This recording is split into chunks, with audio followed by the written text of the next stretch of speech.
Did Chen dare you gamble one more time? Chen Yi, shouldering a heavy sack, stood by the dock, gazing at the endless rushing waters of the Qing River. He wanted to jump into the river. De Chen chuckled. Brother Eol Zhang says there are man-eating monsters downstream. The Blackstone gang at least gives us food, even if not enough to fill our stomachs. Chen Yi sighed, glancing at his friend who was portly and cross-eyed. He wished he could be as carefree as De Chen. Even if he was forcibly conscripted by the gang, signed a contract, and worked as a free laborer at the dock. But I am a transmigrator, and I have a system. Can I stay trapped in this broken dock my whole life? Before his eyes a hint appeared that only Chen Yi could see flickering. Time until next trait, draw 001003. With a thought, the system panel materialized. Name Chen Yi. Realm none. Technique none. Equipped traits, 33 developed deltoid white hunger resistance, white super beast pain white. Acquired traits, 17 pointy head, white food guarding, white loves eggs white. Current trait rarity probabilities. White common 99, green rare 0. 9 purple epic 0. 0 89, gold legendary 0. 0 1, prismatic mythic 0. 0 0 1. This was Chen Yi's trait drawing system. This golden finger had two small issues. First, you could only draw once a year. If the drop rate were high, a low number of draws would be acceptable. But its second problem was the extremely low drop rate. The lowest tier white trait had a 99 rate, severely polluting the pool. In the past 17 years, Chen Yi had drawn 17 times, all white. To increase the probability of high-quality traits and equip more traits, there was a way. Practice martial arts and raise one's realm. However, Chen Yi had no innate talent and could not practice martial arts. Well, that was a deadlock. White traits were not completely useless. For example, the 3 he currently equipped. Developed deltoid, slightly increased his shoulder strength, making it easier to carry goods. Hunger resistance, reduced the discomfort of starvation. Super beast's pain, reduced his pain sensation, making it more comfortable when beaten.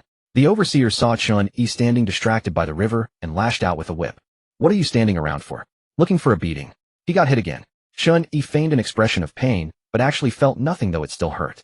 Chen Yi worked while staring at the countdown. Time until next trait, draw 000301. System, give me some luck. The probability of good traits is indeed low, but do you know Murphy's Law? Can't you let me be lucky just once? Would you like to see your host waste his entire life like this? Recalling the past 18 years. Chen Yi was born into a peasant family in Luoding village, Baiyun County. Though not wealthy, at least he had enough to eat and drink, which was decent in a feudal society. Until 3 months ago, a group of mysterious people raided the village. Luoding village was brutally slaughtered, not a soul left. Chen Yi lost all his family overnight. Chen Yi survived thanks to the village guardian, De Chen, who had an IQ of 250, pulling him to jump into the Qing River that flowed through the village. The two sank into the rushing river and lost consciousness. When they woke up, they had drifted to the neighboring Qinghe County town and were pulled out of the river by the Blackstone gang. The Blackstone gang saved you. To repay the life-saving grace, you decided to work as laborers for us, 1 meal a day, right? Oh, how embarrassing. The contract was not read clearly. The fingerprint was forced onto it. The sack was immediately shouldered on. Thus, Chen Yi and De Chen carried sandbags at the dock of Qinghe County town for 3 months. Chen Yi, coming from a farmer's family, was not afraid of hardship. But not getting paid, not being fed enough, and often beaten. This was unbearable. He didn't know how long this miserable life would last. Finally, the countdown for the trait draw ended. A ball of light that only Chen Yi could see materialized before him.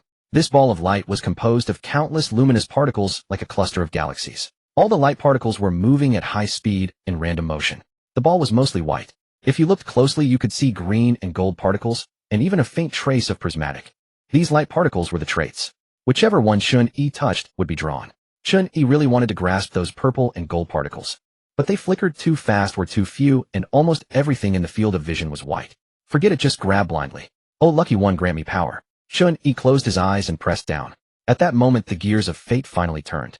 All the light particles receded, only the one he first touched rapidly grew larger and brighter. 7-colored rainbow light dazzled. Even with closed eyes, Chen Yi's pupils were illuminated. So bright, so dazzling. Holy crap. Chen Yi roared inside, forcing his face to remain calm, his muscles twitching. Prismatic Mythic Trait. Simulator Prismatic Mythic.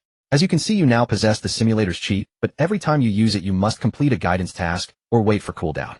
The first time requires neither. During the simulation, you can intervene moderately in the simulation process, and you can draw a trait once every year, but this trait must always be equipped. If removed, the simulation ends early. After the simulation ends, inherit all traits, memories, realms, techniques, and skills. Start the simulation, young man. Not every kid cries every day, not every gambler loses every day. 0.001 mythic probability, and he got it on the 18th draw. Wait, am I still alive? Did I not trade my lifespan for luck? Chen Yi touched himself up and down. Fortunately, everything was intact, and he hadn't aged. It seemed he was just purely lucky. After reading the effects of the simulator trait, he had only one thought. This isn't mythic, this is cheating.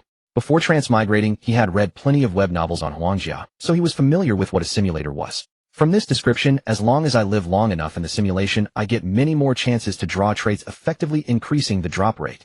If he could draw a 0.001 mythic trait, Chen Yi believed the system's pool was not locked. By increasing the number of draws through simulation, he could always get a useful trait. The system's traits encompassed everything, even a trait granting innate talent was not impossible. With the simulator, not only could he escape the Blackstone gang, but he could also easily overthrow them.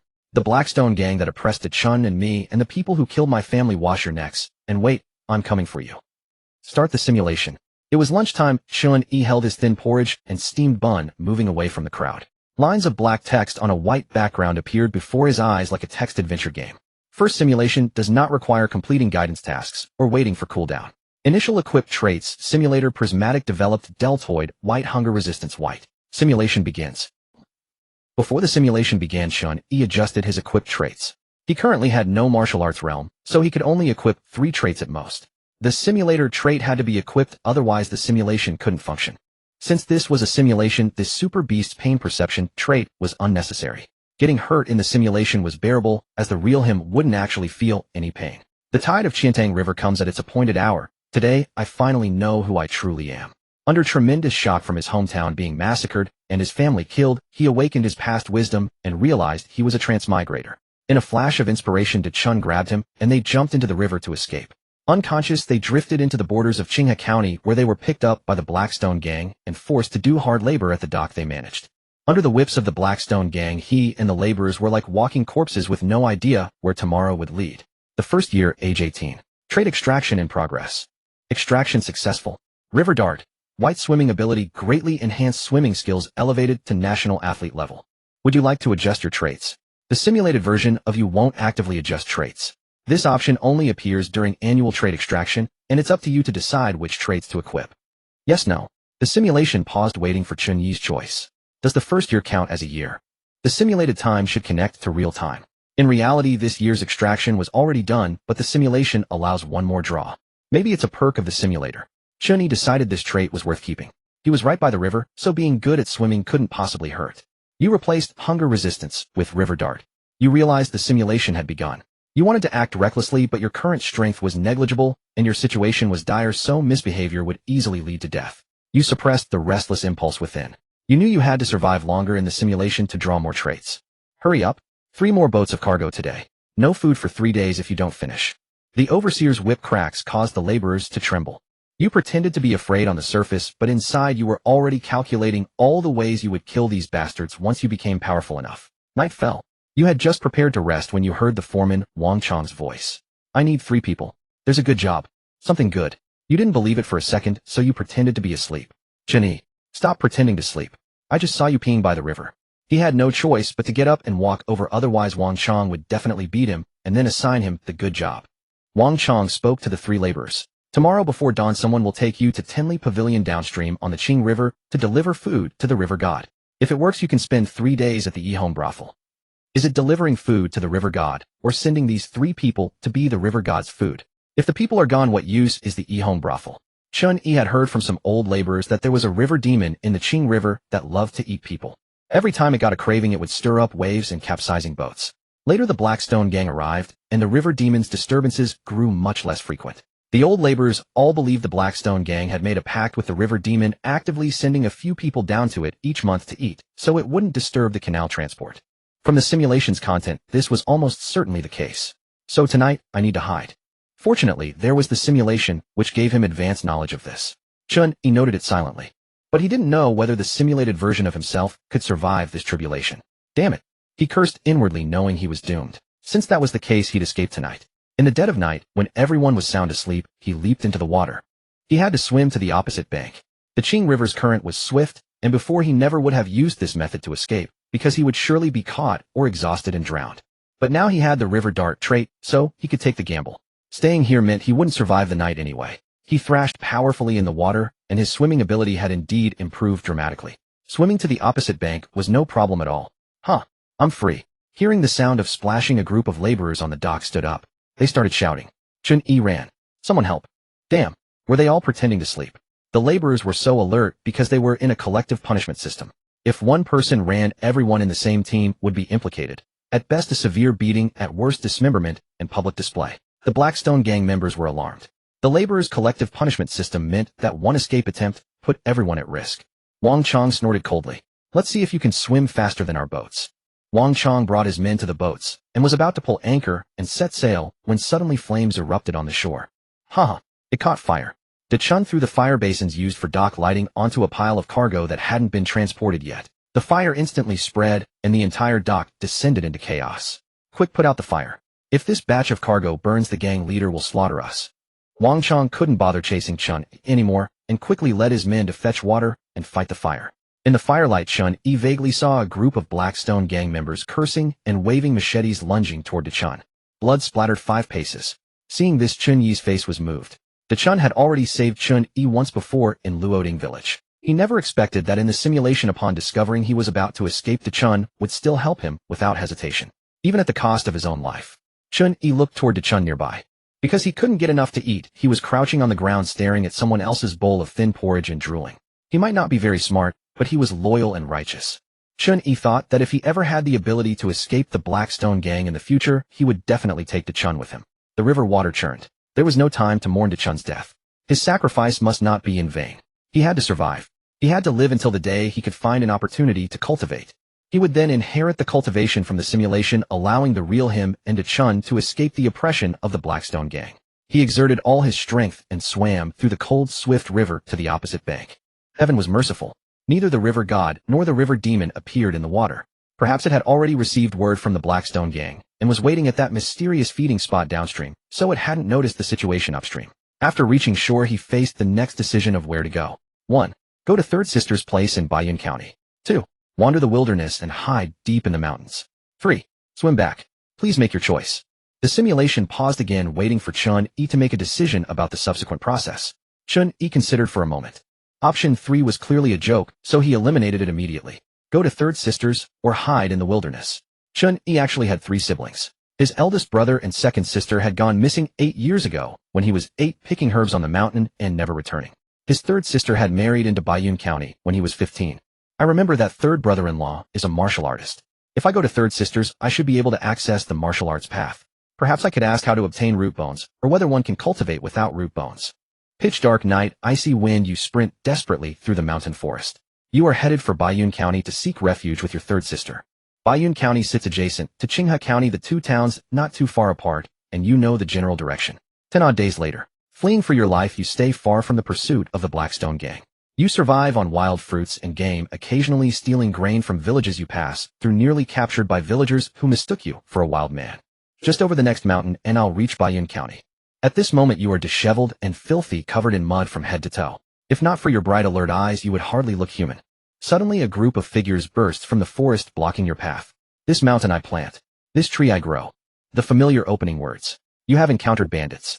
The leader is a female bandit, broad-shouldered and massive, with a triple chin and a face full of scars. One look at her tonnage tells you she's a formidable expert.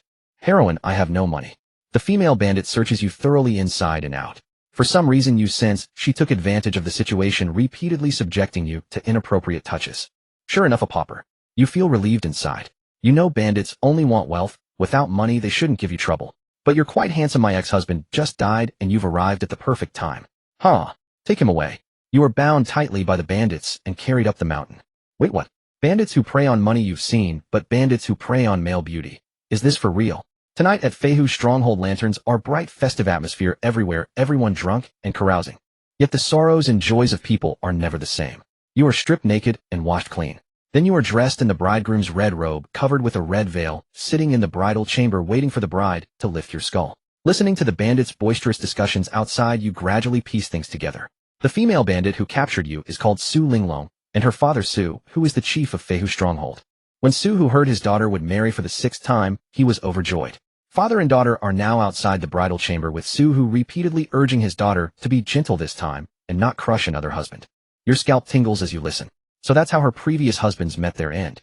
No, I must escape. Your hands and feet are bound, making it difficult to break free. An idea strikes you. You twist your body, squirming, and wiggling, managing to remove your clothes so the ropes fall off with them. Success! Just as you're about to put your clothes back on, Su Linglong pushes open the door. A little husband, you've already removed your clothes. Don't rush, wife is coming right away. With every step Su Linglong takes toward you, you feel the house shaking as if a tank is rolling over. Yummy. Tonight at Feihu's stronghold the earth trembles. You've suffered. It's this brother who chose the wrong path. My apologies. The next morning you sit on the edge of the bed, back turned to the snoring Su Linglong, contemplating the meaning of life. You resent her impossibly high defense. With bare hands it would be difficult to even strangle her. From then on, Su Linglong is extremely satisfied with you strictly ordering all the bandits in the stronghold not to mistreat you. Though nights bring suffering, daytime is quite tolerable. You feast on fish and meat, drink fine wine freely. No labor required, just bask in the sun. When you say you want to practice martial arts, Su Linglong brings all the cultivation manuals from the stronghold, letting you choose freely. She teaches you personally, hand by hand. Unfortunately, you have no spiritual roots and cannot enter the martial path. You can only learn some fist and kick techniques to strengthen your body. The second year, age 19. Starting trade extraction. Extraction successful. Genie Time, white, you excel at singing, dancing, rap, and basketball. Adjust trait. Yes, no. You used Genie Time to replace developed deltoids. Though still a useless trait, don't underestimate a poor youth. As long as I live long enough, I'll eventually extract useful traits. In your second year at the stronghold, you're in high spirits. Though you cannot enter the martial path, your persistent exercise and forced exercise have strengthened your physique. No match for true martial artists, but considerably sturdier than ordinary people. Without such sturdiness, you would have joined your predecessors. After a year together, Su Linglong can't get enough of you while you are unable to escape. You've considered escaping, but Feihu's stronghold under the Su father-daughter duo is like an iron barrel. You find no opportunity.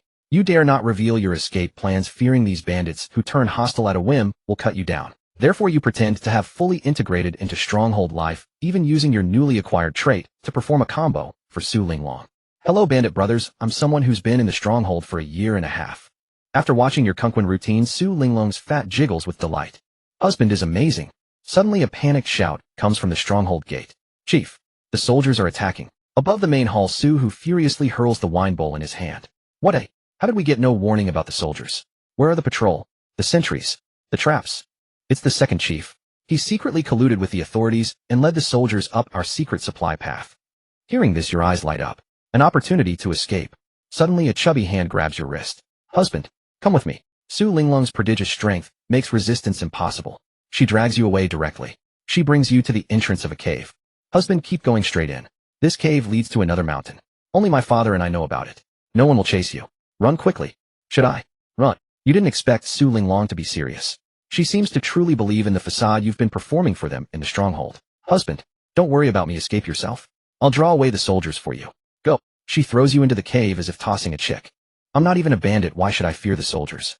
Su Linglong, wielding two massive hammers, charges toward the soldiers without hesitation. Watching her powerful tiger-like back disappear, you contemplate where to go from here. Option 1, go deeper into the cave, leave through the secret mountain path. Option 2, return to the stronghold, fight side by side with your wife. Option 3, collude with the authorities, completely eliminate the bandits. Please make your choice. He knows his first simulation is crucial. He must survive as long as possible, live on, extract more traits.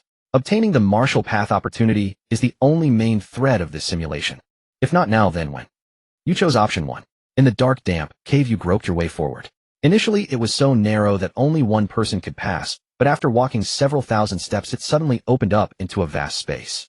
Bright light shone ahead and you emerged from the natural tunnel between the two mountains. After orienting yourself you continued toward Baiyun County Town. The next day you arrived at Baiyun County Town. On the street you saw a convoy of government officials with prison carts carrying the bandit leaders, Su Hu and Su Linglong, among others. They were severely wounded, gasping for breath.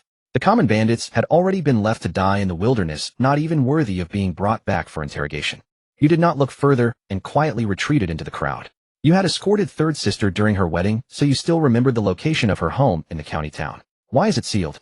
The courtyard of third sister was plastered with white ceiling strips, which read, sealed by the Baiyun County government of Bailing Prefecture, Qingzhou Diqian. You climbed onto the courtyard wall and saw that the interior had been completely emptied, leaving only fallen leaves scattered on the ground. You found a nearby neighbor and inquired about the matter. You mean Shin Qingshan? Oh my, that murderous madman slaughtered 10 households in one night and was beheaded at the market last month. The county magistrate sentenced his 9 clans to exile. Who are you to him? I shouldn't be one of his 9 clans. Chen Yi, what's going on? How did Shin Qingshan become a murderer? This third brother-in-law Chen Yi remembered was clearly a dignified man, with an upright bearing and extraordinary demeanor. Moreover, he was a government officer, a demon slayer in the county's demon-slaying bureau. Could there be some injustice? So third sister was exiled. According to the simulation, Shen Qingshan would be beheaded 1 year later. I don't know if the case has already been brought to light. She's my only relative left, I can't just leave her be. Unfortunately for now, all I can do is worry helplessly. Chen Yi could barely save himself, not knowing when he could escape the control of the Haishi gang. You did not know how the 9 clans were calculated into Qian. To be safe, you gave yourself a new name, Qindong. To make a living, you became a waiter at Uli Inn in the county town. The landlady was a widow, kind-hearted and generous, taking good care of you workers, providing ample food, and never being harsh or demanding in daily work. However, some guests would beat and scold lowly mortals like you at the slightest disagreement, especially certain martial artists who considered themselves superior and looked down on ordinary people. Year 3, age 20. Begin trait drawing. Successful. Husbandly aura. White, you inadvertently exude a husbandly aura, increasing your luck with women. Adjust trait. Yes, no. You replaced Genie Time with husbandly aura. A martial artist caused a scene at Uli Inn because the tofu pudding was salty. He broke your arm. You were topless, and the kind-hearted landlady helped you bandage it. Adong, don't hold a grudge. We ordinary people have to bow our heads before martial artists. Just being alive is a blessing from our ancestors. You said indignantly, Humph. Don't bully the young and poor. Chen Dong will eventually reach the pinnacle of martial arts and crush even the great Tao. The landlady playfully slapped you. You can't even find a wife and you talk like that. The two of you exchanged a glance, and somehow, perhaps due to the husbandly aura taking effect, you locked eyes, sensing the heat and urgency in each other's gaze. That night, ignoring your injuries, you and the landlady were like dry wood and fire, burning through and through. Later, you married the landlady and transformed into the owner of Uli Inn. Your life suddenly rose from the bottom of society to the gentry class. Indeed, only by relying on a woman's wealth can you avoid detours. Who says white traits are useless? I would be the first to disagree. I wonder what the landlady looks like. Chen Yi thought contentedly. The simulation continued year after year. Suddenly, Chen Yi's eyes lit up. In the black background white text simulation, a streak of green actually appeared. It wasn't that he was cuckolded. It was that his trait had turned green. Year 10, age 27. After years of marriage, you and the landlady were still deeply in love, treating each other with respect during the day and sharing passionate nights.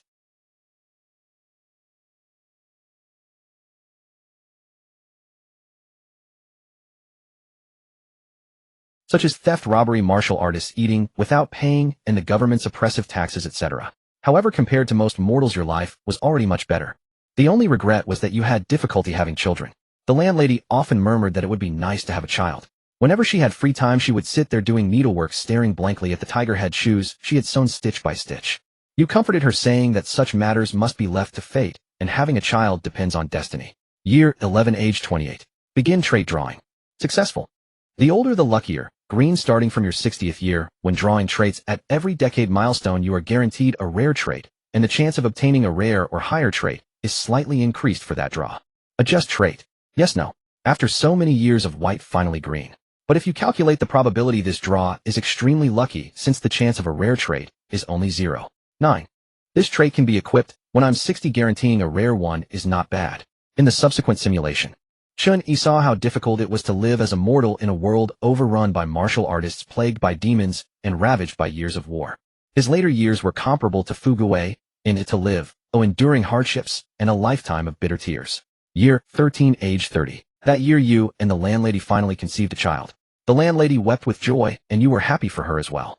Year 14, age 31. It was a boy.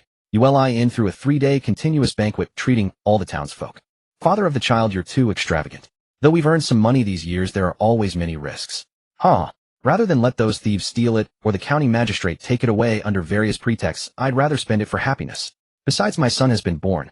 How could I not announce it to the whole city? Adong, you're getting carried away again. We're just mortals. Don't bully the middle-aged poor.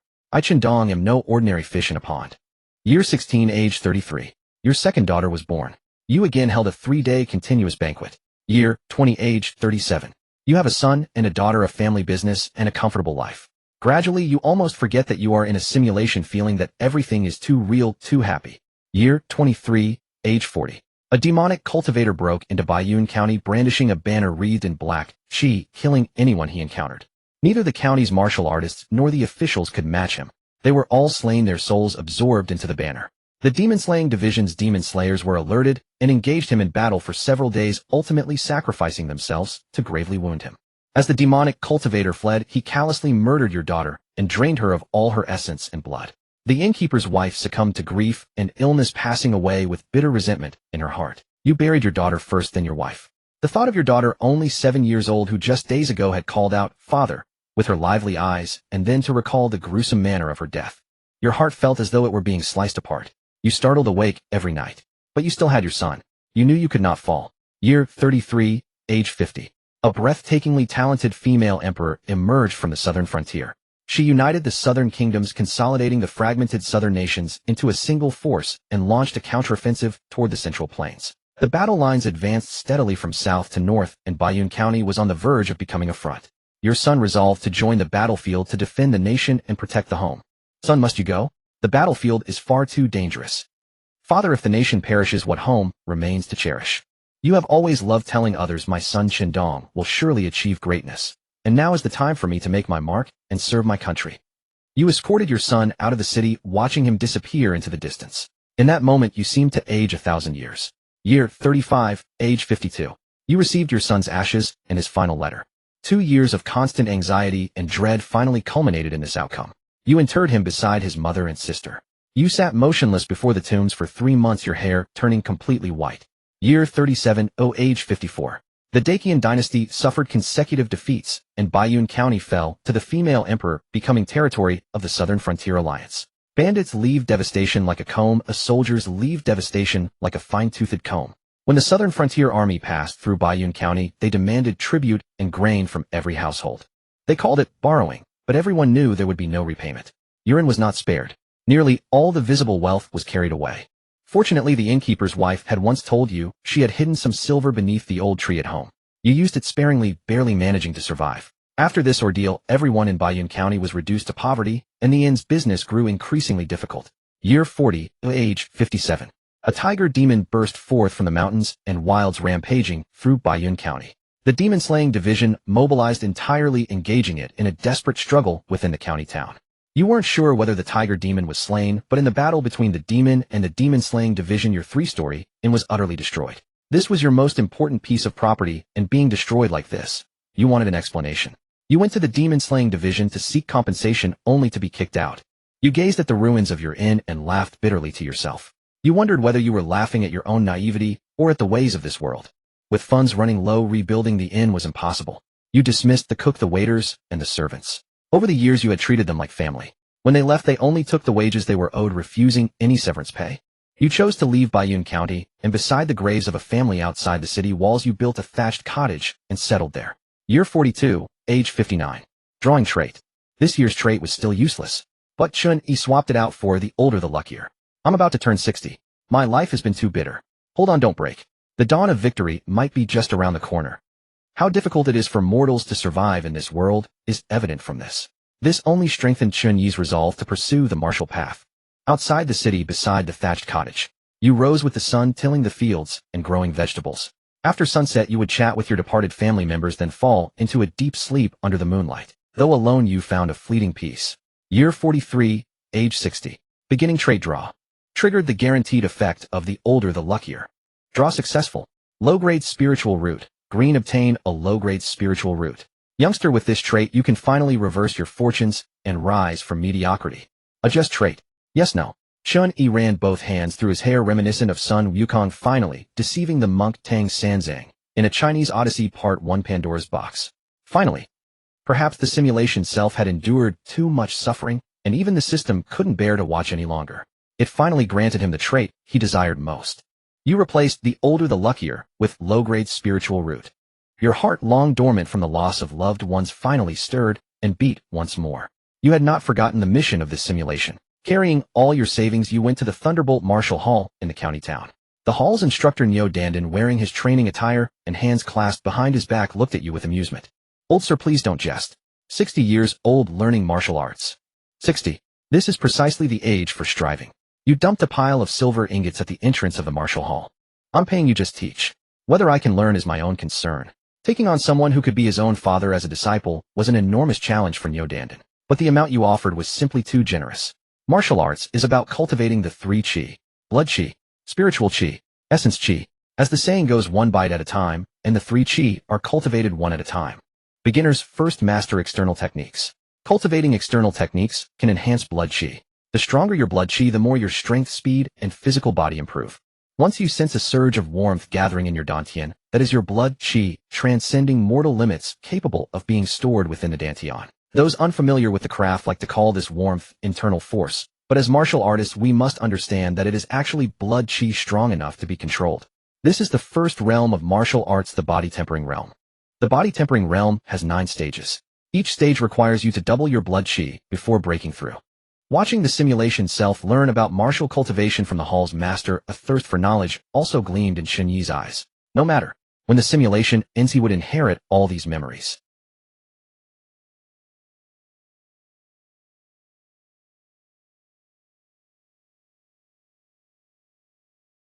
Year 43, age 61.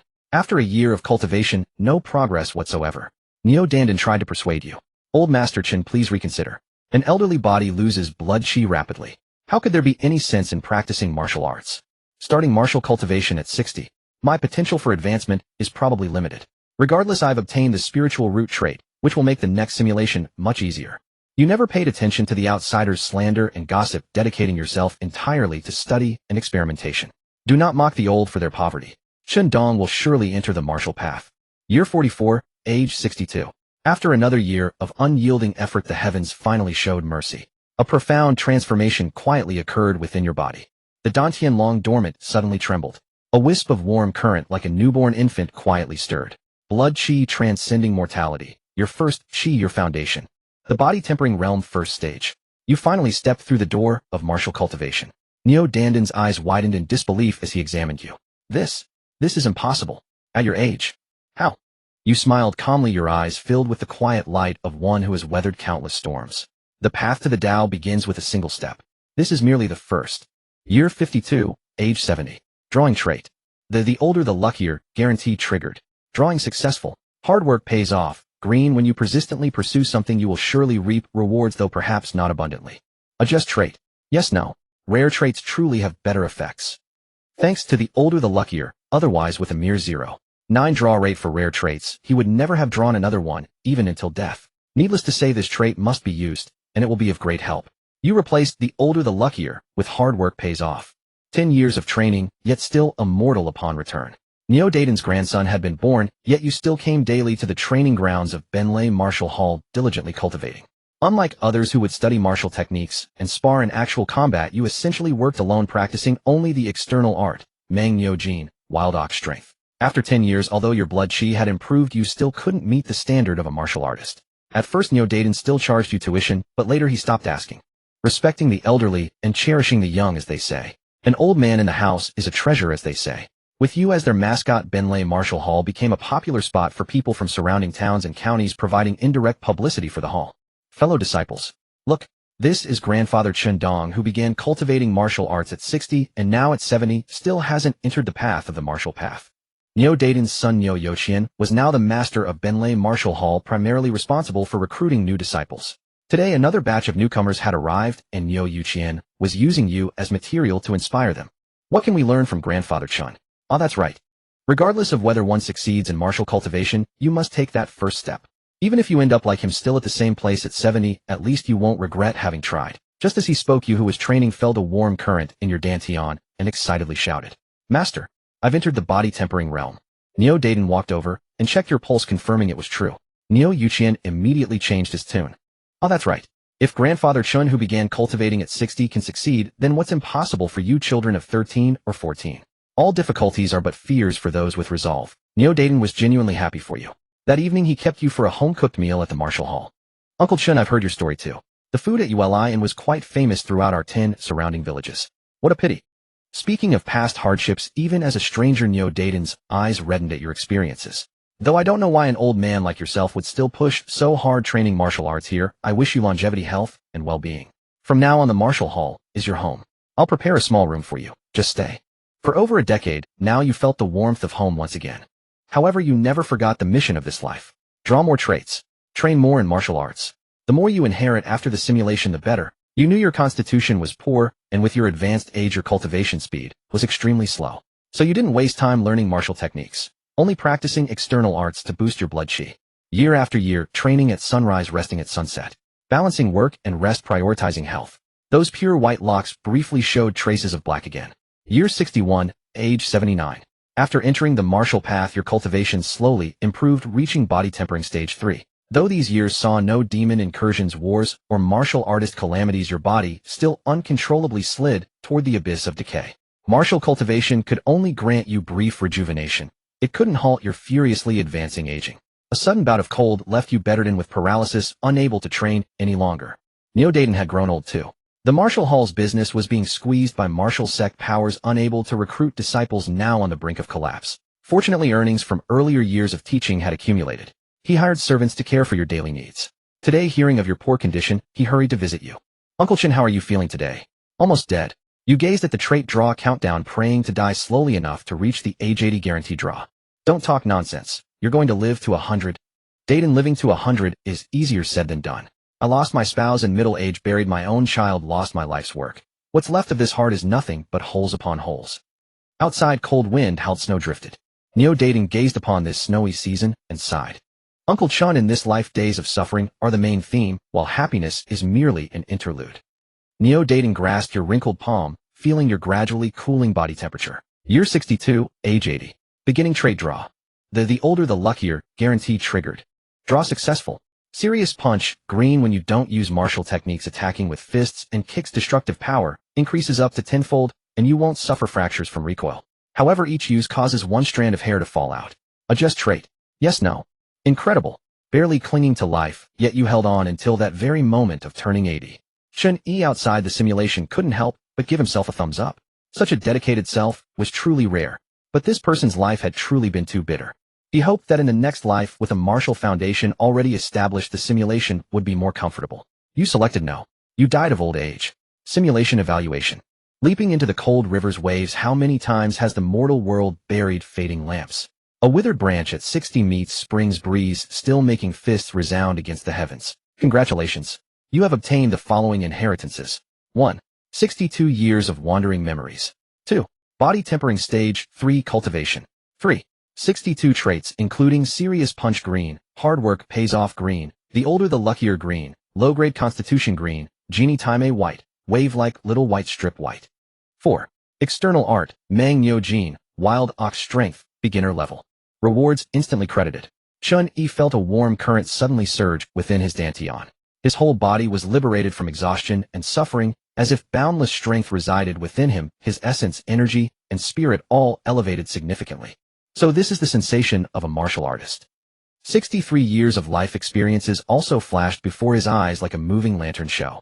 Although his mind contained new memories, it was like watching a film. One could remember every detail of the film, but wouldn't carry painful memories from the protagonist's injuries, nor sad memories from partings. Only deeds remained, not emotions. From Immortal to the body-tempering realm, it is also an elevation in martial arts realm. The number of traits Chen Yi can equip, and the probabilities of each quality trait, have also increased. Name Chen Yi. Realm body-tempering, 3rd stage. Technique Mangniu Jin, low-grade beginner. Equipped traits, 35 simulator rainbow, developed deltoids white, hunger resistance white. Acquired traits, 80 serious punch green, effort must yield results green, the older the luckier green, low grade, innate talent green. Current probabilities for each quality trait. White common 89, green rare 9, purple epic 1, gold legendary 0, 99, prism mythical 0, 01. In one go he gained a large number of traits. At first glance most of the white traits seemed useless. In reality they indeed were useless. But at least they were unique effects that might come in handy under certain circumstances. Chen Yi could now equip 5 traits. He sorted the traits by quality. Then he equipped the 5 traits: simulator, low-grade innate talent, serious punch, effort must yield results, and super beast pain perception. Chen Yi was now very curious about how to initiate the next simulation. With a thought, the simulator trait displayed a text prompt. Simulation cooling 1 year remaining. You can choose to complete the following guidance quest to directly obtain a simulation opportunity. Guidance quest: if you can't beat them, join them. Reveal your martial artist cultivation, infiltrate the Blackstone gang, and thus find an opportunity to escape. Rewards. 1. Simulation count 1. 2. Premium trait draw count 1. Premium traits may not be of high quality, but they always have positive effects. 3. Low-grade spirit weapon flame, iron heavy sword. The mythical trait is indeed a cheat. Obtaining a new simulation even comes with some rewards. The cooldown was too long and Chen Yi didn't want to wait. Moreover, the content of the guidance quest suited his current situation. The Blackstone gang also had martial artists. If he directly jumped into the river to escape, now those martial artists would give chase by boat, and Chen Yi might not be able to get away, unless he sacrificed to Chen again. Moreover, Chen Yi had already decided to take to Chen with him. This was his lifesaver. Counting what happened in the simulation, he had saved him twice. To ignore him would be too cold-blooded. Pretend to join the Blackstone gang, then find the right opportunity to take to Chen and leave. That's the plan. Thinking this, Chen Yi acted without delay. Smack! He turned his hand and threw the dirty bowl containing thin porridge to the ground. Damn it. Every day steamed buns and thin porridge. And we still can't get enough. Even a scholar couldn't survive on this, let alone us laborers. Chen Yi vented loudly. The surrounding workers were stunned, their eyes wide as saucers. Is Chen Yi crazy? Does he want to be whipped to death? Does he enjoy being whipped, and so deliberately stirs up trouble? Oh, I've heard some people are that perverted. The commotion Chen Yi caused attracted the overseer's attention. Chen Yi, what do you think you're doing? Before the words faded, Chen also smashed his bowl. Smack! Chen, what are you doing now? Chen grimaced. I don't know what I'm doing, but I just really want to smash bowls. You idiot. The overseer whipped Chen aside to cool off. Then he strode quickly toward Chen Yi and lashed out fiercely. You want to cause trouble? You haven't been whipped enough, have you? Asking for a beating. The whip whistled through the air. The laborers accustomed to being beaten showed fear on their faces whenever the whip was raised, even if it wasn't aimed at them. Their bodies involuntarily flinched backward. In contrast, Chen Yi, the one being beaten, neither dodged nor avoided, his eyes fixed intently on the bully. Supervising a group of laborers who couldn't even get enough to eat didn't require a martial artist. These overseers with whips were nothing but ruffians with a little physical strength. Smack! Chen Yi raised his hand and steadily caught the lashing whip. The overseer assumed Chen Yi had just gotten lucky, like a blind cat catching a dead mouse. Just as he was about to pull the whip back, he was shocked to find that Chen Yi had already yanked it away. Give me the whip. Are you trying to rebel? Chen Yi sneered and struck the ground with the whip. The force was clearly far greater than the overseer's.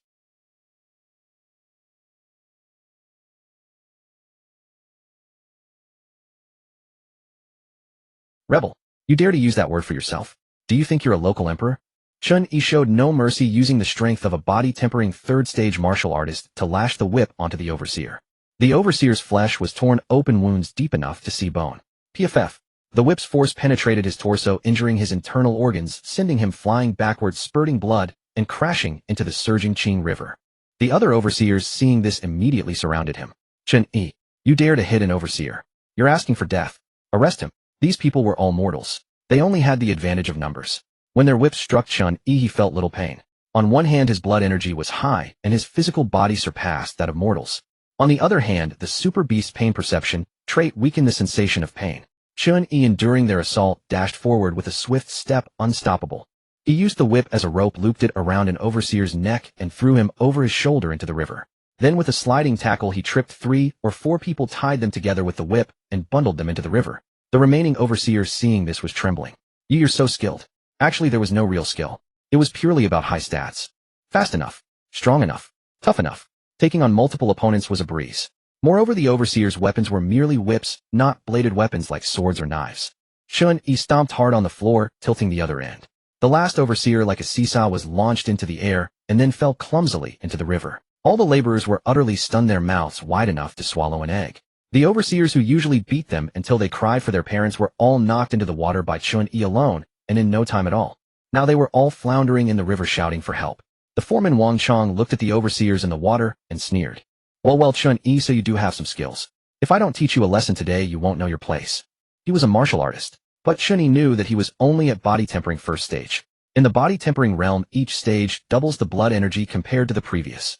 Even if Wang Chong knew martial arts, how much power could a first stage martial artist unleash? In low-end PK, it's all about stats. All flashy tricks are useless. Wang Chong replaced his whip with a pair of small hammers. These things could easily break bones when struck on a person. Wang Chong thought that as a martial artist, dealing with a weak and frail laborer would be a piece of cake. But the moment the fight began, the pair of small hammers ended up in Chen Yi's hands. What the? He hadn't even seen what happened. Looking at Chen Yi, who was now close at hand, holding the double hammers with a half-smiling expression, Wang Chong panicked. Wang Chong pointed at Chen Yi, his voice still blustering, but his feet already beginning to shuffle backward. Chen Yi, don't go crazy. This is the territory of our Haishi gang. Do you know who our boss is? It's Sin, known in the underworld as the Black Blood Iron Claw. Chen Yi couldn't be bothered to listen to his nonsense. Gripping his small hammer, he charged straight forward and knocked him to the ground with one blow. How dare you act like a bully? Wang Chang's head spun and his ears rang. The excruciating pain on his face nearly made him lose consciousness. Before he could even scream, Chen Yi brought the hammer down again. You stole our food. This hammer struck his back with a violent crack. Up. Although Wang Chang was a martial artist, Chen Yi's cultivation was higher. One hammer blow was already unbearable, but Chen Yi mounted him and unleashed a wild barrage of strikes. You always beat and scold us. Stop hitting. You forced us to sign indentured servitude. Spare me. Spare me. I was wrong. Great hero, spare my life. Spare me. Spare me. I was wrong. Great hero, spare my life. You forced me to feed the monsters. I never did that. That's pure fabrication. In his excitement, Chen Yi blamed him for something that had happened in the simulation. What if I framed you? Wang Chang, the foreman in charge of supervising the dockworkers and laborers, held the highest status on a daily basis. Thus he had often abused his power. Watching him being beaten by Chen Yi until he screamed incessantly, not only did the laborers feel satisfied, but even the supervisors who had fallen into the water secretly cheered. At last they had vented their pent-up anger. Not far away, the chief of the Haishi gang, Sen, walked over. Seeing Wang Chang being pinned down by Chen Yi without any chance to fight back, he grew intrigued. Who is this kid? The enforcer of the Haishi gang glanced over, cupped his fists, and said, Boss, that kid is called Chen Yi. 3 months ago, he floated down from the upper reaches of the Qing River with a fool, and the brothers took him as a dock laborer. Sen, lost in thought, turned to a pot-bellied, burly man behind him and said, Fourth, this Chen Yi is likely a martial artist. Wang Chang is no match for him. Go test him, see what he's made of, but be careful not to hurt him too badly. Sure thing, boss. Chen Yi was in the middle of enjoying beating Wang Chang when his wrist was suddenly grabbed and his small hammer was taken away and thrown to the ground. Turning his head, he saw it was the fourth boss of the Haishi gang. Kid, you're about to beat him to death. How about sparring with me? Chen Yi kicked Wang Chang into the water. Fourth boss, you are a martial artist. How could I possibly be a match for you? Isn't this bullying the weak? There were few martial artists in the Haishi gang. After all, those with innate talent for martial arts were rare, and even fewer had the opportunity to step onto the martial path. It stood to reason that a small gang like this would try to recruit any martial artist they discovered. From the fourth boss's desire to spar with him, Chen Yi guessed that his goal had been achieved. Ha ha ha. Let's not beat around the bush. You're a martial artist too. Martial artists also have levels. I am at the 6th stage of body tempering, but I won't bully you. If you can actually hurt me, I'll let bygones be bygones, and I can even ask the boss to make you one of the 4 pillars and 8 beams of our Haishi gang. Chen Yi clenched his fists. Can the fourth boss keep his word? When have I lousy ever broken my word? If I said I wouldn't pay you, I never did. Chen Yi felt that this guy's IQ might be on par with Chen's. Since they were sparring, they naturally wouldn't use weapons. When it came to fists, one had to mention the skill Chen Yi had just acquired. Serious punch. At the first exchange, the fourth boss felt he had plenty of room. Chen Yi was indeed a martial artist. His strength and reflexes were beyond those of an ordinary person. But compared to his own 6th stage of body tempering, there was still a clear gap. He could easily handle him. Is that all you've got? You can't even touch my sleeve. Is the fourth boss only brave enough to dodge? I'm afraid if I go all out, I might accidentally kill you, and then I'd have trouble explaining to the boss.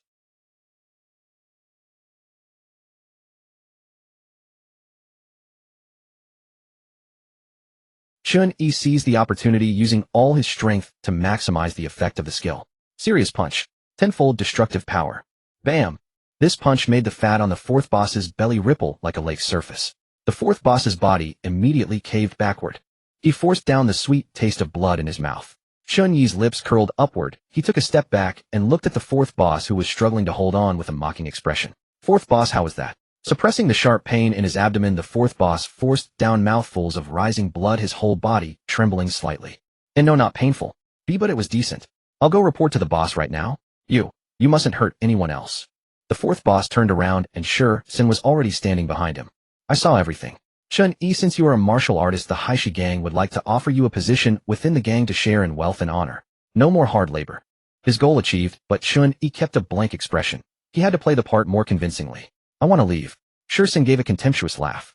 Lao Si didn't use his full strength just now because he was afraid of hurting you, but don't think he can't beat you. The implication was clear. If even the fourth boss of the Haishi gang could handle you, then what about the boss himself? We're inviting you to join the gang because you're a martial artist. Don't refuse a toast only to drink a forfeit. In that case, I'll stay. I have one more question. Since you are a martial artist, why didn't you tell us? Why did you willingly work as a laborer? Chen Yi said indifferently. After I fell into the water, I was weak and couldn't mobilize my blood qi until a few days ago. Besides, I told you before, but your people didn't believe me. Who did you tell? Wang Chong. Wang Chong had just been pulled out of the water by the Haishi gang members. He was covered in injuries and aching all over. Hearing this, his pupils instantly contracted. What?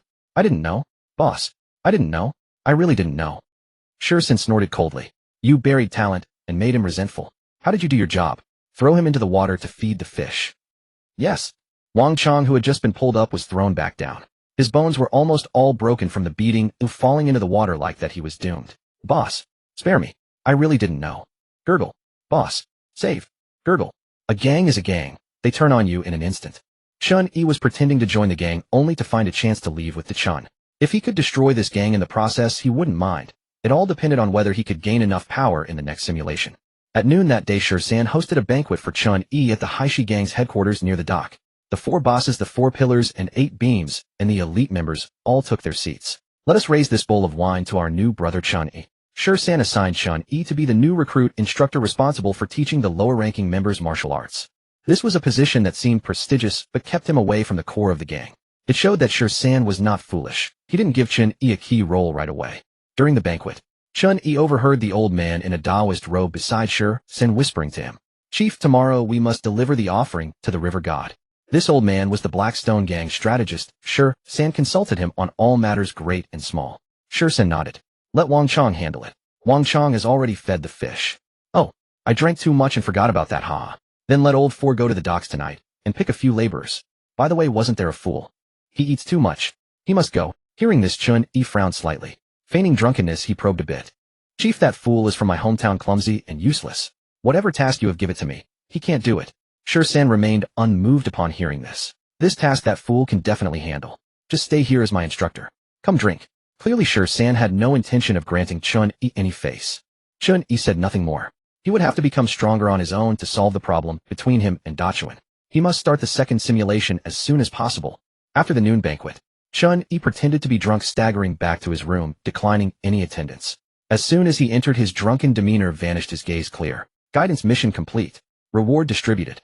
Clang. A crimson longsword fell before him. There was also a chance to draw a premium trait. A familiar light orb materialized before Chen Yi. Inside, various colored dots represented the traits. White ones were still numerous, but fewer than before, because now the probability of white traits was only 89. Come on, a useful trait. Chen Yi reached out. No surprise. He touched a white trait. No matter, these are all premium traits. Even white ones are useful, unlike that GNI time A. Wandering Dragon playing Phoenix, white common. Your bedroom skills and abilities are significantly enhanced. Everyone who's tried it says it's great. What is this? I'm young and vigorous, seen countless videos. Do I need this? Chen Yi really wanted to roll his eyes at the simulator trait. Premium traits indeed are just a scam, like the rate-up banners in gacha games. They have lower rates than the standard pool, just to trick players into spending. Better just start the simulation. You have completed the guidance mission for this simulation and obtained a new simulation opportunity. Initial equipment traits: Simulator Rainbow, low-grade bone green, Serious Punch green, Effort pays off green, Wandering Dragon, playing Phoenix white. Simulation begins. Burn the boats and break the cauldrons. 102 Chin passes. Finally return to Chu. Sleep on brushwood and taste gall. 3,000 you soldiers can swallow Wu. In order to escape the Blackstone gang's control with Dachuan, you deliberately revealed your martial artist strength, thereby gaining the opportunity to join the Blackstone gang and becoming an instructor within the gang. But you have no interest in gang life, only seeking a chance to escape. First year, age 18. Starting trait: draw. Draw successful. Night owl. White, you prefer to be active at night and sleep during the day. If you don't sleep during the day, you become low-spirited. Adjust trait. Yes, no, white traits still perform consistently. To obtain valuable traits, one must still elevate one's martial realm to increase the probability of high-quality traits. Relying solely on luck and divine draws was too unreliable. You chose no. You know you are in the simulation, so there's no need to be too cautious. Take a risk tomorrow and run. The next day, just before dawn, fourth boss led a few subordinates, taking Dachuan and 2 other laborers along the bank of Qing River downstream. You knew fourth boss was easy to fool, so you said you couldn't sleep and would go with him for a walk.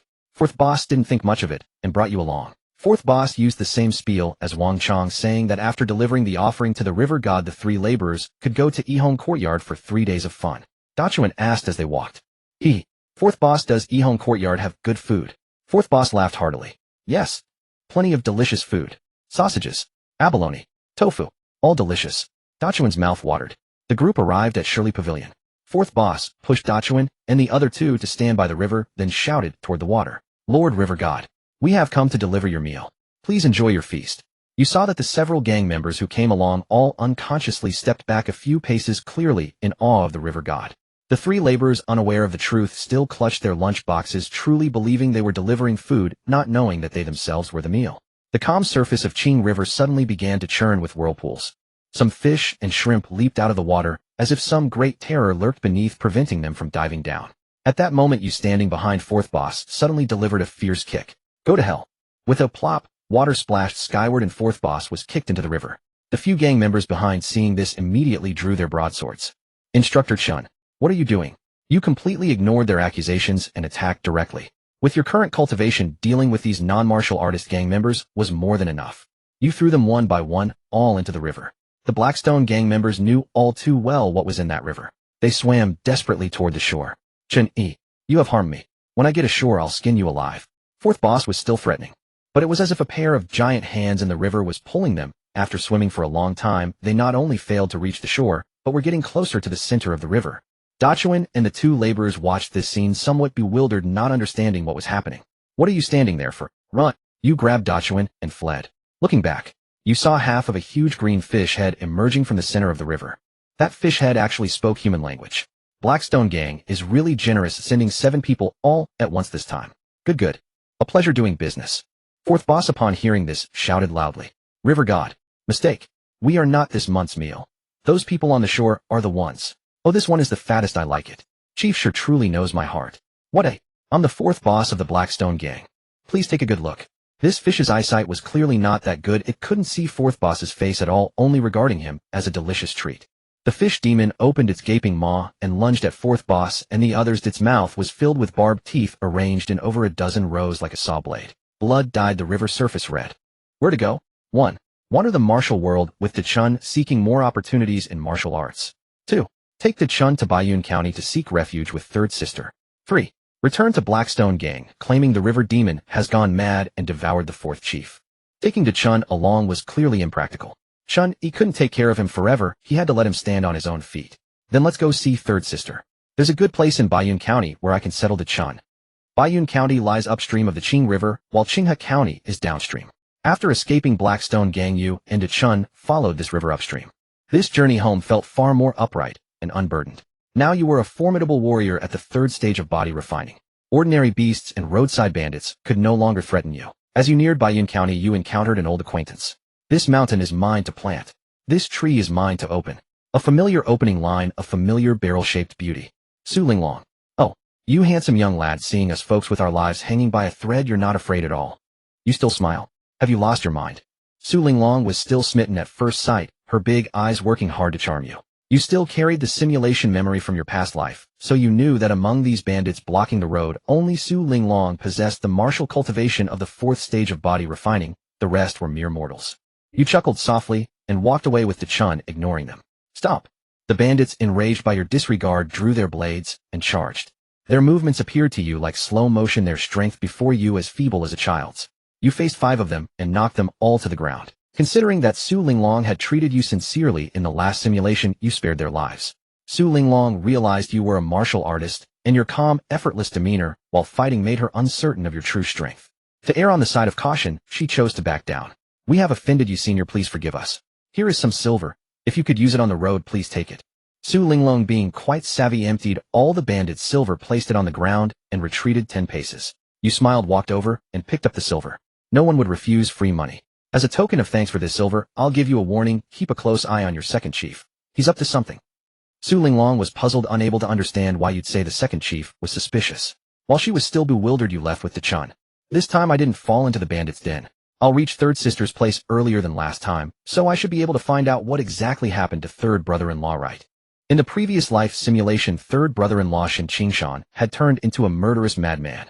He was beheaded, his home was sealed, and his family was exiled. It truly baffled Chen Yi. Could third sister's judgment really be that poor? The next day, you and Chun arrived at Baiyun County and found third sister's house. Fortunately, this time, there were no seals on the door. In the courtyard, a toddler of about 2 or 3 was babbling. Third sister Chen Yi was hanging clothes in the yard. She turned around and saw you and Chun entering through the gate and immediately burst into tears. Fourth brother, is it really you? I thought. Chen Yi had already heard of the massacre at Luoding village and assumed you had died alongside the villagers under the blade. Seeing you alive today, she wept with joy. Learning that Chen had saved you, Chen Yi immediately bowed to Chen, thanking him for rescuing you. Otherwise, she would have no one left from her natal family in this world. At night, third brother-in-law Chen Qingshan returned, seeing you alive, his eyes reddened too. Chen Yi prepared a lavish table of dishes celebrating your family reunion. Chen ate heartily, his mouth greasy with delight, overjoyed. For Chen, being able to eat his fill was all he desired. From dawn to dusk, watching ants climb trees was enough to bring him satisfaction. The next day you took Chen to Uli Inn. Welcome, honored guest. Stay for a meal or a room. A familiar voice. The innkeeper was as warm as ever. Madam Innkeeper, I'd like to recommend my brother to work as a servant here. He may be a bit slow and can't handle complicated tasks, but he can wash dishes and sweep the floor. He's also strong, so some heavy work can be given to him. Mei Sanyang is kind-hearted, but if he's not sharp-minded, I'm afraid. He doesn't need wages, just feed him enough. I'm afraid I'd feel guilty not hiring him after hearing that. You knew Mei Sanyang had a good heart and would surely treat Chen well. Settling Chen at Uli Inn was very suitable. On the way back, a startled horse nearly collided with you. You slapped the horse backhandedly, sending it foaming at the mouth. Humph, unruly beast. The onlookers hailed you as a mighty hero. You appeared slightly disheveled on the surface, but inwardly, you felt a surge of satisfaction. This scene happened to be witnessed by Chen Qingshan, who was patrolling the streets, and he recognized you as a martial artist. That evening he had a talk with you. You couldn't tell the truth, so you claimed that a year ago a white-bearded old man passed through the village, sensed your talent, gave you a manual for external cultivation, and also gifted you a sword which allowed you to attain some cultivation at the body refining stage. Since fourth brother has talent, you must not waste your natural gifts. Chen Qingshan took out some manuals and handed them to you. These are the inherited techniques of the Shen family. Unfortunately, by my generation, most have been lost. Only these 4 remain. But they are mid-tier techniques. If you master them, finding a decent position in this small county will be easy. Brother-in-law, your great kindness, Chen Yi. We are family. No need for such words. It is rare for someone without innate talent to develop it later. Do not let down the opportunity heaven has given you.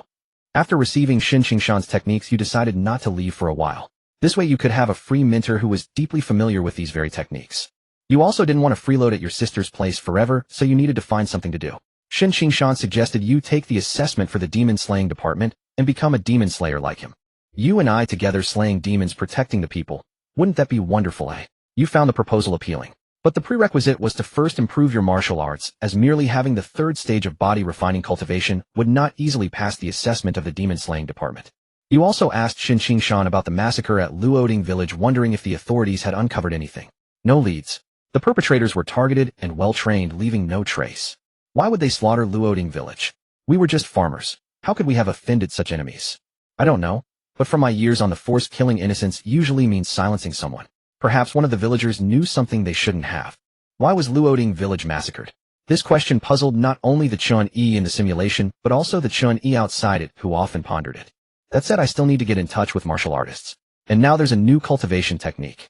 Chen Yi knew that his 3rd sister's husband was a martial artist, so whenever he had the option to seek refuge with his 3rd sister, he would choose to do so.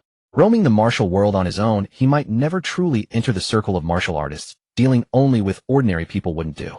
In the simulation, Chen Qingshan introduced Chen Yi to some basic knowledge of martial arts. For example, for commoners, martial arts had 6 realms: body refining, spirit gathering, soul quenching, golden body, spirit sea, and spirit condensation. Why add for commoners? Chen Qingshan explained, because the realms beyond spirit condensation have nothing to do with commoners. Being able to cultivate to the spirit condensation realm is already a 1 in 10,000 dragon among men. There were also grades of cultivation techniques: low, middle, high, earth, and heaven. Chen Qingshan remarked, earth and heaven grade techniques might as well be non-existent. Each of them is considered a strategic resource tightly controlled by the imperial court and top martial forces, and not even easily passed down to their own people. For ordinary martial artists like us, even owning a high-grade technique is a stroke of profound fortune. The Shen family had once been illustrious. Now the family had declined so much that only Chen Qingshan remained. That he could still hold on to 4 middle-grade techniques was as if their ancestors had begged every connection in the underworld. When a faction declined, its resources would inevitably be divided among stronger forces, leaving little for posterity. The 4 techniques Chen Qingshan gave Chen Yi were the external technique, Zhenyang Ju, Righteous Sun Art, internal technique, Liexin Ju, Blazing Heart Art, and martial arts, Shen Family Spear, and Fun Yunshou, Burning Cloud Palm. The martial arts were for combat. One was a spear technique, the other resembling a palm technique. The external technique cultivated blood qi. Chen Yi had already learned this from his previous simulation. The internal technique, on the other hand, cultivated spiritual energy. When a martial artist reached the 9th level of body refining, and their blood chi was elevated to its limit, they needed to practice the internal technique to condense spiritual energy, thereby breaking through to the next realm, spirit gathering. Shen Qingshan was a spirit gathering realm martial artist. In a small county town, having the cultivation of spirit gathering placed him among the top-tier fighters. As for Shen Qingshan, his position in the demon-slaying bureau was not ordinary either. He was a small banner officer leading a team of over a dozen demon slayers. In the second year, at age 19, the trait draw begins. Draw successful. Long live naps. What, you must take a nap after lunch, or you'll be listless all afternoon. Whether to adjust the trait. Yes, no. You chose no. Having stayed at your third sister's house for a year, you practiced martial arts under your third brother-in-law. Although your martial realm did not improve your techniques all advanced. You switched your external technique from the low-grade, Mangni Eugene Fierce Ox art to the middle-grade, Xingyang Ju, Righteous Sun art, and your blood chi cultivation speed increased. However, you only had a low-grade bone talent, so it wasn't much faster. The Shun Family Spear and Fun Yun Shou Burning Cloud Palm were successively mastered. With these two martial arts bolstering you plus a year of sparring with your third brother-in-law, your combat ability had greatly improved. Through your third brother-in-law's introduction, you participated in the Demon Slayer Assessment Selection of the Baiyun County Demon Slaying Bureau. Among the gathered martial artists, your martial realm was essentially at the bottom. But you had this serious punch.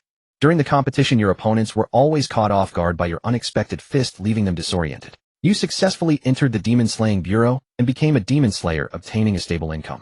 However, demon slayers had no official rank. They were like contract workers. Only reaching the rank of demon slaying envoy like Shen Qingshan would mean being registered in the imperial officials roster and having a proper post. You joined Shen Qingshan's demon slaying squad, serving under your third brother-in-law daily and often asked for martial arts advice, which was very convenient. One day, Shen Qingshan received a mission from the bureau. A bull demon was causing trouble in Huowang village east of Baiyun County. Chief Commander Shen Qingshan led the team to suppress it. Your squad of demon slayers rode out of the city and arrived at Huowang village. Entering the village, you saw a scene of peace and harmony. The elderly and children were all content and happy, not at all like a place plagued by a demon. You split up to investigate. Vaguely, you heard a cry for help and followed the sound. With a bang, you pushed open the gate of a courtyard. What met your eyes were the scattered corpses of villagers and the fresh scent of blood in the air. A dark shadow suddenly charged out from a corner, and you instinctively drew your sword to block. The opponent had immense strength and an extremely hard body. Before you could see what it was, you were knocked to the ground. Your long sword, whether by coincidence or not, ended up stabbed into a corpse. At the same time, heavy footsteps sounded outside the courtyard. The county constable Han Sheng, leading 20 constables, rushed in. When they entered, they happened to see you pulling the sword out of the corpse. How dare you, Shun?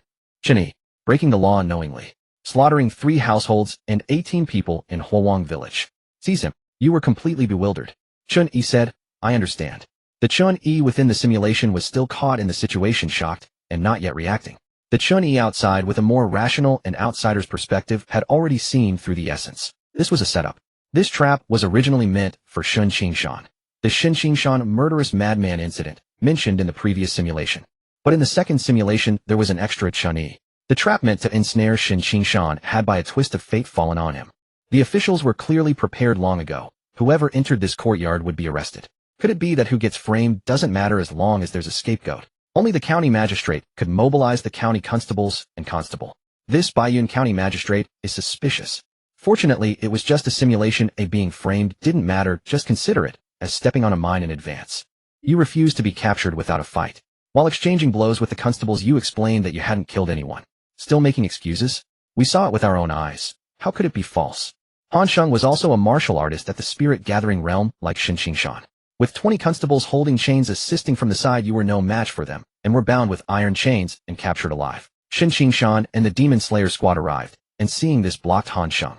Constable Han, what is the meaning of this? Why are you arresting my man? If you don't give me an explanation today, don't even think about taking him away. Han Sheng glared coldly. Shen Qingshan, this Demon Slayer under your command, has murdered innocents and used martial arts to violate the law. Of course I have to arrest him. If you obstruct the law, I'll arrest you too. Shen Qingshan snorted coldly. Nonsense. I know Chen Yi very well. Why would he suddenly kill someone? Han Sheng sneered. Take him back and interrogate him. Then we'll know, won't we yet? Shen Qingshan, well aware of the horrors of the Yamen prison, firmly refused to let Han Sheng take you away. As the two sides were on the verge of a physical confrontation, a stern voice rang out. Squad leader Shen, what are you doing? The speaker was Feng Yuqing, the chief of the demon slaying department in Baiyun County and Shen Qingshan's direct superior. His martial arts cultivation was unmatched in Baiyun County, having already reached the soul tempering realm. With Feng Yuqing's intervention, Shen Qingshan knew he couldn't keep you there today. Helpless, he could only watch as you were taken away. Fourth brother, rest assured your brother-in-law won't abandon you. I will definitely petition the magistrate for justice and fight for your cause. By now you had realized this was a trap. To prevent your third sister's family from being implicated, you quickly said, brother-in-law, don't worry about me. Take care of third sister and my niece. This was only a simulation. You weren't afraid of death. At worst you'd lose a few traits. In the county jail you were bound to an interrogation rack. Before you lay a dense array of torture instruments, branding irons, whips, nose-cutting knives, foot-chopping axes, spiked chairs, wooden donkeys. Chen Yi, I advise you to confess honestly and admit your guilt, or else. I confess. Huh. Yes, I killed them. I did it all. The confession is ready, isn't it? Bring it here. I'll stamp my fingerprint. We're all busy. Han Sheng was stunned. He had prepared a whole arsenal of well-rehearsed interrogation techniques. Precious experience honed through years of torture and extortion, enough to terrify even a ghost. He had also prepared a full set of memory restoration methods and a complete array of professional tools capable of breaking even the most resolute will. How could none of it be needed? He hadn't even asked a question before you confessed. As expected of me, when it comes to suffering less. Not to mention, he didn't have the beast's pain perception trait equipped. Even if he did, it would only dull the pain, not remove it. It was obvious that pleading innocence would only lead to torture until you confessed, so it was better to simply admit it and save yourself a beating. Han Sheng pulled out the confession paper and went through the motions. Chen Yi, do you confess to the Huang village case? I confess. Do you confess to the Shiping village burglary and murder case? I confess. Do you confess to the Guangtian village ox-killing case? Yes, hurry up. It's just balancing the books. I get it. After you pressed your fingerprint, Han Sheng had no more anger and had you returned to the cell. A few days later the court session was held. The fat, big-eared magistrate sat above, going through the motions, and finally sentenced you to military exile. Military exile? You were quite surprised. Normally, it would be execution like in the last simulation with Shen Qingshan. The magistrate said absent-mindedly. In recent years the conflict with the southern frontier has grown tense. His Majesty in his great mercy has decreed that all capital offenses, if extenuating circumstances exist, may be commuted to military exile. You figured that because you had helped the magistrate balance many accounts your case was deemed extenuating. On the day of departure a pair of steel hook spirit tools were inserted into your collarbones, sealing off the circulation of your blood qi and rendering you unable to exert much martial power. Otherwise, escorting a martial artist like you would require several higher-level fighters, an expense the Yamen couldn't afford. Chen Yun and Shen Qingshan came with their daughter to see you off. Time to go. Don't waste time. The escorting Yamen runners said impatiently. Third sister smiled warmly and slipped them some silver. Officers, why not have a little drink to warm yourselves before setting off? No rush. The runners grinned and walked away. Don't say too much. Yes. Watching third sister grovel before those two lowly officials, you felt a bitter pang in your heart. Shen Qingshan sighed. It's your brother-in-law's fault for being powerless to save you. Chen Yin could no longer hold back her tears. Fourth brother, your brother-in-law did his best. All we could do was change it to military exile. You then realized that the death sentence was commuted because of Shen Qingshan's efforts behind the scenes. This time it probably emptied the family savings and the ancestral wealth Shen Qingshan had inherited. Third sister, brother-in-law, don't worry. Military exile isn't so bad. Maybe I'll earn military merit and return home in glory. Shen Qingshan knew well how hard it was for a low-level martial artist to achieve merit on the battlefield in this world of martial artists. Fourth brother, 20 li outside the city, I've arranged for 2 trusted men to intercept you. They'll pose as bandits and knock out the runners. Then you can. Brother-in-law, no need. Fourth brother, the magistrate had threatened you if you tried to escape, your third sister's entire family would be implicated. You didn't want to drag them down. Third sister and her family watched you leave. She had already dissolved into tears. Your innocent niece waved at you shouting, uncle, come back soon. Year 3, age 20. Trait extraction begins. Extraction successful. Photographic memory, purple, you possess a superhuman memory. Out everything you see and hear is indelibly etched in your mind. Adjust trait. Yes, no. Whoa. Chen Yi's mouth formed a perfect O. A 1 probability purple epic trait just casually drawn like that. Am I really that lucky? On second thought it made sense. If he could draw a 0. 001 mythical trait 1 was just a walk in the park. This photographic memory trait had to be equipped. To earn merit on the battlefield through martial prowess you needed to compete in martial strength. Chen Yi's current level was clearly insufficient. But if he had an extraordinary memory, he might be put to better use. That damned magistrate, just wait until I earn merit and become a general. I'll come back and cut your head off. You replaced Wandering Dragon Sporting Phoenix with photographic memory. You looked at Wandering Dragon Sporting Phoenix in the trait pool, feeling a pang of regret. You never got a chance to experience that trait in this run. Baiyan County was located in Bailing Prefecture of Qingzhou, within the Great Qian Empire. The Great Qian had unified the entire Central Plains, comprising 2 capitals and 18 prefectures. South of Qingzhou lay Suzhou. The Southern Border Army stationed at the southernmost tip of Suzhou was your destination. This world was vast. Traversing the distance between two prefectures took you over a year. To the south of the Central Plains was the Southern Frontier, an area not much smaller than the Central Plains. The Southern Frontier consisted of hundreds of small states constantly warring among themselves and frequently raiding the Central Plains. The Southern Border Army was stationed there to deter and defend against border incursions. As a military exile, you were assigned to the Labor Battalion, unarmored and unarmed, responsible for menial tasks like cutting wooden stakes, setting up tents, and cleaning the camp. The dozen or so soldiers in your tent were also exiles for various crimes. They were a bunch of military ruffians, unruly and undisciplined whenever no one was watching. One of them, an old soldier named Old Lu, was the leader of the tent. Seeing you as a newcomer, he prepared to put you in your place. Newcomer, what did you do to get sent here? Murder. How many? Over 100, I'd say. You're not talking nonsense. The county magistrate treats you as a scapegoat for settling unsolved cases. All the cases where murderers couldn't be found have been pinned on you. Old Lu, upon hearing your words, showed complete disbelief. He casually rifled through your belongings and found the verdict document inside. After reading it, he scoffed and stood up, neatly folding your bedding. He then casually moved another soldier's blanket onto your bed. Boss Chen, you don't understand. The South gets cold in winter too, and these bastards in charge of military supplies skim off everything layer by layer. The cotton quilts they distribute to us barely have any cotton in them. Take an extra blanket so you won't freeze. The soldier whose blanket was forcibly taken wore a bitter expression. Old Lu, boss. Who's your boss? Now I'm the second in command. You and Ernyo share one blanket. You'll keep each other warm sleeping together at night.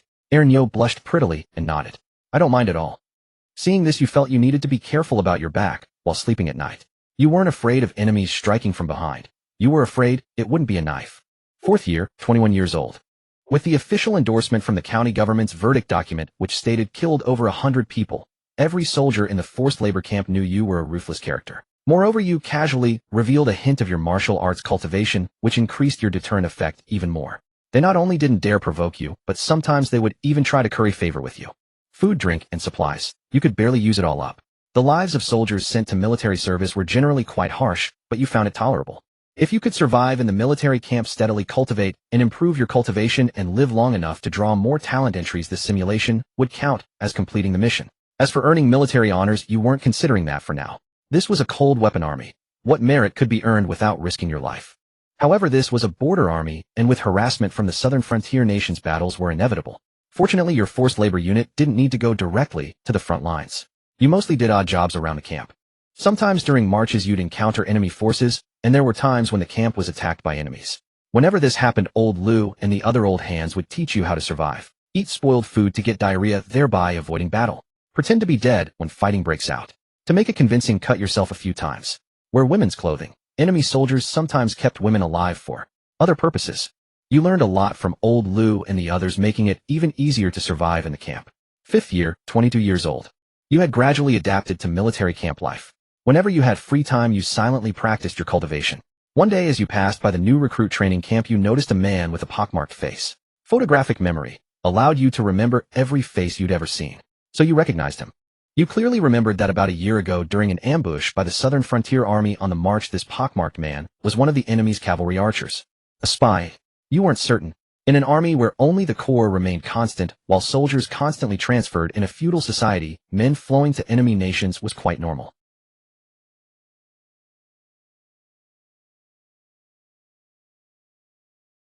You didn't immediately expose him.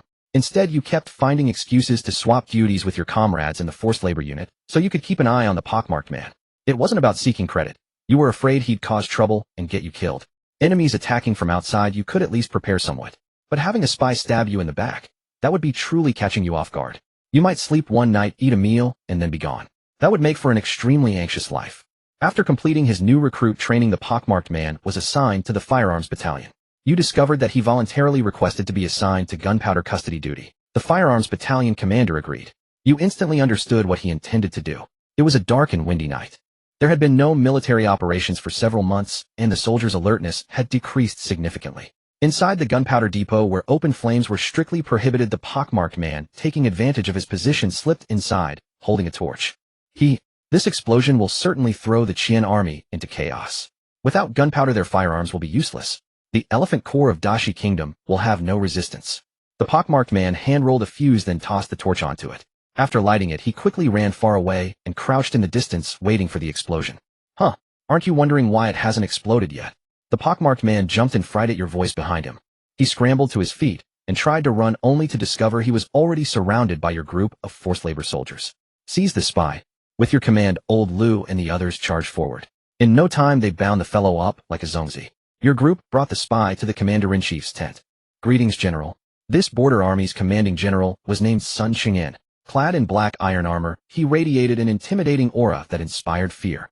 A powerful martial artist's presence emanated from him. I didn't expect you conscripted forced labor soldiers to actually catch a spy. Once you realized the spy's purpose, you reported it to Sun Ching'an. The process was rather troublesome because a forced labor soldier like you wasn't permitted to request an audience with the general. Fortunately, Sun Ching'an was sharp-minded and didn't stand on ceremony. When he heard you making a commotion outside his tent, he summoned you. He didn't believe you immediately. He simply had the gunpowder secretly transferred elsewhere, leaving the gunpowder depot, as is waiting to see if the spy would expose himself. He also wanted to verify whether you were lying. Fortunately, the spy made his move. Otherwise, your false military report would have definitely resulted in military tribunal punishment. You've rendered meritorious service, but I cannot grant you official credit. All of you were sent here for crimes. Criminals cannot receive merit credits according to the Great Qian laws. Old Lu immediately knelt. General, many of our brothers were framed back home. These local officials seized things by force, rendered verdicts at random, preying on us common folk who had no power or influence. Enough. I am not your county magistrate. I have no obligation to redress your grievances. When his tone rose, the air pressure in the tent seemed to drop. Everyone inside didn't dare breathe deeply. But don't feel wronged either. No credit, but I can give you a reward. Sun Ching'an waved his hand. An aide brought over some silver ingots, giving each of you one piece. Do you want this reward? 1. Yes. Money not taken is for fools. 2. No. Serving the nation is what every citizen of Great Qian should do. 3. No, but I'd like something else. The simulation paused, waiting for Chen Yi to make a choice regarding the course of events. Option 3 wasn't stated directly. It's more like free improvisation, depending on how the plot unfolds. Right. Such an option might carry risks. But Sun Ching'an did not seem like an unreasonable person. He would hardly resort to violence or killing simply because someone had said something wrong. Choosing this might yield unexpected surprises. You selected 3. When the adjutant approached with silver ingots in hand, you declined them. The adjutant frowned. You refused the general's reward. Don't tell me you're trying to make a complaint. You maintained a nonchalant demeanor. I have no grievance. Old Lu and the others regarded you with even greater admiration. You'd actually killed over 100 people. I don't want silver. This stuff has little use for me. Sun Ching'an watched you with an amused smile. Then what is it that you desire? Perhaps command troops. I don't understand warfare. I want pills that can enhance my cultivation. Having spent years in the military camp, you knew the quartermaster supplies included not just food and provisions, but also cultivation resources. In this world, elite soldiers in the military were martial artists who trained while serving. Providing them with cultivation resources was part of their military compensation. Sun Ching'an chuckled faintly. Body refinement stage 3, and you've made little progress over 2 years. Your constitution must be low grade at best. How would you know I haven't advanced in 2 years?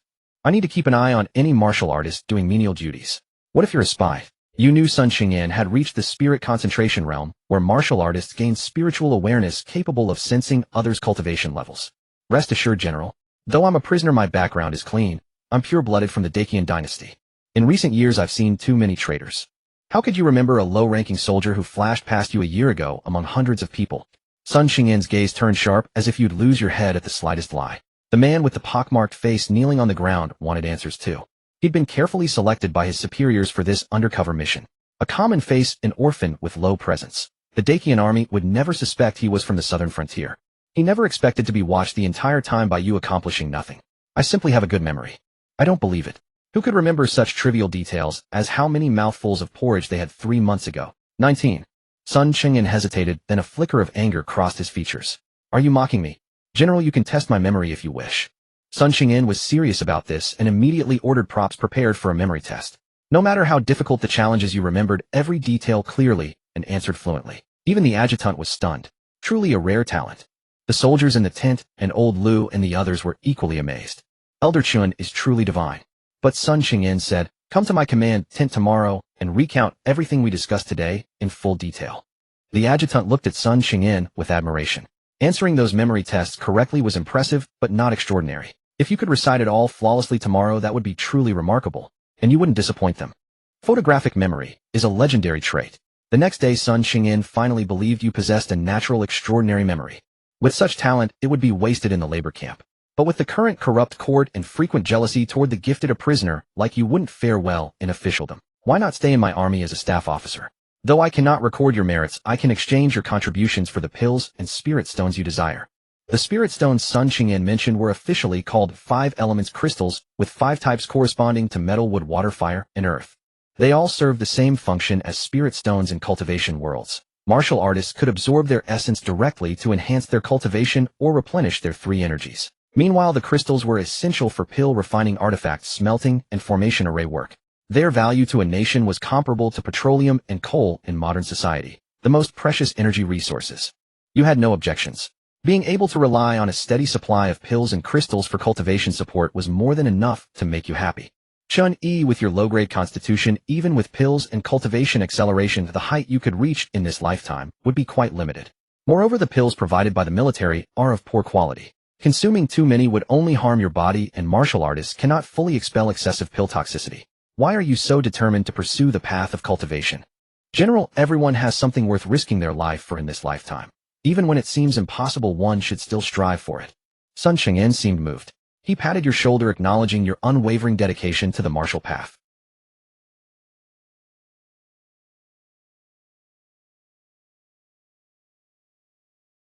It couldn't change the fundamental issue of having a low-grade constitution.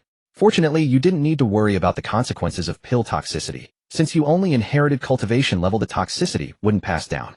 Still, he shouldn't die too quickly. He could draw a few more traits. What if he got lucky? In the following simulation, Chen Yi thrived in the military camp. The photographic memory trait made him the most sought-after person in the entire army. He was like a powerful database capable of memorizing all data and intelligence from every level of the military camp. On top of that, as a living, thinking person, he could also organize and integrate these data and intelligence. He was essentially a walking AI. Whenever any issues arose, Sun Qingyan would consult Chen Yi. Seeing how much the general trusted him, everyone regarded Chen Yi as the general's most favored aide. In the military camp, Chen Yi was second only to the general himself. Old Liu and the other labor soldiers rode on his coattails, their status rising steadily in the camp, with no one daring to provoke them. Those thin cotton-padded quilts with barely any cotton would never be assigned to them again. The quartermaster officer gave them the finest supplies. Over time, everyone in the camp learned of Chen Yi's photographic memory. It wasn't just Sun Qingyan who relied on him. The quartermaster, inspection officers, scouts, and others all depended on him. Sun Qingyan kept his word.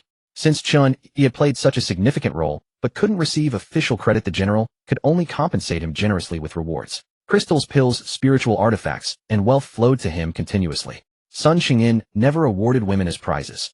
Unlike other commanding officers, he didn't treat women as war booty. Chen Yi would roll spirit stones in his hands like walnuts, discarding them once their essence was absorbed. Pills that enhanced cultivation and accelerated progress were chewed like snacks. Spiritual artifacts were given away as toys so generously that crowds called him adopted father and offered their loyalty. Damn, this exile to the military camp is pretty sweet. I want to sign up too. I have photographic memory too. Watching this simulation made the real-life Chen Yi quite envious. The 15th year, 32 years old. Commencing trade extraction. Extraction successful.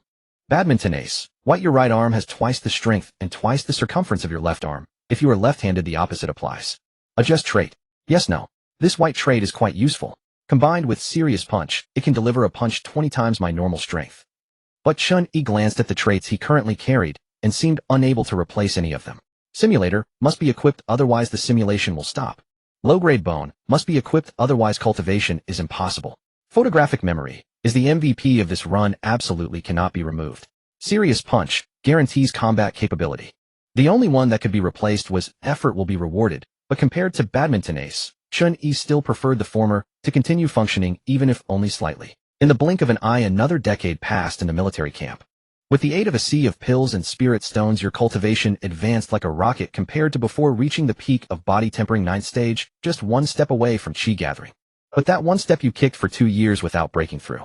Sun Qingyan mentioned that a pill called the chi gathering pill could help those with poor bone like you break through to the chi gathering realm. You guessed it, was something like the foundation establishment pill in cultivation novels. But the war had been raging for 2 years. The Dashi kingdom in the south launched one large-scale battle after another, and the Suzhou border troops were busy fighting. Sun Qingyan casually found a reason to apply for a chi gathering pill from the quartermaster, but it never arrived. Perhaps it was sent, but lost amid the flames of war at the border. Now you had no time to consider breaking through. Suzhou Pass. Sun Qingyan and his remaining 20,000 border troops were besieged here by the Dashi Kingdom's barbarian elephant army. This was a fortress town with high walls and deep moats, easy to defend, but hard to attack. However, it was not large, and the civilian population was sparse. There was a large granary inside with enough grain to last over half a year.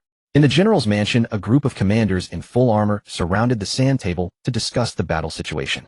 As the soul of the entire army, you were naturally present. General, those southern barbarians are shouting outside the city again. Let me go out and fight. Many military officers had hot tempers and could not tolerate it. Sun Chingyin remained calm and composed. If you want to go alone, I won't stop you. Just don't take the brothers with you. But General, this. The Dashi elephant army wields 15-meter spirit weapon giant spears and rides 6-meter-tall barbarian elephant beasts. Though only a few hundred riders, they can clash head-on with our tens of thousands of infantry. Haven't our troops suffered enough at their hands? With Sun Chingyin's cultivation, he had no fear of these elephant soldiers. But he could not go alone to fight. The enemy had not only the elephant army, but also thousands upon thousands of regular troops and high-realm martial artists watching from the sidelines who would not give Sun Chingyin a chance to slaughter freely. You voiced an observation you had made. In the past few days, the elephant soldiers patrolling under the city walls have become fewer. Even those who come to curse look listless and sick. I suspect these beasts cannot adapt to the Central Plains climate and have contracted a disease. Sun Chingyin nodded. But we must also be wary of bait. The Dashi army has now penetrated deep into our Suzhou hinterland with an extremely stretched supply line. As long as we hold out and do not sally forth, they will have to retreat sooner or later. While you were discussing military affairs, a soldier suddenly rushed in. Report. Imperial envoy arrives bearing a golden imperial decree ordering Suzhou border commander Sun Chingyin to immediately march out and engage the Dashi army to reclaim lost territory. The soldier presented a red token inscribed with imperial decree not to be delayed. Sun Chingyin sighed and accepted it. This is the 10th golden decree urging us to fight. The deputy commander fumed. What is the emperor doing? All he does is urge us to fight, but we haven't seen a single reinforcement. Sun Chingyin looked out at the gray sky beyond the government office. Treacherous ministers have deceived the sovereign. His Majesty probably thinks the loss of a dozen cities in Suzhou is because we border troops are cowards and deliberately retreated. The warriors present spoke bluntly. Foolish ruler. You secretly enjoyed hearing that, but also admired how bold these military officers were. Sun Chingyin once again defied the imperial decree. He was caught in a dilemma. To be a loyal minister, he could not watch his brothers go to their deaths. Though he was a martial artist in his prime with profound inner strength, white hairs had begun to appear on his head. Sun Chingyin's dilemma finally ended 2 months later when the imperial envoy arrived at Yin Pass. When the besieging enemy forces heard that the envoy had come to urge Sun Chingyin to fight, they immediately carried him in on a sedan chair with 8 bearers, adding fine clothes and delicacies. Those uncivilized barbarians suddenly became particular about etiquette.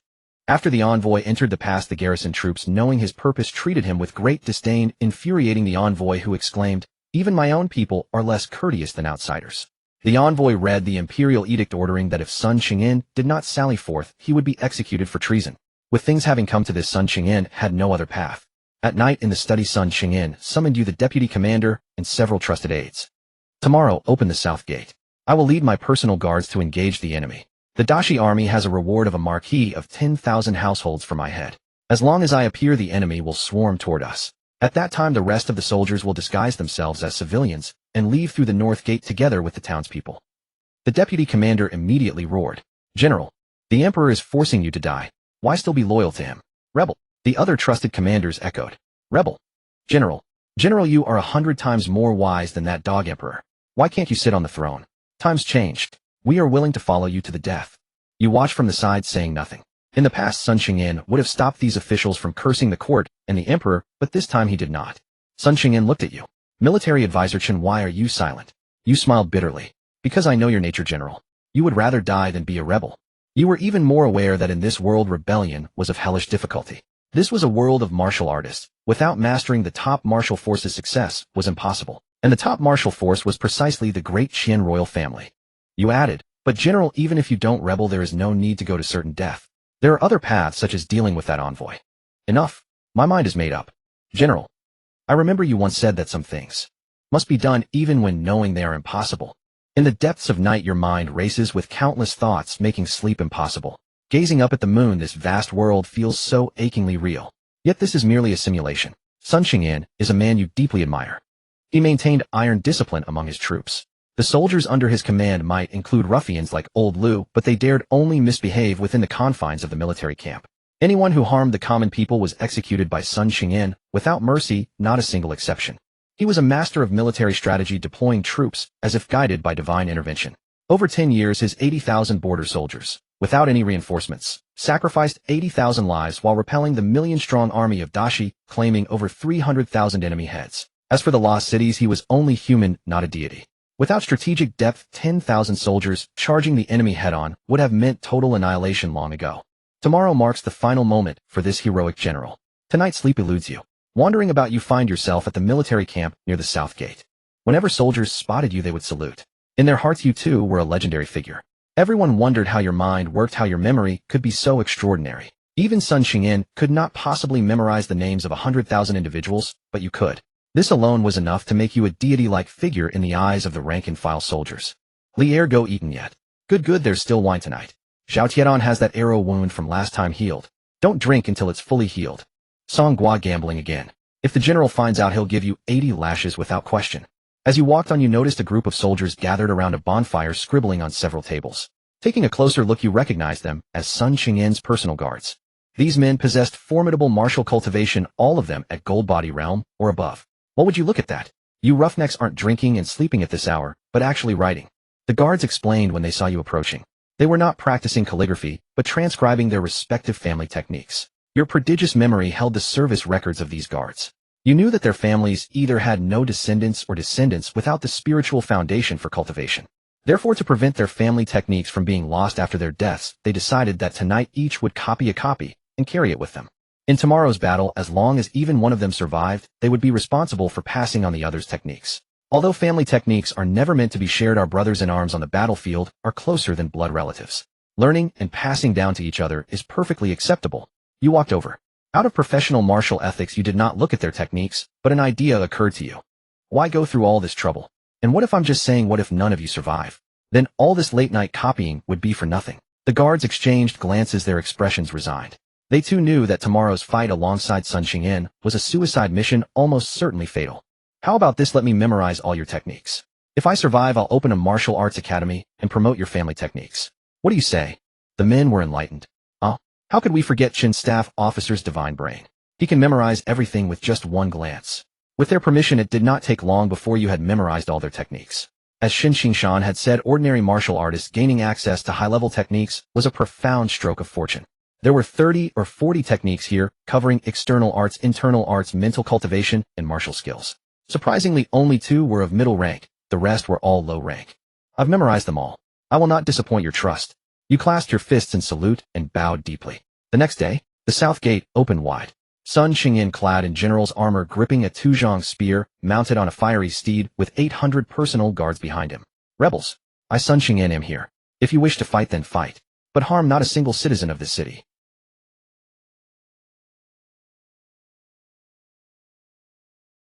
He was a nascent spirit realm martial artist, and against the multitude of enemies he cut them down like a divine war god.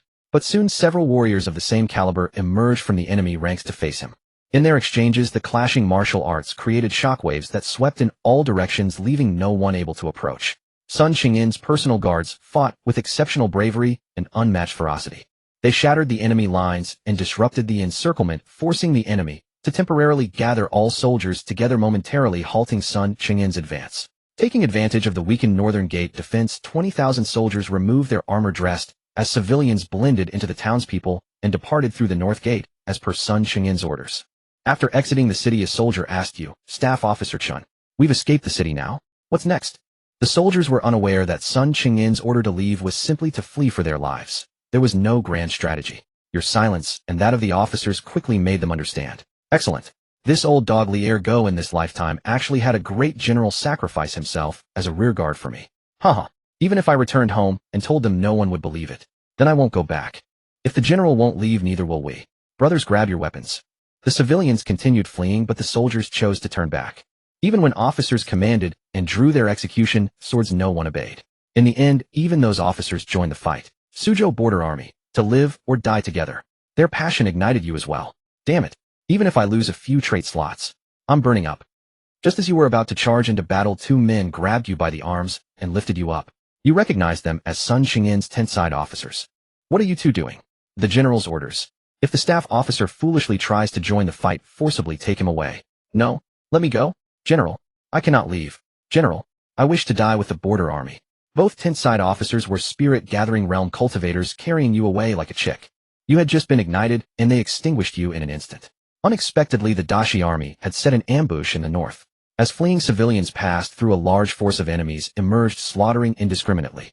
The border troops behind saw this and hastily dispatched reinforcements to protect the civilians' escape. However, an enemy mammoth cavalry unit was also in that area. The border army could not resist head-on, and casualties mounted sharply. Those two tent-side officers who were protecting you were killed in action. Small as you were, you scrambled desperately through the chaotic battlefield. At this moment, you were not feeling heroic at all. You only wanted to survive. Arrows flew, swords clashed, war elephants trumpeted. What do I do? What do I do? You felt death was imminent. Chen boss, come here quickly. You heard Old Lu's voice. Following the sound, you saw him actually crawl inside a dead war elephant's rear end. All this. Quick, come in. It's spacious in here. No one will ever find us. To survive, you pinch your nose and dive right in. Oh no. Even Chen Yi outside the simulation couldn't help but pinch his nose. Me, oh me, you've suffered again. Year 16, age 33. Drawing a trait. Success. Spider sense green. When danger approaches, your hairs stand on end, and you get goosebumps. Adjust trait. Yes, no, this one's pretty useful. Chen Yi thought it over. Since his cultivation was stuck at the peak of body tempering, and breaking through to the spirit-gathering realm on his own would be difficult even with constant training. He might as well swap out effort always pays off for now. Using spider sense would enhance his survival skills. You replaced effort always pays off with spider sense. Thanks to spider sense, you sensed danger multiple times in advance, and you and Old Lu managed to escape alive on the battlefield.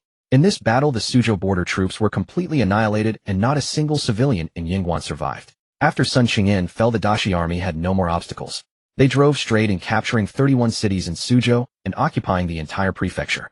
Ridiculously, the imperial court still blamed Sun Qingyan's border troops for failing to resist the enemy, allowing a small southern barbarian tribe to seize a whole prefecture of the Central Plains.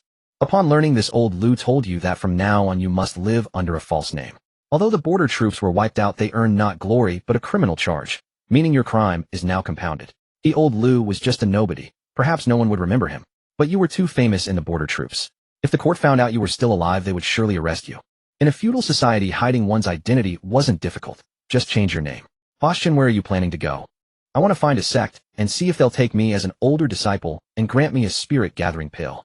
You had heard from Sun Qingyan that the martial sects on the continent did not participate in war or politics, so your status as a fugitive shouldn't be a major obstacle to joining a sect. Still thinking about breaking through to the spirit-gathering realm? Not to burst your bubble, but this stuff depends on luck.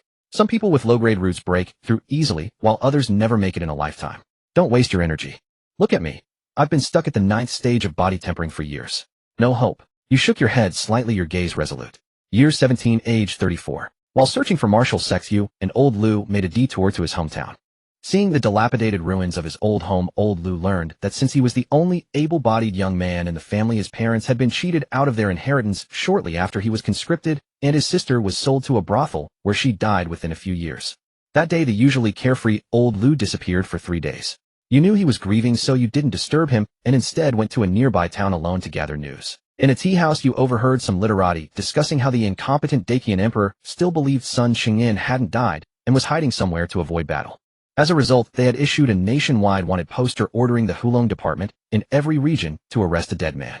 Moreover, after the Dashi kingdom took Suzhou, the southern barbarian states all rose up. They all thought, if Dashi can do it, so can we, and wanted a share of the abundant central plains. Not only the southern barbarians, but also the 3 great dynasties of Shiliang and the northern tribes were all restless, eager to contend for the central plains.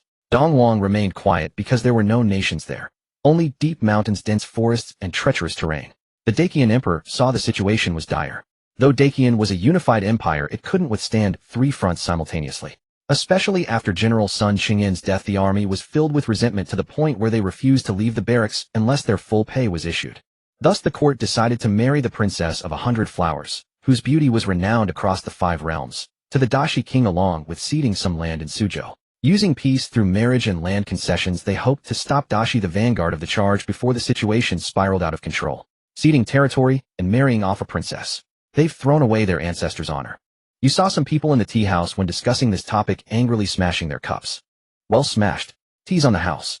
The tea house owner was also a man of passion. Any customer who smashed a cup in anger over the court's humiliation was given free tea. That day the sound of breaking cups echoed endlessly in the tea house. You sighed, this Dakian is like those shattered bowls, rotten. Amidst the turmoil of the nation, where would you go? 1. Gather righteous men and rise up. With your super memory, you could surely accomplish something. 2. Continue searching for a martial sect and travel the land. 3. Find a place to farm and settle down, living out your days in hiding. I already said rebellion always fails in this world, especially for a nobody like me, so option 1 is out. Chen Yi's gaze shifted to options 2 and 3. Option 3 is safer, better chance of living longer, but option 2 might give me a chance to get a spirit gathering pill. Though Chen Yi didn't believe he would never break through the spirit gathering realm. But breaking through faster was always better, allowing him to accumulate more cultivation in the next realm. Without a spirit of adventure, how can you succeed? Choose option 2. You chose option 2. You suddenly realized that you were living in the twilight of a once powerful dynasty, witnessing all these absurdities. Sun Qingyan's death had completely disillusioned you with the court. They even owed you a spirit-gathering pill. So you stopped caring about where Dakian was headed. From now on, you only wanted to live as long as possible, draw more traits, and find a martial sect willing to take you in and give you a spirit-gathering pill. Old Lu, who had disappeared for 3 days, returned. His hair began to turn white from that day on. Boss Chen, I have no home or family left. From now on, can I follow you? When you escaped from Yingguan, you had brought quite a bit of silver with you. Old Lu and the other low-ranking soldiers had no savings at all. If he didn't stick with you, he couldn't even afford a meal. Having spent many years together in the army, you had no problem taking him along. All right. You and Old Lu continued on your journey, visiting martial sects across the Central Plains. There were quite a few sects in various regions. For the famous large sects, you just needed to ask around to find out where they were. But such sects would never accept a middle-aged mediocrity like you, over 30 and still not at the spirit-gathering realm. What you were looking for were small to medium-sized startup sects that needed manpower and had some resources to spare. 18 years had passed, and you were 35. You had visited numerous minor cultivation sects only to be turned away at every door. Sai chased out again. Such rude people. You brushed the dust from your clothes, rubbed the bruises on your face, and descended the mountain covered in grime. At the foot of the hill lay a village. The moment you drew near, a pungent stench of fresh blood assaulted your nostrils. Stepping into the village, you discovered that every single inhabitant had been slaughtered. Their lifeless bodies lay scattered across the ground in grotesque heaps. How could this be happening again? We rested here just yesterday, and everyone was perfectly fine. This marked the 4th time this year you had stumbled upon a village massacre. It was as though a professional killing syndicate had been shadowing your footsteps, ruthlessly slaughtering every settlement you passed through.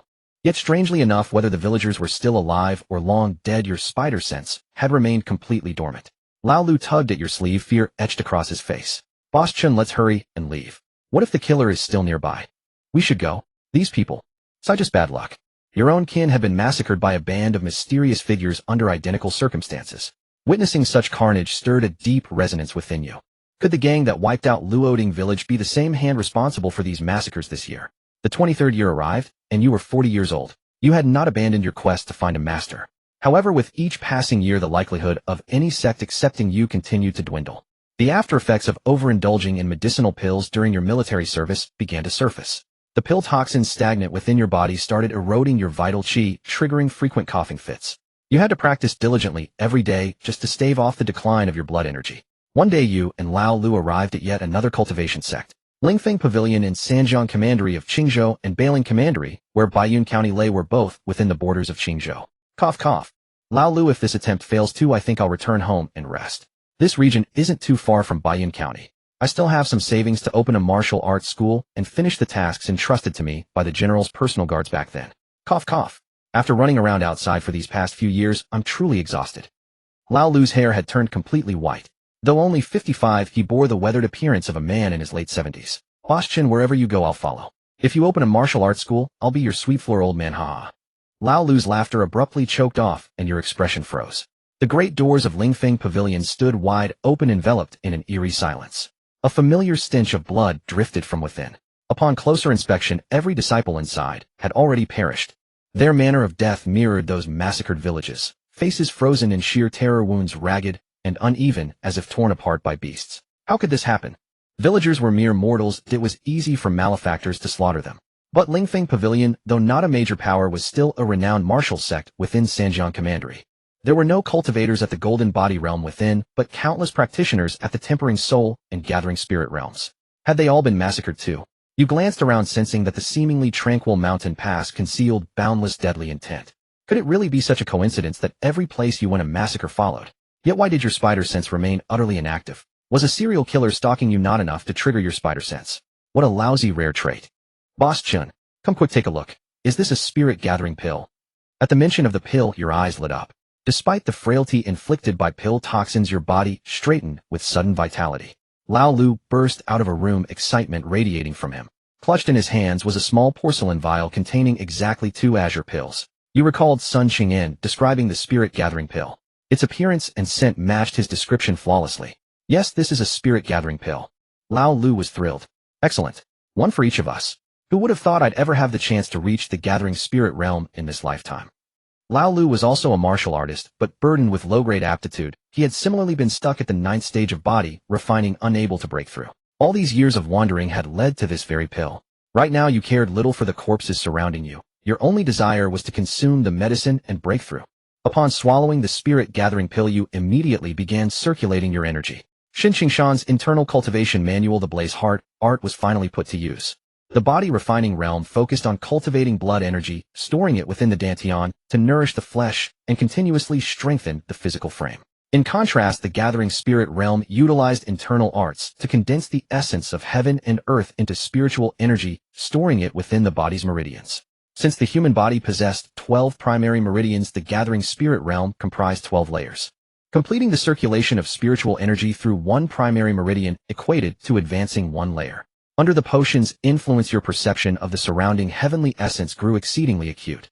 As your internal technique revved into motion, blood energy surged through your limbs like a multitude of giant hands, greedily snatching heavenly essence from the environment and drawing it into your body. The spirit stones you had acquired back in the military. You still carried some on your person precisely for this moment. As you gripped the stones with both hands, absorbing their concentrated essence, the efficiency of your spirit gathering skyrocketed.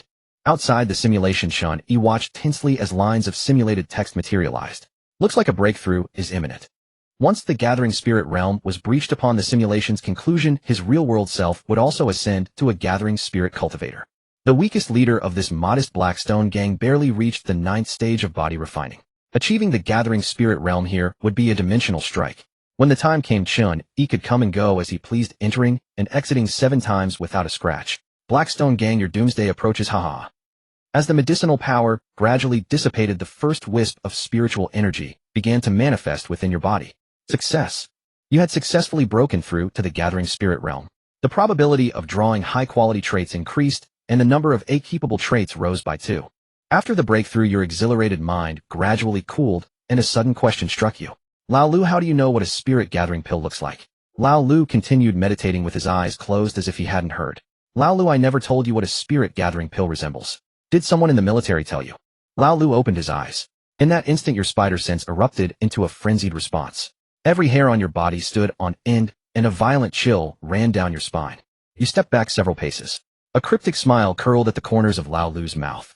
I don't recognize the spirit-gathering pill, but I can ask them. As he spoke, Lao Lu cast his gaze upon the corpses strewn all around. Everything clicked into place. You were the one who massacred Lingfeng Pavilion. Exactly. Wait, how could you possibly have that kind of strength? I didn't until 6 years ago when I obtained this. Black mist began to seep from old Lu's body in waves. With a gesture, a banner flag billowing with dark smoke flew out from his body, swelling in the wind until it towered several zhang high. On that banner you saw countless faces desperately trying to break free, their expressions twisted and sinister, emitting terrifying wails like ghosts weeping and demons howling. A Myriad Souls banner. You recognized it immediately.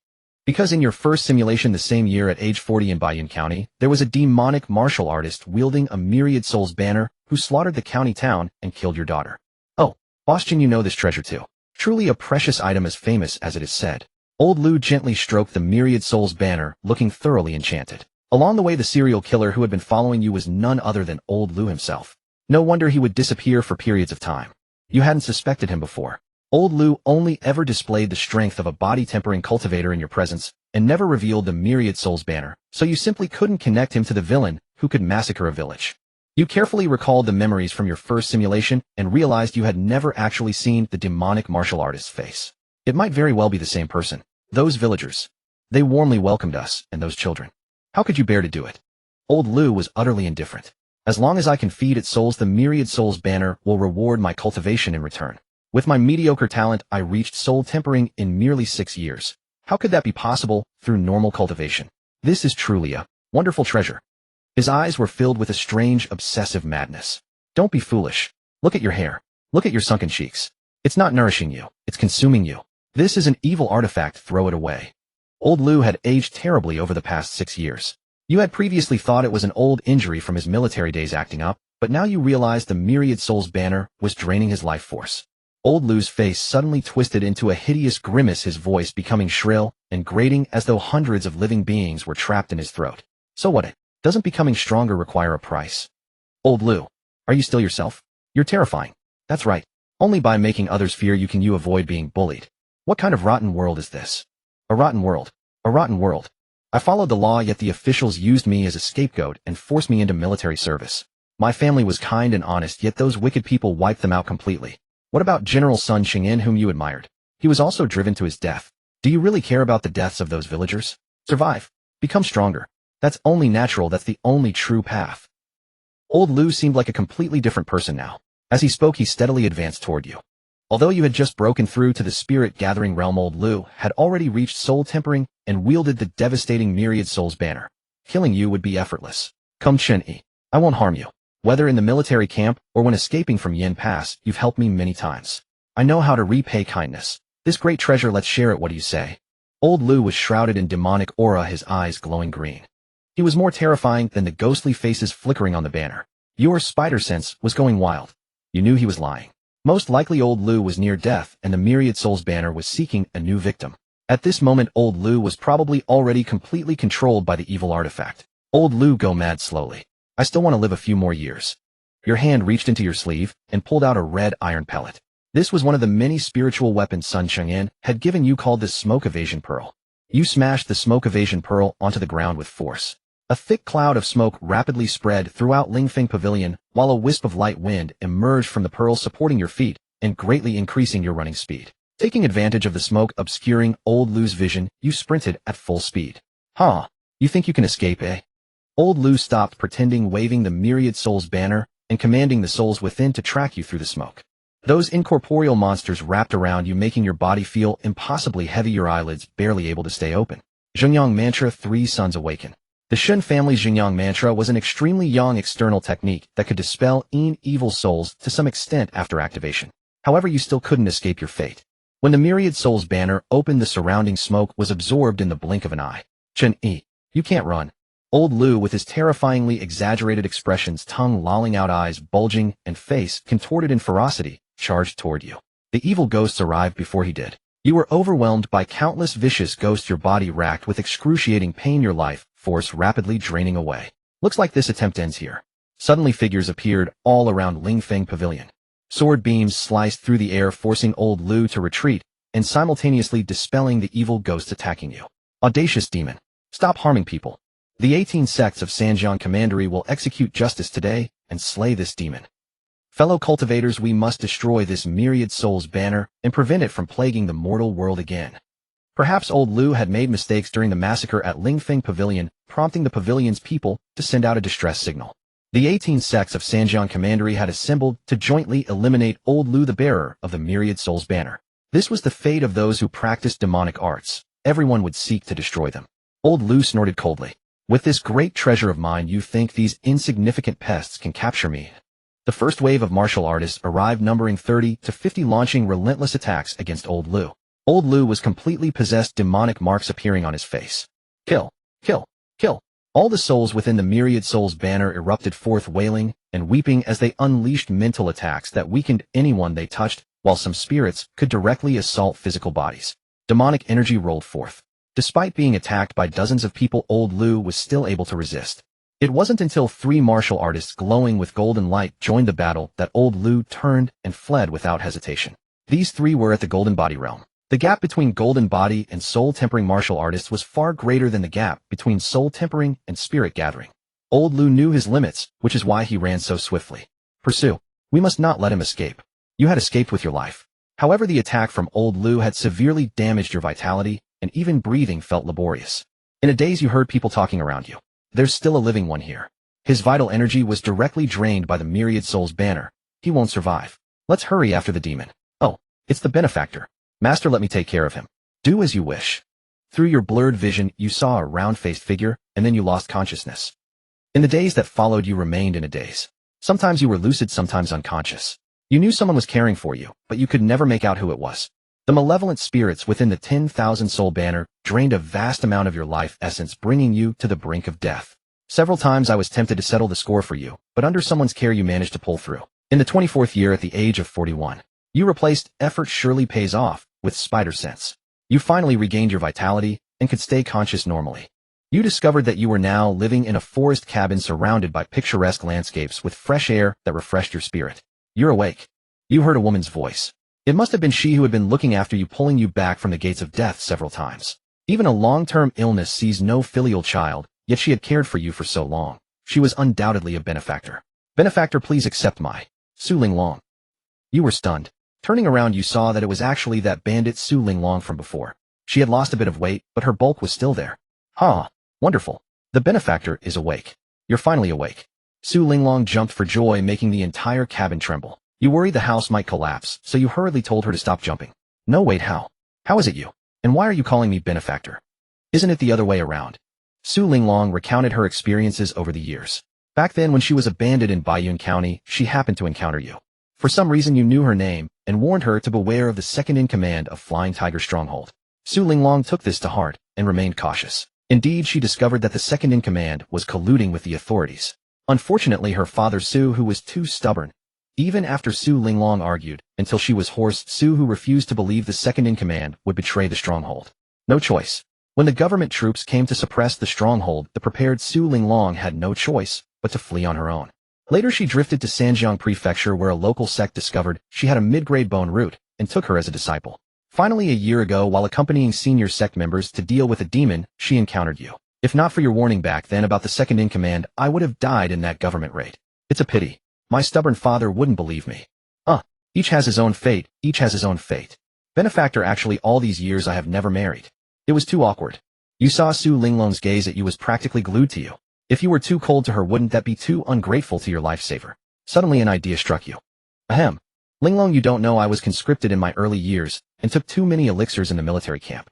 My body, accumulated too much pill poison. Plus, this time the souls in the 10,000 soul banner damaged my vitality. So I am deficient in yang energy. What do you mean? I'm impotent. You saw Su Linglong's gaze instantly clear up. She was still the same. If she could take 6 husbands as a bandit, she certainly couldn't accept the 7th husband, who was impotent. Benefactor, now that you've recovered, I consider my debt of gratitude repaid. May I ask what plans you have for the future? In your earlier words, apart from impotent being a lie, the part about physical weakness was not false. What should you do from now on? 1. Find a small town, open a martial arts school, and fulfill the last wishes of your former comrades. 2. Continue traveling around to see if there are any opportunities. 3. Go find old Lu and seize the 10,000 soul banner. This great treasure is mine, He. You had mentioned before that you wanted to fulfill your comrades' last wishes. Moreover, with the pill poison and the 10,000 soul banner draining you, your body was indeed very weak. Continuing to travel would be a living torment. It would be better to retire early, which might allow you to live a few more years and draw more traits. You chose 1. Is my luggage still here? Of course I haven't touched any of your things, benefactor. There are a few spiritual artifacts inside. If you like, I can give you some. No need, I'm now in the Qingtang sect. I don't lack these. Since the luggage is still here, I want to settle in a small town, recuperate, open a martial arts school, take some disciples, and earn some money to support myself. Great. Benefactor, I'll help you. With my identity as a Qingtang sect disciple, things will be much easier. Then thank you very much. You didn't picky about the location. You settled in the nearest town, Maku Town. You had money, so you quickly arranged the venue, equipment, and everything. As for enrollment, Su Linglong bluffed, claiming you were a training master from the Qingtang sect, with long-term cooperation and very professional teaching. Successfully tricked a large number of youths into signing up. You named your martial arts school Chengyin Martial Arts Academy. After all, the teaching materials you planned to use came from Sun Xingyin's personal guards, so this name was quite fitting. In the 27th year at the age of 44, Maku Town was a very small place with only your martial arts school, so there was no competitive pressure at all. Regardless of whether they had a bone root, as long as they were willing to pay and enroll, you accepted them. Those without bone roots would practice martial arts for fitness. Those with bone roots, you taught them cultivation techniques and led them into the path of martial arts. They couldn't achieve high accomplishments under you. After they basically entered the martial path, you would recommend them to try the Qingtang sect to see if they would accept them. Over time, you actually became a premium partner of the Qingtang sect, sending them many good seedlings. After 3 years, the martial arts school business was thriving with numerous apprentices. You now contentedly acted as the boss, occasionally giving guidance on martial arts while the routine teaching work was left to hired martial arts instructors. Most of the time you focused on nurturing your health, hoping to restore your body so you could live a few more days. This year's trait is another useless white one. The probability increased, but luck didn't. One day you saw two dirty beggars on the street. Looking closely, one of them chubby, and with eyes darting around, was clearly Chun. You hurried over in big strides, coming before Chun. Chun. Elder Yi. Oh, Elder Yi. Are you also begging here? Come, let me make room for you. Hearing Dashuan's voice, your nose tingled with sudden emotion. This was your true fellow townsman. Beside Dasun walked a young woman, always hiding behind him as though terrified of strangers. But her gaze toward you was strange, as if straining to recognize who you were. Dashuan, what's going on? Why aren't you at the Lion anymore? How did you end up in Ma Town? And who is she? Dashuan's expressive abilities were rather limited. He rambled on for a long time, making it quite difficult for you to follow. Fortunately, the young woman hiding behind him acted as his interpreter, recounting to you the hardships she and Dasun had endured over the years. You were astonished to learn that this girl was actually your third sister's daughter. Shortly after your exile, Shen Qingshan also fell into a trap and was falsely accused of murder. The county magistrate sentenced him to death. Drawing upon your own experiences, Shen Qingshan realized this was an open and shut case of framing. Refusing to surrender passively, he fought his way out of the county yamen. While escaping with his wife and daughter, Shen Qingshan was ambushed by martial artists from both the county yamen and the Dragon Guard division and tragically fell in battle. In the chaos, your third sister Chen Yi handed her daughter to Dashuan, who happened to be nearby, while she herself drew the pursuers away. Though not the brightest, Dasun understood that neither the county yamen nor the Dragon Guard division would spare your third sister's family. Without hesitation, he fled Baitian County with little Nan Nan. The two relied on each other, fleeing from place to place and surviving by begging. You gazed into your niece's bright, watery eyes filled with fear of strangers. Her delicate features had wasted away from malnutrition, her youth defiled by poverty and hardship. A sharp pain pierced your heart. You could scarcely imagine the suffering she and Dasun had endured during their years of wandering. That she had survived to this day was nothing short of a miracle. Nanan, I'm your uncle. Don't be afraid. Your niece seemed to recall something. You're my uncle. I remember the small mole by your eye corner. You touched your beauty mark and smiled. Yes, it's me. Come, uncle will take you both to eat something good and buy new clothes. Meeting you marked the end of Dasun and Nanan's bitter days. The two came to reside at your martial arts school. Dasun took on menial tasks, moving goods, sweeping floors, doing whatever he was capable of. Yet the fury in your heart refused to subside. Why does the county yamen cling so desperately to killing Shen Qingshan? When my remaining lifespan grows short, I shall investigate this thoroughly. You restrained your impulse to return to Baitian County at once. Years had already passed, there was no rush. It would be wiser to cultivate a few more years, gather more traits, and increase your chances of success when you finally went to investigate. The 28th year. Age 45. Drawing traits in progress. Extraction successful. Demon Chi, green. Wherever demons pass, demon Chi remains, and this Chi becomes visible to your eyes. Adjust traits. Yes, no. This one is useful. Equip it. There were plenty of demons in the 5 regions world. Being able to see demon Chi would undoubtedly help avoid demonic threats. In the simulation, Chen Yi is currently at the Spirit Gathering realm with 7 trait slots available. Currently equipped traits are Simulator Rainbow, Photographic Memory, Purple Low-Grade Spiritual Roots, Green Earnest Fist, Green Hard Work Guarantees, Rewards, Green Spider Sense, Green, and Demon Chi, Green. The 29th year. Age 46. Drawing traits in progress. Extraction successful. Even ginger grows spicier with age. Purple, your cultivation speed, physical strength, vital energy, and other attributes will not decline with aging. Rather, the older you grow, the faster your cultivation accelerates, reaching up to 5 times the original rate. Adjust traits. Yes, no. Another epic drop. An epic tier trait. Could it be that your luck has turned around again after consecutive non-white traits over the past 2 years? Although simulated Chen Yi is only 40 years old, equipping even ginger grows spicier with age would still take effect. Because in this life the damage from pill toxicity and the myriad soul banner has aged him faster than normal, already meeting the old condition required by the trait. You replaced Earnest Fist with even ginger grows spicier with age. Dasun and your niece had already been residing there for over 2 years. The impact of childhood trauma and hardships on your niece was gradually fading. She trained alongside the disciples at the martial arts school. You discovered that she possessed high-grade spiritual roots, an exceptionally fine aptitude among ordinary people. Once she could communicate normally with others, you contacted Su Linglong and recommended her to Qingtang sect, hoping she would achieve something on the martial path, though her age made her start somewhat late.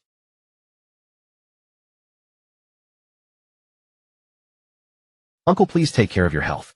Your cough has worsened these past 2 years. Be sure to take the medicinal soup Sister Linglong sends you on time, and don't complain about the bitterness. Shen Siqing kept urging you as she prepared to leave, clearly worried. You smiled and waved your hand dismissively. You just take care of yourself. Chen Yi was also reluctant to leave Dasan. But Dasan laughed heartily, insisting she return home early for dinner. Dasan was carefree by nature, content with simply having food each day, never letting the hardships of those years weigh upon his heart. The 33rd year. Age 50. Cough cough. The bad news was that at merely 50 years old your physical condition resembled that of an elderly man in his 80s. The good news was that even ginger grows spicier with age, accelerated your cultivation even faster. Next time I won't use pills to boost cultivation. If I must consume them, they should be of the finest quality, fewer but better. Such a painful realization. Under the dual effects of hard work guarantees rewards, and even ginger grows spicier with age, your martial realm had indeed advanced over these years. You had recently broken through to the third layer of spirit gathering. Should I go to Baitian County now, or persist a few more years? The 34th year. Age 51. You never married in this life, so you had no children. Not because you were incapable, but because you never found the right person. Yes, you were a man who never forced matters of the heart. The 35th year. Age 52. The martial arts school's business had essentially fallen to your senior disciple Tianwen. Though lacking in martial aptitude, Tianwen possessed a sharp business mind, managing the school excellently and treating you with great filial devotion. You heard that war had broken out once more in the south. The southern frontier, previously stabilized through diplomatic marriages, was once again in turmoil. An empress who had unified 100 southern nations rose powerfully, beginning her offensive northward. The 38th year. Age 55. Your health continued to deteriorate. The accelerating cultivation speed was proof enough. You had reached the 5th layer of spirit gathering. The maximum acceleration of even ginger grows spicier with age manifested precisely when death approached. Knowing your time was short, it was time to go to Baitian County and demand justice from the county yamen. In the 39th year, at 56 years of age, you replaced hard work always pays off with the serious punch. You replaced photographic memory with badminton master. On the day of your departure, you told no one. De Chun Tian, Wen Shen Xiqin, Su Linglong, and your entire lineage of disciples and grandchildren were none the wiser about your departure from Maoko Town. You had gone to challenge the government authorities, fully prepared to never return, unwilling to drag them into your peril. Outside the simulation, Chen Yi knew that his counterpart within was heading into mortal combat. So he swapped in status effects to enhance his fighting prowess. It seems that if one remains in the simulation long enough, the awareness that this is merely a simulation gradually fades.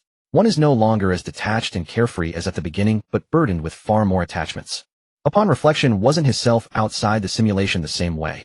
Having lived in this world for 18 years, Chen Yi's feelings toward his family, fellow villagers, and friends were equally genuine. He could not completely detach himself, for he was no cold-blooded creature.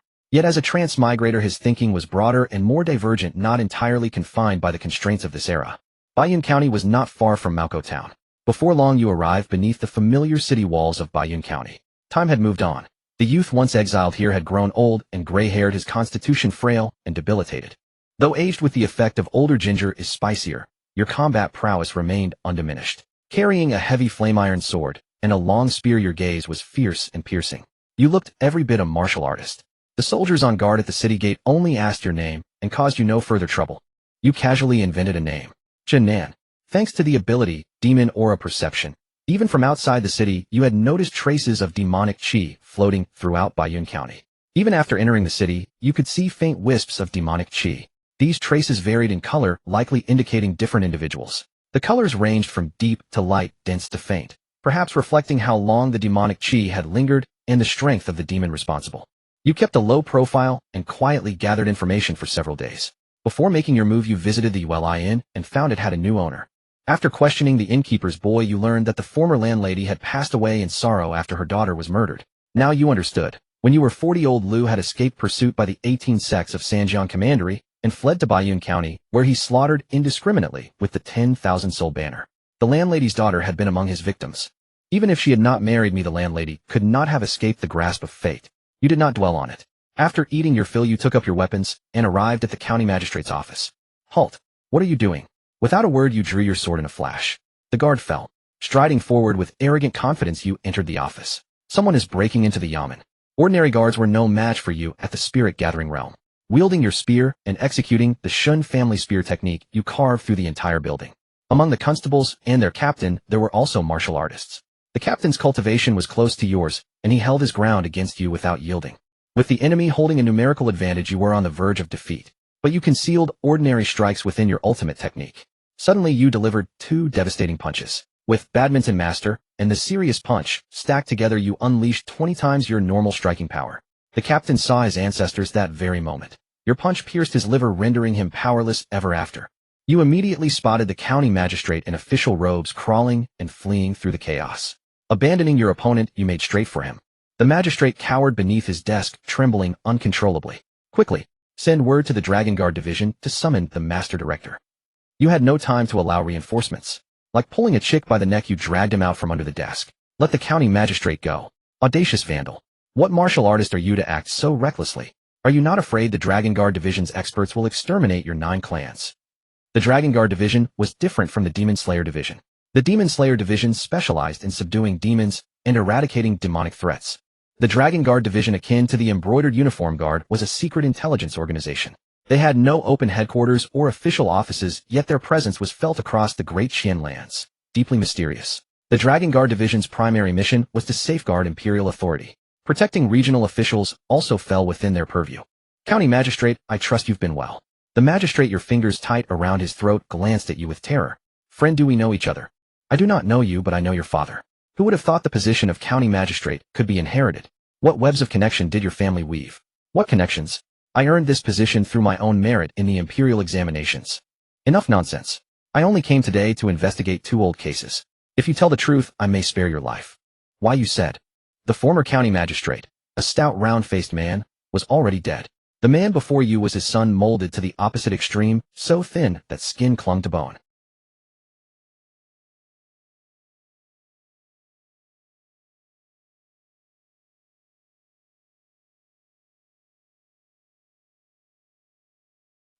I have no memory of Chen Yi, but Chen Yi, I remember him. My father was severely injured by him and died a few years later.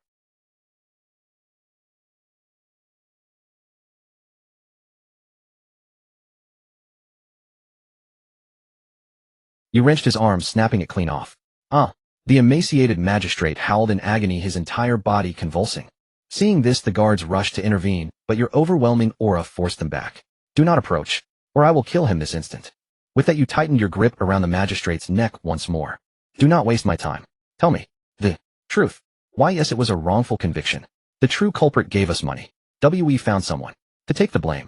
Hearing this, the assembled guards exchanged bewildered glances and murmured among themselves. They likely still believed both former magistrates of Baiyun County had been models of judicial integrity. That is not the whole truth. This is the truth. If these words spread, my position is lost. Finding someone to take the blame is one thing, but conspiring against a Demon Slayer envoy and a small banner officer. Your father must have had fat clogging his brains. Speak. What was the real reason? This. The magistrate's face turned crimson and his neck bulged as you choked him, his suffering palpable. Seeing his hesitation, you, without hesitation, snapped his other arm as well. Old warrior, show mercy. Speak the truth, or I will carve you into 1,000 pieces today. And kill your entire family. I'll talk. Chen Yi was just a misunderstanding. The Holong village case was originally meant to be pinned on Chen Qingshan, but Chen Yi happened to stumble upon it. Later, my father plotted again, and Chen Qingshan finally fell into the trap. We've been scheming against him all along because he's investigating certain cases at the Yamen. What cases? Some murder cases in the county. These cases were already closed, but the convicted were all wrongfully accused. The real culprits were demons. The officers around were all shocked. Pin demon killings onto innocent people. Why? Even if the county magistrate is corrupt, he's still a human being. Why would he help demons? What does the county magistrate stand to gain? The officers' questions were also the source of your confusion. The thin county magistrate looked around, let out a long sigh, and knew that if he didn't speak today, death awaited him regardless. Just as he was about to spill everything. Bang! The Yamen's main door slammed shut with a thunderous crash. Everyone turned to see Feng Yuqing, master commander of the demon-slaying division, arrive, in his black official robe embroidered with golden patterns. Seeing Feng Yuqing, the thin county magistrate was filled with terror. I told you to go to the Dragon Guard division for help. Who asked you to come to the demon-slaying division?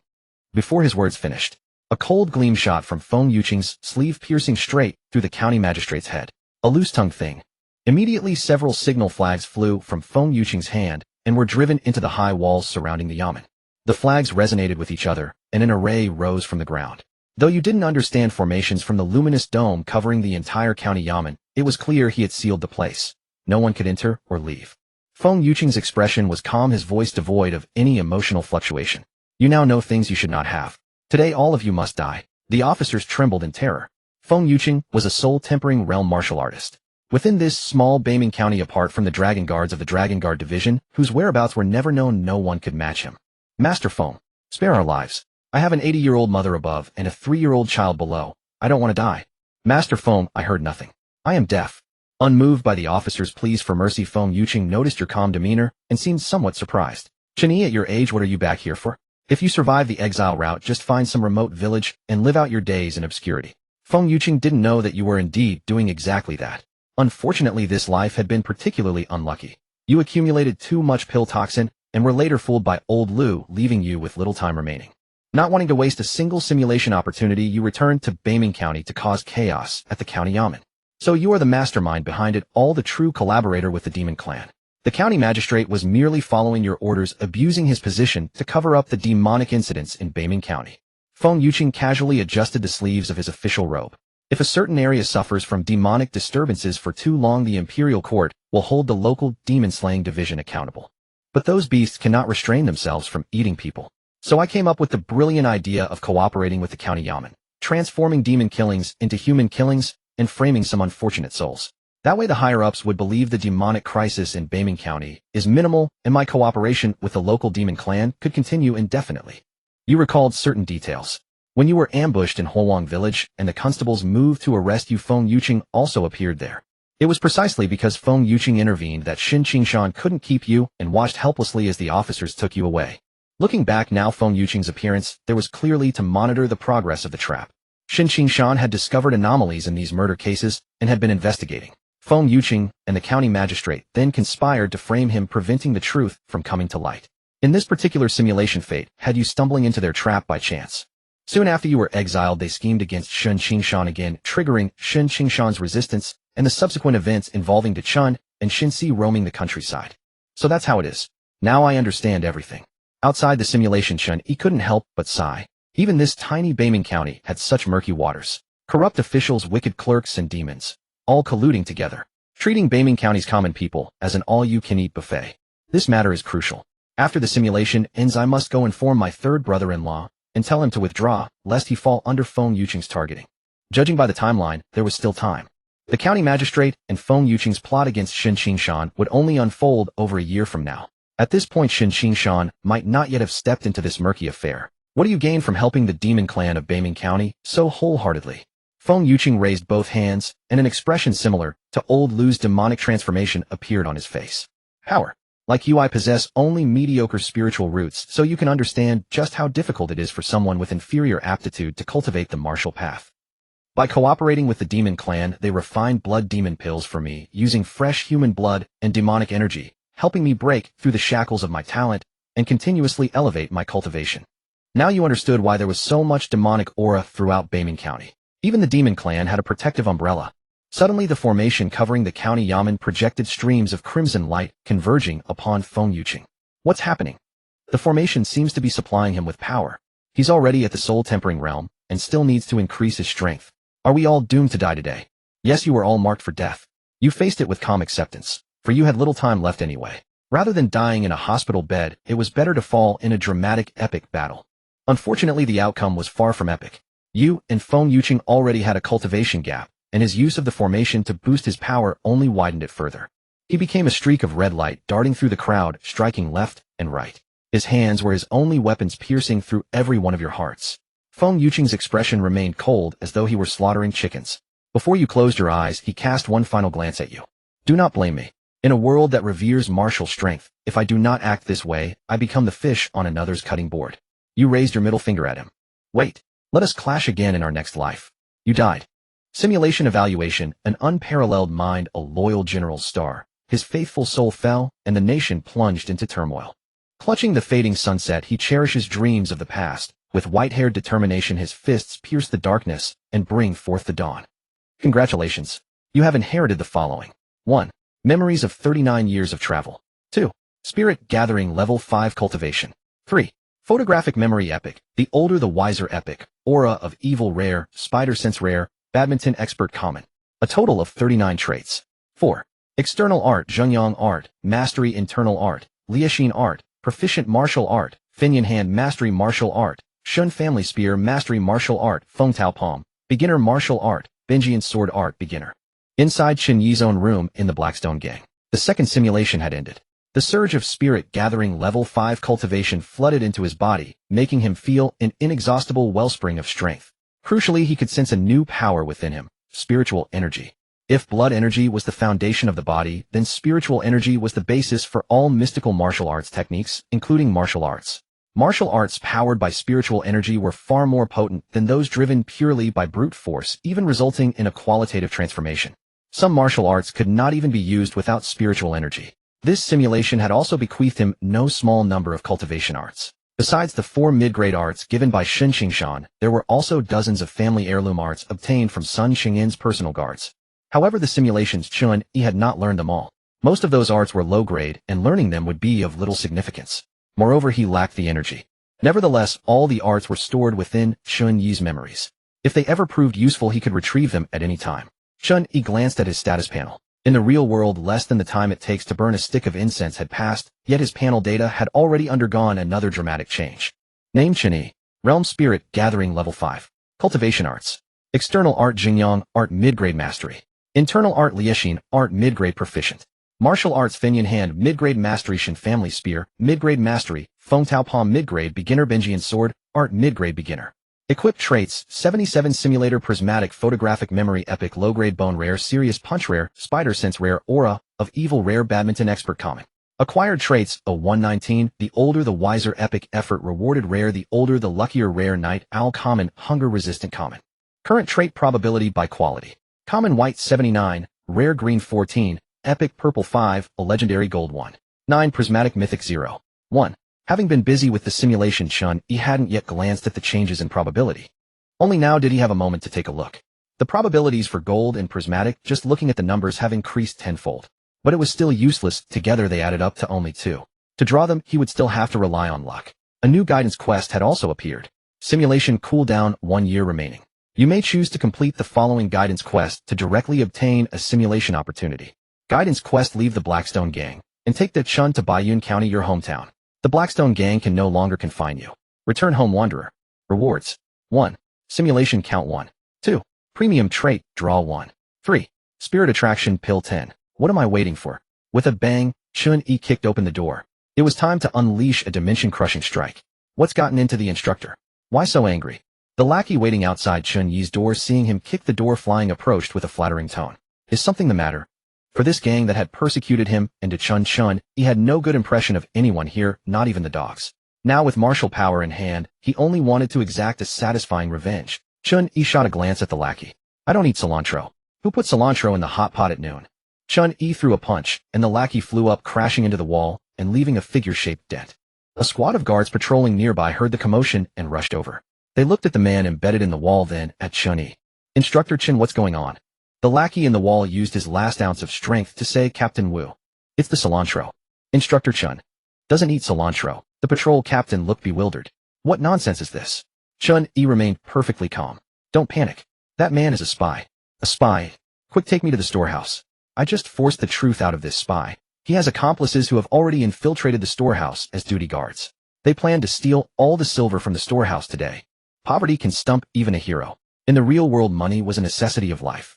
Chen Yi didn't want to waste time earning it. The best course of action was, of course, to rob the rich and help the poor.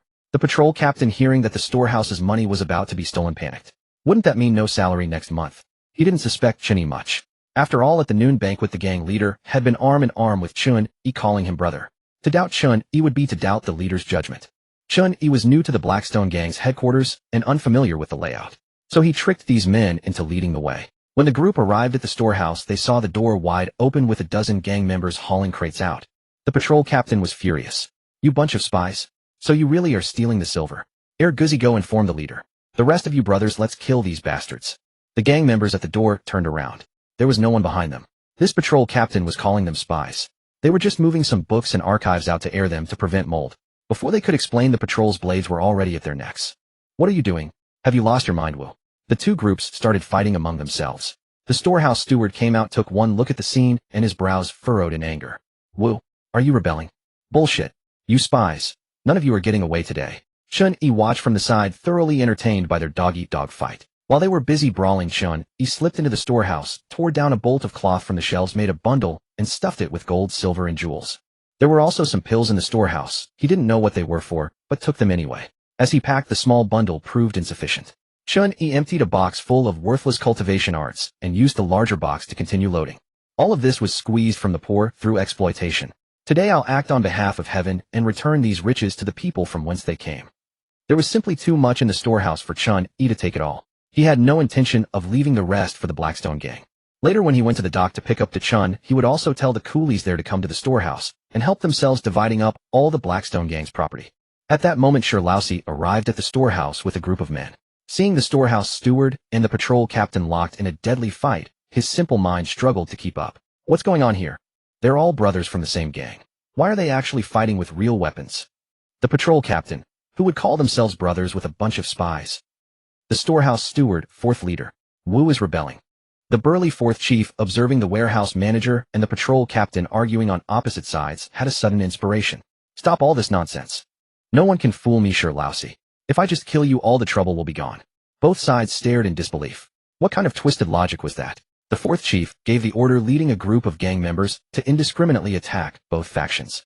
You idiot, Shirlausi. Joining the Blackstone gang is the worst luck ever.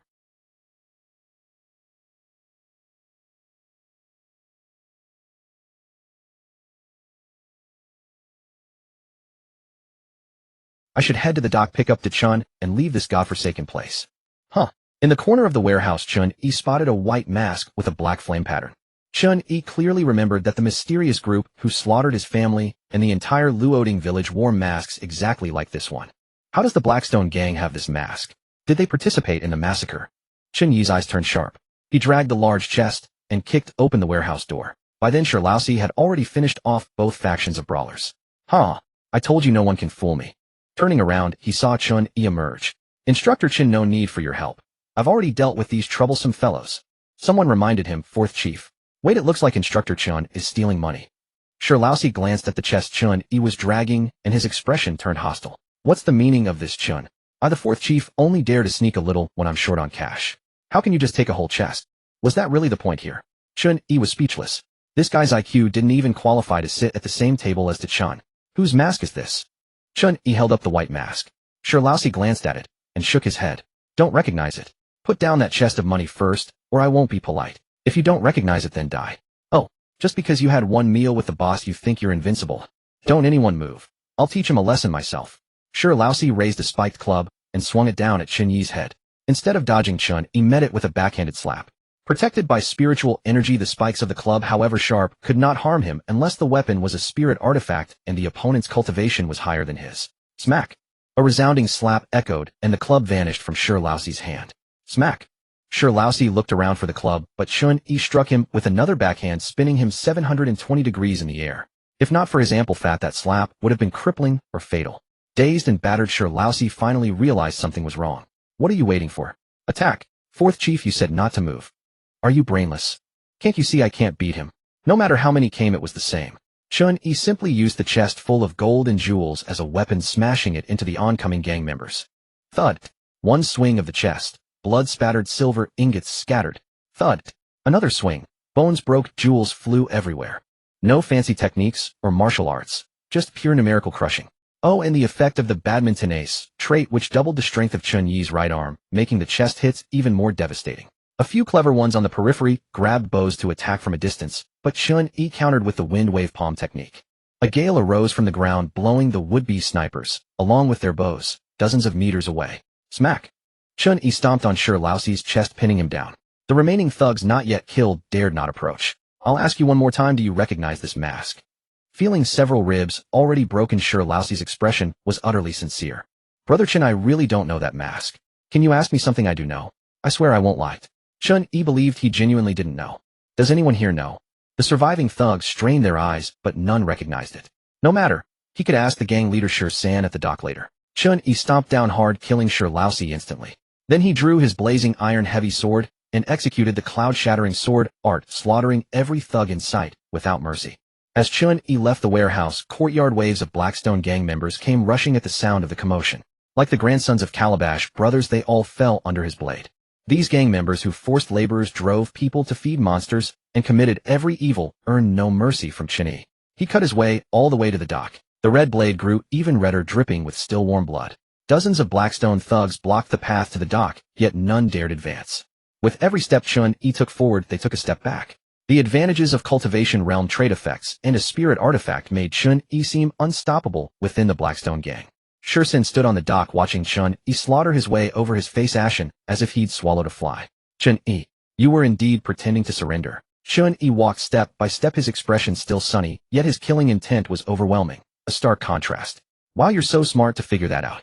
Chen Yi's tone dripped with sarcasm. Shursen fumed, his beard bristling. Attack! Cut him down. A trembling thug spoke up. Boss, all the brothers who went up were killed by him. Shursen roared, cowards.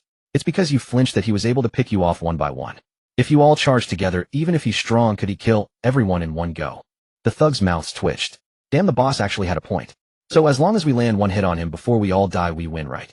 The dock laborers had all stopped working, watching Chen Yi's heroic rampage. Could the Blackstone gang really not stop him? If the gang collapsed, they'd be free. Only Chun was still dutifully hauling bags, asking curiously, why aren't you all working? Chen Yi walked straight up to Chun. Chun, you don't have to work anymore. We're going home. Okay, I'll follow you, brother. Chen Yi smiled and nodded. Meanwhile, Shursen had yet to realize Chen Yi was at the spirit gathering realm, foolishly believing numbers could win. Second hall blocked the dock exit. Third hall board the boats and block the waterway. Everyone else charge with me. Are we the Blackstone gang going to be wiped out by one man? Shursen stripped off his shirt, revealing a muscular physique. He activated some technique, causing his muscles to bulge even larger. Comparing the two, the gang members felt their boss's stats seemed stronger than Chen Yi's. So they obeyed his orders and blocked Chen Yi's path. Seeing this, Chen Yi tore a strip of cloth from his clothes and wiped the blood off his blazing iron-heavy sword. I want to take him away today. Let's see who dares to stop me. Watching the hard-earned foundation they had built nearly crumble under Chen Yi's hands, Shursen was now consumed by raging fury. With his chest bared and a massive cleaver in each hand, he led his brothers in a furious assault against Chen Yi. While shielding Chen Yi fought back against them, and yet he remained unhindered. This was not merely a gap in Cultivation realm, but a chasm in combat awareness and fighting technique. Chen Yi had inherited memories from 2 simulations and had served in the military. His combat experience was so vast that he could even apply military tactics to this very confrontation. He struck until this band of illiterate thugs was completely disoriented, utterly bewildered. Splash, splash, splash. Torrents of blood erupted skyward. Chen Yi's blade struck without mercy, his yin-tai heavy sword cutting through iron like mud, each stroke claiming a head. When Chen Yi channeled spiritual energy, the surface of the yin-tai heavy sword grew searingly hot, glowing completely red, as if just pulled from a forging furnace. The men of the Blackstone gang were decimated by this sword. Bodies had piled up around Chen Yi. Now truly no one dared to advance. Shursen urged them on. Advance. What are you all standing there for? Someone finally couldn't hold back anymore. Boss, can't you see? He's not at the body refining stage. His spiritual weapon can heat up like that. He must be channeling spiritual energy. He's at the gathering chi realm. Shursen barked back. You think I need you to tell me that? So what if he's at gathering chi? Does he never get tired? Keep attacking. For the meager wages they earned each month, how could the remaining gang members possibly continue risking their lives? You go fight him yourself. Splashing sounds echoed as the squad guarding the boats dove straight into the river, swimming toward the opposite shore. The men blocking the dock exit scattered in all directions as well. In the blink of an eye, Shursen was left with no followers. Yet Chen Yi was still approaching step by step. Shursen swallowed hard, backing away as he spoke. Chen Yi, don't forget our kindness. Without the brothers of Blackstone gang pulling you 2 out of the water, you and your fellow townsmen would have drowned in the river. Before Chen Yi could respond, Chen chimed in. Who said that? I clearly got to shore myself, then found what to fish brother Yi out. It was only then that you people discovered us. Shursen glared at Chen Yi. He's a fool, don't believe his nonsense. Chen Yi let out a disdainful laugh. Do you think I'd believe him, or you? By now Shursen had lost all will to fight Chen Yi to the end. His tone softened. Look, Chen Yi, if you told me earlier you were a martial artist, and such a powerful one at that, I would have let you take the gang leader's seat. I could work as your hired hand with no complaints. Why must things come to this? A man who refuses easy money is a fool. I can make money by seizing your black gold too. Not only will I profit alone, I can let everyone here profit. With that, Chen Yi turned to face the bewildered laborers gathered at the dock. Why are you all still standing there like fools? The Blackstone gang is finished. Those lackeys who just ran off, they must be right now plundering the treasury. Get there late, and you won't even get a drop of soup to drink. The laborers, hearing this, finally snapped out of their daze. They first dropped to their knees and kowtowed to Chen Yi. Thank you, Hero Chen, for rescuing us. In our next life we shall be your oxen and horses repay you 1,000-fold. May the hero be well. Then they grabbed whatever makeshift weapons they could find on the dock, iron rods, wooden planks, hammers, and charged toward the Blackstone Gang's headquarters. Chen Yi had fought his way from the headquarters to the dock. Few members of the Blackstone Gang remained. As for martial artists, those were Chen Yi's priority targets. Anyone who had struck out was now dead for certain. So how much the laborers could seize from the surviving gang members depended entirely on their own abilities. But Chen Yi estimated that given the laborers' current morale and the pent-up grievances they had accumulated over these past days, they would likely raze the Blackstone Gang to the ground. At this moment Shursen felt as though a lifetime had passed between then and now. Just moments ago he had been the all-powerful leader of the Blackstone Gang at the docks. Now not only had he lost all his followers, but his entire enterprise was being divided up. Everything was gone. All he could hope now was that Chen Yi might spare his life. If there's a mountain of fire, there will be firewood to burn later. Shursen watched as Chen Yi's figure blurred for an instant, and then the scalding yin tai heavy sword pressed against his neck. No, the mountain is gone too. Tell me, do you recognize this? Oh, there was hope. Yes. Shursen, without even clearly seeing what Chen Yi held, was already nodding frantically. Only after seeing it clearly did he become bewildered. Where did this mask come from? Where did you get it? Have you worn it? Or has someone else? Where was it worn? Tell me. Shursen hemmed, and hot sweat pouring down his face. Think, you idiot, think.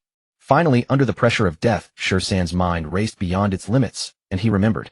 That day it wasn't just the two of you floating down from upstream. There was a third person. This mask was on his face. A brother said the mask was hard to destroy, seemed like a spiritual artifact, so he kept it. What about that person? By then he was already a corpse. The brothers just dug a random hole and buried him. Where? Take me there. You want to dig him up? He, not me, you. Under Chen Yi's overwhelming might, Shursen dared not disobey. He led Chen Yi to the burial site and dug the corpse out himself. 3 months had passed. The corpse had rotted beyond recognition, and the stench when unearthed was overwhelming. Even to Chen, who always had a robust appetite, vomited. Enduring the disgust, Chen Yi rifled through the corpse with his yin tai heavy sword, searching for clues to the man's identity. Did this fellow have anything else on him?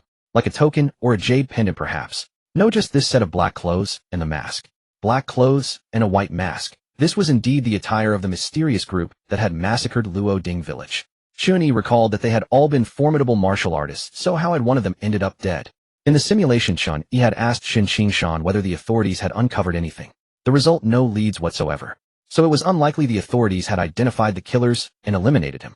Could it be that some righteous hero had passed by, seeing the injustice, and intervened? Amid this decomposed remains, Chen Yi actually discovered something unusual. A lock of red hair on this person's head. There was no hair dyeing or perming in this world. Red hair must have some special cause. Chen Yi silently memorized this sole thread of a clue. He ran. The Chen suddenly shouted. Chen Yi turned. Shursen had taken advantage of his concentration on the clues and suddenly bolted. Chen Yi rose, his expression disdainful. I'll let you get 1,000 meters ahead. Shursen glanced back and, seeing Chen Yi wasn't chasing, thought Chen Yi couldn't catch him. Old habits took over and he began hurling threats. Chen Yi, when I rise again, we'll settle old and new scores. Wash your neck and wait for me. Hey, Tui. Then he saw Chen Yi move, blazingly fast. Shursen was seized by terror. Run, you stupid legs. Shursen exerted every ounce of blood, and Chi sprinting for his life, feeling his lungs about to explode.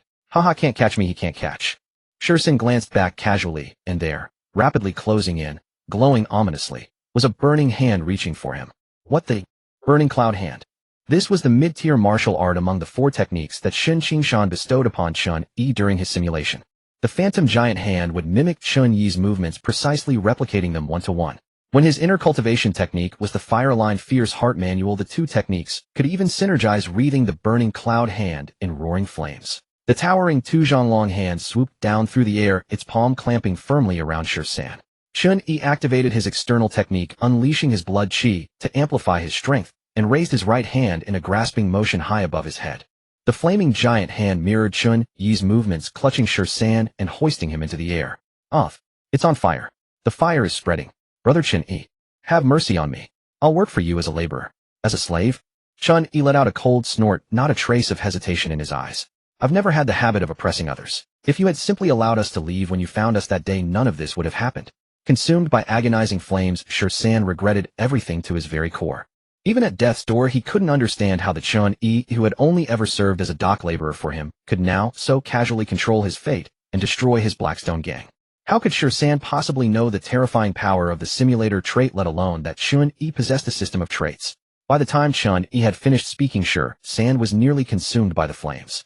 Chen sniffed the air. It smells so good, brothery. Chen Yi was at a loss for words. You can't eat this stuff? Let's go home.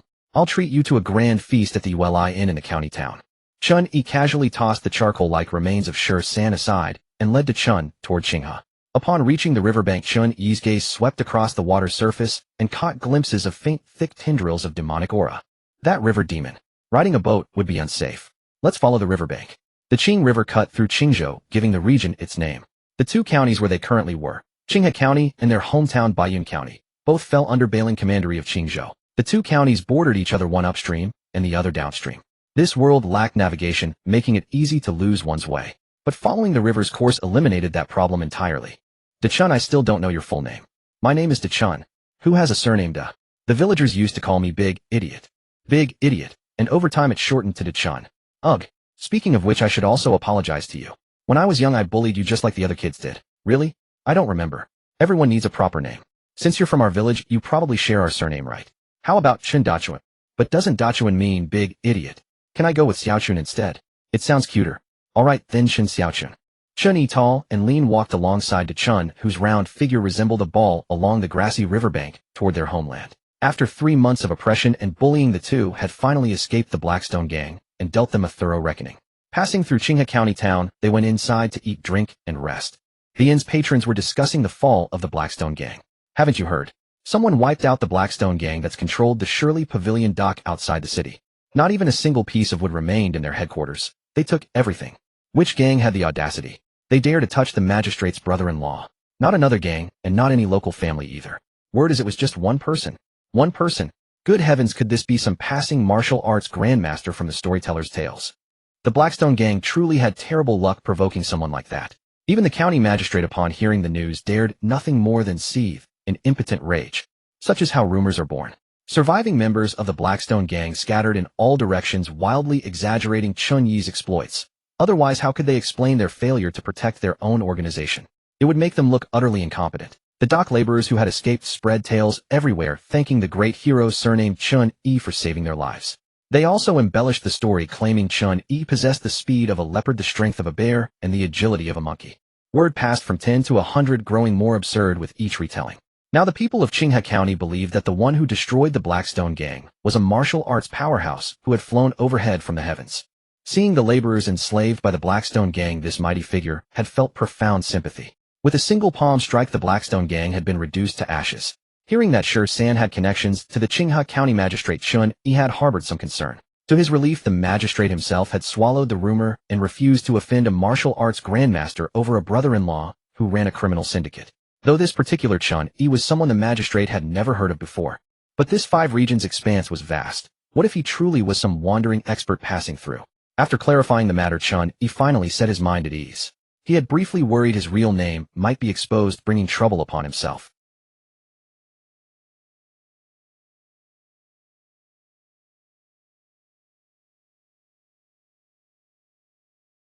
After resting for 2 days, Chen Yi purchased a carriage in the county town. He drove the horses himself while Chen rode inside, and they continued their journey. Baiyun County owed its name to a ring of Baiyun Ridge surrounding the county borders. The rugged hills rose and fell in succession, with peaks clustering so densely they formed layered ranges. Whenever mountain rains arrived, every ridge was shrouded in mist and clouds, resembling an ethereal fairyland.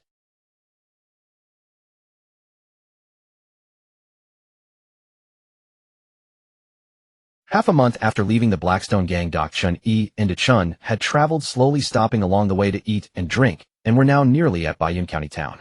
Under the effect of his demonic aura trait, Chen Yi occasionally spotted traces of demonic energy along the route.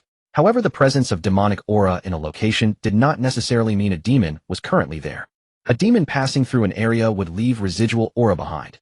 Even after 10 days or half a month, the trace would remain detectable by Chen Yi's trait. Demons roamed throughout the 5 regions, rumored to devour humans to advance their cultivation, making them the mortal enemies of the human race. This was precisely why the great Qian dynasty maintained demon suppression offices across the land, specifically tasked with handling demonic threats. After crossing into Baiyun County's territory, Chen Yi noticed far more traces of demonic aura here. Combined with what he had learned during his second simulation, the reason became clear. The local demon suppression office and county magistrate's yamen served as protective umbrellas for the demons in this region. The good news was that under such protection demonic attacks were organized and required prior registration. They could not randomly assault travelers. Otherwise it would be inconvenient for the county magistrate to find scapegoats. Therefore Chen Yi was actually safer after entering Baiyun County. However, there were bandits. This mountain was planted by me. This tree was planted by me. Seeing the Su-shaped figure of Su Linglong appear before him once again flanked by her bandit underlings, Chen Yi wordlessly reined in his carriage. Why is it you again? Su Linglong scratched her head with her large hammer, visibly puzzled. Why did you say again? Chen Yi laughed casually. It doesn't matter, it doesn't matter. You can't defeat me, so just step aside. Su Linglong mocked. Us 20 brothers can't beat you alone. Are you saying there are 200 people in your carriage? Ha ha. The Chen upon hearing this poked his head out of the carriage. What? There are 200 people in the carriage. Brother, where are they? Why can't I see them? Su Linglong seeing this laughed even louder. Ha! There's only one fool in the carriage. A large hand wreathed in flames slashed down, felling a row of old trees with a single slap. Su Linglong's laughter abruptly ceased.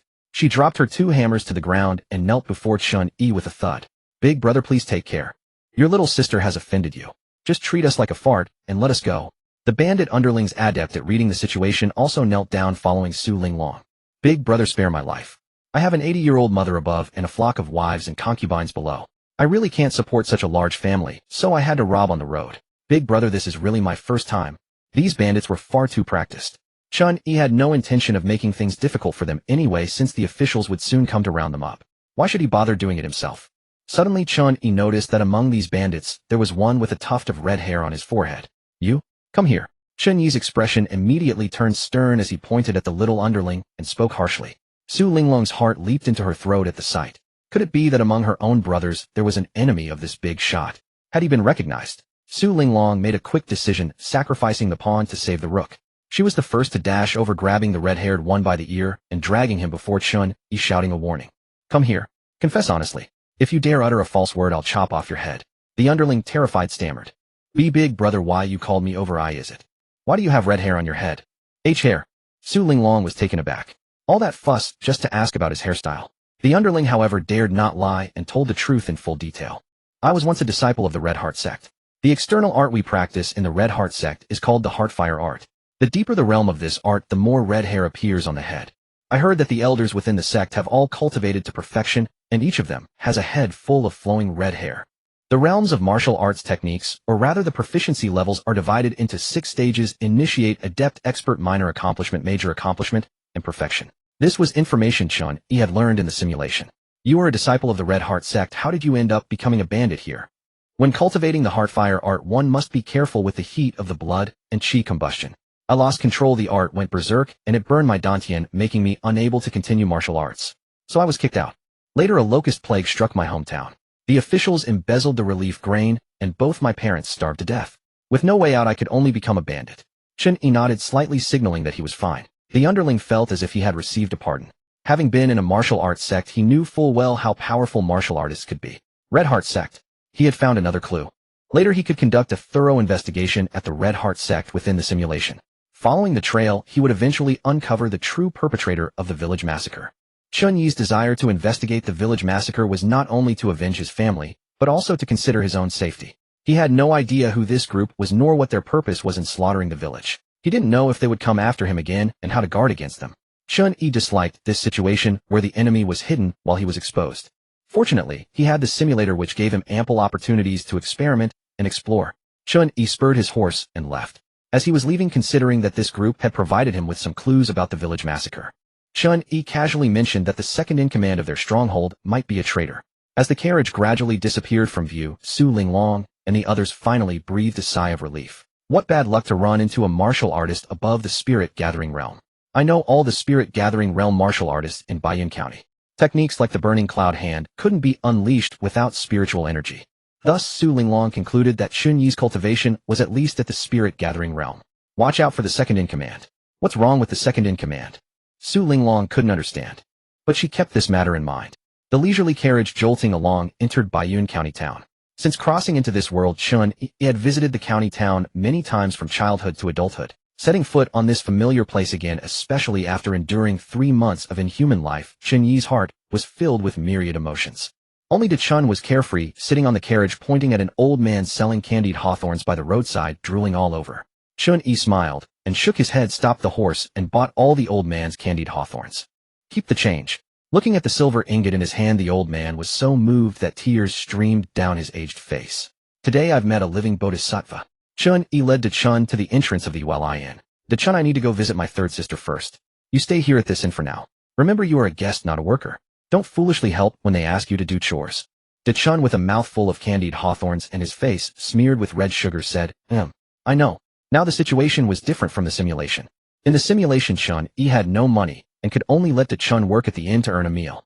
But now Chen Yi had seized a large chest of gold and silver treasures from the Blackstone gang, transforming himself into a wealthy man. Naturally, there was no need for Chen to work. Chen Yi could even easily buy any courtyard house in the county town. However, at the moment, he didn't know who was selling a yard, so he let Chen stay at the inn for now. After all, money was no object. Chen Yi led Chen into the Ui Inn. Welcome, honored guest. Are you here for a quick meal, or to stay? The enthusiastic landlady, still an old acquaintance, greeted them. To stay? 3 meals a day, 4 dishes, and 1 soup, served on time. Right away. Please go upstairs. Young guest, why are you staring at third lady like that? Chen Yi asked tentatively. Landlady, don't you feel we've met before? The landlady covered her mouth, laughing with a swaying figure. Guess, do you ask every woman that? Mei Sanyang here doesn't like men younger than herself. Chen Yi laughed it off, acting as if nothing had happened. Fortunately, the simulation was just a simulation, not a parallel timeline or something. If one considered the simulation as another parallel timeline, the counterparts in parallel space-time could sometimes experience memory interleaving. Because Chen Yi had seen this concept in sci-fi movies. So he had just wanted to test it. The romantic entanglement with the landlady remained only in the first simulation. Chen Yi had no desire to have much connection with her in reality. After settling Chen Yi headed straight for third sister's home. Once he arrived at third sister's house, the guidance quest would be considered complete. He wondered if this time's premium word entry could yield something useful. In Baiyun County, a small courtyard near East Street was the home of Chen Yun, the third sister of Chen Yi. May father and mother bless our fourth brother to escape death. Our eldest brother and second sister have been missing to this day. If my fourth brother is also gone, what shall I do? Chen Yun was at home burning incense before her parents' spirit tablet and praying. 3 months had passed since the massacre of Luoding village. The incident had made waves at the time and continues to keep the people of Baiyun County uneasy to this day. The imperial court issued strict orders for local authorities to investigate the matter and arrange for the Imperial Dragon Guard to assist, yet they have still not identified the villagers who carried out the massacre. Upon learning that her childhood village had been slaughtered, Chen Yun immediately rushed to the scene. While collecting the remains of her relatives, she failed to find the body of her fourth brother Chen Yi. Therefore, she still harbors hope to this day, wondering whether he managed to escape death. Knock, knock, knock. A knock came from outside. I suppose my husband has returned from his duties. When she opened the door, standing there was not Xin Xingshan, but Chen Yi, dressed as a young hero with a red long sword strapped to his back. Third sister, fourth brother. Is it really you? Before Chen Yun could finish speaking, tears spilled down her cheeks. She grasped Chen Yi's hand and touched his cheek, feeling the warmth, finally certain this was no ordinary reunion dream. Fourth brother. It's wonderful. You're alive. You're home. The siblings embraced, reunited at last. Chen Yi towered ahead above Chen Yun, who buried her face in his chest and wept until his clothes were soaked through. Enough, third sister, you're a mother now. Why are you crying like a young girl? Yet Chen Yi's own eyes grew red. But before his sister, he refused to show weakness and held back his tears. No more tears, will both stop crying. Third sister thought she'd lost all her family from her natal home, never imagining heaven would take pity and spare her fourth brother. Chen Yi spotted his niece tottering unsteadily across the courtyard. Chen. The name Shin Sichin almost slipped out before Chen Yi caught himself, his quick mind reminding him that belonged to the simulation world. In reality, his sister and brother-in-law had never given her an actual name, calling her only by the affectionate term Nan Nan. That's my niece, isn't she? Come on, Nan, and call uncle. The little girl was well cared for, with round rosy cheeks and tiny hands like lotus roots. Uncle, want candy? Chen Yun chided good-naturedly. This child asks for candy from her uncle on their first meeting. Clever girl. Chen Yi picked up Nan Nan with affection. Getting candy is simple enough. Uncle will take you to buy as much as you want. Yage, Nan Nan exclaimed happily. Hearing this, Chen Yun hurried to say, fourth brother, don't spoil her so. You barely survived. Where would you get money for such things? Over the past 3+ months, he still needed to explain to his third sister where he'd been. But the truth was too astonishing to reveal. No one could reach the 5th layer of the spiritual gathering realm in merely 3 months. Not even someone with the finest constitution. So Chen Yi had crafted a story along the journey back. Dachuan had pulled him into the water, saving them from the massacre. That much he could tell truthfully. As for what followed, Chen Yi claimed only that a kind, elderly martial artist had rescued him and Dachuan. The elderly martial artist taught him an external method allowing Chen Yi to enter the realm of martial cultivation. Recently, the master had embarked on his travels, finding it inconvenient to bring them along. Thus, they returned to Baiyun County. On the way, they rescued a wealthy merchant attacked by wild beasts, and the merchant, grateful for their help, gave them some silver. I see. Don't spend your money recklessly. Save it for when you take a wife. Stay at third sister's place for now, and I'll prepare a small room for you. While his third sister was occupied, Chen Yi played with his young niece and simultaneously claimed the guidance mission reward. Guidance mission complete. Rewards dispersed. A vial of pills materialized in Chen Yi's hand. Upon opening it, the fragrance of medicinal herbs filled the air, refreshing and invigorating. Nothing like the inferior pills he'd consumed in the military camp during the simulation. Products from the system are indeed of superior quality. With pills like these, as long as he doesn't consume too many at once, the residual toxicity should be negligible. The tangible reward from this guidance mission was a bottle containing 10 spirit guiding pills, a type of auxiliary elixir that accelerates the convergence of spiritual energy during cultivation. In various martial sects, such pills are essential for disciples' cultivation. A glyph light sphere appeared. As before, Chen Yi had one more opportunity to draw a premium glyph. Since he had reached the spiritual gathering realm, the probability of white tier glyphs had already dropped to 79%. Consequently, the light sphere finally showed color. Green and purple dots were no longer as scarce as needles in a haystack. Premium glyph, you'd better live up to your name. Give me a good companion. Chen Yi slapped the sphere. All the light dots vanished, leaving only an expanding purple glow that filled his vision. Treasure sensing nose purple epic. Good news, your nose can now detect the scent of supreme treasures within a certain range dependent on your cultivation realm. Bad news, you won't sense anything unless it qualifies as a supreme treasure. The moment he saw the purple light, Chen Yi felt confident. Upon reading the effect, he was nearly overjoyed. A glyph that can locate treasures. Fellow cultivators, this is a world of mysticism and martial arts. Here not only are there fists that shake the earth, but treasures are countless. Even though Chen Yi had only simulated twice and hadn't deeply immersed himself in the martial world, he had already encountered one supreme treasure, the 10,000 Souls banner. If he could actively seek out treasures, what a tremendous advantage. Chen Yi equipped it on the spot and sniffed the air. He sensed nothing at all. Perhaps his cultivation level was too low, so his detection range was limited, requiring him to be close enough to the treasure to perceive it.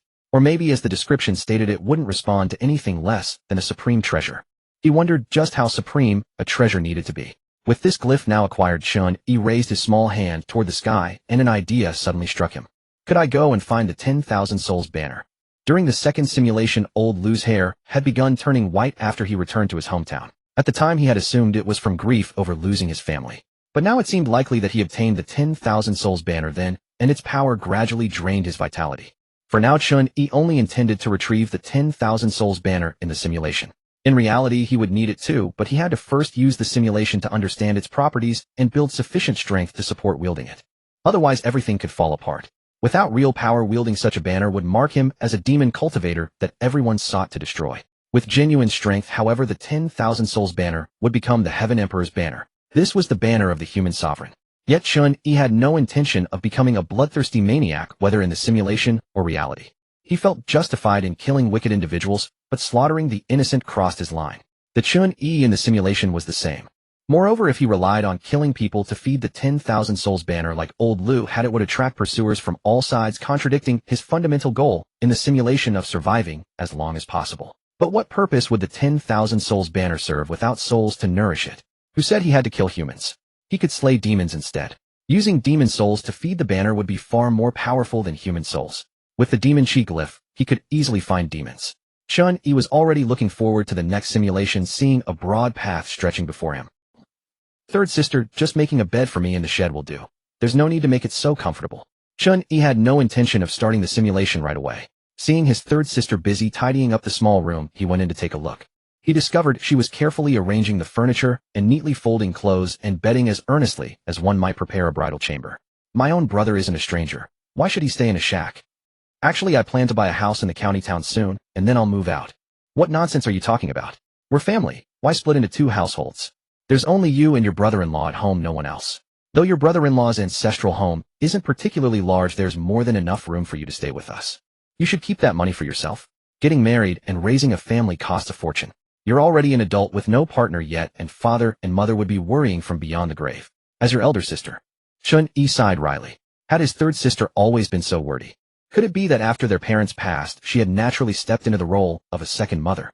Chen Yi smiled and shook his head, choosing not to press the matter further. Perhaps for his third sister, having the chance to do more for her younger brother now would help mend the wounds she had carried for these past months. The grief of believing her brother had also perished. Still, Chen Yi decided he would purchase a suitable residence whenever the opportunity arose. As a grown man, it would hardly be proper for him to remain living with his sister indefinitely. After finishing tidying the small room, Chen Yi led Chen Yi into the courtyard to talk. His sister's caring inquiries made Chen Yi feel that someone in this world still genuinely cared for him. It was nice. As the siblings chatted, a tall figure appeared at the doorway. The newcomer wore the official robes of a demon-slaying envoy, a crimson base adorned with black patterns, and carried himself with distinguished bearing and upright presence. It was his third brother-in-law, Shen Qingshan. Fourth brother. Is that really you, fourth brother? Huh. Heaven has eyes. Fourth brother, where have you been these past months? I searched everywhere for you. If you hadn't returned soon, your third sister's tears would have run dry. Chen Yi had no choice but to recount the story he had just invented once more. At last the family was reunited. This scene unfolded much as it had in the second simulation. That evening Chen Yi prepared a feast, and Chen Yi and Shen Qingshan drank together, their conversation flowing effortlessly. Fourth brother, since you have also entered the martial path, I will gift you several cultivation methods. Train diligently, and when your strength advances, I shall recommend you to the demon-slaying division to serve alongside me, slaying demons and ridding the people of harm. What greater joy could there be? Saying this, Shen Qingshan went to the bedroom and retrieved 4 thread-bound volumes. They were precisely the 4 cultivation manuals Chen Yi had already obtained in the simulation. Though he had already mastered them, Chen Yi still had to feign acceptance, taking the books and offering his thanks. Otherwise, should he later display techniques such as the burning cloud palm, Shen Qingshan might suspect he had stolen the knowledge. However, unlike in the simulation, Chen Yi in reality had no intention of becoming a demon slayer. In the real world, he only needed to focus on his cultivation and complete the guiding mission. There was no reason to divert his energy elsewhere. Still at the dinner table, Chen Yi did not outright reject his brother-in-law's kindness. Being a demon slayer is honorable work, but I may not pass the examination. Perhaps the wine had gotten to him, for the usually composed Shen Qingshan slapped his chest boldly. Rest assured, fourth brother. If you encounter any obstacles in your cultivation, come to your third brother-in-law. Stop boasting recklessly, his third sister retorted sharply. You are only at the spirit gathering realm yourself. Fourth brother may surpass you someday. Shen Qingshan let out a bitter laugh. Alas, my descendants lack the talent to restore our family's former glory. After the meal, while his third sister went to the kitchen to wash dishes, Chen Yi turned to Shen Qingshan with a serious matter. Brother-in-law, have you been investigating some homicide cases at the Yamen recently? Though slightly intoxicated, Shen Qingshan's eyes sharpened instantly at those words. How did you come to know? You suspect that in certain homicide cases the Yamen has closed those convicted were wrongfully accused, and the real culprits are actually demons. You know this as well. Shen Qingshan's intoxication vanished entirely, and he rose to his feet. Chen Yi, with surprising maturity, placed an arm around his shoulder and guided him back to his seat. Drop the investigation. The waters run deep here, and those implicated are beyond your reach. Even if you are prepared to risk everything for the truth, have you not considered third sister and Nan? A thoughtful expression crossed Shen Qingshan's face. I have harbored suspicions of cover-ups and fabrication, yet I have found no concrete evidence. Fourth brother, how can you be certain it involves certain people? Chen Yi feigned mystery. My master, who has long since wandered the world, revealed this to me. In Baiyun County, he likely knows more about certain matters than anyone else here. I cannot disclose further details. Those who understand will understand. In short, cease your investigation. Shen Qingshan sensed the gravity, though he could not fully grasp it. With a helpless expression, he sighed. Fourth brother, do you think I am unaware of what investigating these cases might bring? But imagine witnessing the families of those wrongfully executed, slandered and ostracized by the community, their children treated as outcasts, barred even from attending school. I believe you would understand my feelings. Overcome with frustration, Shen Qingshan drained a bowl of wine in one gulp. Chen Yi could understand these ancient-minded people. Some among them valued integrity above life itself. Yet, fourth brother, you speak truly. I must also consider my family. Since a wise person has advised against further investigation, I shall abandon it. Noticing Shen Qingshan's lingering attachment, Chen Yi's mind raced, and an idea came to him. I have heard from those in the county town that in half a year a demon-slaying colonel from Bailing Commandery will conduct an inspection tour. Is that correct? Precisely so. The commandery reviews demon threats across its jurisdiction every 5 years, and in another half year the next inspection will arrive. I know the locations of every demon clan stronghold in Baiyun Ridge. If I hand this intelligence to the colonel, they could simply eliminate all the demons in Baiyun County at once. The wronged may never have their cases reopened, but these demons can no longer harm others. Let us at least prevent further tragedy. Upon hearing this, Shen Qingshan's brows lifted and his expression brightened. Fourth brother, do you speak truly? By means of the demonic aura trait, Chen Yi could follow traces of demonic energy to locate demon clans. He simply had no intention of doing so in reality. Could he not simply find them in the simulation and inherit those memories? Absolutely true. So during this time, brother-in-law, please do not touch those cases again. Naturally, if the commandery discovers that Bayun County harbors numerous demons, yet reports only a handful, they will surely investigate thoroughly. Those wronged will then naturally have their cases reopened. Excellent, excellent. Chen Qingshan finally seemed cheerful. Chen Yi felt his brother-in-law's heart was rather simple. Or perhaps sincere and loyal better captured his nature. No wonder third sister had taken a liking to him. With Chen Qingshan convinced, Chen Yi felt at ease. After the hearty meal, Chen Yi returned to his small room preparing to rest. Of course, before sleeping, he would begin the third simulation. The mere thought of Feng Yuqing, chief officer of the Bayun County Demon Slaying Division, and the hidden conspirator behind the manipulated demon cases enraged Chen Yi, especially recalling the way Feng had wielded life and death with such cold authority during the second simulation when he killed him. What Feng Yuqing? More like Feng the Destroyer. In this simulation, we shall settle not only who prevails, but who lives and dies. You have completed the guidance mission of this simulation and obtained a new simulation opportunity. Starting equipment traits, simulator rainbow, photographic memory, purple treasure hunting, nose purple low tier, physique, green hard work, pays off green spider sense, green demon, aura green. Simulation begins. Departing from White Emperor City at dawn amid swirling clouds covering 1,000 li to Jiangling in a single day. You broke free from the Blackstone Society's shackles and personally delivered them their physical reckoning. After the massacre at Ding Village, you and Chun finally returned to Bayun County. With the treasure hunting nose and demon aura traits combined with knowledge of the 10,000 soul banner's existence, an ingenious plan formed in your mind. First year, age 18. Beginning trait extraction. Extraction successful. How impressive your Kuan brother. Right after you perform singing, dancing, rap, basketball, and other skills using the GNI Time A trait, onlookers will be deeply captivated by your personal charm. Would you like to adjust the traits? Yes, no, oh. The trait effects can now combine into Spirit Gate fusion skills. This was Chen Yi's first time seeing two traits with explicit synergy. Unfortunately, both were white grade. Chen Yi would never waste 2 slots on white grade traits at this point. You chose no. Simulation has started. Great. 10,000 soul banner. I'm coming. Haha. You burst out of the house laughing, leaving your third sister and her husband completely bewildered. You purchased a swift steed in the county town and rode tirelessly through the night, heading toward Old Lu's hometown, Hongtong County, in Wushan Commandery Bazhou. Old Lu is still working as a handyman in the Suzhou border army. 10,000 soul banner. My great treasure. Wait for me. You belong only to me, Chen Yi. Hee hee. The 10,000 soul banner is truly sinister. Even before obtaining it, I'm already showing signs of demonic corruption. Chen Yi muttered. Chen Yi knew perfectly well that the 10,000 soul banner couldn't possibly be that demonic. It was merely that his simulated self had become carried away with excitement. Fortunately, the simulation allowed him to scout ahead first and determine just how sinister the banner truly was. Bazhou lies in the western region of the Central Plains, while Qingzhou is situated in the central southern area. The two provinces share a border. You rode swiftly across the vast plains, scarcely pausing along the way, arriving at your destination in 2 months. Why can't I sense it? Perhaps I'm not close enough. The treasure hunting nose was already equipped. If a supreme treasure were nearby, he should have been able to detect it. You did not know the exact location where Old Lu had obtained the 10,000 soul banner, so you resorted to a thorough sweep of Hongtong County, conducting a carpet-style search. Several days later, I've basically patrolled the entire county. My cultivation realm isn't high, but with the ancient poetry trait, my detection range surely isn't limited to a few hundred meters around me. Over these past few days, although no trace of a supreme treasure's fragrance had appeared, you had spotted quite a bit of demon aura left behind by demonic clan activity. It seemed Hongtong County was also a place where demons came to indulge in a buffet. Fortunately, your ability to see demon aura allowed you to avoid them beforehand, so you never encountered any trouble. After much deliberation, you concluded there was only one possibility. The 10,000 soul banner hasn't arrived yet. Old Lu had obtained the banner in the 17th year. As long as you didn't excessively interfere with the course of events, this simulation's progression should remain largely similar to the previous one. As long as you intercepted Old Lu, you could obtain the 10,000 soul banner. Therefore, you decided to return to Bayun County, first ensuring that Hongtong County's events would not deviate due to your presence. 17 years, I can wait.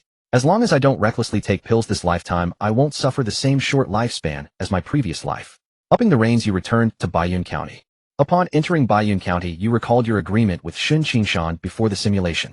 Go to Bayun Ridge for a reconnaissance pass and observe where the demonic clans are hiding. You rode your horse through Bayun Ridge for several days. Whenever you spotted a wisp of demon aura, you followed its increasingly concentrated trail. You discovered that demon auras of varying colors all ultimately converged upon 3 locations. Clearly these three places were the demonic clan's three main strongholds within Baiyun Ridge. You did not venture into the tiger's den, instead relying on photographic memory, you firmly etched these three positions into your mind. When you returned to Baiyun County Town, the demon-slaying inspector from the commandery, along with his inspection team, had already taken up residence. The county town was festooned with lanterns and colored banners with continuous bursts of firecrackers. You heard the county magistrate, so stout he could scarcely walk, personally descended to the fields that day to receive them. Feng Yuqing, who always wore a scowling face as though everyone owed him 200 taels of silver, bowed his proud head before the demon-slaying inspector and traveled 50 li out of the city to greet them. Before providing intelligence to the inspector, you felt it prudent to first gather information about this person. What if he was colluding with Feng Yuqing and others? Wouldn't you be running headlong into a trap? This inspector was currently staying at the county inn, a modest establishment, nothing grand, merely the standard lodging for officials on official business. Their inspection duties would span half a month, so they had not yet departed. You inquired with some gossiping locals and learned that this inspector had declined all visits from the county's gentry and powerful families. Normally speaking, when an imperial envoy arrives at a locality, it's an open invitation for corruption. Yet he refuses to meet anyone focusing solely on his inspection duties. He must be a decent official. Corrupt officials undoubtedly existed in this world, but one should not dismiss all people with a single blow. Nevertheless, for the sake of caution, you decided it best to write an anonymous letter and secretly deliver it to the inn. When you returned to your third sister's home, she was so furious she beat you soundly. Your disappearance this time had been even longer than after the village massacre last time, terrifying her profoundly. You and Shin Qingshan exchanged a glance, and Shin Qingshan immediately understood. Chen Yi, your fourth brother, went to attend to important matters. What important matters could an idle drifter like him have? You forcefully explained to him. Secluding myself for cultivation. Chen Yi retorted impatiently, fine. Bullying me for not understanding martial arts. Very well, you went into seclusion. But next time please inform your sister beforehand. Which place, and for how long, alright? After dispatching your third sister, Shin Qingshan whispered, fourth brother, did you go investigate the demon clan strongholds? Why didn't you discuss it with your brother-in-law? I could have dispatched my demon-slaying squad to assist you. No need for such trouble. I've already discovered everything. Fourth brother, you're remarkably capable. Did your mysterious master help you? Something like that. The demon clan locations are written in this letter. I plan to secretly deliver it to the inn tonight. Shin Qingshan expressed his concern that you should not be drawn into this matter, lest it bring you trouble. You intend to deliver it yourself? Feng Yuqing might already have set his sights on Shin Qingshan, and you felt it unwise to have Shin Qingshan deliver the letter. Shin Qingshan replied, actually, I have someone even more suitable in mind. Zhang Miao, a demon-slaying captain of the demon-slaying department in Bailing Commandery Qingzhou under the Great Qian dynasty, was leading a patrol to inspect the demonic infestation in the counties under his jurisdiction. Recently, he arrived at Baiyun County. After half a month of inspection and visits, Zhang Miao had essentially grasped the local situation. Feng Zhuxi County Magistrate Chao, the demonic infestation in Baiyun County has been pacified, and the people live in peace and contentment undisturbed by demons. Your contributions are indispensable. Upon returning to the commandery office, I will definitely report to the General of Demon Suppression and record your merits in governing the county. Zhang Miao was about to leave. The county government and the demon-slaying department warmly saw him off. Hearing Zhang Miao's praise, the fat county magistrate put on a modest expression. I'm deeply ashamed. It's all thanks to heaven's favor that those demons rarely come to our Baiyun County. Feng Yuqing did not say much. He frowned, knowing that the more he said, the more mistakes he might make, so he remained silent. Just as Zhang Miao's inspection team was about to leave the city, a peasant woman suddenly rushed out from the crowd of onlookers lining the streets. With a thud, she knelt at the city gate holding a letter high with both hands. Lord Zhang, I have a grievance to redress. The fat magistrate's pupils contracted at the sight of the woman, and he immediately gave orders. Where did this troublemaker come from? Could she be here to assassinate Lord Zhang? Guards, drive her away with clubs. Feng Yuqing was speechless at this dim-witted colleague. Do you even hear what you're saying? Assassinate Zhang Miao. I don't even have that ability. How could this frail peasant woman do it? The fat magistrate was actually trying to kill her on the spot to silence her. But Zhang Miao stopped him. County Magistrate Chao, she's just a weak woman. Let her go, there's no need to use force. The woman knelt on the ground, weeping and pleading. Lord Zhang, I beg you to seek justice for me. My husband is innocent. He is honest and kind, friendly to all, and everyone in the village praises his character. He has never killed anyone. Zhang Miao sat on his horse looking down at the woman. Madam, I am a demon slayer only dealing with demonic plagues. If you have a grievance, you should go to the county office. This is not my duty. Lord Zhang, it is a demonic plague. The person was killed by a demon, not by my husband. The Yaman extracted a confession by torture, forcing my husband to take the blame for the demon. At these words, the fat magistrate's fat jiggled as he frantically ordered the officers to drive the woman away. Feng Yuqing's face changed drastically. He silently stepped back, placing the crowd before him. The onlooking crowd buzzed with discussion. Seeing the officers about to forcibly drive her away, Zhang Miao's men immediately stepped forward to stop them. Everyone in the demon-slaying department was a martial artist, and those serving in the commandery office had fairly high cultivation levels. The ordinary officers who were not even martial artists were no match for them. Zhang Miao dismounted and helped the woman who was kneeling on the ground with eyes swollen from crying to her feet. "Madam, speak slowly." The peasant woman spoke between sobs, recounting the injustice that had befallen her husband. It was largely the same as the truth you had uncovered in your second simulation. The county office had falsely pinned the cases of demonic harm onto innocent people, fabricating demon murders as human murders. As she spoke, one by one more people stepped out from the crowd, knelt beside Zhang Miao, and tearfully told him that their family members had also been unjustly killed. These people were not certain that their loved ones had been framed for demons, but they were sure that their relatives had never killed anyone. Zhang Miao looked at the dense crowd of kneeling people around him, then turned to the fat magistrate. "County Magistrate Chow, with so many people crying out for justice, you have not been a competent magistrate." The fat magistrate was drenched in sweat. These are all troublemakers, Lord Zhang. You mustn't believe them." Zhang Miao shot him a contemptuous glance. "Good people today, right here at the city gate. County Magistrate Chow will retry everyone's cases." "County Magistrate Chow, any problem?" The fat magistrate, even if he had problems, could only say no. The first peasant woman stepped forward and handed a letter to Zhang Miao. "Lord Zhang, this letter contains the locations of all the demon hideouts in Baiyun County. A noble person entrusted me to give it to you." Zhang Miao took the letter. "I suppose the idea of pleading for justice in public today was also taught to you by this noble person." The peasant woman lowered her head in shame. Suddenly a shrill shout rang out from the crowd. "Lord Zhang, Feng Yuqing has escaped." Zhang Miao turned to look and waved his hand to give orders. After him, several figures burst out from the inspection team, leaped onto the eaves with incredible speed, and chased after him across rooftops. You mingled in the crowd, witnessing everything. That shout just now was naturally also yours. Done. After that, all the wrongful cases were overturned. The fat magistrate retried the cases and ended up putting himself in prison. Feng Yuqing escaped. He was a local snake with many escape routes. The demon slayers from the commandery and county offices, based on the locations provided in the letter, led 500 soldiers from the Baiyun County garrison to encircle and annihilate the demons. The result was that they returned empty-handed. However, Zhang Miao did not suspect the peasant woman of providing false information because they did find traces of extensive demon activity at those locations. Zhang Miao speculated that the escaped Feng Yuqing had tipped off the demons, allowing them to flee. At Chen Yun's home, when everything had settled and Zhang Miao's team had left Baiyun County, Xin Qingshan's side to you. "I didn't expect that Feng Zhuxi was also behind this. I thought it would at most involve the magistrate." The matter in Baiyun County was resolved. Your third sister's family should not suffer as tragically as in the previous simulation. The 10,000 soul banner would not appear for another 17 years. You couldn't just stay at home during this time. There were things you could do. "Brother-in-law, do you know about Qixin Gate?" "Yes, it's a second-rate sect in our Bailing commandery." "Why do you want to become a disciple?" "Exactly, but I only have low-grade talent. I'm not sure if they'd be willing to accept me. If you really want to go, I can put in a word for you. Though I'm not highly cultivated, the Shun family's ancestors were acquainted with an elder of Qixin Gate. Getting you admitted should not be difficult." "That's great."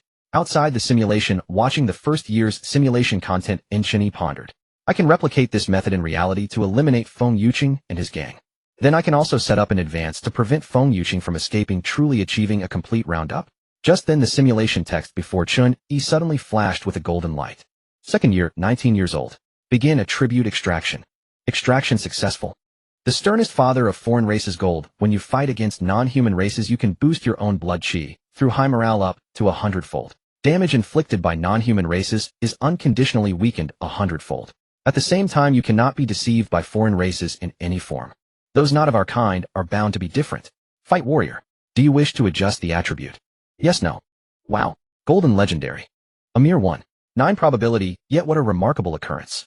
Chen Yi launched himself upright from his bed, rising to his feet with unbounded excitement. Upon comprehending the trait's effects, his excitement intensified tenfold. Racial enemy bonus against non-humans. I deal devastating damage to them, yet they inflict barely a scratch on me, and they cannot even deceive me. I remain perpetually lucid against all alien races. For this third simulation, Chen Yi had intended to leverage the Wan Hun banner, slaying demons, to feed the banner, allowing it to nourish him in return, much like old Lu had done, to break through his bone marrow limitations and rapidly enhance his cultivation. With this trait, slaying demons would become remarkably safe and effortless. Moreover, this trait does not target merely the demon clan. It encompasses all alien races, every non-human faction.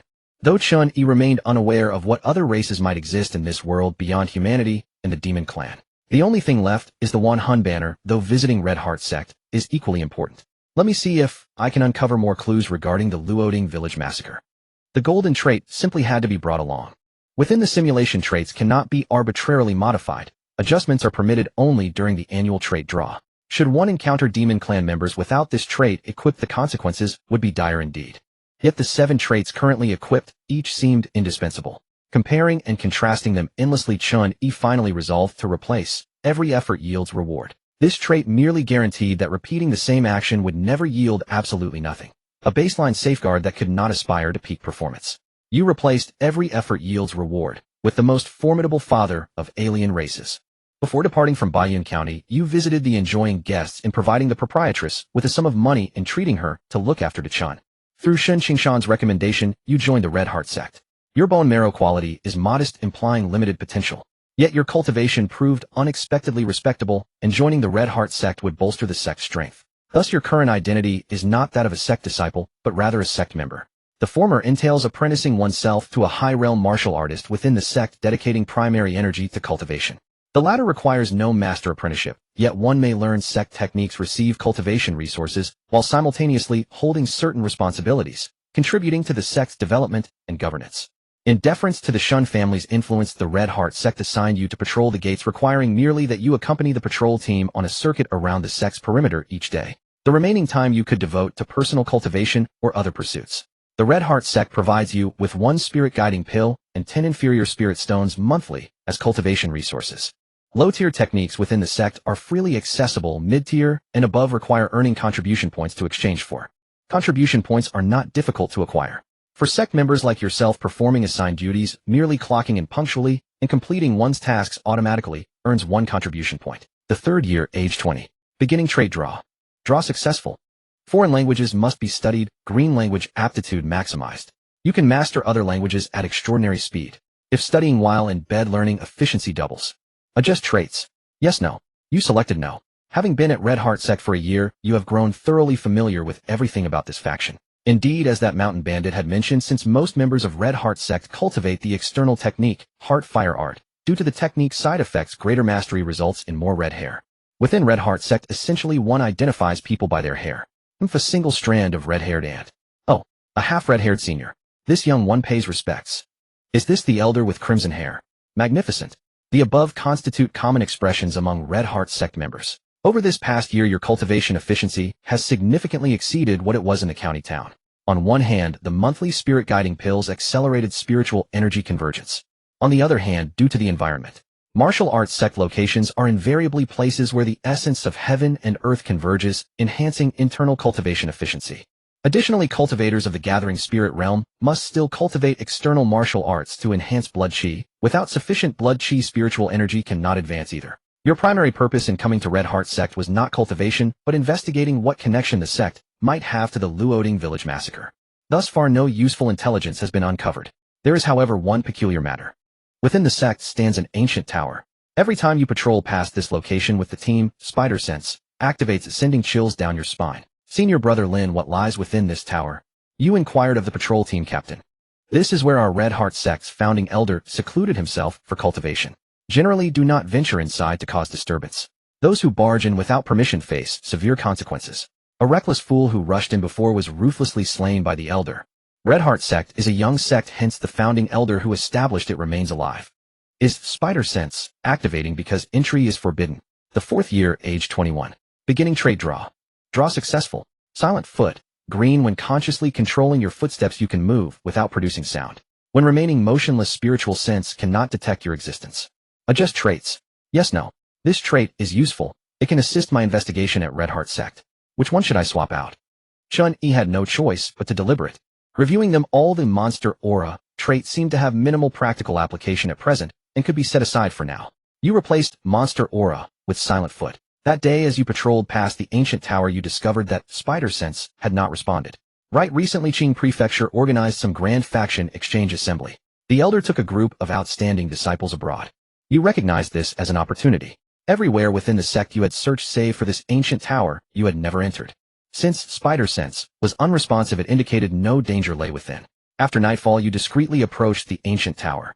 Spider Sense remained silent, confirming it was safe to enter. Gathering your courage, you climb to the third floor and slip through a window left slightly ajar. There's absolutely nothing in here. Is this truly a place for seclusion? The tower had 7 floors in total. From the first floor you wandered up to the 7th, discovering each level utterly vacant, without any furnishings whatsoever. Yet the floors were peculiar. Each level's floor bore intricate patterns etched with a certain underlying logic. A formation array. After several years at Red Heart Sect, though you had not specifically studied formations, you occasionally eavesdropped on senior formation masters' lectures and gained foundational understanding. The formation patterns on each floor of this tower differed substantially from the formation patterns you typically encounter. One must indeed study more. Knowledge proves insufficient precisely when needed. As you meticulously observe the formation details, intending to memorize them entirely through photographic memory, then research what these formations were for afterward. The formation beneath your feet suddenly illuminated. Simultaneously, spider sense erupted into frantic response. No good. In that critical instant you dodged aside and leapt out the window, then stood motionless atop the tower eaves. For in your peripheral vision, you distinctly perceived 2 human silhouettes materializing upon the formation.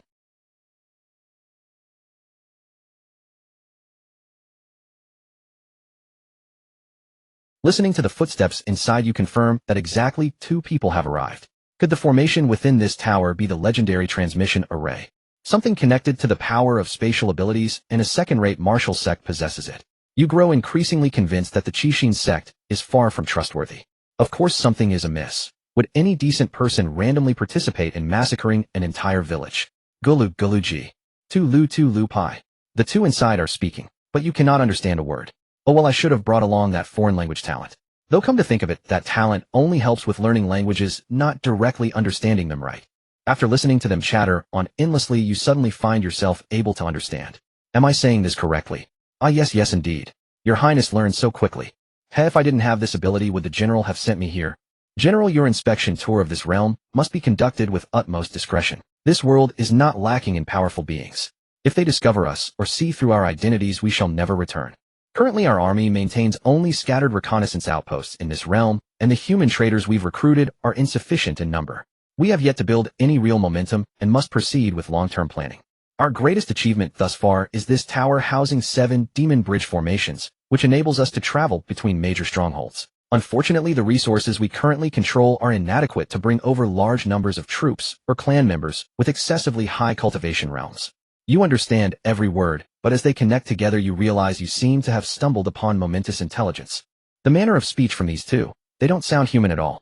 You want to take a closer look, but fear being discovered by them. You maintain absolute stillness so that stealth may take effect. I smell the scent of the demon race. Your nose is truly keen, my lord. The descendants of those demon clan remnants from 30,000 years ago have indeed taken root in this realm. Their relationship with humanity is strained, a minor detail we can exploit. Why do I also smell human? My lord jokes. Of course there's a human scent here. We've disguised this place as the secluded cultivation grounds of the Qixin sect's ancestor. No, not a lingering scent, but a living person right now. Your heart races so violently, you worry the pounding might be heard by the person inside. You never expected that stealth produces no sound and wouldn't be detected by spiritual sense while standing still, yet the enemy possesses such a keen nose. The 2 inside searched every floor of the tower, but found no one. General, let's head to the outpost in the eastern wastes instead. After all, this is the Central Plains region where hidden dragons and crouching tigers abound. Staying too long risks exposing our traces. Wait just a moment. Before the words finished, you felt a sharp, bone-piercing pain thrust into your back. Your face instantly turned pallid, and a surge of hot blood rushed into your throat. You sustained internal injuries, but you endured it without uttering a sound. Whether there's anyone here or not, whoever dares not show themselves must be weak and insignificant. The pain-piercing demon sound I just released should have been enough to kill them. Your thoroughness is admirable, General. As expected of you, General. You heard a humming sound rise from within the tower and faintly glimpsed the formation's radiance flicker. You remained motionless beneath the tower's eaves for a full hour until you were certain those inside had departed. Only then did you flip back and re-enter the tower. TSK. Fortunately, I have the alien father's golden talent, otherwise that attack just now would have ended this simulation. This also confirmed that the 2 humanoid creatures who had appeared in the tower were indeed members of an alien race.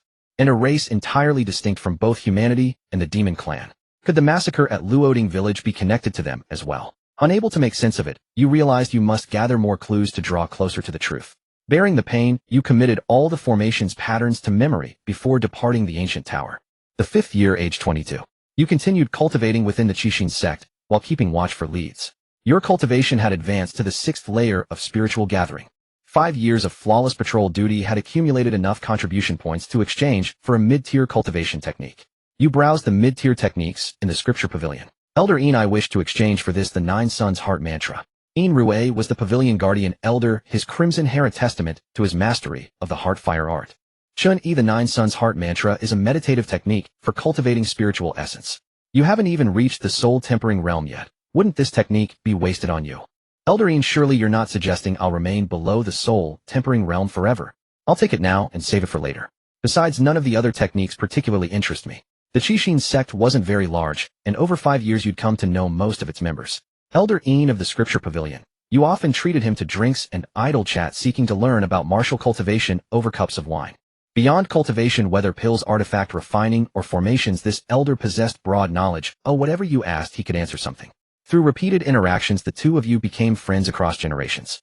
Yin Rue stroked his white beard, then, with a beckoning gesture, a manual flew over. Last time I observed your sparring with Captain Lin, you seemed untrained in any movement martial arts.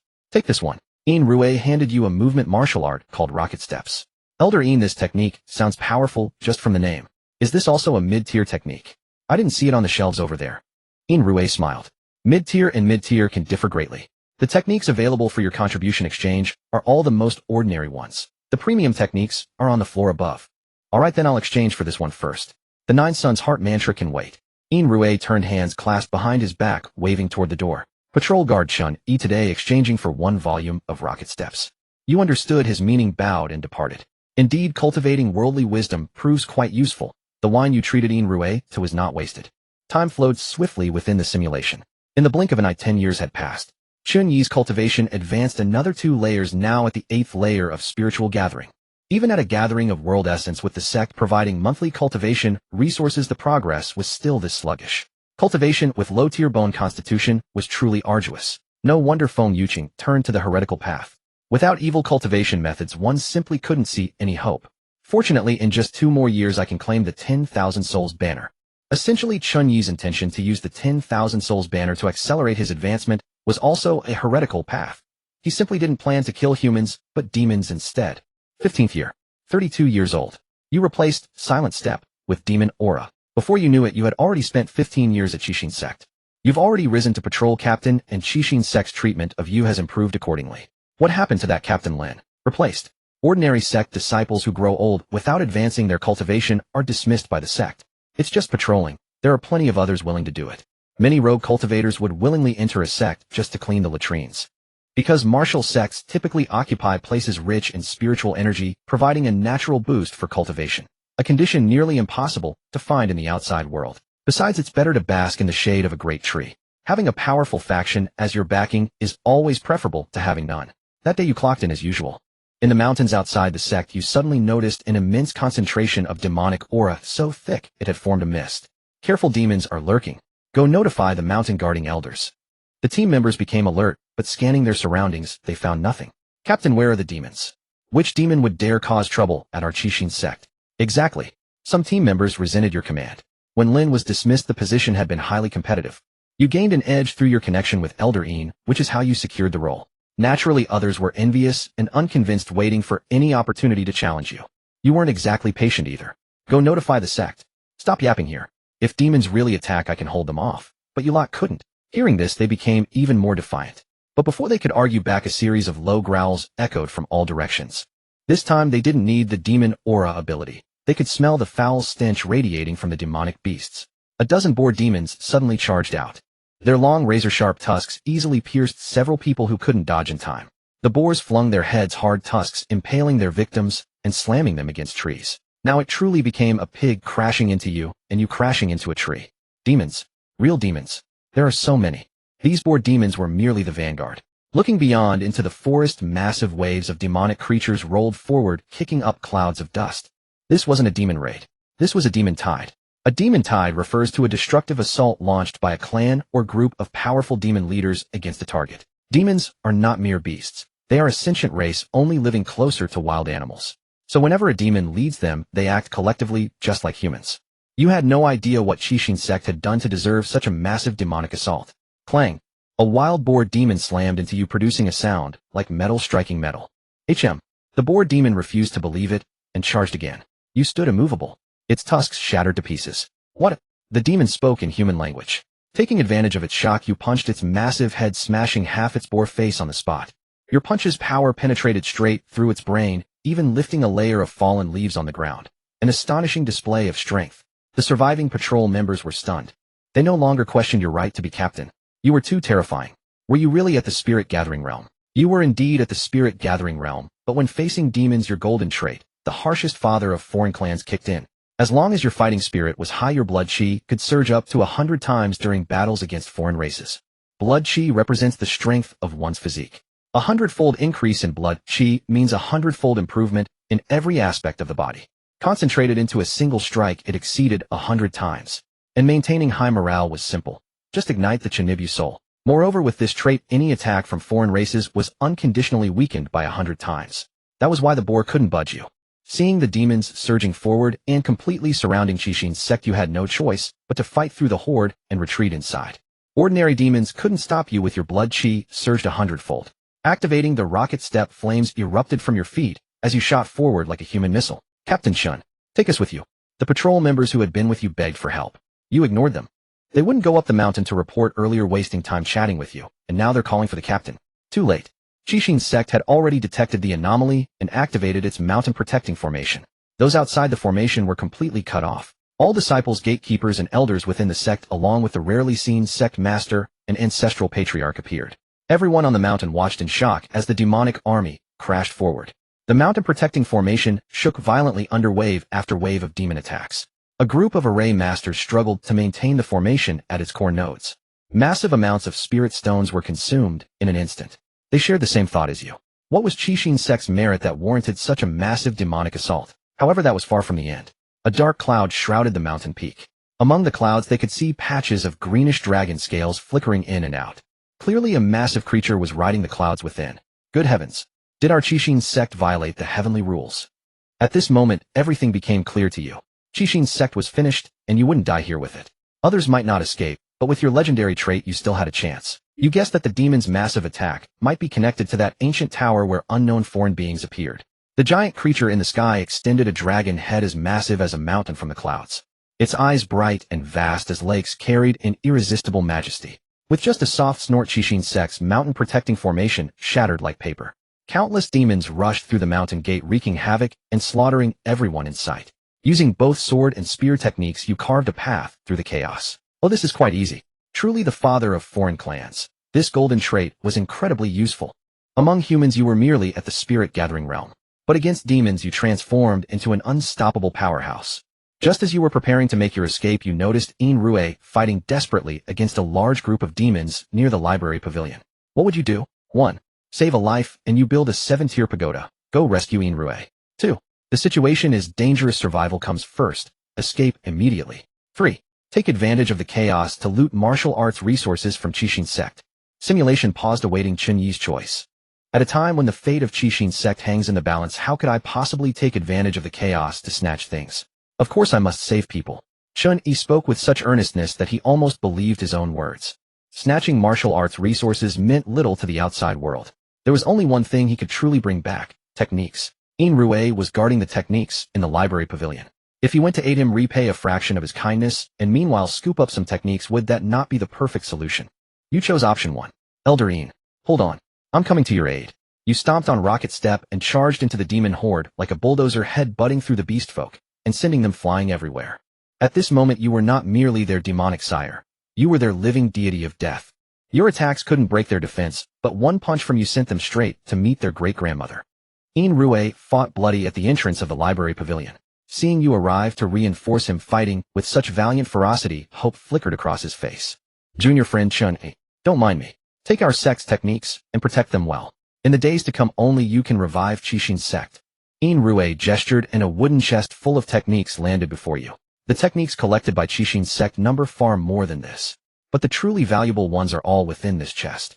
Other fellow sect members rushed over, shouting with such desperation, it seemed they might tear their throats apart. Elder, rest assured. The techniques are my responsibility. Go together. Seeing this bunch throw themselves at the chest of techniques, you kicked several demons aside, tripping all your competitors, and swiftly strapped the wooden crate to your body. Elder, I will not abandon you. Rue smiled, his expression calm and resolute. I am already an old man. Qixin's sect raised me all my life. Today, when our sect faces calamity, I am willing to die alongside it. Go Chen Yi. I can only hope that when Qixin's sect disciples seek you out in the future, you will hand over the techniques and revive our sect. Obtaining the techniques was something you genuinely desired. But seeing Rue cover your retreat, stalling the horde of demons, his spirit of self-sacrifice moved you. That feeling was equally genuine. Human nature was such a complex thing. Go. Only you can break through here. Though Rue couldn't understand why you were so formidable against demons, now was not the time for such questions. Preserving the last spark of Qixin's sect was what mattered most. You cupped your fists toward Rue in farewell and left in tears. During this process, your nose caught a fragrance that stirred your soul, an ultimate treasure. The scent came from the sky. You knew it must be that suspected divine dragon hidden among the clouds. The demons appearing in this tide were generally of low strength. Even the top combatants could be held at bay by Qixin's sect's higher-ups. But that presence in the sky, anyone could tell it was no ordinary foe. In truth, the Central Plains would never tolerate overly powerful demons. After all, this was human territory. Would one allow another to sleep beside one's bed? Whenever an overwhelmingly powerful demon appeared, human experts would intervene and eliminate it. That is why the demons gathering around Qixin's sect were mostly of average strength, no stronger than what a second-rate sect could fight toe-to-toe with. But that presence in the sky certainly did not belong to any demon from the Central Plains. It must have come from the Eastern Wastelands, or even the farther Great Wasteland. Senior Brother Chen, the techniques are too heavy. Let me carry some for you. Get lost. Chen Yi, your hair isn't even red. How can someone like you carry our high-tier techniques? Hand them over. My heart is red. As you crashed through the demon horde sprinting down the mountain, some members of Qixin's sect attempted to seize the techniques from you. How could that be permitted? No one was allowed to touch Qixin's sect's techniques. As long as I live, the books remain. Loyalty. When you charged with high morale all the way to the mountain's foot, the heavy sky suddenly erupted with blinding radiance. A colossal sword streaked toward them from afar. Where the sword passed, the sky seemed torn in two, 10,000 clouds scattering in its wake. Where the sword light reached heaven and earth grew instantly clear. Upon that enormous blade, you caught sight of a blurred human figure. Qinglong, why do you recklessly invade the Central Plains? Do you intend to disregard the treaty between our two races? The person upon the sword issued this challenge.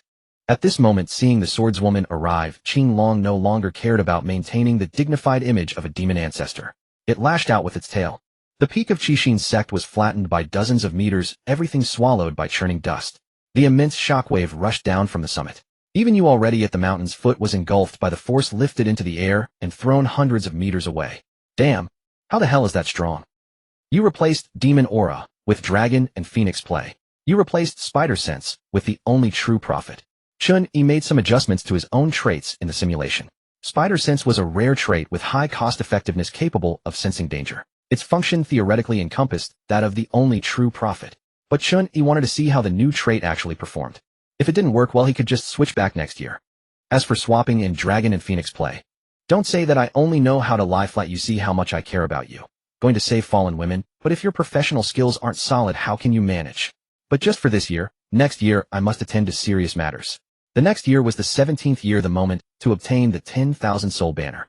You lived in Dongqi town for a year. Every day I studied techniques during the day and practiced martial arts at night, leading a fulfilling life.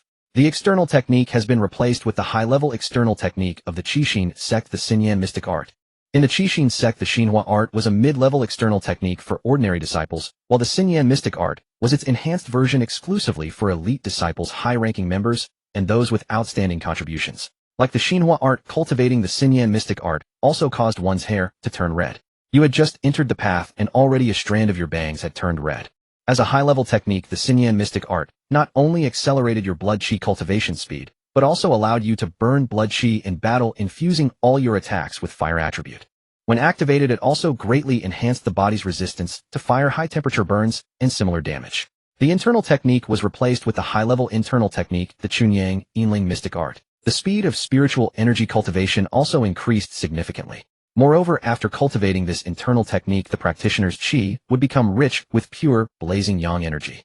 One's entire being would become like a tiger with an overwhelming yang aura, so intense that even bare-chested on snow in the dead of winter, the snow beneath would melt. This also made you almost immune to common illnesses. It silently contributed to longevity and vitality. However, this internal technique had a minor side effect. Like its positive effects, heavy yang energy required yin-yang balance, otherwise one would be restless. Otherwise, why would you spend all your time saving fallen women? There were reasons for everything. High-level techniques were more obscure and profound, and it was already impressive that you could grasp 2 of them in a year through self-study. There were still 2 high-level martial arts that you were studying, but had not yet mastered. As for the mid-level techniques, you figured that unless absolutely necessary, you would never learn them in this lifetime. One's energy was limited to a pile of introductory techniques was inferior to specializing in a few and raising their proficiency. Night fell. After a day of tedious cultivation, you needed to relax. Life, after all, was about balancing work and leisure. With your body's yang energy so strong, once a day was a piece of cake. Counting the days, it's almost time for old Lu to obtain the 10,000 soul banner. Suddenly your nostrils flared slightly. The scent of a treasure. Compared to a treasure, fallen women had to take a back seat. You followed the source of the scent, tracking it. If the treasure hasn't been unearthed yet, it'll naturally be mine. If it's on someone else, then I'll remember the time and place, and once I'm stronger, I'll get it in a new simulation. You were extremely cautious. Soon you had arrived at the wilderness outside Danchi town. The scent of the treasure grew stronger. Is the detection range this large? Truly worthy of a legendary trait. Your heart raced, and you grew excited. Could it be the 10,000 soul banner? Danchi town was not far from Old Lu's hometown, Hontong County. Could Old Lu have already obtained the 10,000 soul banner and started committing crimes everywhere? Old Lu with the 10,000 soul banner was still somewhat formidable. You didn't want to repeat the mistake of your short-lived previous life.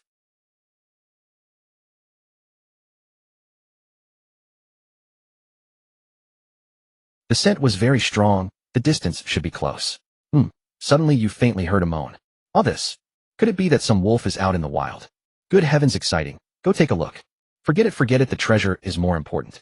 As luck would have it, the direction of that pleasant voice coincided with the source of the treasure's scent. Then it had to be killing 2 birds with 1 stone. After a few steps you saw 2 men in the forest ahead. One was tall and thin, the other short and fat, both wearing light armor. You stopped in your tracks. It seems the treasure is on these 2. I can't act rashly. Remember the time and place and come next time. You overheard their conversation. Brother Gao, the princess has been poisoned by the love flower. What can we do? If she is not detoxified tonight, her life will be in danger. It's all your fault. How could you not watch her properly? The princess is too clever. I accidentally let her fool me again. Forget that for now. Detoxification is urgent.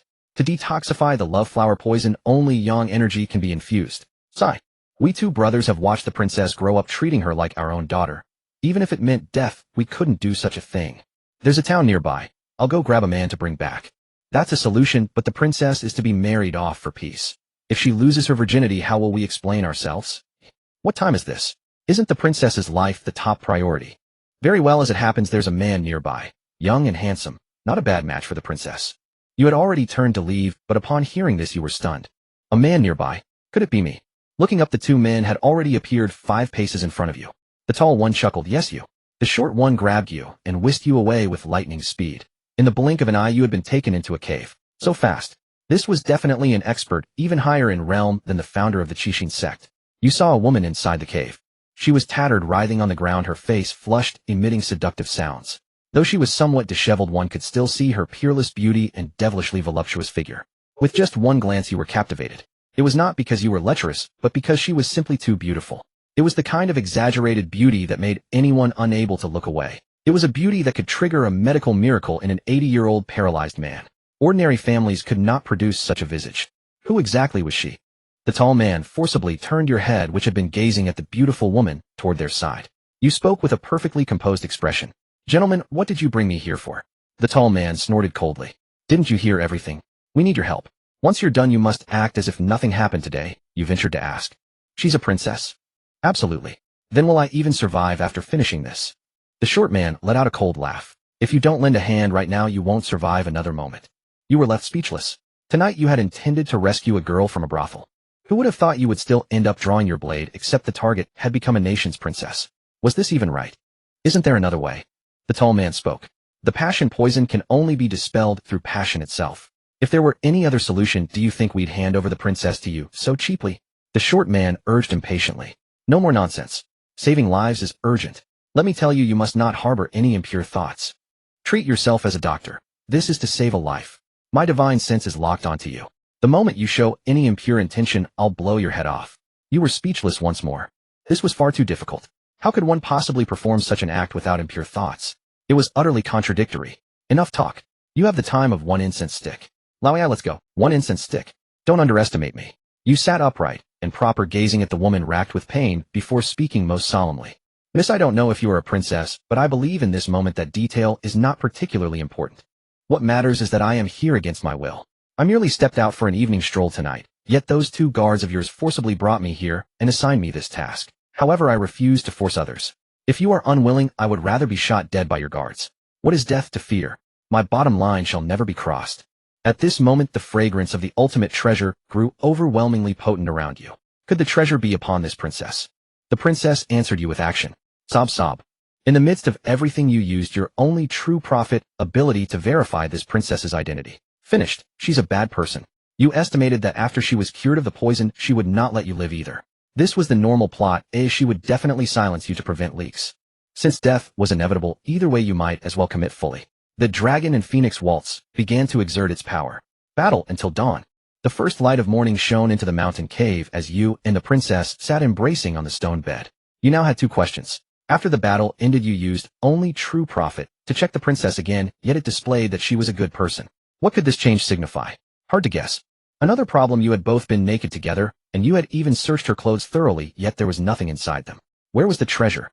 Could it be hidden within her body? The princess, once clear-headed, conversed with you at length. You learned her name was Li Lingyue, bestowed the title of 100 Flowers Princess by the current emperor. She appeared here because she was en route to the southern frontier kingdom of Dashi for a political marriage passing through this area. But she was unwilling to marry the Dashi king, that old fat, ugly fellow. Thus she employed a small trick midway and escaped from the escort party.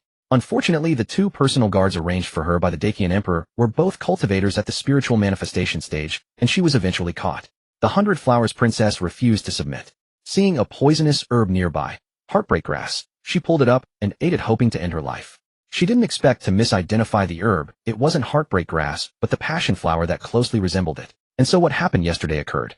The princess heading to the southern frontier for a political marriage. Chen Yi had an impression of this matter. In the second simulation after Sun Cheng'an's border army was destroyed, the Dashi forces marched straight through and violently occupied Suzhou. The Dacian emperor offered a political marriage and ceded territory, attempting to buy peace. So the princess of the political marriage was none other than this person before him. Truly the first beauty of the 5 realms. Even I couldn't hold back. TSK. The 100 Flowers Princess gazed at you with her clear, sparkling eyes. She wanted to say something, thought about it, but ultimately did not speak. You were also an intelligent person and guessed her words. You want me to take you away? But you cannot defeat Uncle Gao and Uncle AI. Perhaps not this time. Your words left the 100 Flowers Princess utterly confused. Voices of those 2 guards sounded from outside. Princess, may we come in?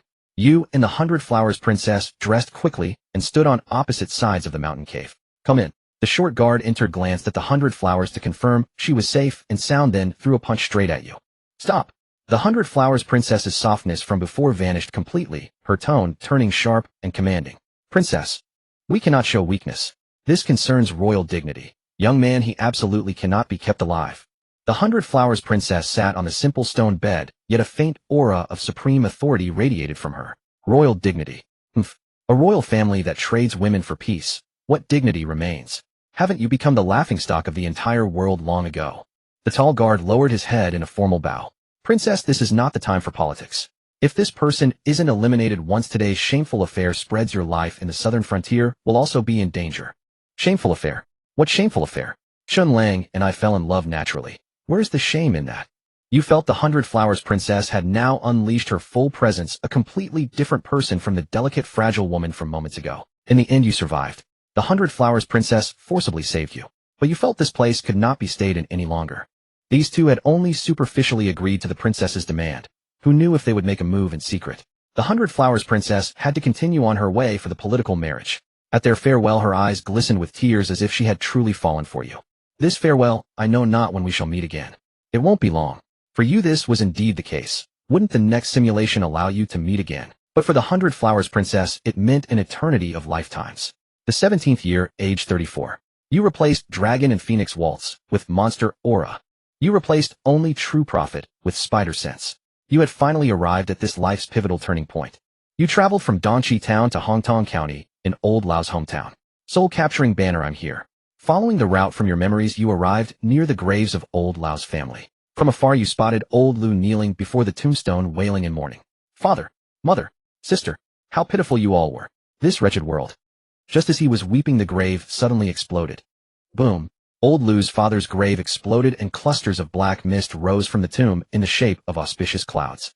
Old Lu was stunned, collapsing to the ground, muttering to himself, Ancestral, the ancestral grave is smoking. Yet what flew out of the tomb was not his father, but a white banner pole held up by a bamboo stick. Old Lu was full of question marks. Stranger still, the white banner actually spoke. O sorrowful son of Lu Laojiu Lu Goshing, do you crave power? Old Lu's mind nearly went blank. Not until the white banner asked him again did he snap out of it. A glimmer of joy gradually emerged in his eyes. That's right, this is the legendary opportunity. I never thought that at my old age I would still have such fortune. Heaven wants me to rise. Yes, I want power. I want to shatter the injustice and darkness of this world. I want to make all who bully me tremble. Oh my friend, you are a true warrior. Then come, seize this power from the abyss and nightmares. Although it may cost you a small price, what does that matter? Old Lu in his twilight years suddenly got the script of a passionate youth, and his long-dead heart began to beat again. But just as his rough-aged hand reached for the white banner, another strong and vigorous hand grabbed Old Lu's hand, extinguishing his passionate script. Friend, this fortune is too great for you to handle. Old Lu turned to look at you. Who are you? Stop meddling, get lost. Old Lu's eyes had lost their simplicity, clouded over with madness. The 10,000 soul banner's seduction was too strong. You knocked Old Lu out with a punch and kicked him aside. Old Lu was only at the body-tempering 9th stage, no match for you at the spirit-gathering 8th layer. Seeing Old Lu was useless, the 10,000 soul banner spoke to you again. Oh brave warrior, do you crave power? You felt a discomfort, as if the banner was trying to seduce you. But you are the sternest father of the alien races, included the effect of immunity to alien seduction. The 10,000 soul banner was not human, so it was also an alien. No problem. The 10,000 soul banner sensed something wrong. You didn't show the uncontrollable longing in your eyes like Old Lu, so it intensified its efforts. Oh friend, do you wish to shatter the darkness and injustice of this world? Do you want to make those who bully you? You pulled the 10,000 soul banner out of the tomb. So you're the 10,000 soul banner, huh? Ignoring everything else, you rained heavy punches on the banner. Trying to seduce me. Trying to control me. Trying to use me. Dream on. First I'll beat you into submission, then you'll obediently serve me. Hey, warrior, hero, handsome guy, why are you so stubborn? Let's be friends. As you fought, you heard a crack. The 10,000 soul banner broke. Damn, what a counterfeit product. Though the banner broke, the black mist did not dissipate. A sphere emitting dark light flew out from the banner. Bastard, I finally found a clean white banner. Damn, where am I going to find such a suitable vessel now? Say, what's going on with you? Aren't you the 10,000 soul banner? Why can you talk? Why don't you have a physical form? Nonsense. I am a celestial artifact spirit. Even without a body, I can still exist. But I'll grow weaker and need to find a succor.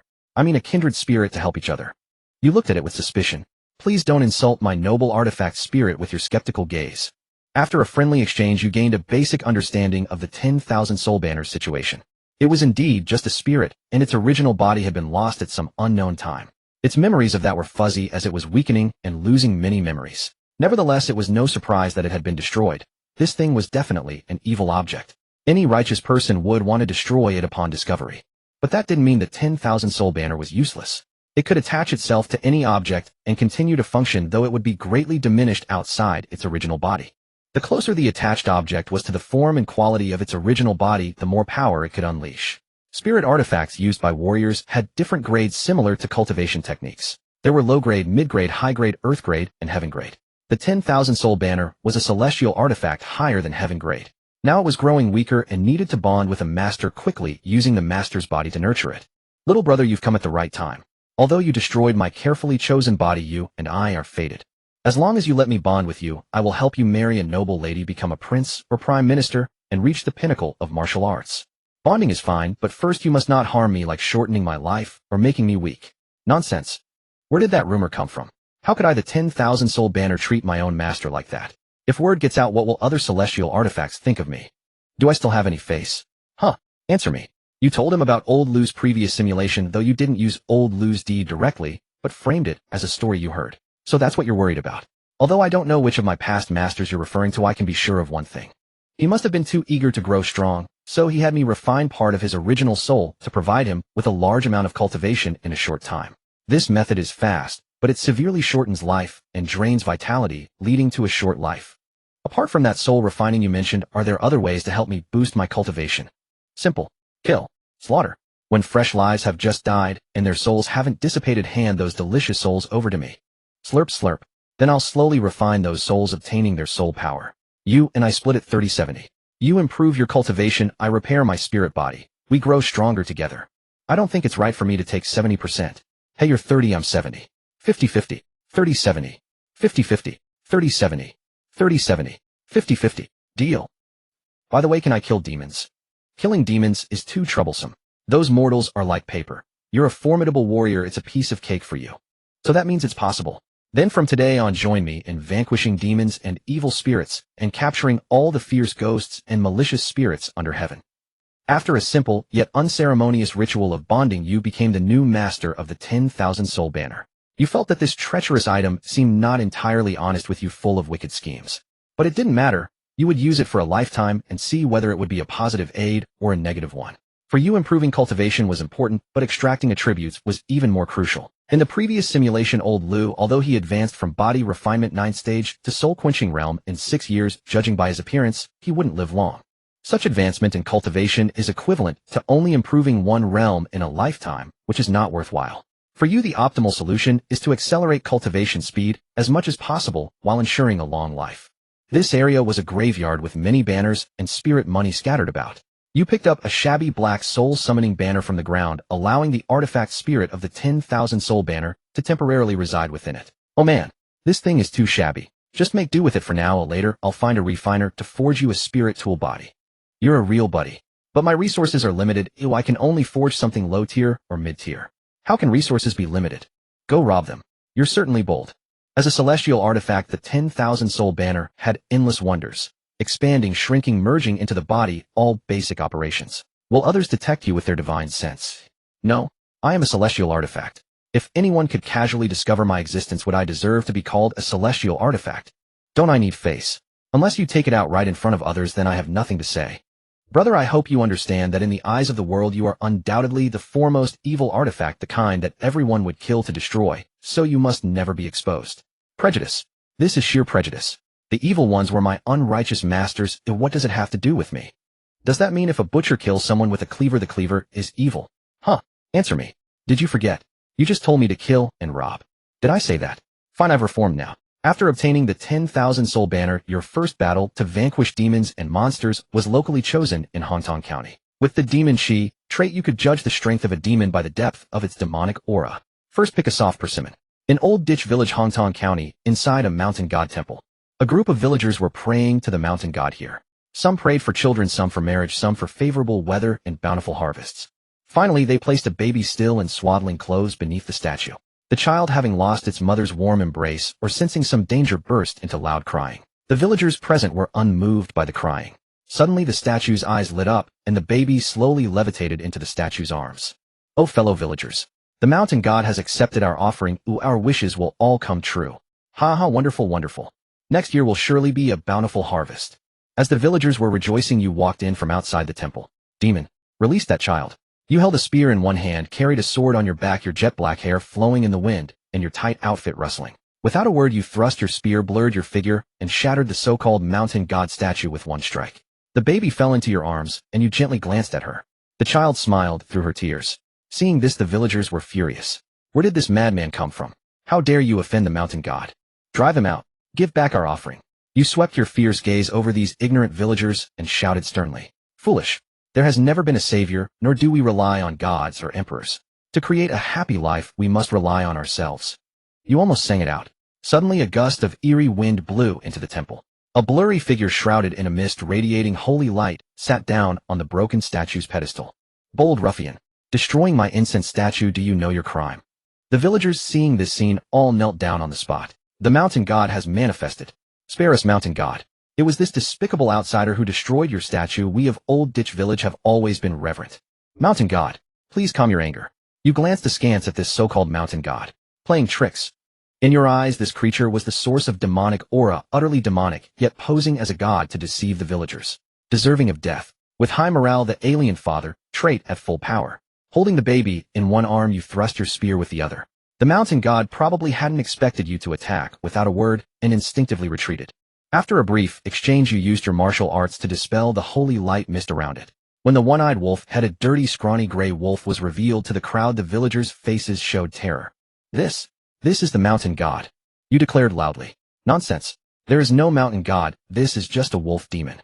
The wolf demon, enraged and ashamed, charged at you with bloodshot eyes. It opened its huge maw, biting at you repeatedly, and swung its claws, scratching at you in every way. You stood unmoved, focused only on protecting the baby in your arms, even taking the time to gently touch the baby's cute little nose.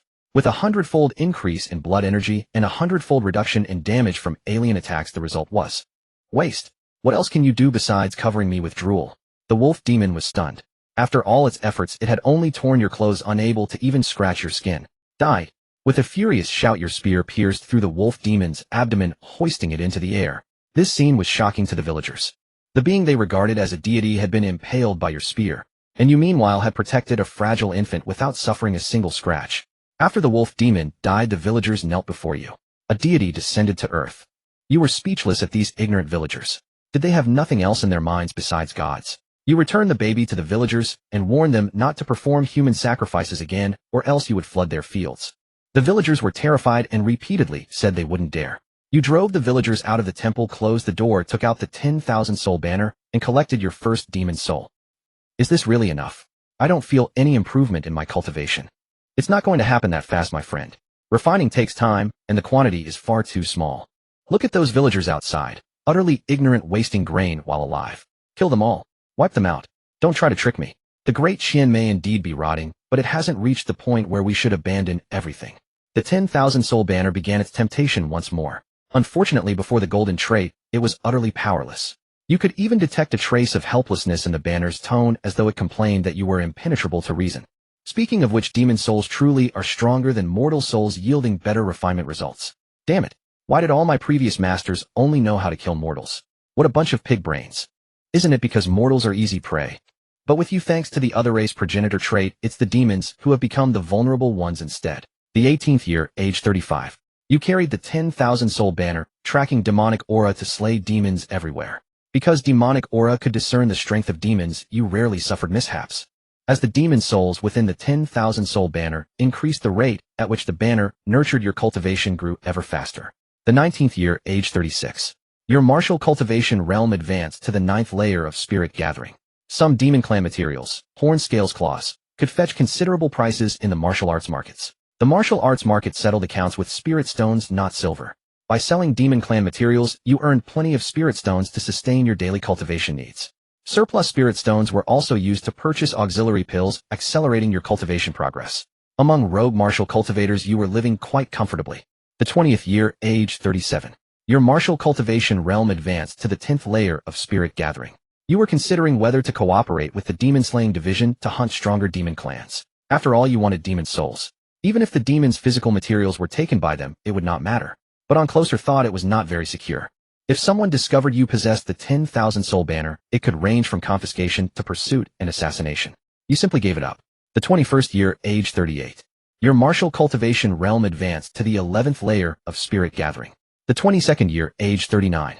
Your martial cultivation realm advanced to the 12th layer of spirit gathering. The 12 normal meridians spiritual energy had been fully cultivated. You were about to launch an assault on the soul tempering realm. The higher the martial cultivation realm, the more difficult advancement became, but the more demon souls you collected, which instead balanced the speed of improvement. After 5 years of roaming the martial world, you traveled everywhere exterminating demons, and gained some fame in the southern regions of Great Xian. Due to your cultivation of the heart flame profound art, more and more of your hair turned red, giving you a very distinctive appearance. Some meddlesome rogue martial cultivators gave you a nickname, the Red-Haired Demon Slayer. Sometimes it was simply shortened to Red Hair. How terrible. Whenever you were discovered slaying demons somewhere, and the common people saw that distinctively red lock of hair on your head, they would shout in unison, Red Hair. Red Hair. You awkwardly signaled them off, and quickly slipped away. Hero Red Hair not only acts chivalrously and fears no demons. After eliminating disasters for us, he doesn't even ask for any rewards, not saying a single word. In these years you ran east and west, fighting courageously against demon clans. However, sometimes humans were more dangerous than demons. You frequently sold demon clan materials in martial arts markets. Even though you were somewhat vigilant, visiting only one market at a time, you were still targeted by people with crooked minds. On the official road at night, you rode a horse toward Shunbing Commandery in Lingzhou, where there were many people skilled in forging spiritual weapons. In recent years you had saved some spirit stones and planned to forge a better body for the 10,000 soul banner, allowing it to exert greater power. Red hair. Please stay. On the way 5 martial artists blocked your path. You had the ability of perfect recall, so you remembered these people. When you sold Demon Clan materials in the martial arts market, these 5 people were right beside you. Honored warriors, what instructions do you have? These 5 people got straight to the point. Spirit stones are not easy to earn. We'd like to borrow some from you, brother. You just made quite a lot. 1 golden bullhorn sold for 500 low-grade spirit stones. We're all rogue martial cultivators. We won't make things difficult for you, just give us 8 or 900. You sold so many spirit stones, yet I don't see a large bag on you. Could you also have a storage spiritual artifact? Then hand it over as well. You sat on your horse, arms folded across your chest, and couldn't help but laugh out loud. Robbery, is it? The other party was brazen. Robbery sounds so ugly. It's a borrowing. I'll return it when you're dead. You smiled. Very well, I'll lend it. When you're dead, I'll lend it to you. The faces of the 5 opponents darkened. Don't want the wine, but insist on the penalty wine. We 5 have 3 at the soul tempering realm. Let's see how you withstand it. For a rogue martial cultivator to reach the soul tempering realm was indeed formidable. The fact that they dared to make a move was because they knew your cultivation realm would not exceed the soul tempering realm.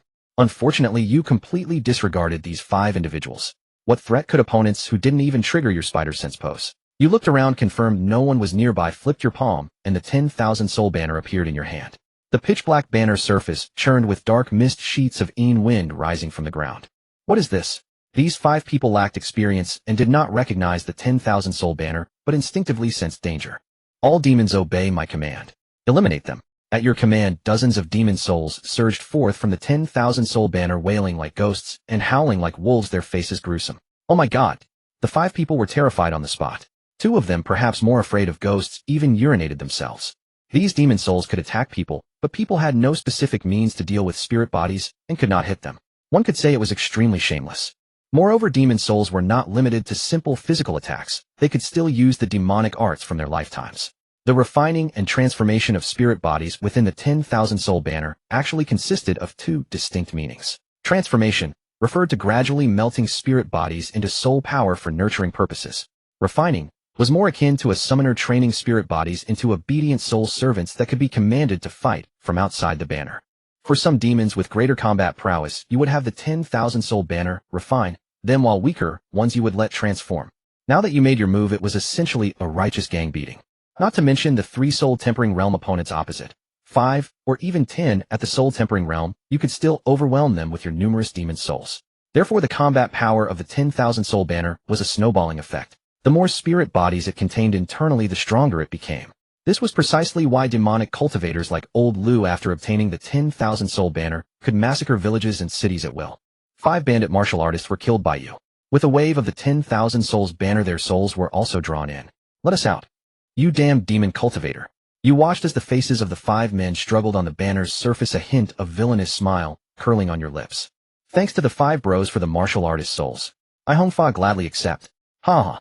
The 10,000 souls banner interjected inappropriately. Aren't you the one who dislikes the name Hongfa? Ahem, you don't need to remind me. The world was harsh, rituals crumbled, and morals decayed. Out on the road, incidents like the one just now were not the first you had encountered. Although you couldn't activate the father title in front of humans once the 10,000 souls banner was unleashed, you were still their father. Unless the robbers were of too high a cultivation realm, in which case you would have to accept defeat. Surely true experts would not stoop so low as to debase their dignity for a few hundred spirit stones. You indeed carried no large bag. Where did you keep your spirit stones? The answer: the 10,000 souls banner. This fellow also served as a storage spirit artifact capable of holding some items. However, it could only hold items of stable nature, or they would be contaminated by the demonic chi within the banner. Spirit stones could barely be stored, but not for too long. Whenever you stored them for too long, you would find that the accounts never matched when you checked with the banner. I clearly put in 500. No, it's 450. You stole them. Huh. How could that be? I am a dignified divine artifact. Would I steal your lousy stones? This was a common exchange between the 2 of you. The 23rd year, age 40. You arrived at Shenbing City, the prefectural capital of Shenbing Commandery in Lingzhou. This was a special city. Legend said that there was originally no city here. Years ago, an old master skilled in artifact forging settled down. Thus people came to apprentice under him, and others came to commission the old master or his disciples to forge artifacts. As more and more people came and went, the area flourished and gradually grew into a large city. Later, the old master's disciples formed a unique martial force, the Shunbing Pavilion, specializing in the art of spirit artifact forging. The city accordingly changed its name to Shenbing City.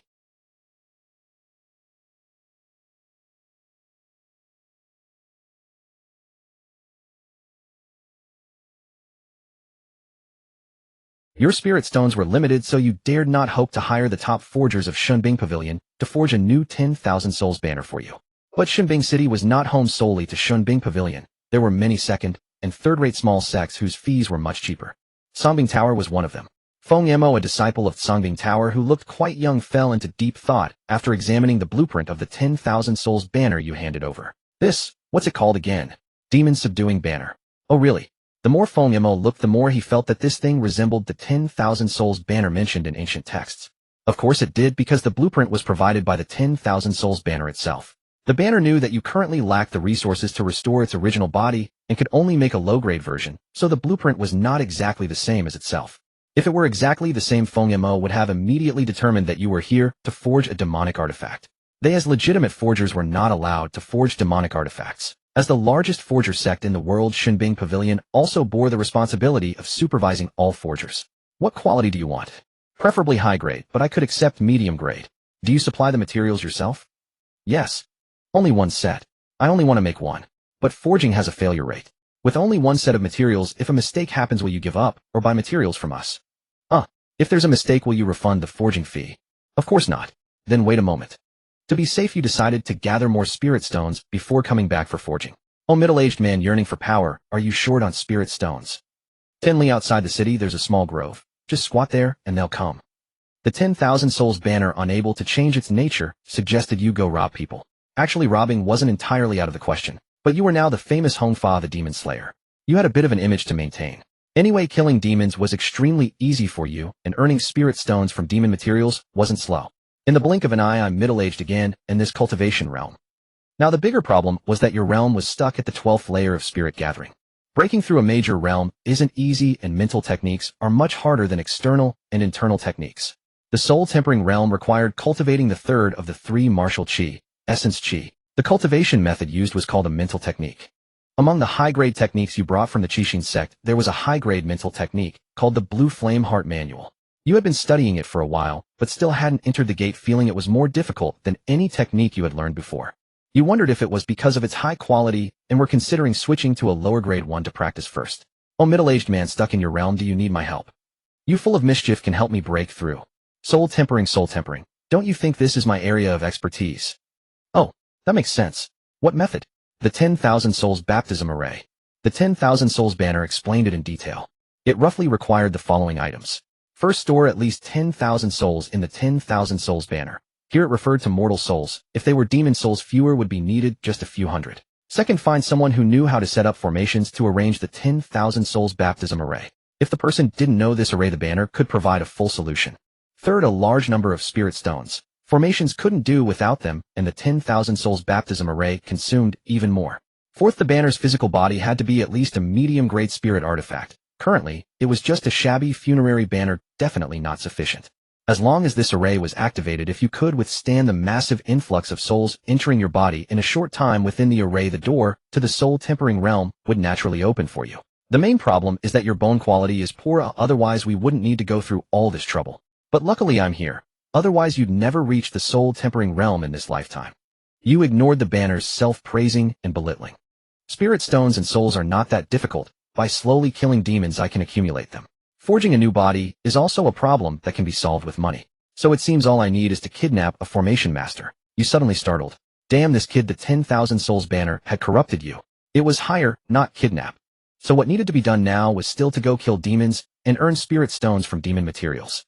As long as you had enough spirit stones, any problem could be solved. Strange, I can't see any demonic aura in this divine weapon city. As you prepare to search for demons, elsewhere your nose catches a scent again. The scent of a supreme treasure. It seems unsurprising that Divine Weapon City would house divine weapons. Yet this scent originates from beyond the city walls. Let's go check it out. Whether or not you can obtain it, you must note the time and place for future simulations. Mounting your horse, you ride out of the city following the trail of the treasure until you arrive before a magnificent waterfall. Amid the cascading galaxy-like waters, you behold a golden pillar that resembles a sky-supporting jade column. The scent of the supreme treasure emanates from within. Could this be the legendary Rui Jingu Bang? The resonance of the inscription is unmistakable. Whether or not this rod is the same as the one from your homeland, it is undoubtedly a supreme treasure. Just as you are about to dive into the water to retrieve this great treasure, a sharp, thin laugh sounds from behind you. Friend, what do you intend to do with the weapon my master bestowed upon me? Turning around, you see a monkey with golden fur clad in a human tunic sitting on a tree and swinging from a vine. Brother monkey. Huh. Friend, you look older than me, why call me brother? A talking monkey, clearly a demon. Yet strangely you detect no demonic aura on this monkey. Even stranger still, there is another monkey on the tree with red fur, 4 eyes, and 6 ears. This is a perfect demonic appearance, yet it too bears no demonic aura. The red monkey seems timid and introverted, hiding behind the tree trunk, not daring to meet your gaze. Outside the simulation, Chen Yi's eyes lit up. Could it be my brother monkey and the 6-eared macaque, the 4 great spiritual monkeys? It makes sense that heaven and earth spiritual monkeys have no demonic aura. I just wonder if their nature is good or bad. At this moment, the unique effect of the only true prophet becomes apparent. Still, since this spider sense didn't react, even if both are bad monkeys, they certainly don't intend to harm the version of you in the simulation. The golden monkey moved with agile grace, leaping into the air with a small wave of his hand. From beneath the waterfall, the golden rod shrank as it flew into his ear. Now it's clean. So he was washing his weapon in the waterfall. The golden monkey was short, only reaching your armpit. He circled you a few times, golden light flashing in his eyes. Friend, you carry a sinister aura. You feel like pulling out the 10,000 souls banner and giving it a scolding. Didn't you promise you wouldn't be detected? However, you have no evil intent, so you haven't killed innocents. You breathe a long sigh of relief. Seeing your expression, the golden monkey laughed heartily, slapping his thighs. Huh, did I scare you? Don't worry, I know you. The red-haired demon slayer. Have you come here today to slay me? Brother monkey jokes. I can tell at a glance you're a good monkey. I red hair only eliminate evil demons, not harm good demons. People. Or monkeys. The golden monkey laughed again, slapping his thighs. Did I scare you again? Alright, enough teasing. If you want to exorcise demons, you'll have to travel far. My brother and I have already wiped out all the demons in Divine Weapon Prefecture. No wonder there wasn't a trace of demonic aura here. The 2 monkeys were quite warm-hearted. Even after you bid them farewell, they kept catching up to give you wild fruits. To be honest, these fruits were terrible, too sour, and hurt the teeth. Why aren't you eating?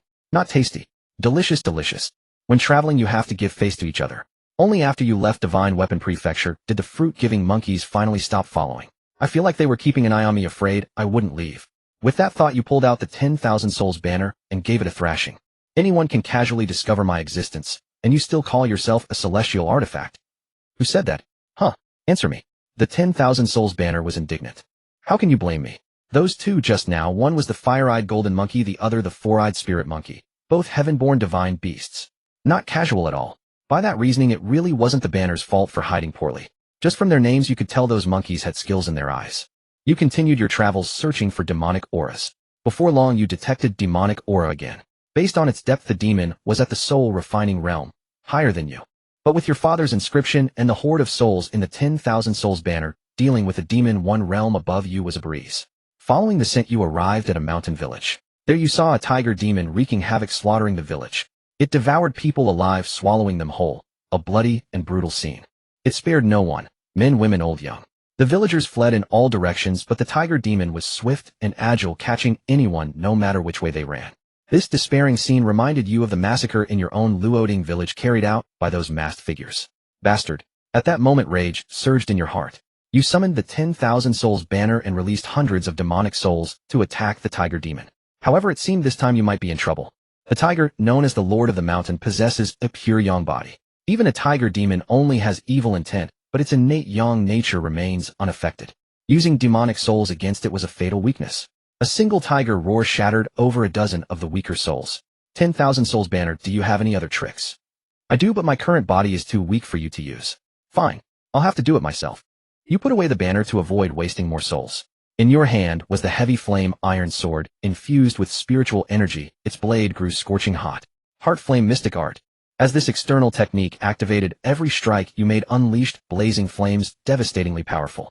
You also mobilized the internal technique, pure yang spirit refining mystic art, radiating an aura of supreme yang. You and the tiger demon clashed like 2 suns colliding. Huh, something felt wrong. This tiger demon was actually putting pressure on you. Looking closer, its demonic aura now seemed far deeper than when you tracked it on the road. Golden Body Realm. It had just broken through. No wonder it was slaughtering without restraint. It was on the verge of advancement and couldn't care less. This would be a tough fight. The tiger is the king of beasts. Tiger demons are naturally stronger than ordinary demons, and now it was 2 major realms above you. Thanks to your father's inscription, you wouldn't die at its hands, but subduing it seemed impossible.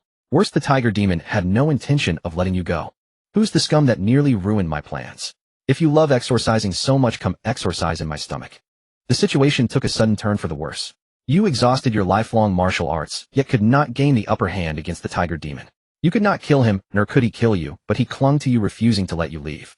If it came to a contest of stamina, you were scarcely his match. Have you no way to deal with the 10,000 soul banner? Don't panic. I have already prepared a first-class suite for you. Check in after death. Damn it. At the critical moment, a golden staff descended from the heavens. Boom. One staff settled the chaos, shaking the earth, and changing the sky for miles. The mere tiger demon, even with its golden body state activated, was smashed into a pulp on the spot. The golden staff, standing tall on the earth, exuded an inexplicable sense of safety. A nimble figure leaped onto it. Hey, good friend, we meet again. What a bond we share. It was the fire-eyed golden monkey. You scratched your face awkwardly. Are you sure you're not the one following me? Haha, then please forgive us. We brothers had to protect our master and the people of Shunbing County. It was a necessary move. You knew the fire-eyed golden monkey had seen through the existence of the 10,000 soul banner. But these days only he and the four-eyed monkey had been following you. You hadn't seen anyone else. That meant they hadn't disclosed this matter to others. That said, we brothers did overstep. As an apology, I can help you with a small favor. The fire-eyed golden monkey knew you were studying the mental cultivation method, but had been unable to find the path. He offered to guide you a little and help you get started. With someone to guide you, you were happy to learn humbly. After a few hours, the difficult entry problem of the mental cultivation method that had plagued you for days was solved. But for now, you had not yet reached the soul forging realm. Even if you grasped the operation of the mental method, you could not condense your essence and energy. After observing you, the two spiritual monkeys realized that you were not someone who used the 10,000 soul banner to indiscriminately kill the innocent. Instead, you were subduing demons and vanquishing monsters. So they stopped watching you.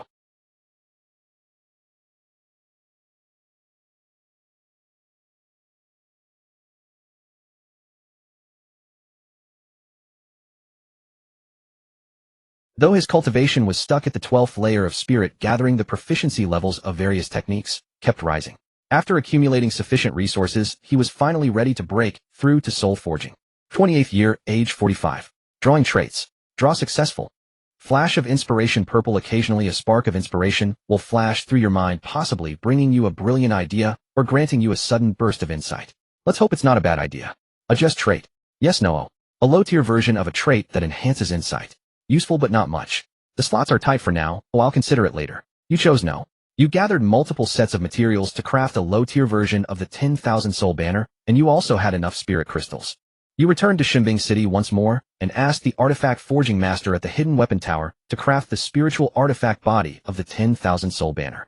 Your luck was decent. After one failure, the skilled old master forged a high-tier spiritual artifact version of the 10,000 soul banner for you. The other party stared at the black banner that emitted eerie black smoke after being forged, falling into deep thought. But you told him it was all normal. The 10,000 soul banner was quite satisfied with its new body, and said with a haughty tone, "O young warrior, not so young, you have replaced my old body with your diligence and courage. Fear not the wealth that has passed away for this cause. With my new body, I shall snatch back everything you have lost. Don't add your own drama." Now you had left Shimbing County and arrived at Nanyang County, separated by one county. Here a wandering martial artist proficient in formations had settled down. You had met him while traveling around to find demons. "Brother Mo, I need you to set up a formation for me. It concerns whether I can break through to soul forging. I beg you. Whether it succeeds or fails, I have prepared a batch of spirit crystals as payment." Mo was about your age. Though he understood formations, his martial cultivation was not high. He was also stuck at the 12th layer of spirit gathering. In fact, Mo did not have a low-grade bone structure. He had a mid-grade one. But that didn't stop him from being stuck at his bottleneck. Everyone has their own bottleneck. Some can break through while others never grasp the key and remain stuck there. It's like someone attending a top-tier university and someone attending an ordinary one. The former might fail the graduate exam, while the latter might succeed. Haha. Brother Chen Yi, speak of payment. Setting up a formation is just a small favor. Do you have the formation blueprint? Let me take a look, and I'll set it up immediately. You handed him the blueprint of the 10,000 soul infusion array provided by the 10,000 soul banner, which was covered with detailed setup methods and all the required resources. Of course, you had already prepared these resources. The formation looked extremely complex. At least to a layman like you, the blueprint was indistinguishable from a celestial script. Mo glanced at it, then looked up and said, "Brother Chen, let's talk about the payment first." It seemed it was not a small favor. You carefully selected an empty area with no demonic aura and rarely visited by humans. There you set up the formation to break through. Several days later, after multiple attempts and failures, Mo, covered in dust looking like an auto mechanic, jumped out of the trench you had dug for the formation's channels. It's working. It's running. Startup successful. All channels lit. Spirit crystals consumed normally. No explosion, no extinguishing. Functionality test passed. You felt he resembled your former profession in your past life, a programmer. You wondered if this formation he'd set up had any bugs. After all, you was a rogue cultivator, self-taught. But he was quite talented. Without any professional formation master's guidance, relying only on a formation textbook he'd stumbled upon, and by practicing on various clients, he had become somewhat skilled in the art of formations. The key point was that he was cheap. After the formation was successfully set up, you gave him his payment. Yi tactfully left on his own, showing no interest in prying into your secrets. Those who roam the martial world know that lacking a sense of boundaries leads to an early death. Begin the breakthrough. 10,000 Soul Banner, it's your time to shine. Now the 10,000 Soul Banner with its high-tier spiritual artifact body was majestic. It unfurled its banner, blotting out the sun and shrouding half the mountain peak in a mist that seemed to come from the underworld. Awoo! The demon souls you had collected over the years were no longer dissolved. You had kept them all, accumulating over 300. The 10,000 Soul Banner released them all at once. When they tried to escape, they were blocked by the 10,000 Soul Infusion Array. A large number of spirit crystals burned within the array. Every second of the array's operation consumed these crystals for energy. Chen Yi, are you ready? It might hurt a little. Your gaze was firm, your Tao heart, like iron. Come. I'm not afraid of death. Why would I fear this? Oh, it hurts so much. I can't take it. Hundreds of demonic souls simultaneously burrowed into your 7 orifices and 5 sensory openings. The 10,000 Soul Banner, empowered by this grand formation, instantly refined them, transforming them into energy to temper your very soul, breaking through the shackles of your innate root and advancing into the soul-tempering realm. Only this process could be likened to forcibly stuffing a liter of water into a half-liter container. Under normal circumstances, you should have exploded and died. That you are not yet dead is entirely due to the 10,000 Soul Infusion Array stabilizing both your flesh and spirit. But the agony is unbearable. It should have been a lethal, body-bursting injury, yet here you are, alive and fully conscious. Imagine the sheer intensity of that suffering. Outside the simulation, Chen Yi wore a pained expression. Miscalculation. I should have brought the beast's pain perception. Chen Yi was grateful for his simulator. All the hardships and torments of cultivation were borne by his simulated self. In reality, he merely checked the simulation progress, selected options, and adjusted traits. It was far too easy. Brother. Feels weird calling myself brother. Brother. Hang in there. Next year, I'll give you Dragon and Phoenix romance. Resilient middle-aged man. Without enduring the bitter cold of winter, how can one smell the fragrance of plum blossoms? Through countless trials and tribulations, remain pure and untainted in this world. Stop spouting random poetry. You are here writhing in agony, while the 10,000 Soul Banner watches the spectacle. You feel it's the kind that if it had a phone would snap a photo and post it on social media. Truly a vessel of pure mischief. Until the dead of night, your screams finally ceased. Your clothes had been soaked and dried countless times over and over.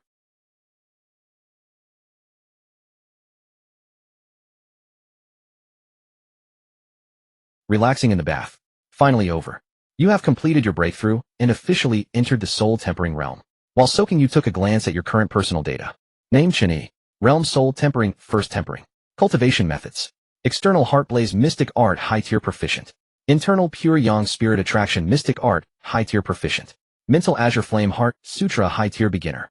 Martial Arts Crimson Heart Fist, High-Tier Beginner. Dragon Flame Mystic Art, High-Tier Beginner. Rocket Steps, Mid-Tier Mastery. Blazing Cloud Hand, Mid-Tier Minor Completion. Shin Family Spear, Mid-Tier Minor Completion. Wind Wave Palm, Mid-Tier Mastery. Collapsing Cloud Sword Technique, Mid-Tier Mastery.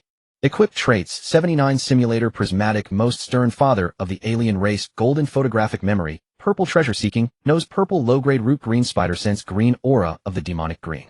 Acquired Traits, 147 Flash of Insight Purple, the only true prophet Purple, the older the ginger the spicier Purple, must learn foreign languages. Green Effort, always pays off. Green Luckier W. The Soul Tempering Realm, as the name implies, is about tempering a martial artist's 3 souls and 7 spirits. Humans have 3 souls: Heavenly Soul, Earthly Soul, and Life Soul. The Life Soul governs the 7 spirits: Corpse Dog, Floating Arrow, Sparrow, Swallowing Thief, Non-Poison, Impurity Expeller, and Stinking Lung. Upon entering the soul-tempering realm, a martial artist cultivates the mental method, using spiritual energy and blood chi to wash and refine the 3 souls and 7 spirits, thus strengthening their soul, body, and spirit. Each time a soul or spirit is fully tempered, it marks a minor stage within the soul-tempering realm. Thus the realm has 10 layers, known as the 10 temperings. The process of tempering the soul also enhances one's intelligence and comprehension to a certain degree. The power representing soul-body strength is called essence chi or soul power. Just as greater physical strength leads to stronger blood, Qi, a martial artist's cultivation, is only complete upon reaching the soul-tempering realm. External cultivation builds blood Qi through the 9 stages of body refining. Internal cultivation builds spiritual energy through the 12 layers of spirit gathering. Mental cultivation builds essence Qi through the 10 temperings of soul tempering. These 3 energies are not entirely independent. The elevation of spiritual energy relies on the increase of blood Qi. Only a more robust physique can support the absorption of more heavenly essence. Similarly, the elevation of essence Qi depends on the tempering of the 3 souls and 7 spirits by blood Qi and spiritual energy. The 3 energies complement each other, jointly forming the foundation of a martial artist's power. A martial artist may know no martial arts, but without mastering and utilizing these 3 energies, they cannot be considered a true martial artist. Having entered the soul-tempering realm, I'm already in the top tier among rogue cultivators. The threat from non-orthodox martial artists is greatly reduced. After some adjustments, you picked up the now empty 10,000 soul banner and set off once more on the path of cultivation. Entering the soul-tempering realm was gratifying, but it was merely one checkpoint on the long road of martial arts. Ahead of you still lay many great mountains to climb. For someone of mediocre talent like you, the climb was even harder than for others. I feel like I'm getting that Immortal's journey to immortality vibe. Year 29, age 46. Drawing traits. Success. Mortal bone. Golden if you possess only low-grade root and no special physique and have not undergone body reconstruction with heavenly treasures. After the pill transformation realm, your comprehension of divine abilities will not be restricted by the laws of heaven and earth, and your insight into divine abilities will be enhanced tenfold. Practice in the mundane world, all grudges and affairs fade to nothing, all watching from afar, ultimately ordinary, yet not mediocre. Adjust traits. Yes, no. Seeing the golden trait, Chen Yi was excited for a moment, but then stunned. Pill transformation realm. Divine abilities. What does that mean? Chen Yi realized that the effect description of the trait contained a gap in his knowledge. He had never even heard of the pill transformation realm. This might be a trait that only becomes useful in the very late stages. You equipped Flash of Insight. You equipped Dragon and Phoenix Romance. You continued to wander through the central plains, slaying demons and monsters everywhere. With the 10,000 soul banner, empty, the nourishment it provided to your cultivation naturally ceased. You urgently needed a large number of demonic souls. There are too few demonic beasts in the central plains. To evade the Demon Execution Bureau, they scatter in extremely sparse and hidden ways. Searching one by one like this is far too inefficient. Among the 5 domains, the Eastern Wilderness has the most demonic beasts because there are few humans there, so few that they haven't formed a nation. Moreover, the Eastern Wilderness borders the Great Wilderness, which is the territory of the demonic beasts where powerful ones roam. You prepared to visit the Eastern Wilderness. The reason you hadn't gone before was that the spirit gathering realm was too insignificant. Now, with the soul tempering realm, you had some confidence. Year 30, age 47. You replaced Dragon and Phoenix Romance with the only true prophet. On the way to the Eastern Wilderness, you dealt with some demonic infestations along the way. Now that your combat power had increased, you could handle even stronger demonic beasts. Your hair was also becoming redder. The reputation of the red-haired demon slayer grew louder among the rogue cultivators in the southern region of the Central Plains. That year you realized you had unknowingly passed by Qingzhou Baiyun County, so you decided to visit your third sister's home and also check on how Chen was doing. You with 2 tufts of red hair arrived at the Yin. This time the proprietress was still alive, for no demonic cultivator wielding the 10,000 souls banner had come to slay her family. Evidently, by intercepting old Lu's 10,000 souls banner, you had altered the destinies of many.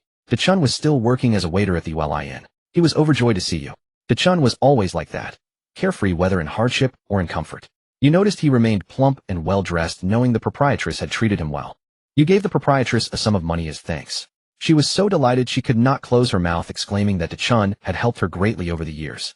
You recalled that in 3 years a female emperor would rise from the southern borderlands and launch a counterattack on the Central Plains. Since Qingzhou, as a southern prefecture of the Central Plains, would bear the brunt of war, you warned the proprietress. I came from the south. The situation between the southern borderlands and the Central Plains is unstable. A war may break out. If you hear any ominous rumors, remember to flee north to avoid being caught in the conflict. Then you went to third sister's home. To your surprise, the small courtyard where her family once lived was now occupied by strangers.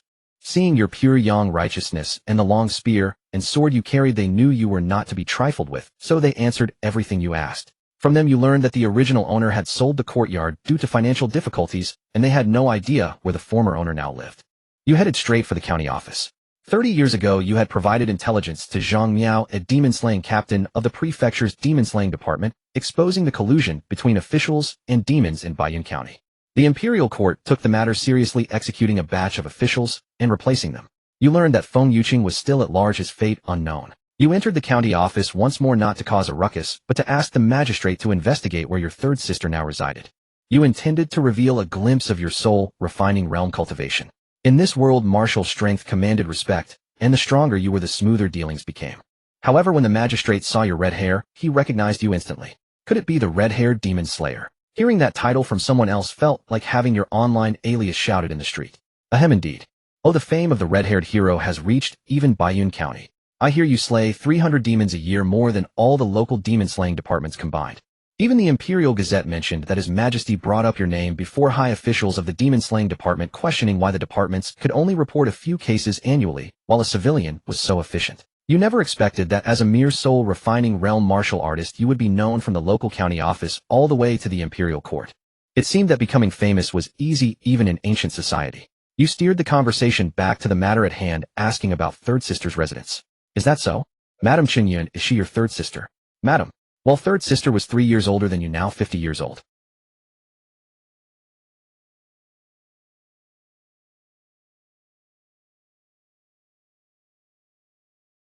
Chen Yun sold the courtyard inherited from Shun Qingshan 5 years ago, and now lives with her daughter in Huang Village in our county. Inherited from Shun Qingshan. What happened to Shun Qingshan? The magistrate shoved the clerk aside and personally explained, eager to curry favor with you. I know the story. It was about 10 years ago, just a few months after I took office in Baiyun County. According to the magistrate, one day 2 flying martial artists appeared in Baiyun County and landed directly at Shun Qingshan's home. They seemed to chat for a while, but no one could approach within 500 meters of the house, so no one knew what they discussed. Afterwards, witnesses saw Shun Qingshan being taken away by the 2 martial artists flying into the sky. Flew where? The sky. Which direction? The sky. After repeated confirmation, you determined it was indeed the sky. Shun Qingshan had been taken up to the sky. Outside the simulation, Chen Yi's mouth fell open. At that moment, he was just a wall away from Shun Qingshan and could even hear his breathing. Is this third brother-in-law an immortal? Chen Yi had no idea what else could dwell in the sky besides immortals. Third brother-in-law's identity was probably extraordinary, but he himself might not even realize it. The magistrate led a team of 50 constables and a professional gong and drum troupe parading noisily to Huang Village. He assumed you had grown weary of demon slaying and were returning home in glory. So he prepared a grand spectacle for you. You said nothing. It wasn't that you enjoyed this rustic fanfare, but you thought it could help establish your third sister's standing. You would continue to roam this world until your death. And third sister and her family would only live in the small Baiyun County. They needed some protection. When you arrived at Huang Village, a group of thugs were running rampant. They were enforcers for an old landlord violently collecting rent. Any family that couldn't pay would be dragged out and beaten publicly as a warning to others. Afterwards, their homes would be looted by the thugs, and some would even sell their children. Among the bullied villagers, you spotted your third sister along with a young woman who bore a resemblance to Chun Yun in her youth, likely your grown-up niece. They were also tenants who couldn't pay the rent, being beaten by the landlord's thugs. The magistrate, reading your dark expression, promptly said, "Red-haired hero, please calm down. Let me handle this." The landlord's thugs remained arrogant even when the constables appeared, knowing their master had connections with the officials and had paid tribute regularly. Well, if it isn't the honorable magistrate. What brings you here? The magistrate wasted no words, flipping his robe and issuing orders. Arrest these ruffians who oppress the villagers. Exile them to the frontier. The 50 constables surged forward, and under the blows of the cudgels the thugs finally panicked. Honorable magistrate, we work for Squire Zhang. Please show some mercy. The magistrate stood firm. No one can change my mind today. With that, he approached Chen Yun, helped her up, and escorted her to you. Red-haired hero, this must be your third sister. Even after 30 years, Chen Yun recognized you at a glance. Fourth brother, have you been well all these years? You looked at your third sister's haggard face, her frail body, and her lifeless eyes. An inexplicable rage surged within your heart. To the crowd, it felt merely like a gust of wind passing by.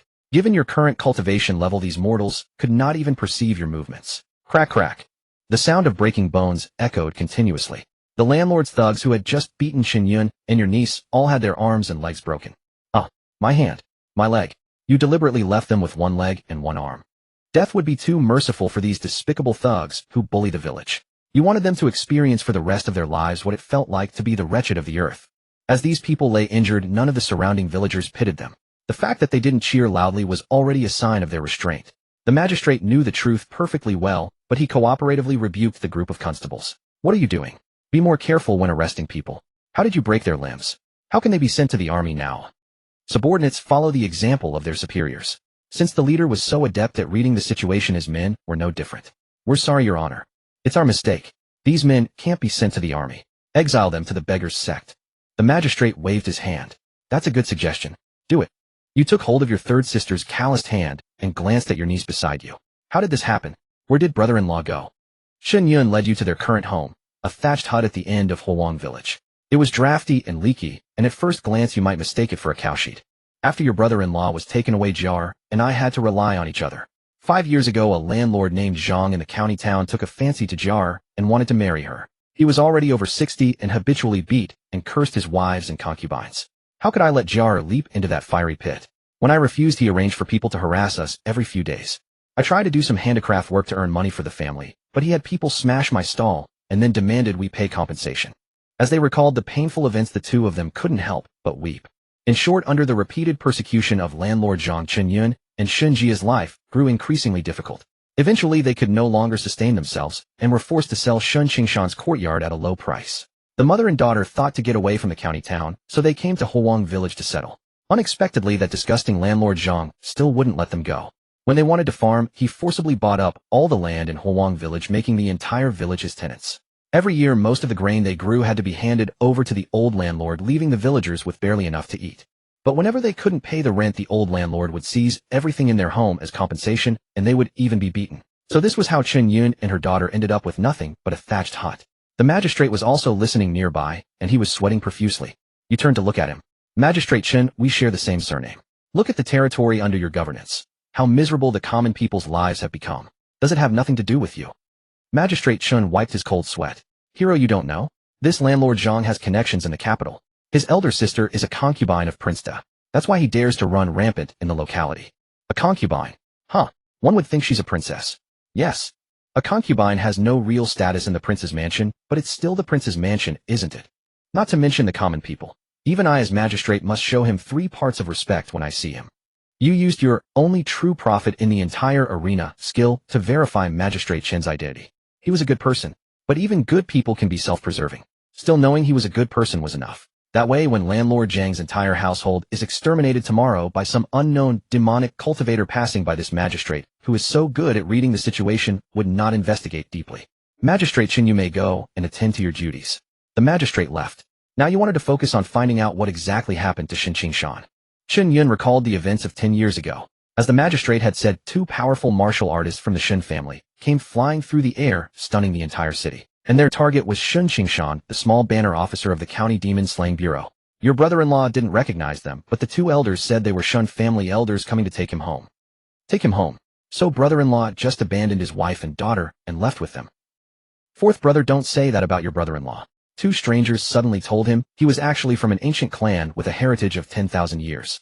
Qingshan didn't believe it at first either. Moreover, even if it were true, he didn't want to leave us. But those 2 elders were very determined and insisted on taking him away. They also said this was a tremendous opportunity. If he could seize it, even with his weak martial talent, he might one day surpass the spirit condensation realm and become a martial king or something. You felt intrigued by this. Why couldn't this overwhelming fortune fall on me? Why wasn't I a lost pearl of some great family? You were curious how the so-called ancient Shun family determined that Shen Qingshan was one of them. Chen Yun said they used a cultivation method. Anyone who could cultivate the Zhenyang art was a member of the Shen family. Outsiders could not practice the family's hereditary technique. You were stunned, because you could also cultivate it. What kind of bug was this? Hey, then can I? With the successful experience of stealing old Lu's opportunity, Chen Yi suddenly felt that in the next simulation intercepting Shun Qingshan's opportunity would be a good idea. It wouldn't affect the real Shen Qingshan in any way. Once he figured out what this opportunity was, he wouldn't need to intercept it in later simulations. Perhaps he could even give Shen Qingshan some guidance on whether to go. In short, Shen Qingshan had no choice. The ancient Shen family had to take him away. He wanted to bring his wife and daughter, but was told that his current status in the Shen family was too low to bring outside family members. If he truly wanted to bring his wife and daughter to the inner domain, it would only be possible if he improved his standing in the Shen family. Outer domain. Inner domain. They said the Shen family doesn't live on this 5 domains continent, but in the sky in the star domain. Living on stars. Was the Shen family that awesome? You exclaimed that you had come too late. Next time you must be 1 step ahead. The tide of Qiantang River arrives with the news. Only today do I realize I am Shun Qingshan. Chen Yin didn't know any more details. The 2 Shen family elders had not spoken much to Shen Qingshan that day. You gave Chen Yun a large sum of money and told her to take Shen Jia to the county town to buy a new courtyard and not to live in the dilapidated house in the village anymore. Chen Yun was startled. Fourth brother. So much money. I can't take it.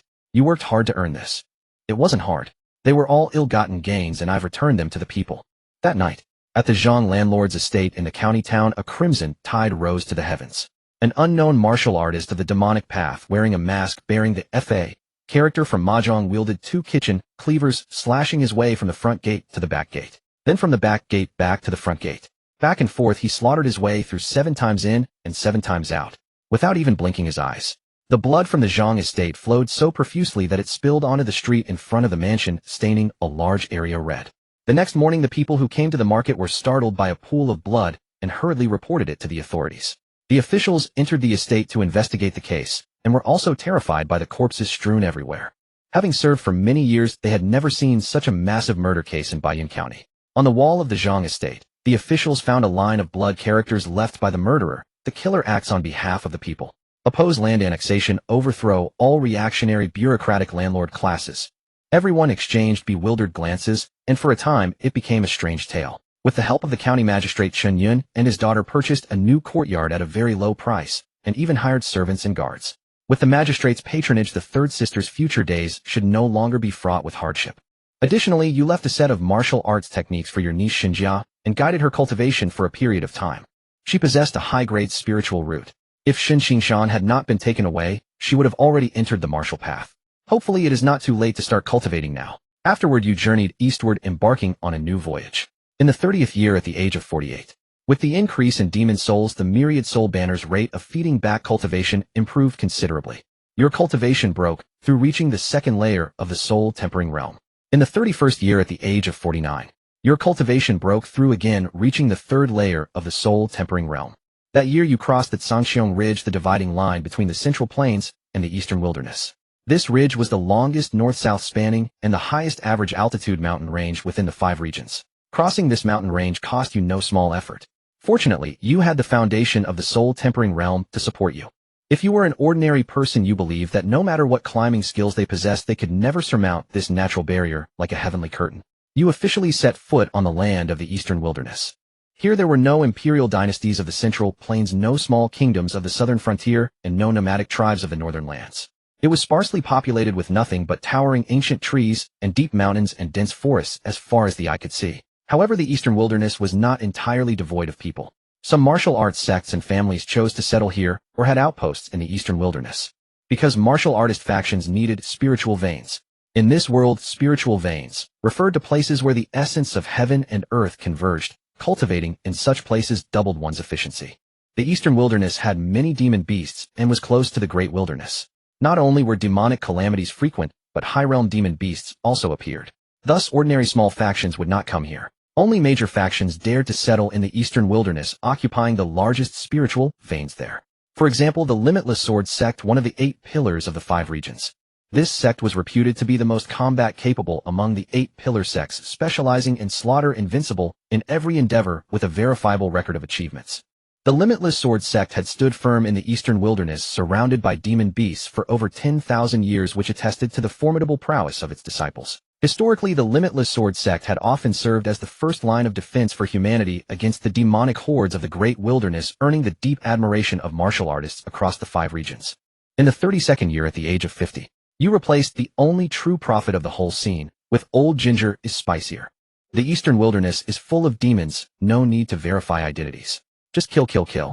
At 50 it's time to use the senior trait. Chen Yi, micromanaging from outside the simulation, muttered. You pursued the demonic aura in the Eastern Wilderness, hunting demon beasts and collecting their souls. Here demonic aura was everywhere, giving you a wide array of targets to choose from. That meant you could pick and choose. The best targets were naturally those you could defeat, while still being of considerable realm. The stronger they were before death, the more powerful their demon souls would become. With the myriad soul banner refining and commanding a multitude of demon souls, you always outnumbered your enemies. Coupled with the father of alien races trait, the demon beasts found you utterly unstoppable. You truly enjoyed the slaughter in the Eastern Wilderness. The number of demon souls you collected in this year or 2 surpassed those of the past 5 or 6 years. The only pity was that the demon beast materials you gathered had no place to sell. It was hard to find a living person here, so who could you sell to? Surely not to the demon beasts. That year your cultivation broke through again, reaching the 4th layer of the soul tempering realm. The myriad soul banner is impressive. As long as there are enough demon souls, cultivation advancement is so smooth without any bottlenecks at all. The myriad soul banner preened smugly. Of course, I told you I'm a celestial artifact. What, you doubt me? At that moment you followed a trace of demonic aura at the soul tempering realm and arrived at a valley. The valley had towering cliffs on both sides, a narrow interior overgrown with weeds, and only one entrance less than 3 meters wide. As soon as you entered the valley, your spider sense began to ring. Something's wrong. The myriad soul banner was unperturbed. What's the matter? Demon beasts at the soul tempering realm are rare. Grab one when you see it. Don't hesitate. Look at this terrain. Oh, it's perfect for an ambush. Danger. Retreat. When you prepared to pull out of the valley, you found the entrance blocked by 5 oxen demons. Those 5 bulky figures standing there formed a solid wall. Caught. A piercing eagle cry resounded across the sky. Looking up, you saw several eagle-type demon beasts perched on the cliffs, their fierce gazes staring down at you contemptuously. That was not the end. Beneath the tangled weeds inside the valley, rat demons the size of humans rose up one by one. From the darkness deep within the valley, a golden rat demon was carried out on a creaking bamboo sedan chair by 4 gray rat demons. Red-haired human, where do you think you're running today? You realized you had fallen into a trap. I didn't expect you demons to be capable of using strategy. The golden rat slapped the sedan chair and roared angrily. Nonsense. You've been slaughtering us like wild rabbits. How many of our brethren have you killed in the past 2 years? And you imprison their souls in that wretched banner, using them for your own purposes, making them suffer even in death. You scratched your face awkwardly. From the perspective of the demon beast, you were indeed a devil. This golden rat demon was likely the king of the demon beasts in this area, capable of commanding various different species. This battle was bound to be anything but easy. Your greatest advantage was the ability to outnumber your enemies, but this time the enemy was also numerous. They even had flying demons, granting them aerial superiority that you lacked. Even if it was hard, you had to fight.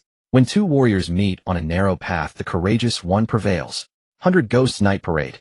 The myriad soul banner, now possessing a high-grade spirit weapon body, had many killing moves, of which the 100 Ghosts Night Parade was one. Hundreds of demon souls surged out from the banner simultaneously, assuming a temporary physical form, and charged forward like a stampede of 10,000 horses, mercilessly smashing into everything ahead. Boom. Boom. A large number of gray rat demons were crushed into pulp under this attack, blood splattering, and severed limbs smacked the golden rat king in the face. The golden rat king leaped aside, dodging the assault, then clung to the cliff wall, pinched his fingers, and whistled. All of you attack. The bird demons in the air swooped down. Countless land-based demons surged in from inside and outside the valley, and even underground demons burrowed up from below. You were surrounded 360 degrees. Yet you were utterly fearless, your battle spirit soaring, maximizing the bonus from the father trait. Come on, let me show you the fury of a father. You wield the 10,000 souls banner, commanding hundreds of demon souls, fiercely battling the ceaselessly surging demon tribe. Due to the existence of the alien father trait, even though golden body realm demons appear here, they pose no threat to you. The demon souls form a protective formation for you. You unleash a set of high-level martial art, the Red Heart Fist, striking the demons. Every punch lands a critical hit, and those fragile demons are even blown apart by a single punch. Before long, you are drenched in demon blood, with corpses of demons piling up around you, and you stand ever higher on the mount of bodies. However, the demons in this area seem determined this time, resolved not to stop until you are eliminated. No matter how many demons have fallen, they still charge forward wave after wave. You do not waste those slain demons. With a wave of the 10,000 souls banner, they all become brothers in the banner. Black mist billows, corpses fill the valley. With your half-red hair under this atmosphere, your villainous aura is fully displayed. Brothers charge. If this man is not eliminated, we will have no peace. Don't fear death. Forge a bloody path for our descendants. For the golden fur rat king. We want to live. The demons are so heroic, you are moved and punch even harder. As time passes, even with the old ginger is spicier trait that prevents your stamina from declining despite your age. Human stamina is ultimately limited. On the demon side, more and more golden body realm, and even spiritual sea realm demons join the battle. Even with the 10,000 souls banner and golden traits, fighting continuously against so many demons of higher realms is really too much for you. But you can't escape if you want to. The only exit of the valley is blocked tightly by a herd of bull demons like tanks, so you can only keep fighting. A group of demon experts surrounds you tightly. At this moment, you stand atop a pile of demon corpses over 10 meters high, holding the 10,000 souls banner in one hand, and a flame iron heavy sword with a blunted edge in the other. Your body is covered in blood and filth, both demon and your own. Come on. The golden fur rat king looks at the countless corpses, then at its nearly exterminated rat demon clan, its heart bleeding. You humans are too terrifying. They have encountered martial artists who came to hunt demons in the eastern wilderness, but someone as hard to kill as you is unprecedented. However, fortunately, under the Sea of Demons tactic, they have exhausted you to the point of collapse. Just one more charge, and you would surely be finished. The 10,000 Souls banner makes sarcastic remarks from the side. Bro, you're not good enough. If I'd known it would come to this, you might as well have given me your primordial energy. Damn you. Just then you hear a voice with its own echo coming from the top of the cliff. Senior demonic cultivator, I've been watching you for a while. You are clearly only at the soul tempering realm. How can you make these demons so troublesome? You look up and see a young man with a heroic and free-spirited demeanor. He is half lying, half sitting on the cliff top with a long sword stuck in the ground beside him and 2 more swords strapped to his back. His white robes flutter, exuding an otherworldly aura. You shout upward. Young friend, although I wield the 10,000 Souls banner, I am not of the demonic path. I am merely a demon slayer wandering the world. You wonder whether he will choose to save a fellow human or abandon you because you might be a demonic cultivator. You know that one cannot judge a person's strength by appearance. Some experts take beauty preservation pills or similar elixirs to maintain their youthful looks. Being able to walk so calmly in the eastern wilderness, he is certainly no weakling. The Golden Fur Rat King, seeing that a person has appeared on the scene, immediately orders a group of golden body and spiritual sea realm demons to launch a final wave of attack on you.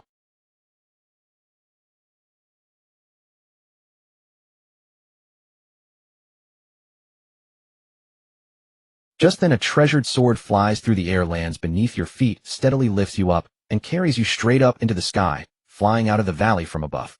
Some bird demons try to chase you. However, the sword beneath your feet merely trembles slightly, sending out an almost imperceptible sword chi that shaves off all the feathers from the bird demons, but without harming them.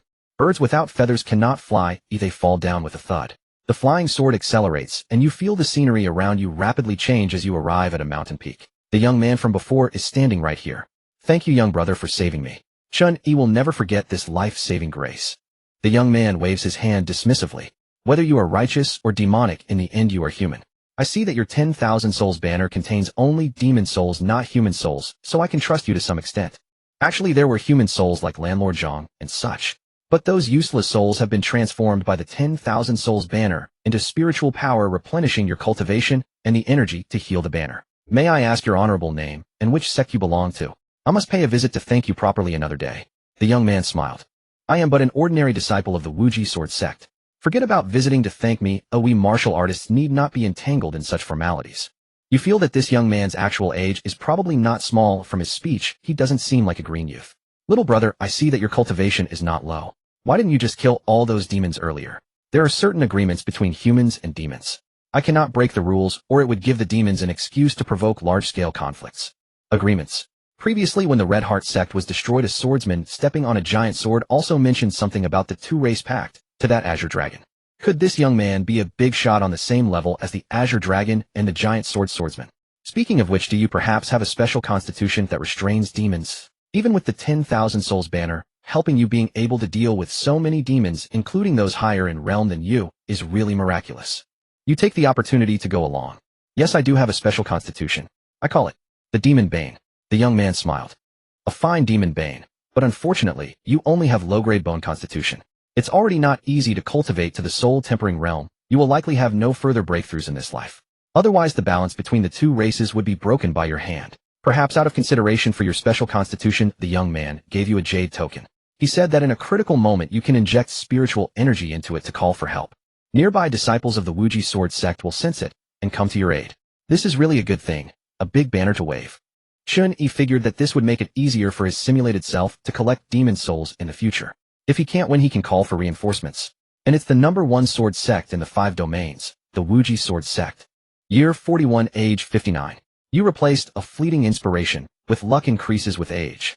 The simulation was approaching age 60, so it was time for this trait to appear, the one that guarantees a rare quality draw every 10 years starting from 60.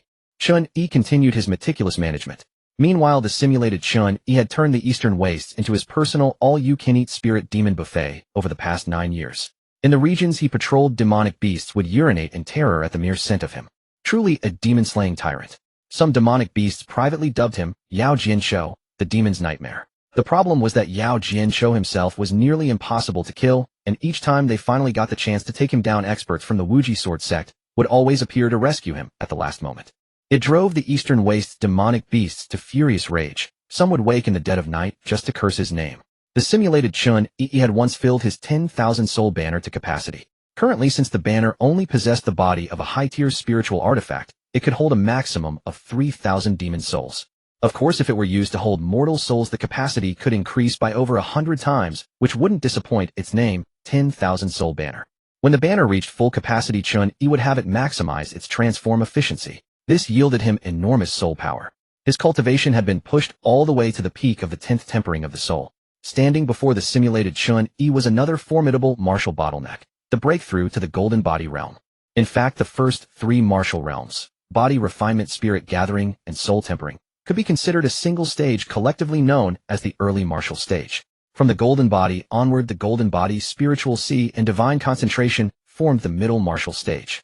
Beyond the divine concentration naturally lay the late martial stage.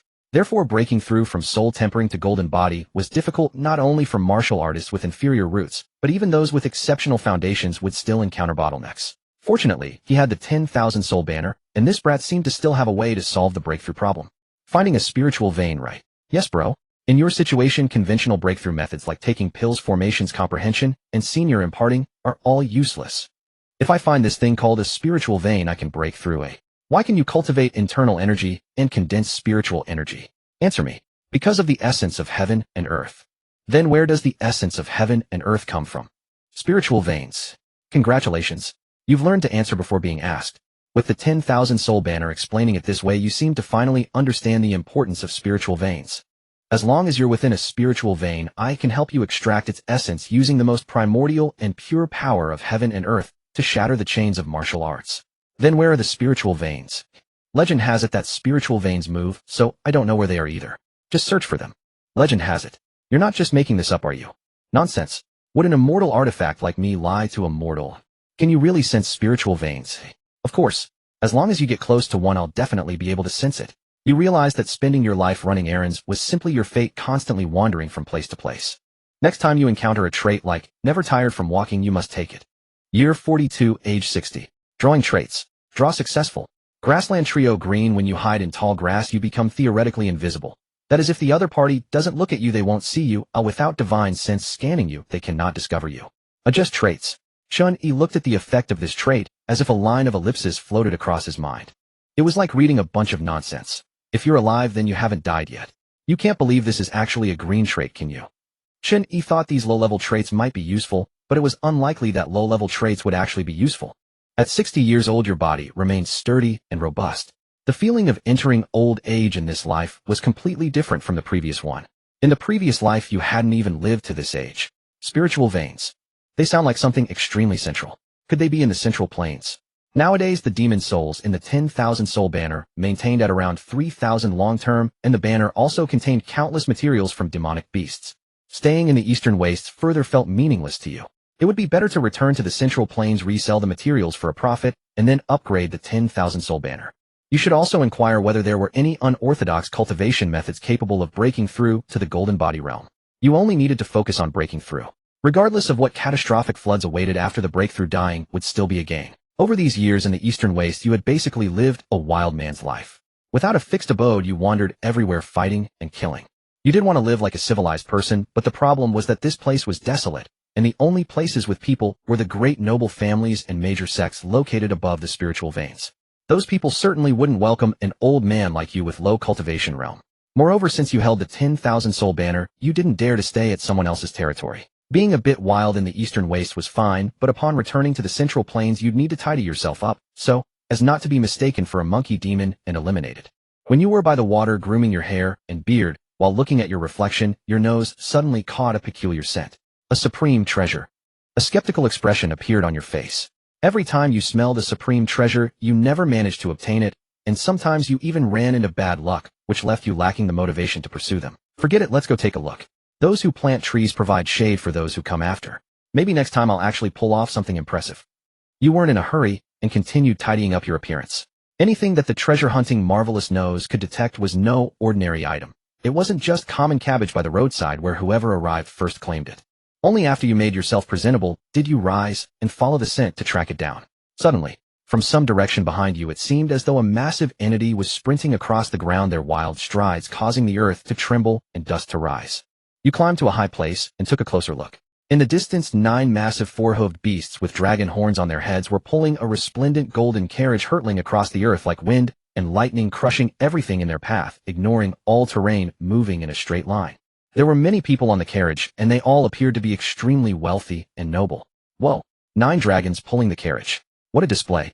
With so many grandmasters gathered, you can hardly imagine the heavens-defying nature of the treasure about to emerge. You know you can't possibly seize it, but you must go through the experience to inherit this memory. In the next simulation, perhaps you can get ahead of all these grandmasters and snatch it successfully. By now, you don't even need to follow the scent of the treasure. The closer you get to the site where the treasure emerges, the more people there are. Everywhere they all put on impressive airs, as if attending a grand show-off convention. Boom. Suddenly, a deafening explosion echoed from ahead. A white blaze rose into a mushroom cloud, and a terrifying shockwave swept toward you, lifting you up and hurling you over a kilometer away. At your advanced age, such a fall would be disastrous. As luck would have it, at the spot where you land, there is a crocodile demon basking in the sun. I am your damn father. Your blood energy surged 100-fold. Your physical strength instantly soared. With this fall, you crushed the crocodile demon to death while you emerged unscathed. Thanks. You casually skinned the crocodile, intending to make a belt. You look toward the center of the explosion, how all the various factions stand motionless, as if the blast were merely a gentle breeze. Did a fight break out? Just as you were about to move closer, you suddenly noticed many streams of light shooting out from the center of the explosion. These streams of light arced through the air, landing in all directions, countless in number. Many of those on golden chariots, flying boats, and riding clouds displayed their skills and chased after the streams. Among them, few could fly directly through the air, most relied on flying spirit artifacts. These must be treasures. You see a stream of light about to crash near you, and your location is far from the central area with no one else pursuing it. A stroke of fortune. Bang. The stream of light hit the ground. You step on the rocket step, flames spurting from your feet, and with a whoosh you dash across the ground to the crater left by the light. You see an ancient bronze sword. It is half a person tall with an archaic appearance. A single glance fills your heart with dread, as if waves of killing intent swirl around it. A treasure. Definitely a treasure, muttered the 10,000 soul banner. It's hardly a treasure, but just a mere Earth-grade battle sword. Earth-grade? An Earth-grade spirit artifact is certainly incomparable to a celestial artifact like the 10,000 soul banner, but Earth-grade is already a rare and precious item. Previously, in Divine Weapon City, you wanted to forge an Earth-grade body for the 10,000 soul banner, but the artifact smith quoted an astronomical fee, which immediately deterred you. In some sects, an Earth-grade spirit artifact is even a sect guarding treasure. You leap into the pit with great excitement, ready to pull out the sword. Amitba. Before your eyes blur, a bald monk reaches the bottom of the pit first, pulls out the bronze battle sword, and casually stuffs it into a small cloth bag, disappearing. The monk had 6 burn marks on his head and wore a patched red robe. Hey, you bald rascal. I saw it first. The monk turned to you with a look of compassionate pity. Benefactor, do not be agitated. This item is fated with our Buddha. I am merely collecting it on behalf of the Buddha. Oh damn. Before you could finish your complaint, another blur, and the bald rascal left an afterimage and vanished. You know he is a master. But that doesn't stop you from seething with anger. Even though items obtained in the simulation cannot be taken out, it doesn't stop you from having fun in the simulation. For the you in the simulation, there is no distinction between simulation and reality. It's all your precious life. Fortunately, heaven favored you. After a while, another explosion came from the center, and a large number of treasures flew out again. Haha, come on, come into daddy's arms. You chase the streams of light sprinting across the ground. At this moment, you feel like you're chasing a supply drop in a battle royale game. Bang. Another treasure crashed to the ground, and again no one was chasing it. You go closer and see it's a jade slip. A book slip. Is this also a spirit artifact? The 10,000 soul banner, being knowledgeable, said, it is a spirit artifact, but it is used to record cultivation techniques, and is not easily damaged. If it's so carefully stored, it must be a high-level technique. Think bigger, at least Earth grade. Hiss. You rush over. Amitba. Benefactor, this is a demonic technique. You must not touch it. Allow me to take it and destroy it, lest it bring calamity to the world. That damned bald head showed up again. He calmly picked up the jade slip, dusted it off, and solemnly placed it into his cloth bag. You bald bastard. Fuck your Buddha. Don't just target me. There are so many people grabbing treasures, go intercept them. The monk smiled faintly and pressed his palms together. There are many masters here, I can only defeat you. You are not only speechless, but also find his reasoning disturbingly sound. Benefactor, you are so weak, yet you appear here. This humble monk is quite surprised. None of your business. Benefactor, you should be grateful that it is I who robbed you. As a monk, I am compassionate, and will not commit murder for your goods. Where is the compassion in robbing me? Wait, you admit you robbed me, don't you? Another loud boom came from afar. The monk vanished in the blink of an eye, running faster than anyone, showing no trace of a monk's detachment.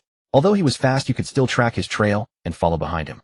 The monk picked up another treasure, making you green with envy. Benefactor, why are you following me? Since you'll rob me anyway, didn't you say you can only defeat me? I'm waiting for you to be killed by someone else, then I'll loot your body. Benefactor, at your advanced age, you have no dignity. Amitba, none of your business. The voice of the 10,000 soul banner rang in your mind. He was mocking you. Huh, no dignity. Huh, I can laugh for a year. You found that this monk was actually quite cautious. From time to time a cluster of treasures burst from the center, but the monk kept roaming the periphery, picking up the leftovers instead of competing with others. You got bored following him, so you decided to ask for some information. Bald rascal, why are so many good things flying around here? People admire the strong, artifacts are the same. What do you mean? People gather around the powerful, these spirit artifacts do the same. As if spirit artifacts have life. All things in heaven and earth have life. Alright, stop preaching. So what kind of artifact clan master is here that can attract so many precious spirit artifacts?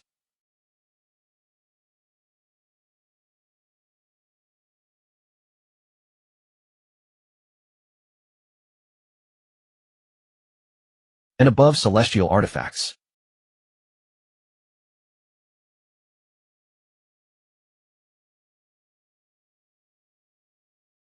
Immortal artifacts, whether forged by master craftsmen of the present age, passed down from antiquity, or even fallen from the heavens, are all created by human hands. But great Tao immortal artifacts are naturally nurtured by heaven and earth. Imagine randomly tossing a pile of metal and stone into the ocean, and after being shaped by currents, storms, animal interference, and so on, they eventually form a pocket watch. That is a great Tao immortal artifact. From its very manner of birth, one knows it is a true divine object that seizes the wonders of creation. So the various factions of the continent are now contending over a great Tao immortal artifact. Yes, the 9 provinces cauldron. However, they are not currently contending, but rather breaking the seal. Those spirit artifacts flying about in all directions were blasted out from the earth's crust during the process of breaking the seal. The 9 provinces cauldron. You murmur to yourself, feeling as though you have heard that name somewhere before. Yet as you review your life, even including the simulated lives from before, you truly cannot recall exactly where you heard it. You have a photographic memory, yet this remains a vague memory. How strange. Who sealed the 9 provinces cauldron here? That this humble monk would not know. This is not going to be easy. Chen Yi in reality found his head aching. He had intended to arrive at this place early in the next simulation before anyone else knew the 9 provinces cauldron was here and snatch it from the entire world. But unexpectedly the cauldron was under a seal. The major powers had gathered and were jointly breaking the seal. Even if he came here early, it seemed useless. How could he take the cauldron without opening the seal? I have to try anyway, even if I can't break the seal. What if some trait triggers bugs, compounding bugs, and it just works on the spot? In the simulation, he was now 60 years old. That meant in the next simulation, he would head to the eastern wasteland from the start, giving Chen Yi decades to attempt. With the alien father trait, he didn't have to worry about the eastern wasteland's demonic beasts threatening his safety. As he gazed at the words, Great Tao Immortal Artifact, and 9 Provinces Cauldron, in the simulation text, Chen Yi's expression resembled that of the actor playing the emperor in a drama. It was as if he could hear the background music of I Walk Through the Long Street, listening to the opera singer chanting the capital, playing in his ears. In his heart, he had a feeling. This treasure was destined to be his. A great Tao immortal artifact. I want it so badly. I dream of it. Chen Yi's expression changed again, this time like that of the second emperor of Qin. The 9 provinces cauldron emerges, and the martial world's forces stir. The Central Plains royal family, the Southern Frontier royal house, the Northern tribal territories, the Western Liang religious orders, the 5 regions, and 8 pillars, the martial clans. Every force appearing here is a hegemon that shakes the world or a top expert in some field. They could change the course of the world with a single stomp. When the seal on the 9 provinces cauldron is broken, that bronze-green 100-meter-tall divine treasure will be laid before the crowd. A test of human nature and righteousness faces them. No one can avoid this question. The great wilderness beyond the 5 regions, the demonic beast threat must be guarded against. Will they fight to the death for the 9 provinces cauldron, allowing the demonic beasts to take advantage, or will they compete in a more peaceful manner? Fortunately, these martial masters did not act on impulse and start fighting on the spot. After cordial meetings, the leaders of the various forces decided to hold the cauldron-seeking conference. Each major force will send disciples under the age of 20 to compete in arena matches. The force that emerges victorious will obtain the 9 provinces cauldron. You and the monk have been lingering at the periphery these days. Some people came out from the central area, and upon inquiring you learned all this. When the monk heard about the cauldron-seeking conference, he revealed a benevolent smile. How rare that the human race can be so united. Buddha's compassion. You rolled your eyes at him. What does it have to do with your Buddha? It's just that these martial bigwigs don't want to fight to the death over a single cauldron, so they send the younger generation to compete, minimizing casualties. Besides, this could only happen because the demonic beast threat is so apparent. The Azure Dragon that appeared earlier at the Crimson Heart sect was a clear example. If the demonic beasts refuse to follow the rules, their bigwigs can still slaughter their way into the central plains, destroying a sect at will. If the demonic beasts were weaker, driven by human greed, all the major powers would personally act, mobilizing their forces to fight a chaotic war. A great Tao Immortal artifact is worth such a sacrifice. Year 43, age 61. You replaced luckier with age, with flash of inspiration. You still haven't left the place where the 9 provinces cauldron emerged. Leaving such a major event would cause you to miss crucial information. You need to gather more intelligence for future simulations. The Cauldron-seeking conference was held with great pomp. The various forces jointly built a temporary palace near the 9 provinces cauldron, constructed imposing arenas, and even built massive spectator stands. The emergence of the 9 provinces cauldron was no longer a secret, it had spread throughout the 5 regions. More and more forces and martial artists arrived to join the excitement.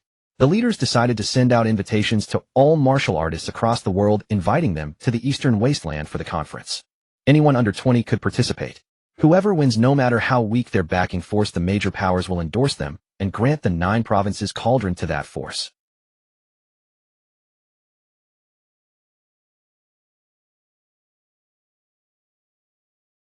With so many martial artists gathered, a spontaneous trading market for martial resources formed in the area. You sold the demonic beast materials accumulated in your 10,000 soul banner in the market, making a huge profit. The top martial forces were gathered here, and some items rarely seen in local markets also appeared. For example, storage spirit artifacts.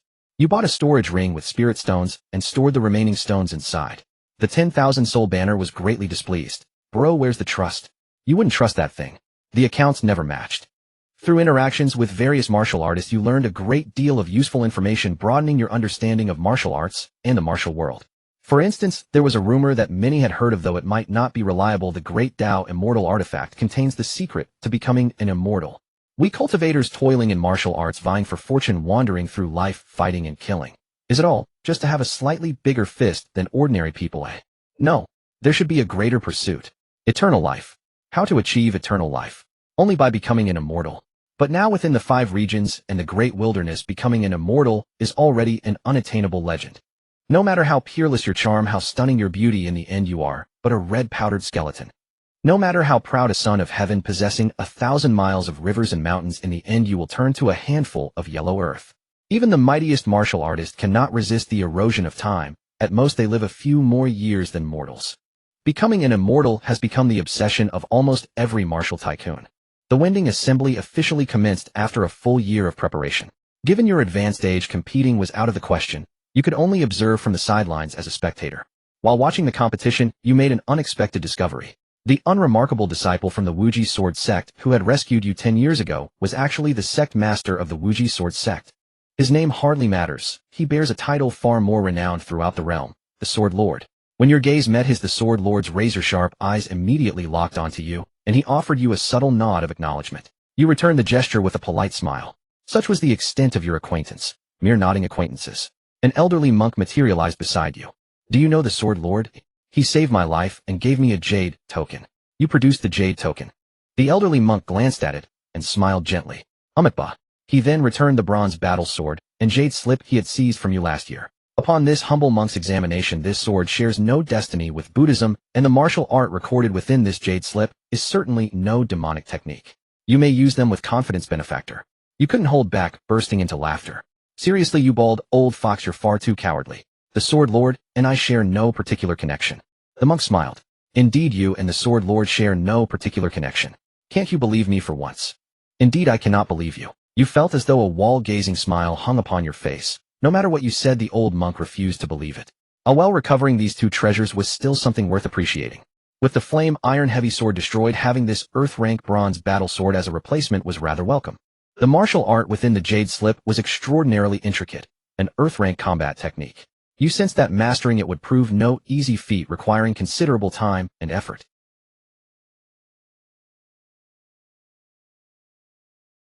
When you had sold demon beast materials at the market earlier, he had neither sabotaged you underhandedly nor anything of the sort. He had even been willing to purchase whatever he needed with spirit stones. The monk claimed his Buddhist name was Jinping, an unaffiliated disciple of the West Liang Diamond Temple. Unaffiliated? Doesn't that mean they didn't accept you? Yet this humble monk's heart yearns for entry. So this elderly monk was in truth an independent cultivator. You sensed his realm surpassed yours by quite a margin. His bone constitution must be exceptional. Yet an independent cultivator with merely exceptional bone constitution would struggle to surpass the quenching soul realm. Therefore his luck must have been rather favorable as well. The wending assembly continued for several months. Various powers dispatched their young disciples to battle furiously on the arena. You discovered that among these young martial artists under 20 someone had actually reached the golden body realm. These prodigies are absolutely absurd. What kind of bone constitution is this? Heavenly rank bone constitution. Across your 3 simulations, 3 lifetimes pursuing the martial path, how much suffering had you endured? How many miles had you traveled only to barely glimpse the threshold of the golden body realm? These brats who hadn't even grown their adult teeth had already achieved golden body. Jinping, observing your complaints about the prodigy, smiled and said, "A martial artist's talent encompasses far more than bone constitution alone. Comprehension, physique, Tao heart, and the enigmatic fortune. All these elements together constitute a person's talent. Are you saying that it's not just my bone constitution that's inferior, but that I'm outmatched in every aspect?" Umitba. At last the results of the wending assembly were announced. The supreme prodigy of the Wuji sword sect, Chen Yi, claimed first place. This fellow was simply too formidable. Though merely at the golden body realm, his comprehension of the Wuji sword Tao surpassed even some of the sect's elders. To put it plainly, the Wuji sword sect's grand elder treated him with such deference that a stranger might have mistaken Chen Yi for the grand elder himself. Truly it has to be the Wuji sword sect, utterly invincible. You sensed that Jinping's gaze toward you had grown even more respectful. Bald old fox, now that this grand spectacle has concluded, and the crowd disperses, you came from West Liang, correct? Precisely. I hear there are quite a few evil cults over there. Benefactor, do not speak rashly, merely different beliefs. One cannot simply label those heretics as evil cults. So there were indeed many. You could not yet break through to the golden body realm. The 10,000 souls banner had mentioned seeking spiritual veins. This was something you had to pursue. However, searching for them was like finding a needle in a haystack. You could not place all your hopes on such an endeavor. Since this life had grown old anyway, you resolved to go all in. You would venture to West Liang, where the most heretical cultivators gathered to see if there were any unorthodox methods to break through. Old monk, you must be far more familiar with West Liang than I am. Would you be so kind as to guide the way? Benefactor, you speak too formally. This humble monk returns to West Liang as well. Traveling together would be most welcome. Just as martial artists from across the realm prepared to depart for their respective homes, boisterous laughter erupted from the 9 provinces cauldron, standing tall in the distance. It was the sword lord laughing triumphantly toward the heavens. We toiled an entire year preparing this wending assembly for this object, only to discover that we've obtained nothing more than oversized bricks. The puzzled martial artists from all factions turned back, gathering around the 9 provinces cauldron. Previously a formation had shielded the cauldron, prohibiting anyone from approaching. Now the sword lord had cleaved away the formation with a single sword strike. Everyone could approach and even touch it freely. You went to join the spectacle. You reached out and touched the 9 provinces cauldron. It felt cold and metallic, rather unremarkable it seemed. Suddenly a rotund, honest face flashed before your eyes.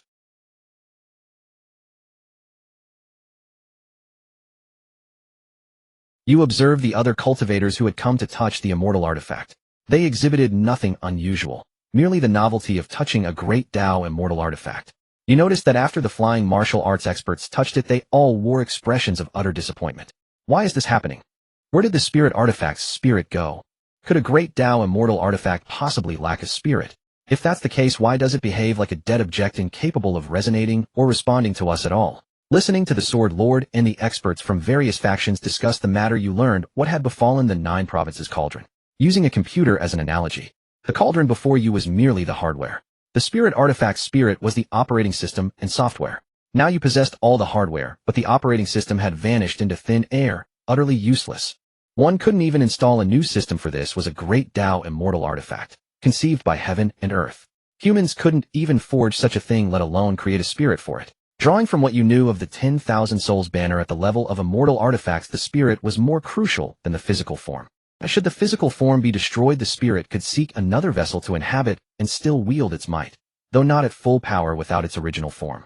But if the spirit were lost, leaving only the physical form, it would become an indestructible dead object, utterly incapable of manifesting any function. The conversation among the cultivators revealed the 9 provinces cauldron's mysterious condition. Using a computer as an analogy, the cauldron represented pure hardware, while its spirit was the essential operating system. Without the spirit, the artifact was nothing more than an unbreakable corpse, completely powerless. This kind of issue is not fatal for celestial earth, or even lower-grade spiritual artifacts. Because even for a celestial artifact, a skilled artificer has ways to reshape its artifact spirit. Alternatively, one can simply forego the artifact spirit with the martial artists themselves acting as the spirit, using spiritual energy to control the artifact. Artifacts below the celestial grade are not so complex that a martial artist cannot comprehend them. But immortal artifacts are different. What can be called an immortal artifact possesses a structure beyond normal human comprehension.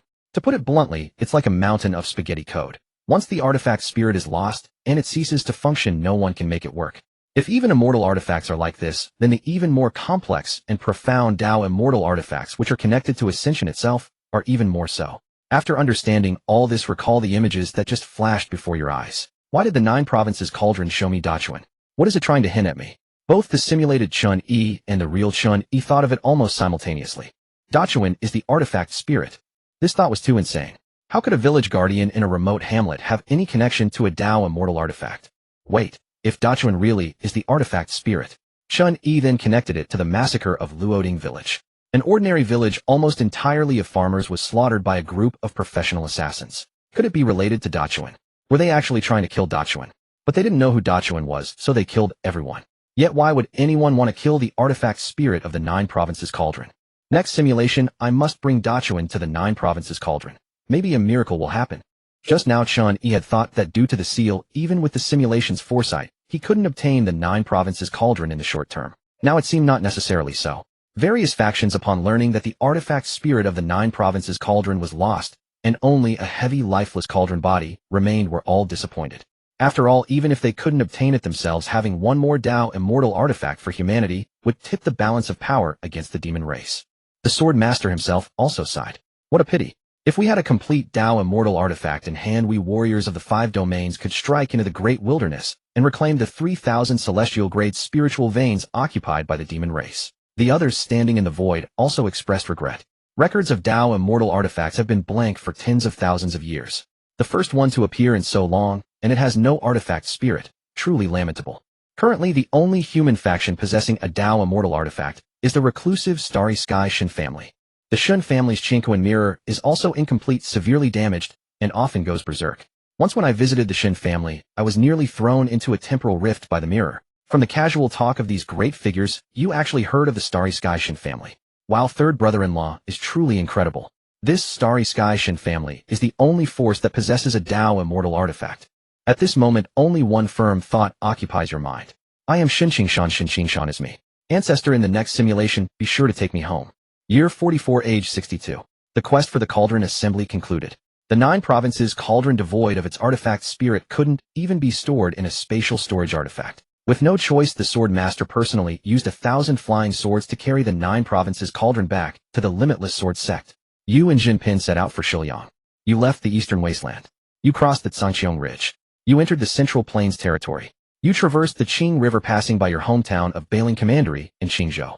You made a detour to Baiyun County. Seeing that Dachuan and your third sister were living well, you did not disturb them. Now it was no longer feasible to bring Dachuan to the limitless sword sect to test if he was the artifact spirit.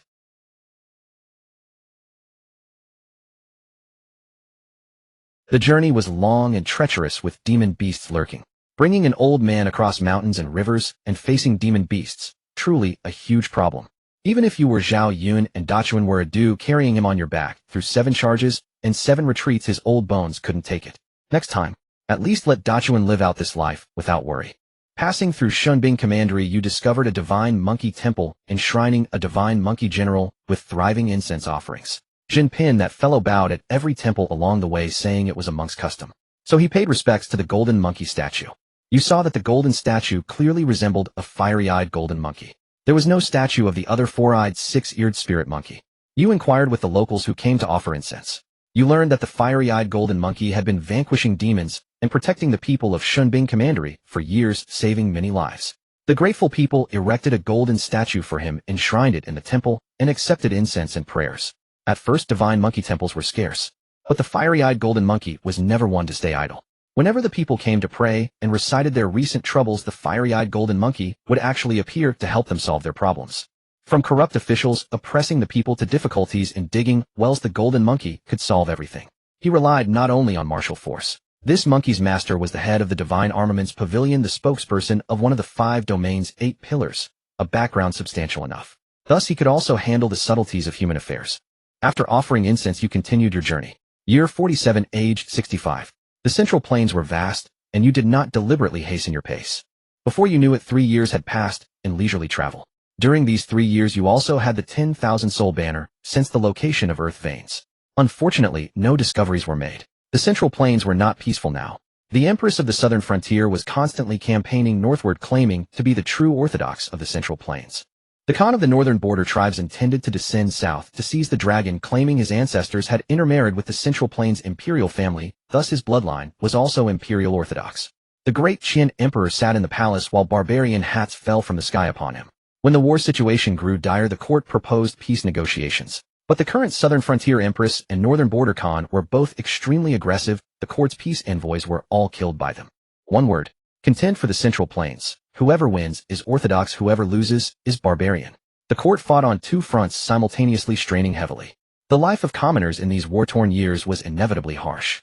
The only good news was that no matter how the war raged, the martial artists appearing on the battlefield never exceeded the spirit condensation realm. This seemed to be some tacit understanding to prevent the war from decimating humanity's martial arts experts. But the war had to be fought because some contradictions could not be settled through peaceful negotiation.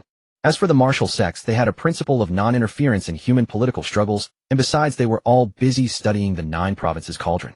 48th year, age 66. You crossed a great river called Tiansha with Jinping and entered the territory of Xiliang. There are 3 countries in Xiliang.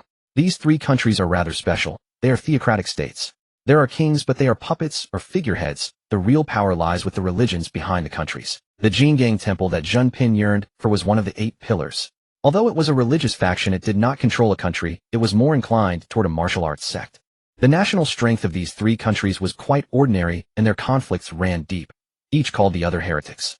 So even though the Central Plains was now in a complete mess, these 3 small countries were only busy with internal strife, not thinking of meddling in the Central Plains. Old Monk, which is the most sinister sect in your Xiliang? That would be the Xinhua sect.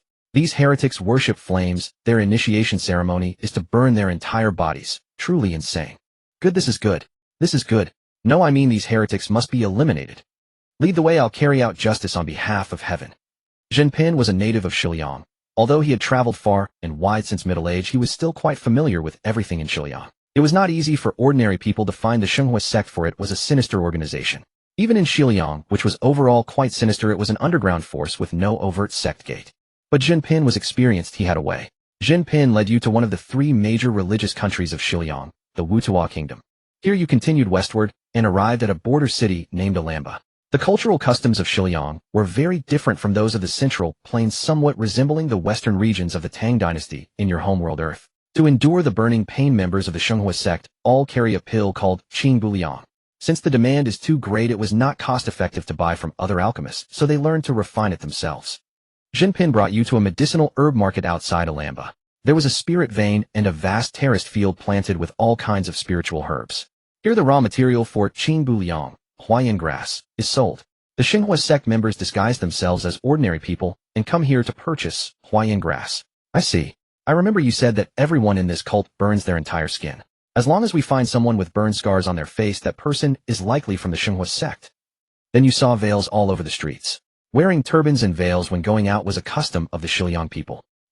Old Monk, can I just take off all their veils? In Xiliang, that is a great disrespect. This medicinal field belongs to the Tianyin sect, which is a first-rate power in Xiliang. Neither of us can afford to offend them. However, Jinping had a way. Benefactor, your forehead is dark, seeming to portend a bloody calamity. This humble monk can read your fortune and dispel the disaster. Would you be willing to remove your veil and let me take a look? All right, master, please do dispel my calamity. You couldn't help but give a thumbs up. Brilliant. This is using magic to defeat magic. The people of Xiliang are generally religious. No matter which sect they believe in these supernatural things. Saying your forehead is dark would get you scolded as a charlatan in the Central Plains, but in Xiliang, it would be taken seriously. You followed suit. Beautiful lady, your forehead is dark, indicating a great omen of misfortune. This old man can read your fortune and dispel the disaster. Would you be willing to remove your veil, and let me take a look? Old lecher. The beautiful lady fled in a flash, leaving you bewildered in the wind. Old. I admit, what did I do to be called a lecher? Jinpin walked over and laughed. Benefactor, Chen, don't you know the saying, clothes make the man, gold makes the Buddha? I understand now. Jinpin had a shaved head, wore a monk's robe, and held a staff. Never mind that his robe was tattered or that he drank and ate meat without any scruples in private. When others saw him like this at first glance, they would at least think he was a genuine monk. Through a simple and unadorned exhaustive method, Jinpin finally found a suspected target. This was a middle-aged man, sneaky, wearing a veil, his face covered with burn scars. Master, how should I resolve this bloody calamity? The middle-aged man with a burned face continued to ask sincerely. Ba, then my senior brother Jinshun will need to help the benefactor. Jinpin moved aside, and you walked over from behind him. You had shaved your head, and picking up a tattered curtain from somewhere, draped it over yourself to impersonate a monk's robe. Ba, benefactor, you just need to honestly answer a few of my questions, and this calamity will not be hard to resolve. There was no choice. When in Rome, do as the Romans do. With many religions in Xiliang, impersonating a monk was the least costly way to be understood by strangers. Master, please ask, are you a follower of the Xinhua sect? Well, don't hesitate. Don't falter. Don't lie. Follow your inner answer. Above your head, 3 feet away, there is a god. Buddha. I dare not deceive the master. I have indeed recently joined the Xinhua sect, but the world has many misunderstandings about the Xinhua sect. I hope the master will not expose my faith. Rest assured, this humble monk has the tightest lips. Second question, does your Xinhua sect have any pills or secret arts that can break through cultivation bottlenecks and increase cultivation? Hearing this, Jinpin frowned slightly. He probably thought, so you were looking for the Xinhua sect to break through your cultivation realm, and I actually thought you were going to cleanse the heretics. The middle-aged man thought for a moment. I haven't been a member long, but I have heard that if a follower encounters a bottleneck in martial cultivation, the sect helps them break through using the 10,000 flames devouring heart technique. You showed delight. Indeed, heretical cultivators had many tricks. Then you casually fooled him with some nonsense, like going home to eat some guanine clay, bowing in a certain direction, not going out on the first and second days of the lunar month, and so on. These excuses would hardly fool anyone in the Central Plains, but they worked well in Xiliang. After all, how sane could someone be who would burn their entire body to join a cult? After the middle-aged man bought the ingredients for Qing Bu, Liang Yu and Jinpin secretly followed behind him. Jinpin had already reached the condensing spirit realm, possessing divine sense. He could see through this man's cultivation level, merely the gathering spirit realm. So the two of you tailing him would not be detected. Old monk, are the people in the Xinhua sect formidable? Their doctrine is beneath mention. Who asked about their faith? I'm talking about their martial level. Mediocre. Decades ago, they were a first-rate power in Xiliang, once rivaling the Jingang Temple. Later something happened. The elites and high-ranking members all died, leaving only some rabble barely passing down the doctrine. Now it's barely a third-rate power. I'm afraid they don't even have the golden body realm anymore. After a period of tracking you and Zhenmu arrived before a cave. The Sacred Fire sect had no formal mountain gate. Their headquarters was this natural cave. It was not hard to understand why. They worshipped fire. They set fires during the day, set fires at night, and even when they slept they kept a fire burning beside them. Doing this 365 days a year, any small mistake could set the house ablaze. They did not mind if they got burned. They would think the fire god had blessed them. The more painful the burn, the more the fire god loved them. But the houses could not withstand constant fires. So they had to live in caves where stone was fireproof. Benefactor Chen, we have found their lair. Let us strike directly. With the combined strength of you and me, the Sacred Fire sect, as it is now, should be no match for us, and can be crushed in an instant. Who said I wanted to destroy them? Didn't you say earlier today that you wanted to uphold justice? No, I don't think so. I actually want to join them. I also love fire. As he spoke, you activated the Heart Flame mystic art, and casually struck out a palm, sending a tongue of fire shooting forth. Zhenmu looked at you with a strange expression. Benefactor Chen, I find you more and more unfathomable. Old monk, thank you for helping me find the Sacred Fire sect. Let us meet again if fate allows. For the sake of the Sword Master, please do not attack the Sacred Fire sect. If the benefactor insists on walking into the fire pit, that is your tribulation. I will not interfere. Take care of yourself. Zhenmu left, and his final expression seemed one of disappointment in you. You shrugged and did not care. At your age, the only hope for survival was to break through your cultivation realm so that the next simulation would start from a higher point. You made a strong entrance into the cave, performing a set of the Crimson Heart Fist in front of the Sacred Fire sect disciples who were all kneeling around a fire in some unknown ritual. Because of the nature of the Heart Flame mystic art and external technique, your fists blazed with fire, making you look like a street performer showing off fire tricks. The Sacred Fire sect members were initially terrified that an outsider had barged in. Then they were overjoyed. You could produce flames from your body, and fire barely harmed you. You were practically a natural-born Sacred Fire saint. I want to join the Sacred Fire sect. You are the saint. What? Promotion so fast. You smoothly joined the Sacred Fire sect. You first tried to blend in with them for a few days as a token gesture. But these people were too bizarre. They never ate normal food, they charred their food in the fire and ate it while it was still smoldering. They did not drink water, they hunted beasts and drank their blood. Their training consisted of burning themselves with fire. They grimaced in pain but shouted fire god above, and the like. Unless they left the cave, everyone had to maintain a burning campfire while inside, even when asleep. They would wake up with a start in the middle of the night to add more wood. Are they insane?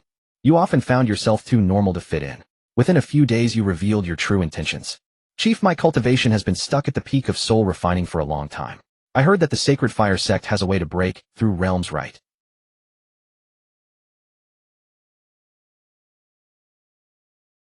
What?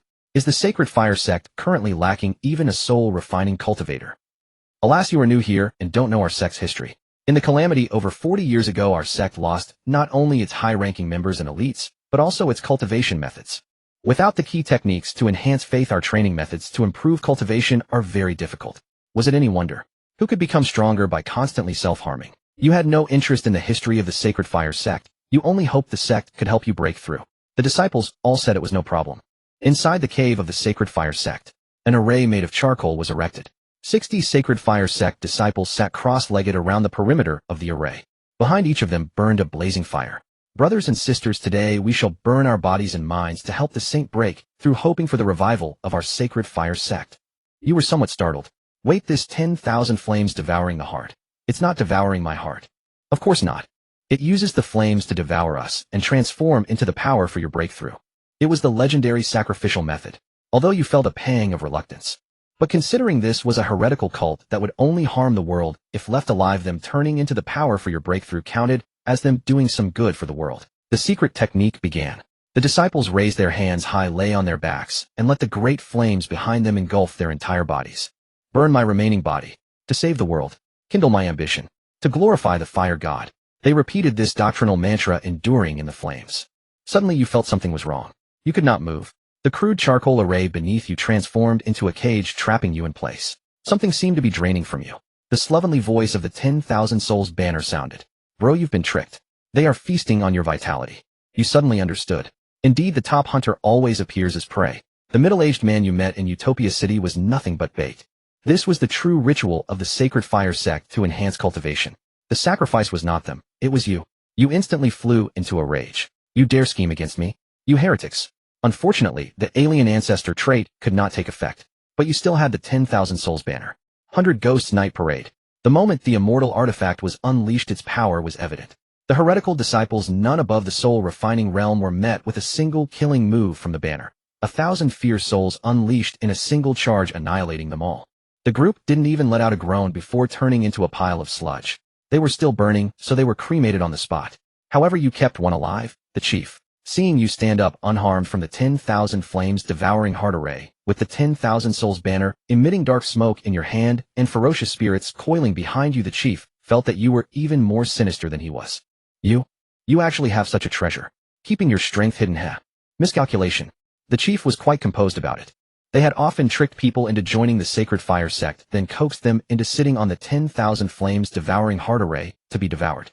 Doing this so often, one who walks by the river will eventually get wet. What a pity. Our Sacred Fire sect was once one of the top sects in Xiliang, and now it's been destroyed by a stinky monk like you. You then remembered that you had just shaved your head.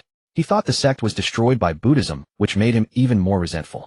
I'll ask you one more time, do you have any method to break through from soul refining to the golden body realm? The Sacred Flame sect leader let out a sneer. Countless martial arts prodigies have struggled to break through from the early stage of the martial path to the middle stage. What makes you think our Sacred Flame sect has the power to help you achieve that? If I had such a method, I would have used it myself. Why would I leave it to you? Then you are of no use. Just as you were about to dispose of this man, you suddenly noticed that through the torn fabric of his chest, due to your earlier attack, a tattoo was revealed. It was a flame pattern. You had seen this pattern somewhere else before. You retrieved a white mask from your storage ring and pointed to the flame pattern on it. Is this pattern the same as the one on your chest? The Sacred Flame mark. Of course it's the same. You grabbed the man by the foul-smelling burn scars on his body and hoisted him up. Speak. 48 years ago, did you go to the Central Plains and massacre a village called Luoding Village? The Sacred Flame sect leader looked at you with a strange expression. What is your connection to that village? Answer my question directly, and stop with the nonsense. You knew that without applying some pressure you might not get the answer you wanted. The clues to the village massacre case might finally see a breakthrough today, and you could not afford to let this opportunity slip. 10,000 soul banner. Oh, poor Sacred Flame sect leader, have you ever experienced utter despair? The black mist emitted by the 10,000 soul banner was not just for setting the atmosphere. When the black mist entered the Sacred Flame sect leader through his nose, mouth, ears, eyes, and other orifices, he screamed in agony. No! Fire God! Do not abandon me! Lord Fire God! Burn me! Lord Fire God! He seemed to be enduring earth-shattering torment, a dual ordeal of the mind and body. Looking at his pain-twisted features, you half wondered if he might ascend to a higher realm on the spot. At the very least, this man truly had faith. You commanded the 10,000 soul banner to stop. The Sacred Flame sect leader's expression was as if he had been reborn from another world. Was it an illusion? If you don't answer my questions honestly, it will become real soon enough. I'll talk. The Sacred Flame sect has fallen to such a state. What secrets are left to hide? The Fire God will forgive me. That's a good attitude to have. But it's been far too many years. All I know are fragments passed down from the survivors of that time. From the Sacred Flame sect leader, you learned the rough outline of the village massacre case. What grudge could a first-rate religious power from Xiliang have against a tiny village in the Central Plains? The Sacred Flame sect was not the mastermind. There was someone behind them. In essence, the Sacred Flame sect was just a hired thug. To deal with a small village, they didn't dispatch any elite or high-level experts. They merely sent out a symbolic mission team, and then contacted their branch organization in the Central Plains, letting that branch handle the main operation. When the Sacred Flame sect was at its peak, their sphere of influence extended beyond Xiliang. They even had branches in the Central Plains. However, the Central Plains Imperial Court prohibited religious activities, so they could not operate under the name of the Sacred Flame sect. Instead, they adopted a different guise, a martial arts sect. That sect was the Red Heart sect, which had been reduced to ashes by the Azure Dragon, the ancestor of the demon race, with a single swipe of its tail. The Sacred Flame sect team from Xiliang, along with the martial artists of the Red Heart sect, wore masks bearing the Sacred Flame mark and slaughtered Luoding village. Who was the mastermind? Who sent you to massacre the village in the Central Plains? The Sacred Flame sect leader shook his head. I don't know. Do you not know, or dare not say? Do you think the Sacred Flame sect's decline happened for no reason? Where did all those high-ranking officials and elites go? You suddenly realized. They were silenced. I don't know. I didn't witness it. But after years of pondering, I believe this is the only possibility. Why wasn't the Red Heart sect silenced? The Red Heart sect members who participated in the massacre were also all killed. But the mastermind behind it might not have known about the connection between the Red Heart sect and our Sacred Flame sect, so they didn't touch the Red Heart sect. You fell into thought. When your Sacred Flame sect was at its peak decades ago, you could rival the 5 domains, an 8 pillars level diamond temple, and even had branches in the Central Plains. With such vast power, who could have ordered you around? The sect leader shook his head, his expression dazed. I was just a teenage outer disciple doing menial chores when I first joined the Sacred Flame sect. How could I possibly know these things? Watching the veil of the village massacre case being lifted, Chen Yi outside the simulation also fell into contemplation. So the Red Heart sect's techniques contain many fire elements because it was originally derived from the Sacred Flame sect. So the Blackstone gang discovered the body of a Red Heart sect disciple wearing a Sacred Flame mask in the Qing River. That was one of the silenced victims. But who silenced them? Who commanded the Sacred Flame sect? Why massacre the village? The clues broke off again. The mastermind who could command the Sacred Flame sect at its peak and then nearly wipe out its entire membership afterward was no ordinary figure. He did not want to be discovered. Chen Yi would have to face immense difficulty to uncover his true identity. Even if I can't find out, it's fine. This person must be very strong. I'll only be able to make sense of who he is after I've gained sufficient power. Chen Yi's investigation of the village massacre was partly for revenge, partly to understand the perpetrator's motive. After all, he was a survivor of that massacre. If the enemy knew of his existence, they might continue to hunt him. Only by figuring out what the enemy wanted could he counter their moves. Investigating this case was not only for the slaughtered family and neighbors, but also for Chen Yi himself. You sent the Sacred Flame sect leader to meet his fire god. You walked out of the cave, a heavy expression on your face. When you emerged, you saw someone. Jinping. He stood under a tree, his bald head reflecting the moonlight. Amitba. It seems the benefactor has settled accounts with those heretics. You patted your clothes, a look of relaxed ease on your face. The edge of my robe is slightly dirty. Could it be that the benefactor feared danger and did not wish for this humble monk to intervene, hence those earlier words? No, you're overthinking. I really did want to join them, but they were too hard to get along with, a bunch of lunatics. I got a case of misanthropy and killed them all. By the way, didn't you leave? After leaving earlier, this humble monk thought it over and found it suspicious, so I decided to return and check. You gave a faint smile, feeling that this old monk was quite a loyal friend. Hockey, you bald donkey. I only hope that the Sword Lord knows that this humble monk did not turn a blind eye to his dear friend's peril. Wrong feeling. Damn bald donkey. Year, 51, age 69. You replaced stroke of genius with the older the luckier. You continued your search for spiritual veins while never abandoning the path of demonic cultivation. You asked Jinping to introduce you to more crooked, unorthodox methods. At the 100 Poisons sect you tasted a toxin that made your liver and intestines feel as though they were being torn apart. Pain so excruciating you couldn't leave your bed for a month. Breakthrough failed. You eliminated these desperate poison masters. Wretched heretics creating poisons to harm others. They deserve divine punishment and earthly destruction. At the 10,000 Goo sect you experienced the ultimate agony of insects invading your brain. Foam at your mouth, you nearly lost your sanity forever. Breakthrough failed. You eliminated these Goo cultivation masters. Wretched heretics breeding insects to harm others. They deserve dismemberment.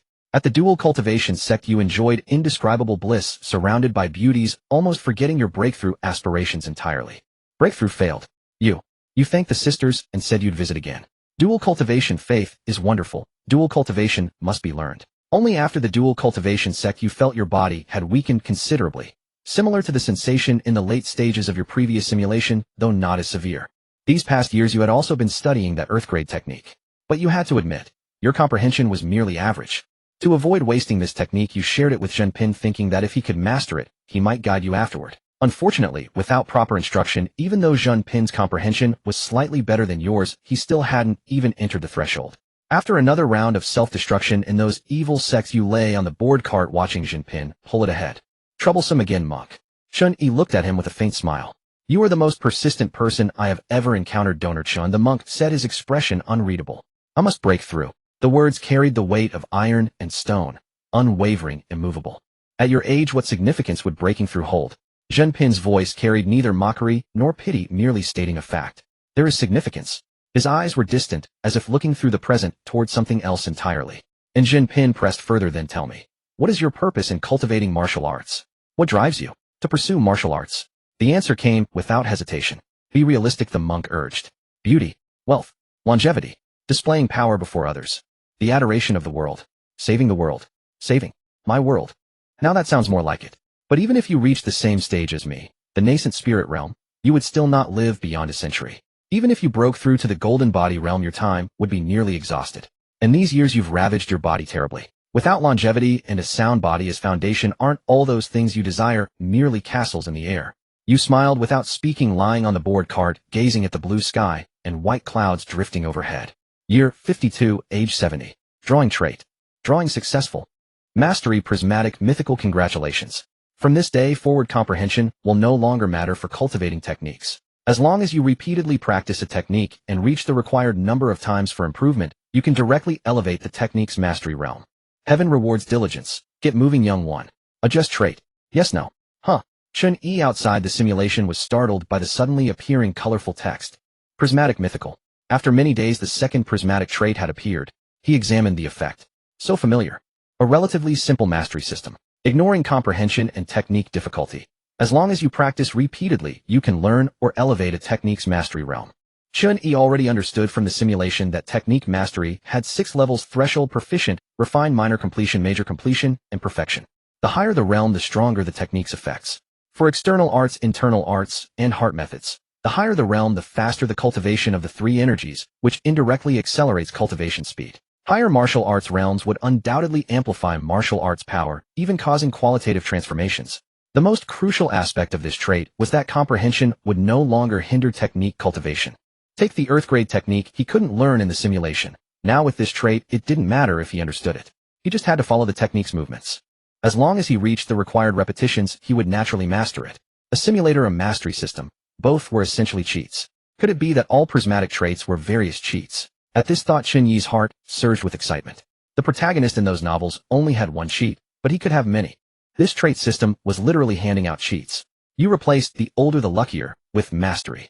You suddenly sat up from the board cart, took the jade slip, and according to the martial arts instructions, joined your fingers into a pointing gesture, beginning to trace the movements through the air. Jinping, who was pulling the cart, saw you rise from what seemed like near death with such excitement. He was utterly bewildered.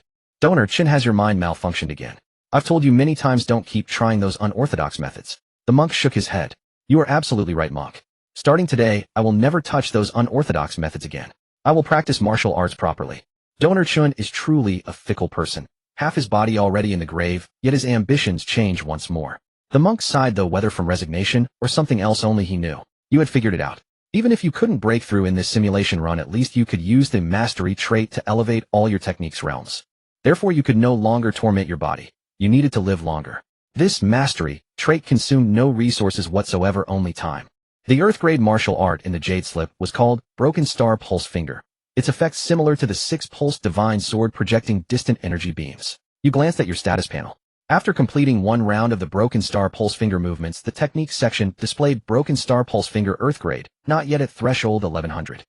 This meant you needed to practice 100 times to advance. So you practiced 100 times, 200 times, 300 times. With each repetition your movements grew more fluid, more precise. When you reached the 99th time, you still hadn't learned the technique.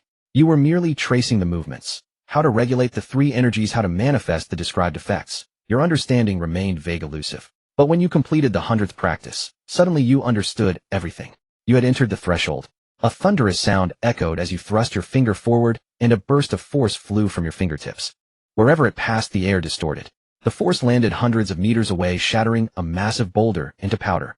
Wherever it traveled, the ground was carved with a long gully. Nearby grass and trees were all shredded to pieces. Such a powerful killing technique, and it was a ranged attack. Zhen Pin watched you seated on the board cart, successfully learned the Broken Star Pulse Finger, and stood frozen in shock. What happened to letting me learn first, so I could guide you afterward? How did you learn it first? His voice carried a mixture of disbelief and bewilderment as he stared at you. Donor Chen, could you please pull the cart? Let me sit on the board cart and try. This cart might have some enlightenment-enhancing special effect. The monk said with complete sincerity. Zhen Pin eventually learned it too, though that came a few years later, and even then only under your guidance. Year 57, age 75. After abandoning the evil path, you focused on searching for dragon veins and practicing various martial techniques, using the proficiency trait to frantically elevate your technique realm. You discover that the highest realm for techniques is not mastery. Above it lies divine mastery.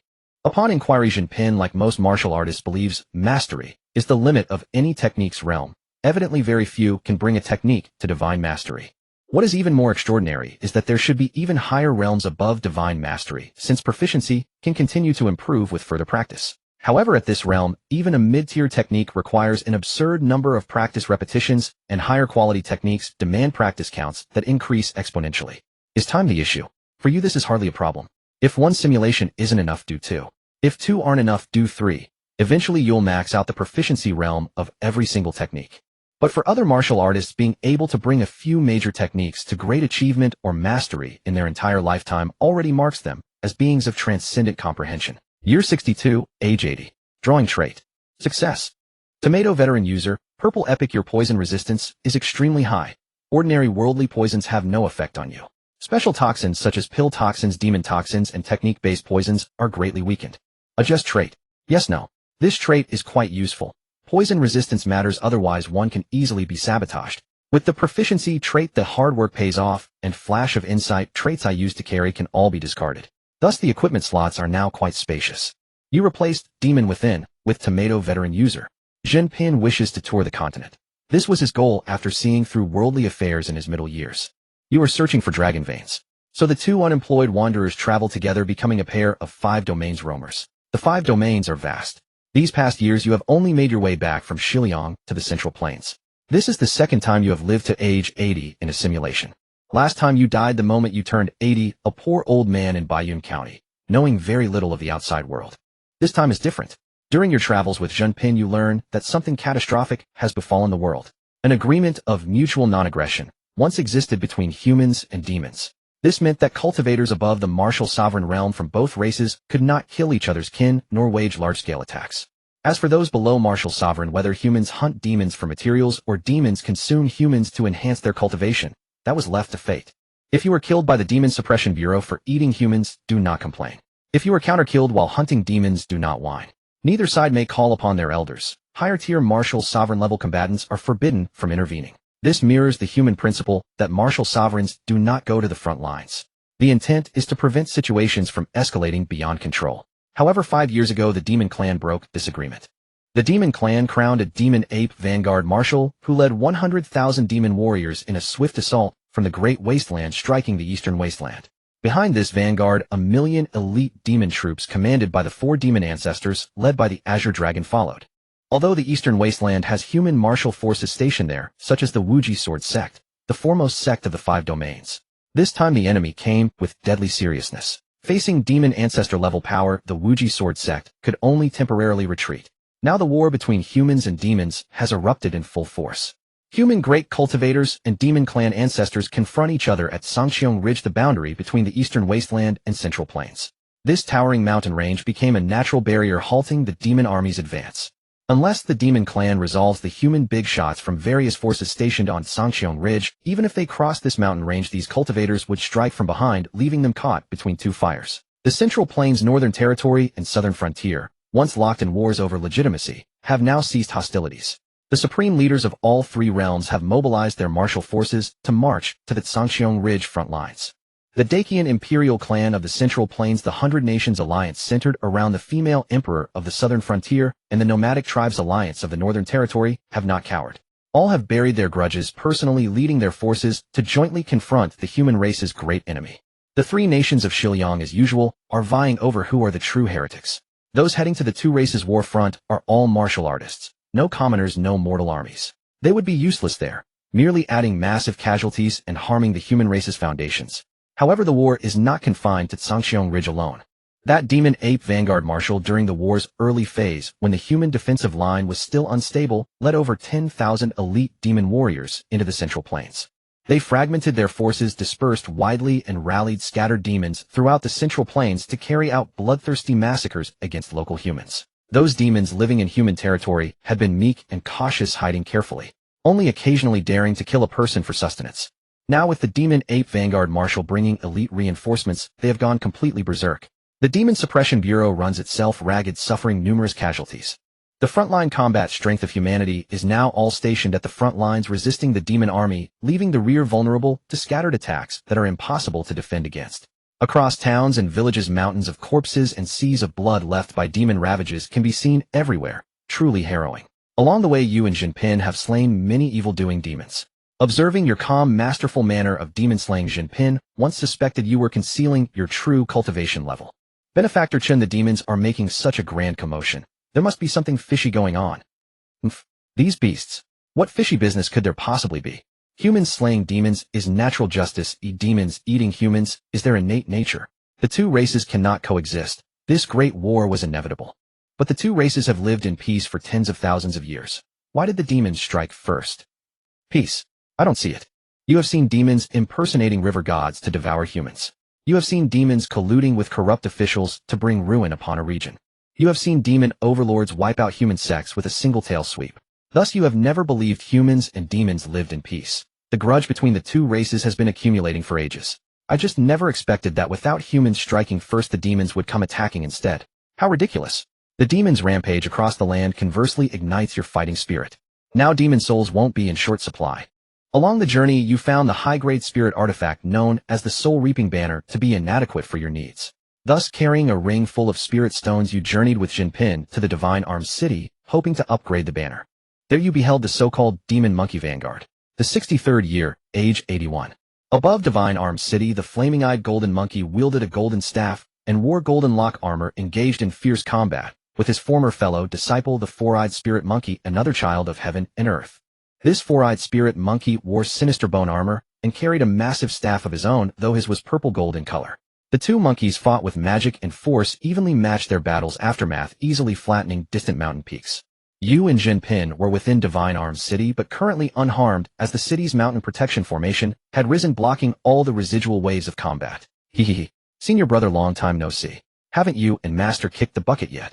The current four-eyed spirit monkey had undergone a tremendous personality change compared to when you first met him. That bizarre-looking little monkey, who once dared only hide behind the flaming-eyed golden monkey, had become arrogant and wild, his demonic aura surging to the heavens. His demonic aura had become so concentrated that anyone could see it with their naked eye. Even his facial features had changed. Before, although strange-looking, he was at most amusingly ugly. Now he wore a ferocious, evil expression, fully displaying his demon nature. You beast. Willing to become a demon. Do you remember the oath we once made together to slay all evil demons and eradicate wickedness without mercy? The flaming-eyed golden monkey roared in fury, From his expression, one could see complex emotions: anger, regret, hatred, and reluctance. Huh. We are demons ourselves, so why should we kill demons? We should be killing humans. Nonsense. You and I are spirit monkeys conceived by heaven and earth, with heaven as our father and earth as our mother. How could we possibly be of the same ilk as those man-eating demons? Is that so? Then why did Master use the divine metal falling iron to forge a divine weapon for you, but not for me? Why did those common folk build temples for you and make offerings conferring upon you the title of Divine Monkey General, but not me? Did I not help them slay demons as well? Hell, let me tell you why. It's precisely because of my strange appearance. I'm neither human nor monkey. Master, fellow disciples, and you foolish mortals. You refrain from saying it out of deference to Master, but in your hearts you all think I'm a demon. Even if I cultivated diligently to serve our sect, even if I was careful not to cause trouble, even if I rid the land of evil for the people, none of it matters. Just because of this you betrayed the sect, went to the great wilderness to conspire with the demon clan, and initiated this war that has brought suffering to all living beings. Correct. Humans are not worth protecting. This heaven and earth should belong to our demon clan. As he spoke these words, you could see the four-eyed spirit monkey's demonic aura growing ever denser. His face twisted with rage to the point of theatrical exaggeration made one acutely aware that his heart had become obsessed to an extreme degree. Jinping let out a sigh. Prejudice in people's hearts is a mountain of a thing. If only the common folk of Divine Arms Pavilion and Divine Arms Prefecture could have been kinder to the four-eyed spirit monkey, perhaps this great war would never have erupted. Some locals nearby sneered at Jinping's words. Don't be ridiculous. Wasn't Divine Arms Pavilion good enough to him? Back when those two monkeys were in Divine Arms Pavilion, which senior brother or sister didn't dote on them? What cultivation resources weren't given to them first? That's right. Maybe sometimes the distribution wasn't equal, but even then their treatment was far better than most fellow disciples. As for that golden staff, there was only one, and both monkeys wanted it. Naturally, one of them wasn't going to get it. Does being disappointed mean you have to make a fuss about it and threaten to die? When we first built the temple for the spirit monkey, we initially built one for the four-eyed spirit monkey too. It was this monkey who complained that his incense wasn't as popular as his senior brothers, then went on a rampage inside the temple, scaring the common folk. That's why no one continued to build temples for him. After listening to the surrounding voices, you felt the four-eyed spirit monkey bore most of the responsibility himself. Sometimes perhaps prejudice in people's hearts might just be well-founded. The two great spirit monkeys fought until the heavens darkened, even obliterating the great Tao itself. To prevent the city below from suffering damage, the flaming-eyed golden monkey feigned defeat and flew far away, drawing the four-eyed spirit monkey away from the area. Although the four-eyed spirit monkey had left, the mountain protection formation of Divine Arms City remained stubbornly closed. You and Jinping had no choice but to stay temporarily within the city. During this time, you consulted several artifact refiners, hoping to forge a ground-rank, demon-subduing banner. However, their quotes were all rather high, and you were still comparing prices. Little Master, I think your business philosophy needs adjustment. Since you cannot guarantee success and require customers to provide materials, the refinement fees should follow a profit-sharing model. Get a base fee if you fail, and take a commission if you succeed. No money, no artifact refining. Get out. Don't affect our business. Another failed attempt at haggling. But this time a handsome young man suddenly appeared and handed a storage ring to the master of this artifact refinement sect. I'll pay for this, venerable elder. Count it. Inside should be enough spirit stones to forge several ground-rank spirit artifacts. The other party took the storage ring, opened it, and indeed found it filled with spirit stones. Their attitude toward you changed instantly. Valued customer. Someone fetch tea. So this was what it felt like to have someone pay for you. Oh no, it was the flutter of the heart. You looked at this young man and recognized him.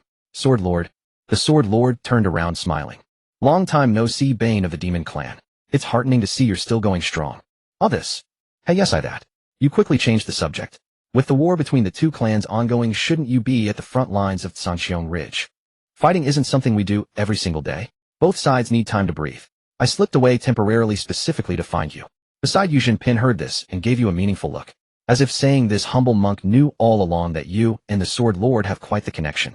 Jinping straightened his patched and mended ragged cassock, seemingly wanting to make a good impression on the Sword Lord. The Sword Lord specifically came to find me. What merit do I have? You wouldn't happen to be here to offer a loan, would you? If so, I'll pass on that spirit artifact. You're too humorous. Those spirit stones are my gift to you. If you have a suitable weapon, it will be most helpful for the task I'm about to ask of you. The Sword Lord jokes. I'm just a small wandering cultivator at the soul tempering stage. What favor could you possibly have for me? Use your special constitution to lead the army to conquer and eliminate the demon threat. Hearing this, you thought of the four-eyed spirit monkey you had seen in the skies above Divine Arms City not long ago. To deal with a demon of that caliber, you might as well just kill me now. The Sword Lord jokes again. I don't possess the strength you all have. I am not asking you to go to the front lines, nor to face enemies of the Demon King level. The people within the 5 regions are being tormented by infiltrating demonic beasts, suffering massive losses in population. The prosperity of any race depends on a basic population.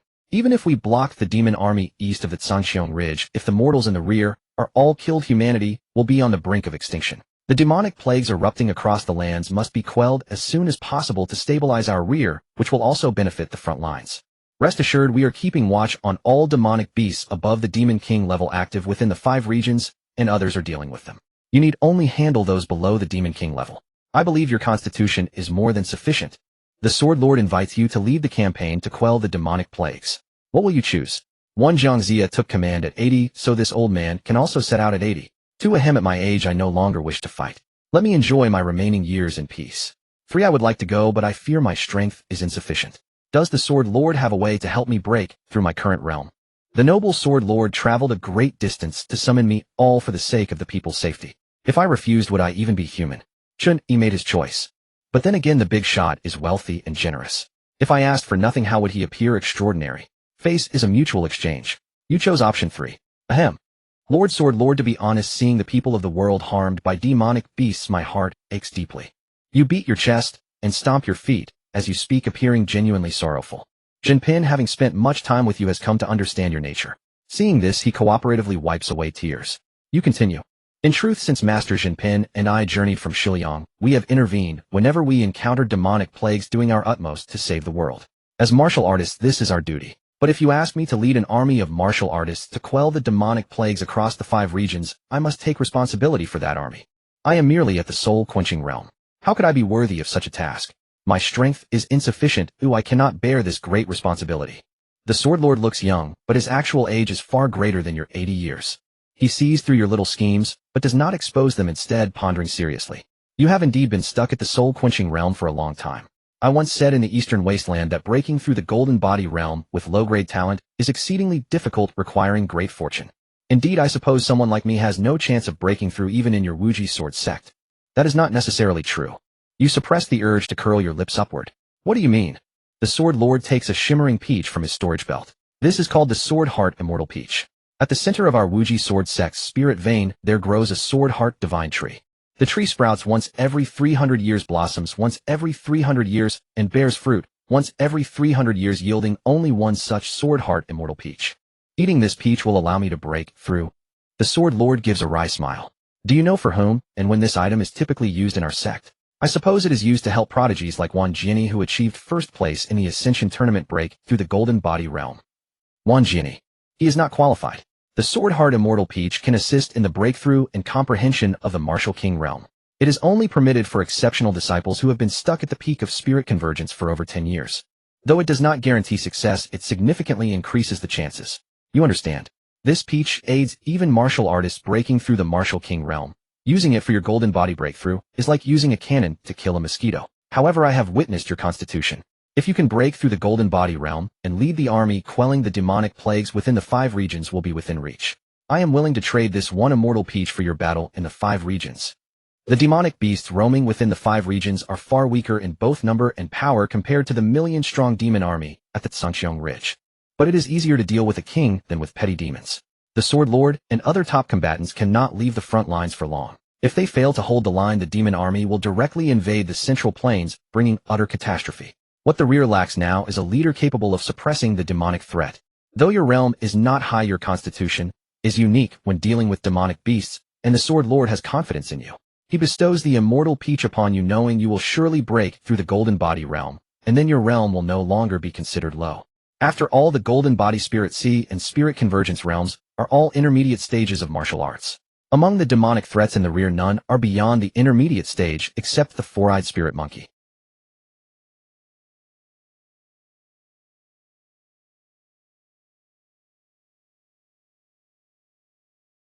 Lord Sword Lord, once I break through, I will give my all, even this old life, to cleanse the 5 regions of demonic plagues and provide a peaceful rear for the front lines. The Sword Lord smiles and nods. He can tell at a glance whether you are lying. You are of course sincere in saying this. Stuck at the peak of soul quenching for so many years, traveling far and wide, enduring countless hardships. Finally, you can break through to the Golden Body realm. At this point, you would be willing to sell your very soul just to go on the campaign. By the way, Lord Sword Lord, how did you find me? Back in the Eastern Wasteland after I saved you, I left a mark on your body. I hope you do not mind. I was not tracking or spying on you, I simply had a feeling that your constitution might prove useful one day. If I ever needed to find you, I would have a clue. It is no matter. Lord Sword Lord, you could even install a camera on me, and I would not mind. Certainly not because you gave me the Immortal Peach, but purely out of admiration for your personal charm. Under the Sword Lord's protection, you consumed the Sword Heart Immortal Peach. It takes you a full half-month to completely absorb the mystical essence within the peach. Guided by the Sword Lord, the peach transforms into the power that shatters your realm's bottleneck, flinging open the gate to the Golden Body Realm. You have broken through. Excellent. Chen Yi had not expected to break through the Golden Body Realm in this simulation. According to his expectations, gaining a breakthrough of one major realm in a single simulation with dozens of traits was already quite profitable. One should not be too greedy. Unexpectedly, the heretical cultivation method did not work and the earth vein could not be found. When the mountains and rivers were lost, a new path appeared in the midst of the willows and flowers. The large-scale demonic attack indirectly brought him an opportunity for breakthrough. Thus, to live long, you must experience enough events to have more possibilities. In this third simulation, if Chen Yi had lived to only his 50s, just like last time, instead of reaching 80, how could he have encountered the Great War between the two races? It was also fortunate that in this life he had obtained the 10,000 soul banner without committing evil. Otherwise, he would either have been hunted down by the righteous path and died before reaching 80, or the sword master would have coerced him, a demonic cultivator, with force rather than treating him with such goodwill. By the way, this peach, which takes over 1,000 years to bear fruit, is meant to aid one's breakthrough to the Martial King realm. Doesn't that mean I can use this peach for all my future major breakthroughs? He seemed to have suddenly discovered a shortcut. The demon invasion chaos in the rear, the sword master inviting him to step forward and him demanding the peach. Perfect. To achieve this perfect cycle, he first had to showcase his unique physique before the sword master. That was not difficult either. He would go directly to the Wuji sword sect to apprentice, declaring his special constitution. Once the sword master learned of it with his depth of mind, he would leave a mark just as he had done this time. Sword cultivation is good. Sword cultivation requires learning. Haha. This day you radiated golden light, illuminating half of Divine Weapon City. The warriors within the city gathered around, watching with curiosity. Someone has broken through to the Golden Body Realm. How I envy him. I've been stuck in the soul tempering realm for 40 years. Why can't I have such good fortune? A golden body warrior is a true martial arts master. But judging by his age, he's already half buried. Whether he breaks through or not, it's probably meaningless. You're just jealous. A breakthrough might extend his lifespan. Without the Martial King realm, what lifespan extension? Nonsense. The master of the Divine Weapon Pavilion, Zhuge Zhujin, also the master of the two spirit monkeys, arrived to offer congratulations. Jinping was stunned. Good heavens, one sword master guarding your breakthrough, and the master of the Divine Weapon Pavilion, revered by all warriors under heaven, offering congratulations. Does this make sense? Jinping felt he had underestimated you. Your identity was far from simple. Sword master, is this the man you've chosen as the reared, demon-quelling marshal? The sword master nodded. Brother Zhuge, we should return to the front line at Sanqiong Ridge. The rear can be left to Chen Yi. The sword master spoke so casually, yet his words conveyed such trust and affirmation that even your aged heart felt a strange stirring. Zhuge Zhujin sighed. It's a pity my wicked disciple has not yet been captured. But the fire monkey reported earlier that he has chased the traitor to the overseas regions, giving him no chance to return and wreak havoc in the 5 domains. The sword master informed you that the demon-quelling army assigned to the 5 domains had been organized and was on its way. You only needed to wait in Divine Weapon City. Once they arrive, you can take command and march out. This is an Earth-grade flying spiritual artifact, the Cloud Summit Flying Boat. It can be used for your army's long-distance travel. The 5 domains are vast, relying on foot and horses alone would never do. The sword master also gave you a small wooden boat. This thing could enlarge and fly through the sky. A genuine Earth-grade spiritual artifact. Thank you, sword master. By the way, you thought of something and wanted the sword master to try it. The 9 provinces cauldron Dachuan. If Dachuan was the artifact spirit and could help the sword master activate the 9 provinces cauldron, humanity might achieve victory in this war.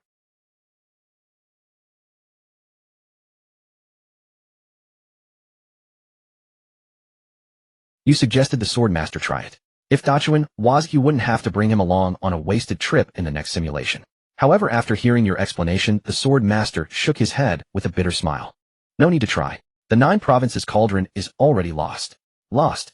Sword master, I must say, even though the cauldron can't be used, it's still a great Tao immortal artifact with a complete body. How could you lose it? Where did you lose it?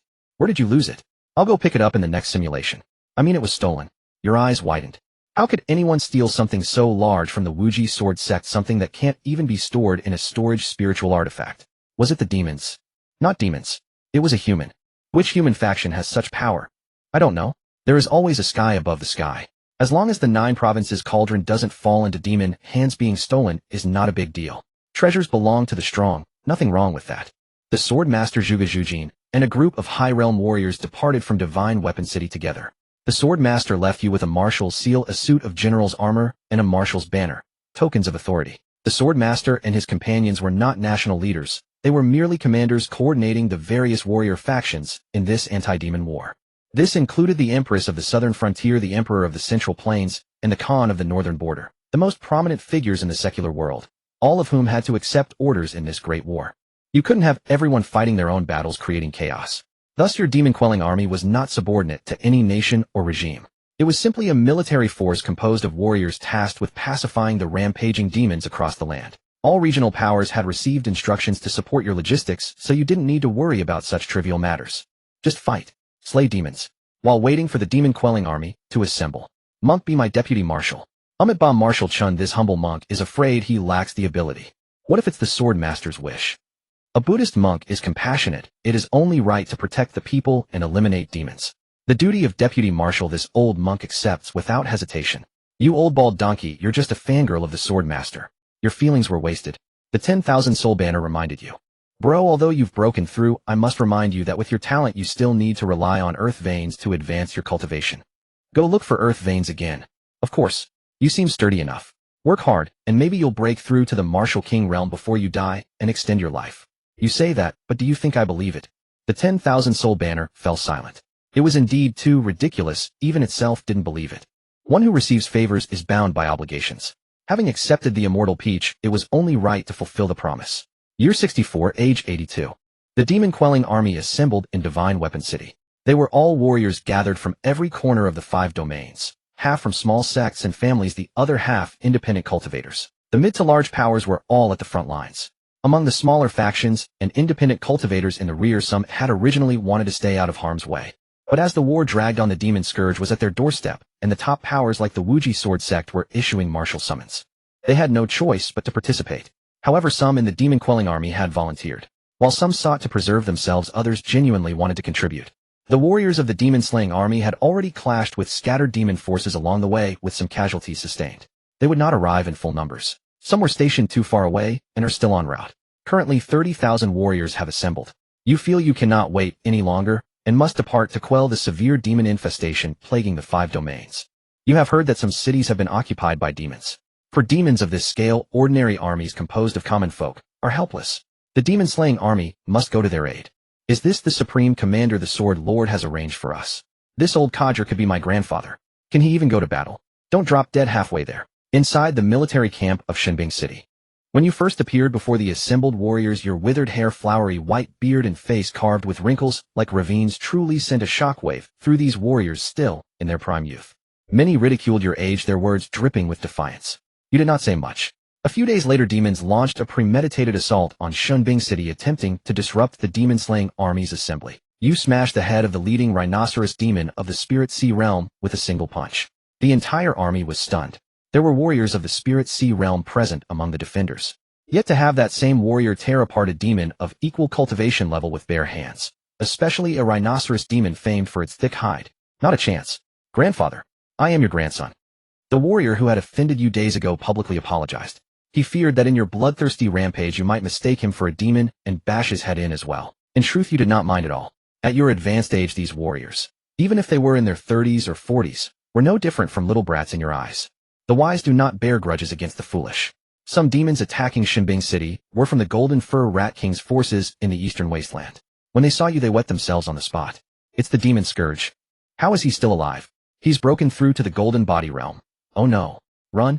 This is a demon. He kills demons without blinking. When some of the demons began to scatter in panic, their offensive collapsed on the spot. You alone chased down over 1,000 fleeing demons, consecutively launching shattered star pulse fingers, shredding one demon after another until the ground was carpeted with mangled corpses and blood dyed the entire city. You wielded your bronze battle sword, slaying little demon friends one after another. The demons shrieked in terror. Now everyone understood why the Sword Lord chose you as commander. Jinping remarked, as expected of the Sword Lord. He knows how to employ the right person for the right job. You no longer hid your 10,000 souls banner. What timing was this for holding back? If humanity lost this war, it would mean annihilation of our entire race. Who would criticize you for using a sinister artifact to slay demons? These days, even if you were once from the demonic path, as long as you participate in demon slaying, all past misdeeds are forgiven. Moreover, you were never of the demonic path to begin with. Your current 10,000 souls banner had ascended to the Earth grade with vastly greater internal capacity and far more numerous and powerful killing techniques. When the 10,000 souls banner emerged, 10,000 demon souls charged forth like a thundering cavalry. You alone possessed the might of 1,000 armies, utterly routing the demon force that had attacked Shenbing City. After the slaughter, you rewarded their flesh and blood to the entire army, while collecting their souls into the 10,000 souls banner, refining them in an instant. Before Shenbing City, this old commander stood in magnificent splendor. The demon-slaying army had thought that with over 1,000 demons bearing down on them, they might meet their end before achieving anything. Demons are generally stronger individually than cultivators of the same level, yet their total numbers are fewer than humanity's. Who could have imagined that our old commander alone could repel them all? From this moment, no one dared to disobey. However, there was a bold youth who asked a question. Commander, what kind of banner is that? Why is it emitting black smoke? It looks quite sinister. Is that the 10,000 souls banner? Someone slapped the rash youth hard on the head. Idiot. It's not the 10,000 souls banner. It's the demon subduing banner. Subduing demons and transforming beasts swift as the wind, instant as a blink. Haven't you heard of it? Year 65, age 83. In your twilight years, you took command of the army, leading the demon-slaying army. You stepped onto the cloud-top flying boat and swept across the 5 domains. Cities occupied by demons were retaken one after another. The Dakian Dragon Protection Agency provided intelligence, guiding the demon-slaying army to locations where major demon outbreaks occurred. The 5 domains demon-slaying departments served as guides and reinforcements in each location, coordinating operations. The demons that had invaded the 5 domains fragmented into small groups and could hardly assemble. Yet the demon-slaying army grew larger with every battle, constantly recruiting martial cultivators encountered along the way. The cloud-top flying boat had no special functions. It was merely large enough to fly sufficient to carry the entire army. During your second simulation, you served as a staff officer under General Sun Chengyan of the Suzhou Border Army, so you did possess some experience in leading troops and waging war. Through years of practical application, your commanding abilities grew increasingly proficient. Because you were too formidable at slaying demons, the entire army felt that you did not belong here. You belonged on the front lines at Songqiong Ridge. Thus your prestige in the military had become unassailably high, with the entire army bowing in submission. Because of your advanced age and white hair and beard, your vermilion hair from cultivation had also turned white with extreme age. Many soldiers of the demon-slaying army directly addressed you as grandfather. Having gained a bunch of grandsons out of nowhere, you actually felt quite good about it. Year 66, age 84. The demon-slaying army marched forward triumphantly, making the demons of the 5 domains flee at the mere mention of their name. Cornered and pushed to desperation, the demons began their counteroffensive. Scattered demons rallied together, launching concentrated attacks on key positions like the Dragon Protection Agencies and demon-slaying departments across various regions, attempting to sever your support and intelligence network. During a battle, rushing to reinforce the Jizhou Dragon Protection Agency, Jinping, while saving a group of common folk, was ambushed by several powerful demons of the nascent spirit realm and could not hold on. He was also advanced in years, and though his martial cultivation was not low, time was more merciless. Old monk, hold on. The spiritual medicines from the Danxiang Valley are arriving any moment. Once you take them, you won't die. Jinping's eyes were half closed, a serene smile upon his face. Amitba, this poor monk is going to meet the Buddha. This is a joyous occasion, Commander. There is no need for sorrow. Bullshit. If you old bald donkey die, I'll be celebrating. Don't you know I'm vengeful? That debt for what you snatched from me in the eastern wasteland hasn't been settled yet. Commander has indeed aged. Your memory fails. Did I not return it to you? You didn't. Your memory is the one that failed you. Your words stopped abruptly, for you knew he could no longer hear. Jinping, with a peaceful expression, hands pressed together in prayer, went to pursue the Buddha in his heart. That day the demon-slaying army witnessed what true fury looked like. Their old commander, carrying no weapons, bare-chested, charged alone into the horde of demons assaulting Jizhou City, tearing everything apart with his bare hands. Year 67. Age 85. After Jinping's death, you spoke far less. After all, there were no peers among the soldiers. Thanks to thee, the older, the ginger, the spicier title, you didn't feel your blood energy waning, but a familiar emptiness rose within you day by day. You knew it, the sensation of death approaching.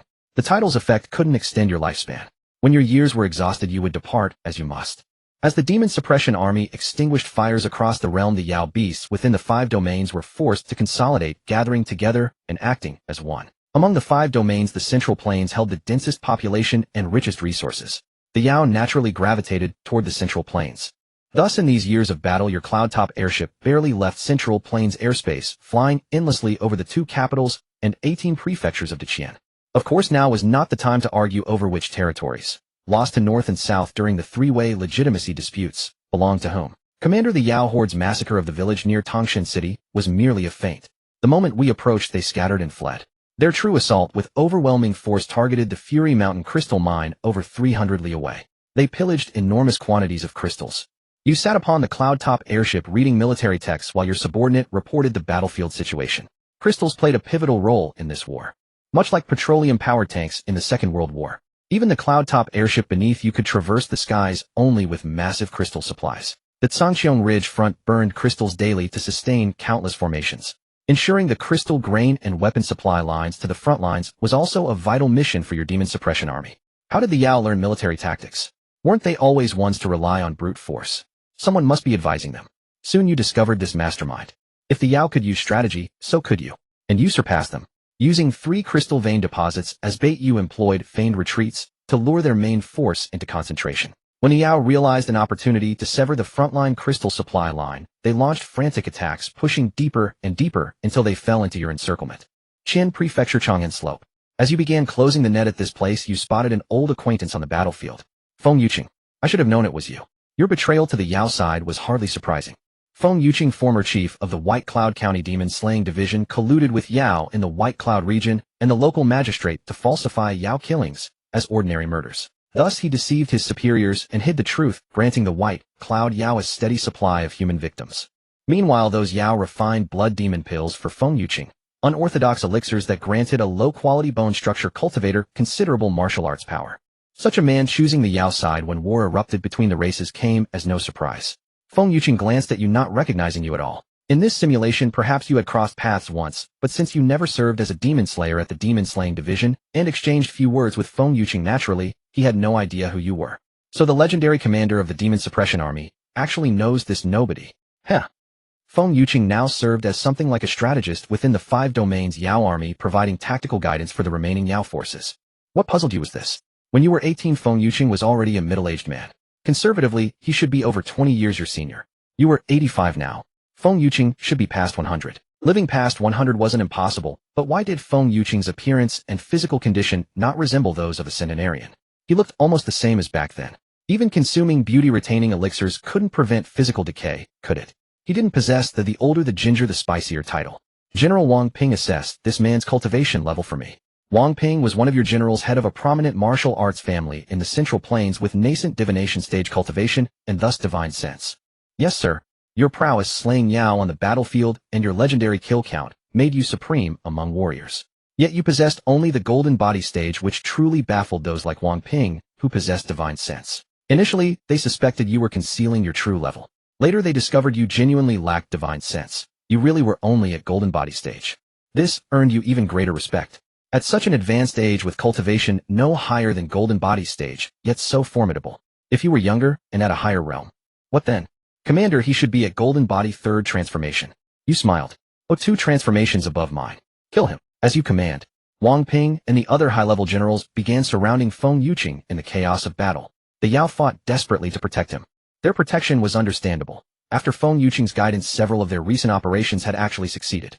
You hadn't intended to engage Feng Yuqing personally because he was human and your different race father title wouldn't affect him.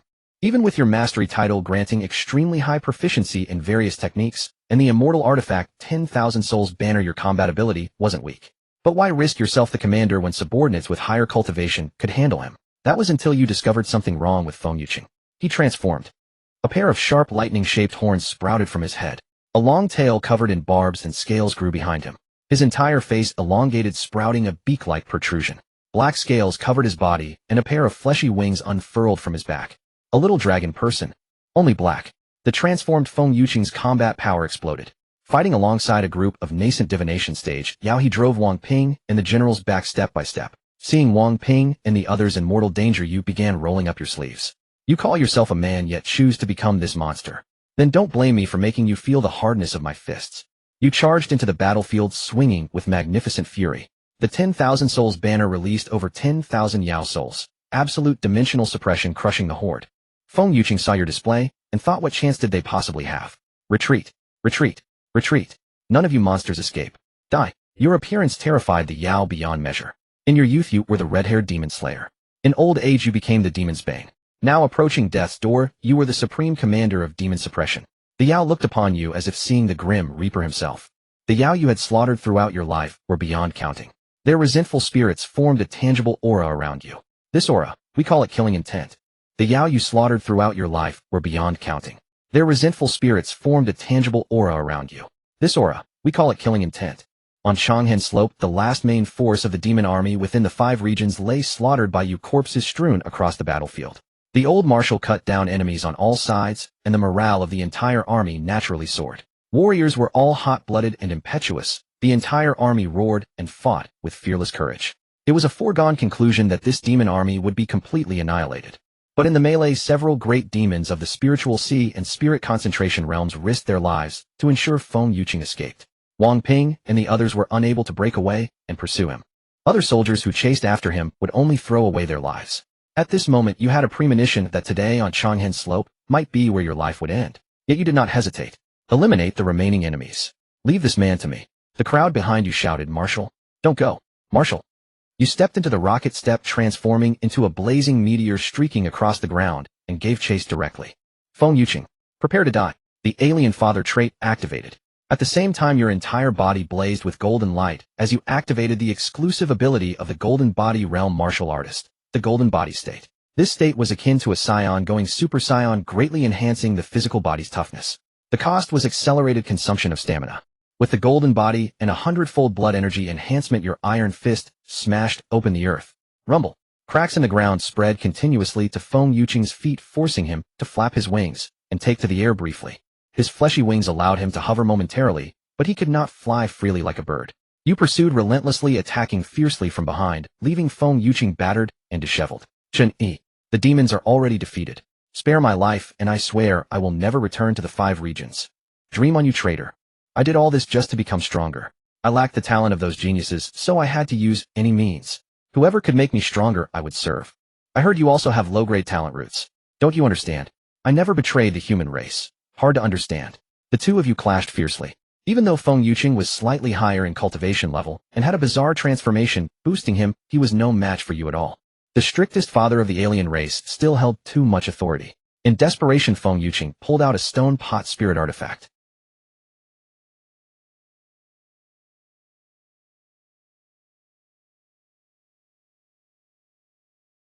Yes, and it's the original body. He had the refining demon pot, and you had the 10,000 soul banner. You released a large number of demon souls from the 10,000 soul banner. Feng Yuqing released a large number of the souls of mortals transformed into vengeful ghosts from the refining demon pot. The two of you, one using the 10,000 soul banner to slay demons, the other using the refining demon pot to kill humans, engaged in a clash of titans. Unfortunately, you still had the upper hand. Feng Yuqing tried to flee, but you always cut off his escape. Crack. In the midst of the fierce battle, you slashed off Feng Yuqing's tail with a sword. Off. Feng Yuqing screamed in agony, veins bulging on his face. You pressed the attack, sweeping your sword once more, aiming directly for Feng Yuqing's head. Suddenly your spider sense responded violently. Danger. From behind. You redirected the sword stroke meant for Feng Yuqing toward your rear. It was the tail you had just severed. It moved on its own. Although you reacted quickly and shattered it, the tip of the tail still grazed your arm. It was just a tiny wound, barely showing a thread of blood, no different from a mosquito bite. Yet you still sensed something amiss.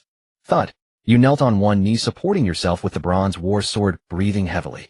Feng Yuqing sneered coldly, using his scaly arm to wipe the blood trickling from the corner of his mouth. Chen Yi, you're finished. This round I win. Your tail is poisonous. Of course. This poison is my greatest trump card. Everything before was just to make you fall for it. You are clearly human. Why have you become this monstrous form? This is opportunity. I seized every opportunity one could to gain this power.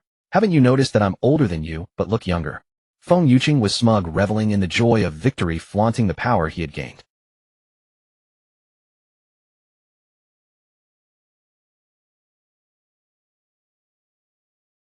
A surge of force pierced through his chest, skewering him through. Star-shattering wave finger. Watching you stand up slowly, your right hand with fingers together, Feng Yuqing was astounded. No. Impossible. My Dragon Man poison is incurable. It's extremely toxic. Even a martial king would die from it. How can you be fine? You swung your sword in a horizontal arc, decapitating him. Feng Yuqing's head spun in the air, and in the last moments of his life, he heard your roar. I'm a veteran tomato user. What poison haven't I tasted? What's this little venom to me? This counterkill was powered by the Tomato Senior User trait. However, the Dragon Man poison that Feng Yuqing spoke of was not an ordinary toxin, it possessed special properties and was extremely potent, unrivaled across the entire world. It could kill a martial king, so of course it was formidable. The toxicity was too strong. The Tomato Senior User trait could only provide a certain degree of resistance, not complete immunity. Moreover, with your life nearing its end, your vitality was already fragile. You knew this was a barrier you could not overcome. Ending here is fine. I fulfilled my promise to the Sword Master. The main demonic threats within the 5 regions have been cleared. The old monk won't be disappointed either. If I didn't let down my idol. Your body began to sway. You walked over to Feng Yuqing's corpse, kicked the monstrous body aside, and picked up the refining demon pot. The refining demon pot. The spirit of the refining demon pot spoke. Oi, old marshal. Good fortune. A single glance tells me you're 100 times more formidable than that Feng Yuqing. Truly, truly, truly, truly, truly, truly, truly authentic. You stood frozen for 3 seconds. 10,000 soul banner are all immortal artifact spirits, this abstract. The 10,000 soul banner made excuses.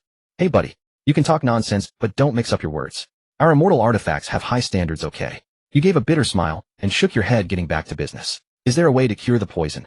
The 10,000 soul banner swayed. No. You looked at the refining demon pot. What about you? I only know how to refine living beings into blood. Ooh, I don't know anything else. Do you know what happened to Feng Yuqing? Why did he turn into a monster? Isn't that a coincidence? I don't know either. When I was with him, he was already in this sorry state. According to the Lianyao pot, his understanding of Feng Yuqing was also limited. The Lianyao pot was originally sealed by the demon race at the bottom of a lake called Wanyao Lake within the Dahuang region. This pot was a celestial artifact refined by an ancient supreme being specifically to combat the demon race, much like your exotic father trait granting a special attack against a particular group. The Lianyao pot had 99 ways to kill a demon. But if this thing wasn't used against demons, its effectiveness would be diminished, perhaps even inferior to a heaven-grade spiritual tool. Over the long years, the Lianyao pot wandered from place to place, eventually falling into the hands of the demon race in Dahuang. The demon race feared it, but could not destroy it, so they could only seal it away and assign some demons to guard it. This time the war between the two races erupted, with both sides confronting each other at Sanqiong Ridge. The demon race, unable to break through after a long siege, remembered this artifact. Though it was somewhat risky, it was still a celestial artifact, and an extra bit of power was always beneficial. Thus, the Azure Dragon Demon Ancestor bestowed the Lianyao pot upon the four-eyed spirit monkey. Feng Yuqing had defected to the demon race, leading the vanguard and offering advice. The four-eyed spirit monkey then rewarded the Lianyao pot to Feng Yuqing. Pot. I have drifted through half my life, only regretting that I have not met a worthy master. If you do not abandon me, the pot is willing to recognize you as master. The Lianyao pot hopped and bounced in your hand, shaking its head, its spirit's tone dripping with flattery. The 10,000 soul banner sneered at the Lianyao pot. Lianyao pot, can you have some dignity? Must celestial artifacts always submit to cultivators? Can't we be independent and self-reliant artifacts? The Lianyao pot spoke with a sarcastic tone. A mere earth-grade spiritual tool. Now that you see me, why do you not bow? The 10,000 soul banner fumed, emitting black smoke. Who the hell is an earth-grade spiritual tool? Bro, I'm a celestial artifact. It's just that I've suffered a calamity. My body was destroyed, and I'm temporarily residing in this puny earth-grade spiritual tool. Oh my, how come other artifacts haven't suffered calamities and remain intact, while only you, old sir, got destroyed? Could it be that you did too many evil deeds and were hunted down? Oh, huh. You cursed broken pot. I swear I'll use you as a chamber pot. Is this a celestial artifact? It's hardly worthy of the word celestial. Chen Yi muttered outside the simulation. This simulation should be ending soon. Unexpectedly, at the end of the simulation, he had obtained a rather explosive piece of information. Is Feng Yuqing even human? Judging by his transformation in the simulation, he certainly wasn't human, otherwise the exotic father trait wouldn't have activated. But from his words, he seemed very much like a person of mediocre talent who would stop at nothing to become stronger. What a weirdo. At this very moment, in reality, Feng Yuqing and Chen Yi were in the same county. While continuing to watch the simulation, Chen Yi was also contemplating how to deal with this ticking time bomb. You sat on the ground listening to the two celestial artifacts bicker, forcing a smile. Interesting. By the way, 10,000 soul banner, let me ask you something. The 10,000 soul banner squeezed out a moment to reply. What is it? Before I met you, where were you? Please be as precise as possible, down to the day and even the hour. How could I remember that clearly? It was probably around. You listened to the 10,000 soul banner's recollection, committing it to memory with your photographic memory. Gradually, the Dragon Man poison spread through your body, draining your strength, and your eyelids began to droop. Time to go. Just as you were about to close your eyes, you glimpsed a graceful figure rushing toward you in a blur. She seemed to call out, "Uncle." After an unknown duration, you awoke again. I'm not dead. You found yourself in a military tent lying on a bamboo bed. Uncle, you're awake. The precious pill the Emperor gave me seems to have worked. Hearing the call, you turned your head and saw a young woman in a purple dress sitting by the bed. A closer look revealed it was none other than Chen Yi, your third sister's daughter. Her appearance was frozen at the age of just over 20. Chen Yi, how are you here? Your appearance. When you journeyed from the eastern wasteland to the western Liang, you had once visited your third sister's family in Baiyun County, watching from afar without disturbing them. But you remembered that Chen Yi had already looked like a middle-aged woman back then. How was she getting younger? My master gave me a precious medicine that can restore youth, and she also sent me to find you with a letter for you. Master? Who is your master? The southern frontier Empress Li Lingwei. The great Qian royal family's blossom princess Li Lingwei. That name hadn't been heard in a long time. But you would forever remember that enchanting night, that amorous cave. That can't be right. Li Lingwei is the empress. She wasn't even a martial artist. How did she become empress? If she were that powerful, why would the great Qian have sent her to the Dashi kingdom for a political marriage? At first, master indeed couldn't cultivate, but she was actually born with a sealed sacred body, which requires rare treasures to stimulate the sacred body's awakening and restore her bone root. After arriving in the southern frontier, master didn't enter the marriage, though she escaped. Then she went through many trials, tribulations, adventures, and met benefactors, which finally set her on the path of martial arts until she became empress and dominated the region. Master said all her experiences over the years are written in the letter. You'll know as soon as you read it, uncle. You were about to open the letter when suddenly a piercing pain shot through your heart, and you coughed up a mouthful of black blood staining the bed. Uncle. Chen Yi panicked and tried to call for help, but you grabbed her. Don't bother. This poison has no cure. The precious pill you gave me only granted me a temporary resurgence. Uncle. Chen Yi's eyes brimmed with tears. It's fine. At least I can see a loved one before I die, and someone will attend to my funeral with care. I'm content. Uncle, don't give up. You are the demon-slaying Grand Marshal. The people of the world still need you. Enough of that. Chen Yi, how did you become Li Lingyue's disciple? After Master ascended the throne, she has been sending people to search for you in the Central Plains. She wanted to appoint you as her emperor consort. For all these years her harem has remained empty, waiting only for you. All this. Master couldn't find you, but she did find me, my mother and Dechan. Listening to Chen Ji's account, you learned. The empress loving the house, and its crow extended much help to your relatives. Chen Yi also seized this opportunity, acknowledged the empress as her master, and has been cultivating ever since. Your third sister spent her final days in the empress's luxurious palace, passing away peacefully. Even Dechan, after discovering his connection to you, was brought by the empress to her capital to enjoy a comfortable life. It was only natural that the empress couldn't find you. First you went to the eastern wasteland, then to the western Liang, and even when you were in the central plains your steps never ceased. You were always on the move, making it difficult for others to locate you. I never thought she would develop true feelings for me, and has been searching all this time. Where is she now? Didn't she come with you? Master has already fallen on the front line at Sangxiong Ridge. She's dead, but she was the female emperor. Shouldn't she be incredibly formidable? How could this happen? Chen Yi recounted the battles at Sangxiong Ridge to you. She was far from the only one. Roughly 70% of the martial arts forces within the 5 regions were exterminated or nearly wiped out in this war between the 2 races. Even among those 8 supreme sects hailed as the 8 pillars of the 5 regions, 5 have lost all their elite warriors with their leadership butchered, while the remaining 3 fare no better. Even Jiang Zhu, known as the strongest in the 5 regions, perished after expending his life force with a single strike that severed 3 ancestors. And then there was the inept emperor of Great Qian. Though all whispered of his incompetence, he was also a powerful martial artist who not only led his army in person, but fell on the battlefield at Sangxiong Ridge. Without his sacrifice, Jiang Zhu's earth-shattering strike would never have been possible. This emperor, once scorned by the people, earned reverence when he died fighting for the human race. Upon his return, wrapped in horsehide, the common folk petitioned to grant him the posthumous temple named Qian Wuzong.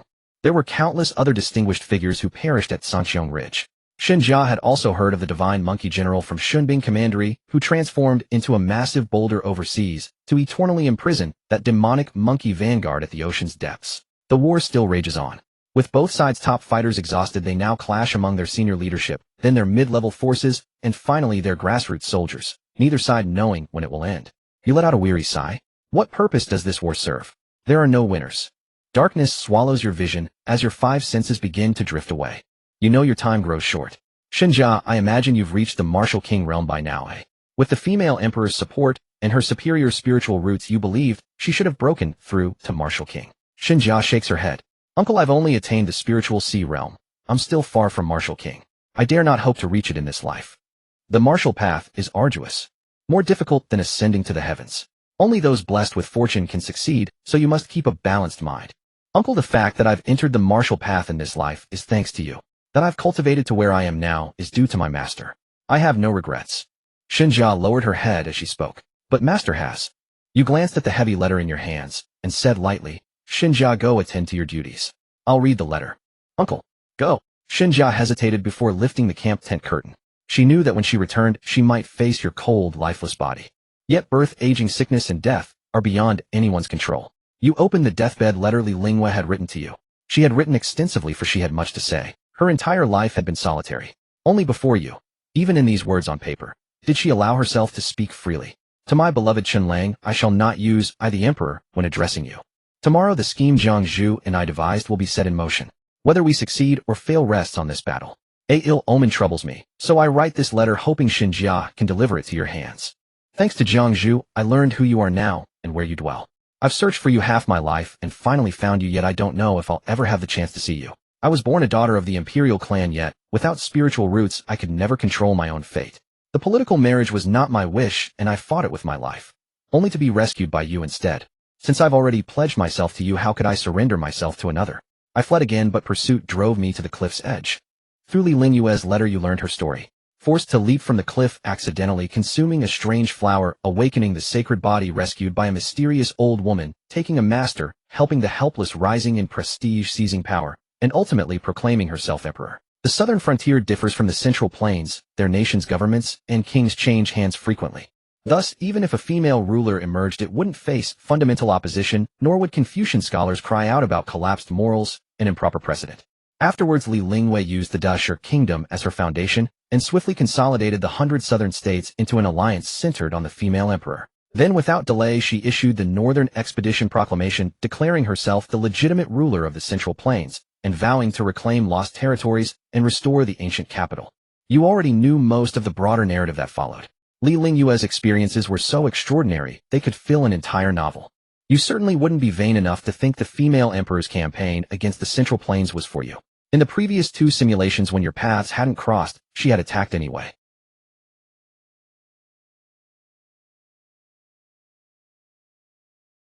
I never expected that Princess Breathtaking across the 5 regions would grow into such a remarkable woman. Just one night of passion in a cave was enough for an empress to cherish someone her entire life. Chen Yi couldn't help but wonder, was it his charisma, or was that roaming dragon playing with Phoenix ability simply too overwhelming? What a difficult puzzle to solve.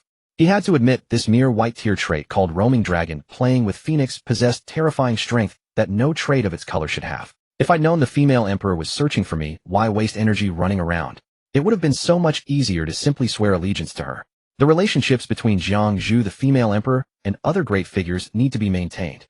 After finishing the letter in a daze, you saw that peerless beauty once more. She wore the phoenix crown and rosy vestments, reuniting with you amid 10,000 feet of holy radiance. I have lived, I have fought. Though I did not achieve everything, my heart is clear. You drew your final breath and heard the last sound of this life. It was the soldiers of the demon-slaying army outside the command tent. They knelt and rose, their weeping filling the air. Marshal, you had sacrificed yourself. Simulation evaluation, crossing the Central Plains from the eastern wastes and western frontier, wielding the 10,000 souls banner to slay demons and eradicate evil. Why did the elder take command in his twilight years? The 5 regions are pacified as the veteran minister foretold. Congratulations on receiving the following inheritance: 1. 67 years of wandering memories. 2. Golden body cultivation at the first layer. 3. 67 traits, including proficiency rainbow, most strict father among foreign races, gold mortal bone, gold the only true seer on the field, purple veteran tomato reader, purple quick-witted, purple must study foreign languages, green silent steps, green. 04. External skill heart flame mystic art, sublime mastery, internal skill pure yang spirit guiding mystic art perfection, mental cultivation green flame, heart sutra perfection, martial art, star shattering vibration, finger minor achievement martial art dragon flame mystic art perfection, martial art rocket step, sublime mastery. What an exhilarating simulation. Though it had ended, Chen Yi couldn't help but savor the rich and colorful life he had experienced within it. But now please bring your thoughts back to reality. Yes, the handsome man in front of the screen, I'm talking to you.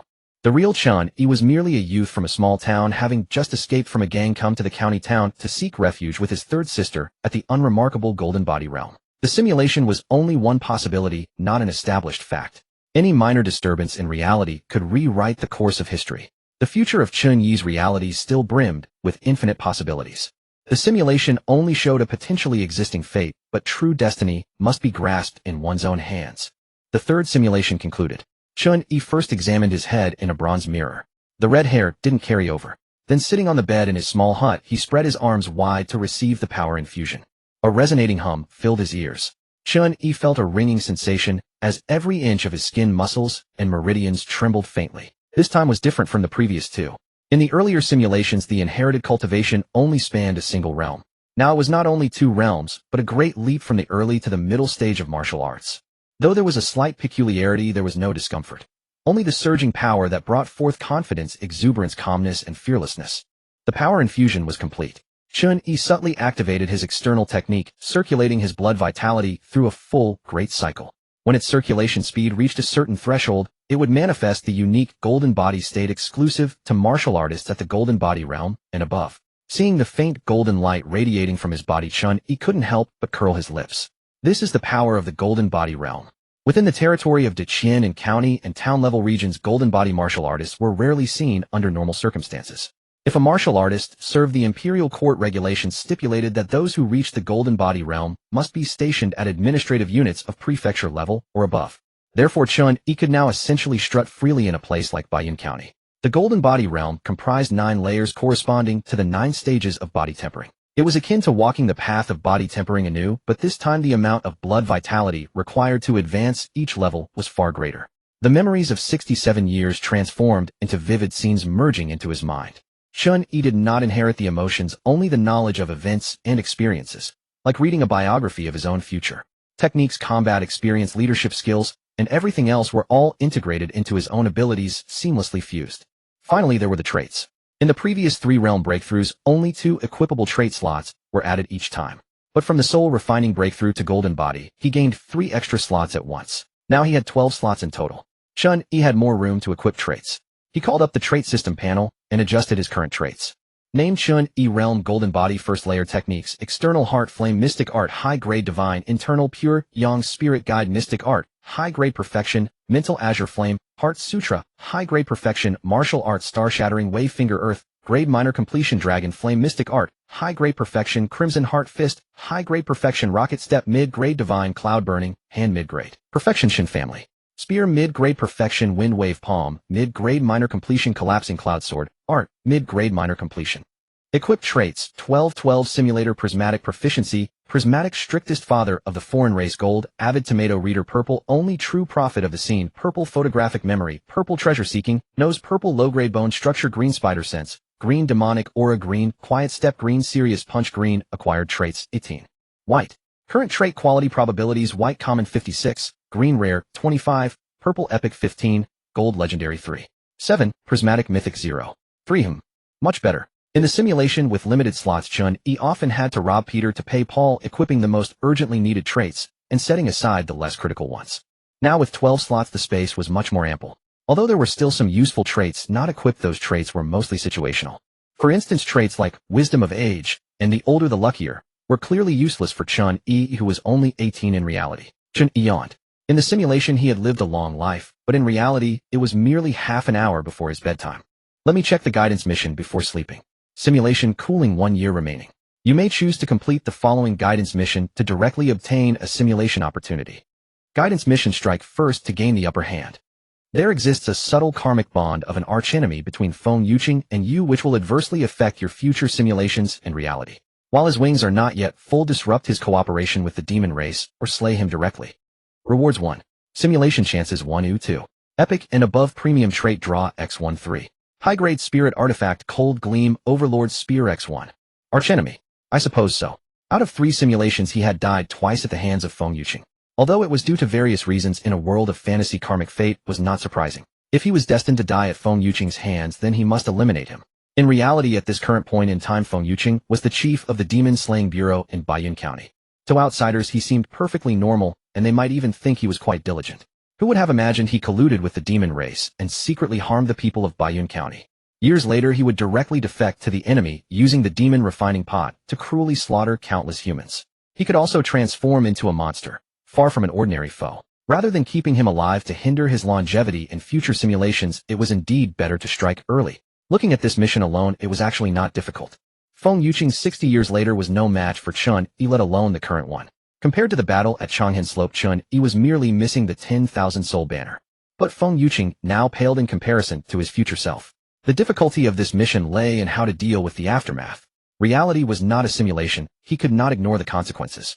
Although De Qian was indeed showing signs of a dynasty in decline, the entire state apparatus was still functioning normally. If a county chief was killed, the Dragon Protection Bureau would definitely investigate thoroughly. At the Golden Body realm, he could strut freely in Baiyun County, but going against the imperial court would truly be a dead end. What to do? Execute a perfect crime. No need for such trouble. The opening of the third simulation had already provided the answer. Just copy it. He could even fill in the gaps and make it more perfect. The inspector from the Bailing Prefecture Demon Slaying Bureau won't come for a few months. Instead of waiting here idly, why not seize this opportunity to retrieve the 10,000 soul banner? In the simulation, Chen Yi obtained the 10,000 soul banner 17 years later by intercepting Old Lu. But in reality, the banner didn't suddenly emerge from the ground after 17 years. It already existed and was wandering around. Chen Yi had asked about the banner's experiences before meeting him in the simulation precisely to obtain information on its current location. In future simulations, Chen Yi would still need the aid of the 10,000 soul banner, since he would need it every time and had to retrieve it in the simulations. Why not have the banner from the start and solve the problem once and for all? With the 10,000 soul banner, the subsequent operation against Feng Yuqing would also be easier. Two birds with one stone. Chen Yi recalled the information from the simulation and deduced the approximate location of the 10,000 soul banner at this moment. The time and place might not be perfectly precise, but Chen Yi had the treasure-seeking nose. As long as he got close, he could sniff out the banner's aura. He estimated the distance. With a swift horse, a round trip would take 5 or 6 months, roughly the same time as the inspector's arrival in Baiyun County. Set off tomorrow. Now sleep. You're going on a trip again. You just got back, why do you need to leave? The next morning, as Chun Yun was preparing breakfast, she was very puzzled when Chen Yi told her he would be leaving for several months. Shen Qingshan was beside her, organizing the official uniform of a junior flag officer of the Demon Slaying Department, preparing to go to morning roll call. Fourth brother is already a grown man, he has his own affairs to attend to. As his older sister, don't try to control everything about him. Chen Yun argued with reason. Even if he ran around the county town naked, I wouldn't interfere. But going on a long journey for months. Are there any bandits or mountain robbers outside who would be easy targets? And those demons too, the ones that devour people. Chen Yi smiled, but said nothing. Third sister, if bandits or mountain robbers encounter me, they'd have to pay me. If demons encountered me, they'd probably cry out, "Father," not fast enough. Chen Yi merely thought this to himself. If he had said it out loud, third sister would have thought she'd gone mad. In the end, with 2 votes from Chen Yi and Shen Qingshan against 1 from Chen Yun, Chen Yi emerged victorious. Shen Qingshan went into the room to search through things and brought out 2 items. Fourth brother, I have 2 mid-grade spirit artifacts here, both left behind by our Shun family ancestors. Take this spear for your use. Having a weapon by your side ensures safety. Wear this chest mirror as well. It might prove useful at critical moments. In Shen Qingshan's eyes, Chen Yi was still a young man. He didn't want to dampen this youth's desire for independence. But Shen Qingshan wouldn't blindly support without any sense. He took out the treasured spirit artifacts inherited from the Shun family's ancestors, thinking that with these Chen Yi would be somewhat safer when going out. Shen Qingshan thought Chen Yi was only at the body refining stage, never knowing he had already reached the golden body stage. A level that throughout all of Baiyun County stood unreachable and unattainable. Chen Yi didn't want to reveal his cultivation for the time being, so he thanked Shen Qingshan and accepted the 2 spirit artifacts. UNC. Uncle, where are you going? A childish voice came from behind. Chen Yi turned and picked up his niece, who was only 2 years old. Uncle is going out to play for a while and will be back soon. Nan, be good at home and wait for uncle to return. Want a sugar figurine, okay? Alright, I'll buy you one. Chen Yun said with a hint of resentment. You just spoil her. If you keep this up, she'll be so spoiled she won't be able to find a husband in the future. Chen Yi thought of something and looked at his sister and brother-in-law. My niece still doesn't have a name yet, does she? The family had been calling her Nan and Nan all along because Shun Jia still didn't have a formal name. Chen Yun glanced resentfully at Shen Qingshan. It's all because of your brother-in-law here. He's been deliberating for 2 years and still hasn't made a decision. Shen Qingshan scratched his head sheepishly. He seemed to have decision paralysis. Chen Yi recalled that in the 3rd simulation, Shen Jia had accompanied him on his final journey, even using a precious pill to extend his life for a while. How about calling her Shen Jia? The Jia meaning commendation. Third sister, brother-in-law, what do you think? Shen Qingshan pondered deeply. Jia means praise and auspiciousness. It's a wonderful name indeed. Chen Yun took Shen Jia from Chen Yi's arms. Look at what you've done. Now you've given your brother-in-law yet another option to agonize over. He'll be deliberating for at least another 3 months. Let Shen Qingshan take his time deliberating. Chen Yi set off. Before leaving, Chen Yi made a trip to the Yueli Inn. The innkeeper saw Chen Yi and warmly greeted him. Sir, have you come to take that plump brother of yours away? About your brother. Mrs. May please speak directly if you have something to say. He eats too much. The silver you gave yesterday wasn't quite enough. The innkeeper's tone wasn't very forceful, because she could tell Chen Yi was a martial artist. When making requests before martial artists appearing weak is better. Actually, Chen Yi had been curious about something before. How had Chen, a person with intellectual disabilities who was occasionally bullied by mischievous children in the village, and had almost no self-care abilities, surviving entirely on the villagers' charity for food, managed to grow up so plump and fair? After the third simulation, when it was discovered that Chen was likely the spirit of the 9 provinces cauldron, this question seemed to have found its answer. He was inherently extraordinary, naturally distinct from others. Having a big appetite was nothing strange. Here, take this. Chen Yi handed the innkeeper a huge silver ingot, thanks to the Blackstone Gang's friendly sponsorship. When the innkeeper saw silver half the size of a palm, she was overjoyed. Such an agreeable martial artist, she had never encountered one before. Chen Yi went to the guest room to wake up Chen, who was sleeping soundly, and told him to continue staying at the inn, not to run around randomly. Someone would take care of his 3 meals a day and help him with bathing. He should just comfortably enjoy his leisure. For Chen, being well-fed and satisfied was enough. He had no other desires and wouldn't feel bored or anything like that. Whoever came to take care of him would naturally be the inn's staff. Since Chen Yi gave more than enough money, and the innkeeper was inherently kind-hearted, there would be no problem with Chen staying at the Yueli Inn.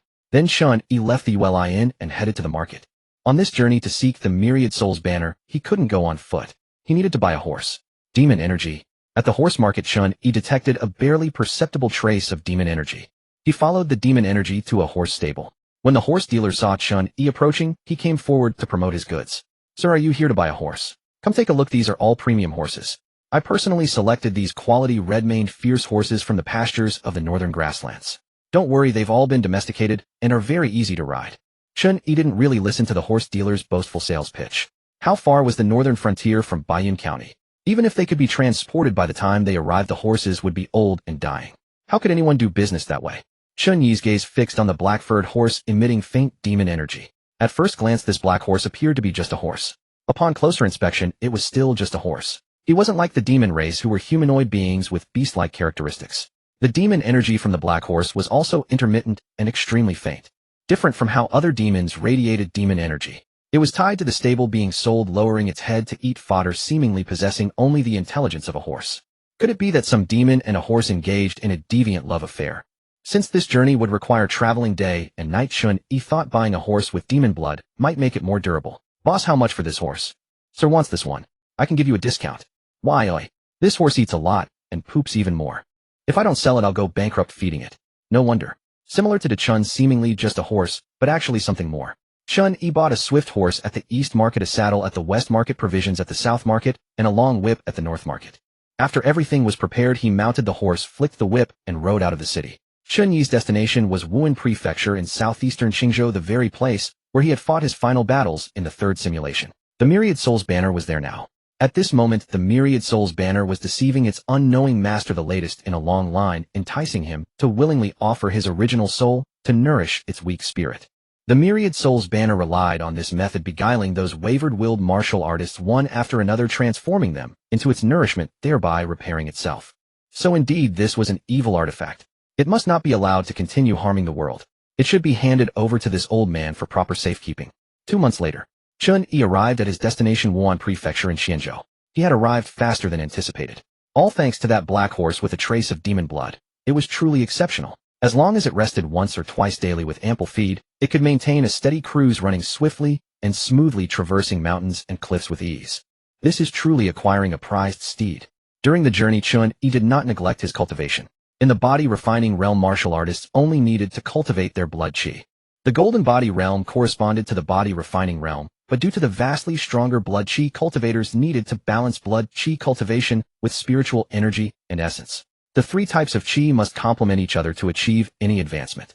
Therefore, external techniques, internal techniques, and mental cultivation methods all had to be practiced simultaneously. Just understanding this alone reveals how intricate cultivation becomes after the golden body realm. Even setting aside those with poor bone quality, even those with superior bone quality could only improve their cultivation minimally each day through natural practice alone.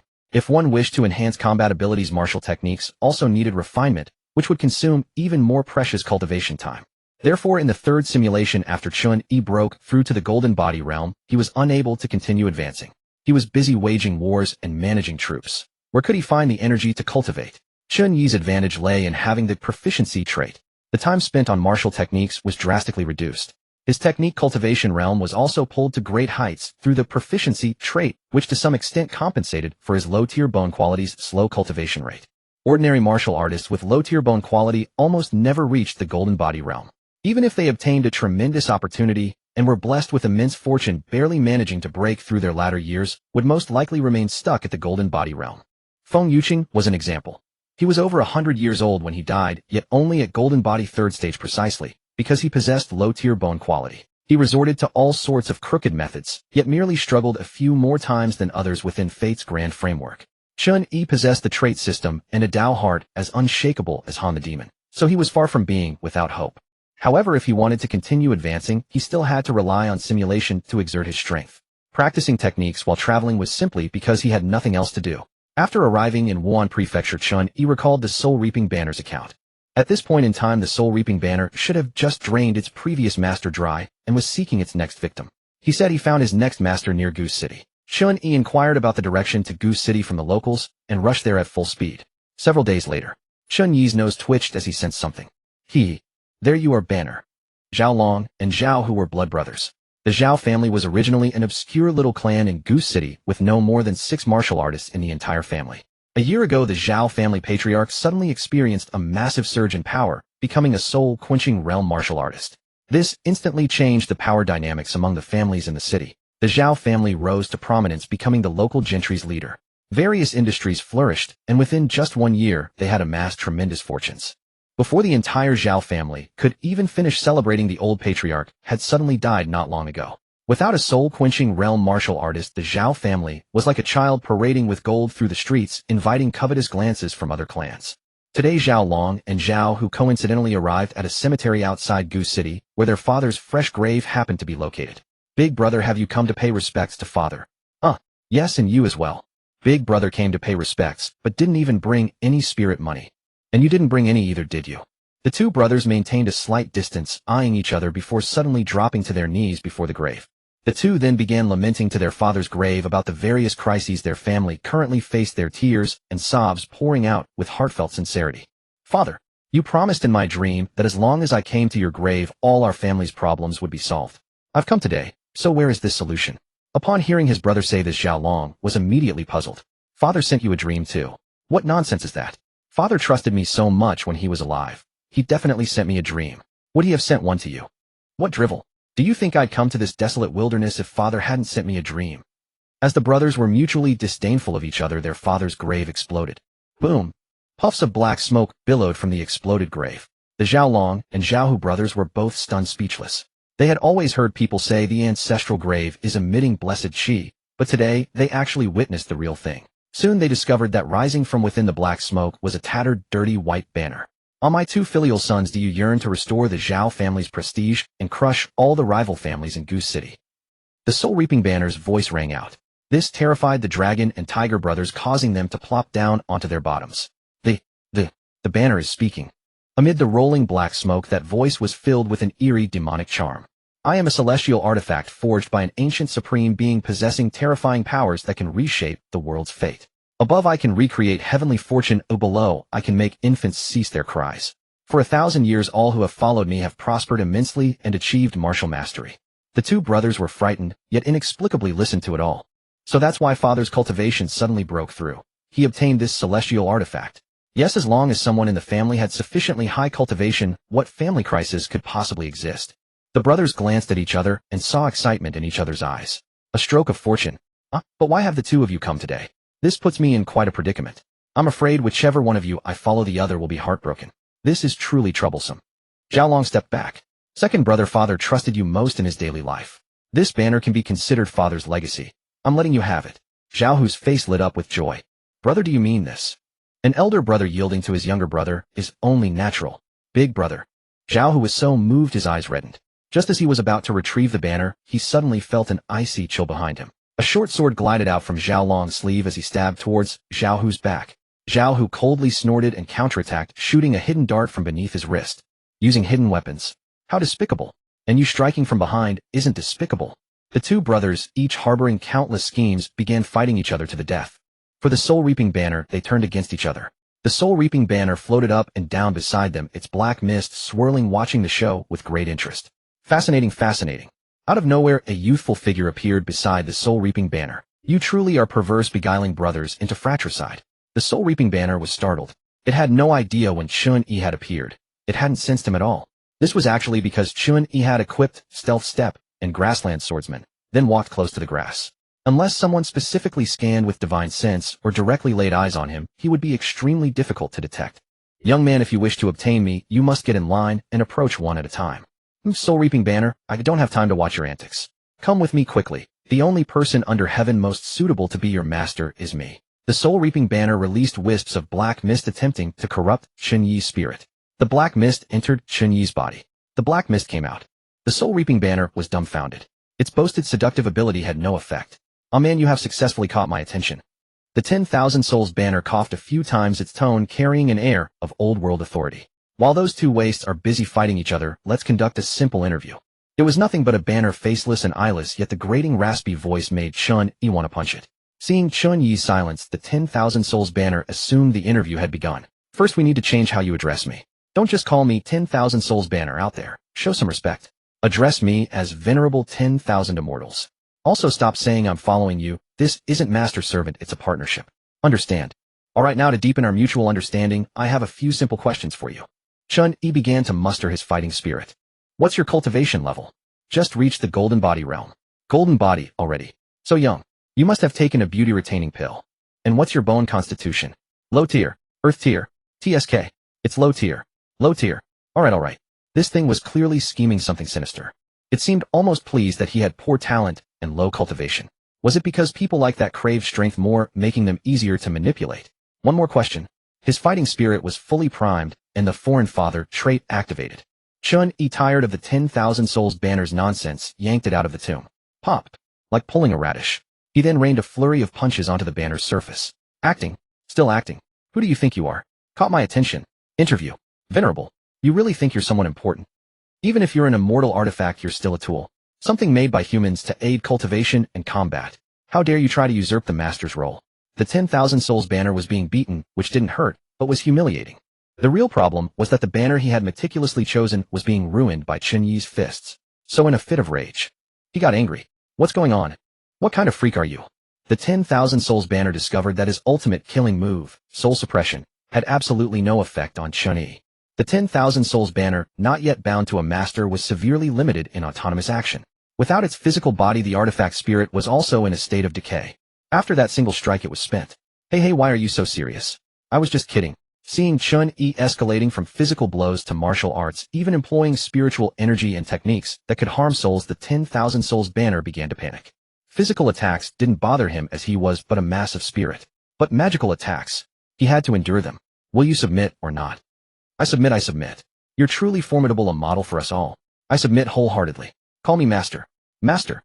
That feels oddly embarrassing. Chen Yi cut his finger and let blood drip onto the white banner. Following the binding ritual he had mastered in his simulations, he began to circulate his energy, harmonizing the 3 chi with the 10,000 Souls banner. The banner was once again astonished. Wait bro, how are you so experienced? Chen Yi ignored him. Nearby Zhao Long and Zhao, who had already settled their duel.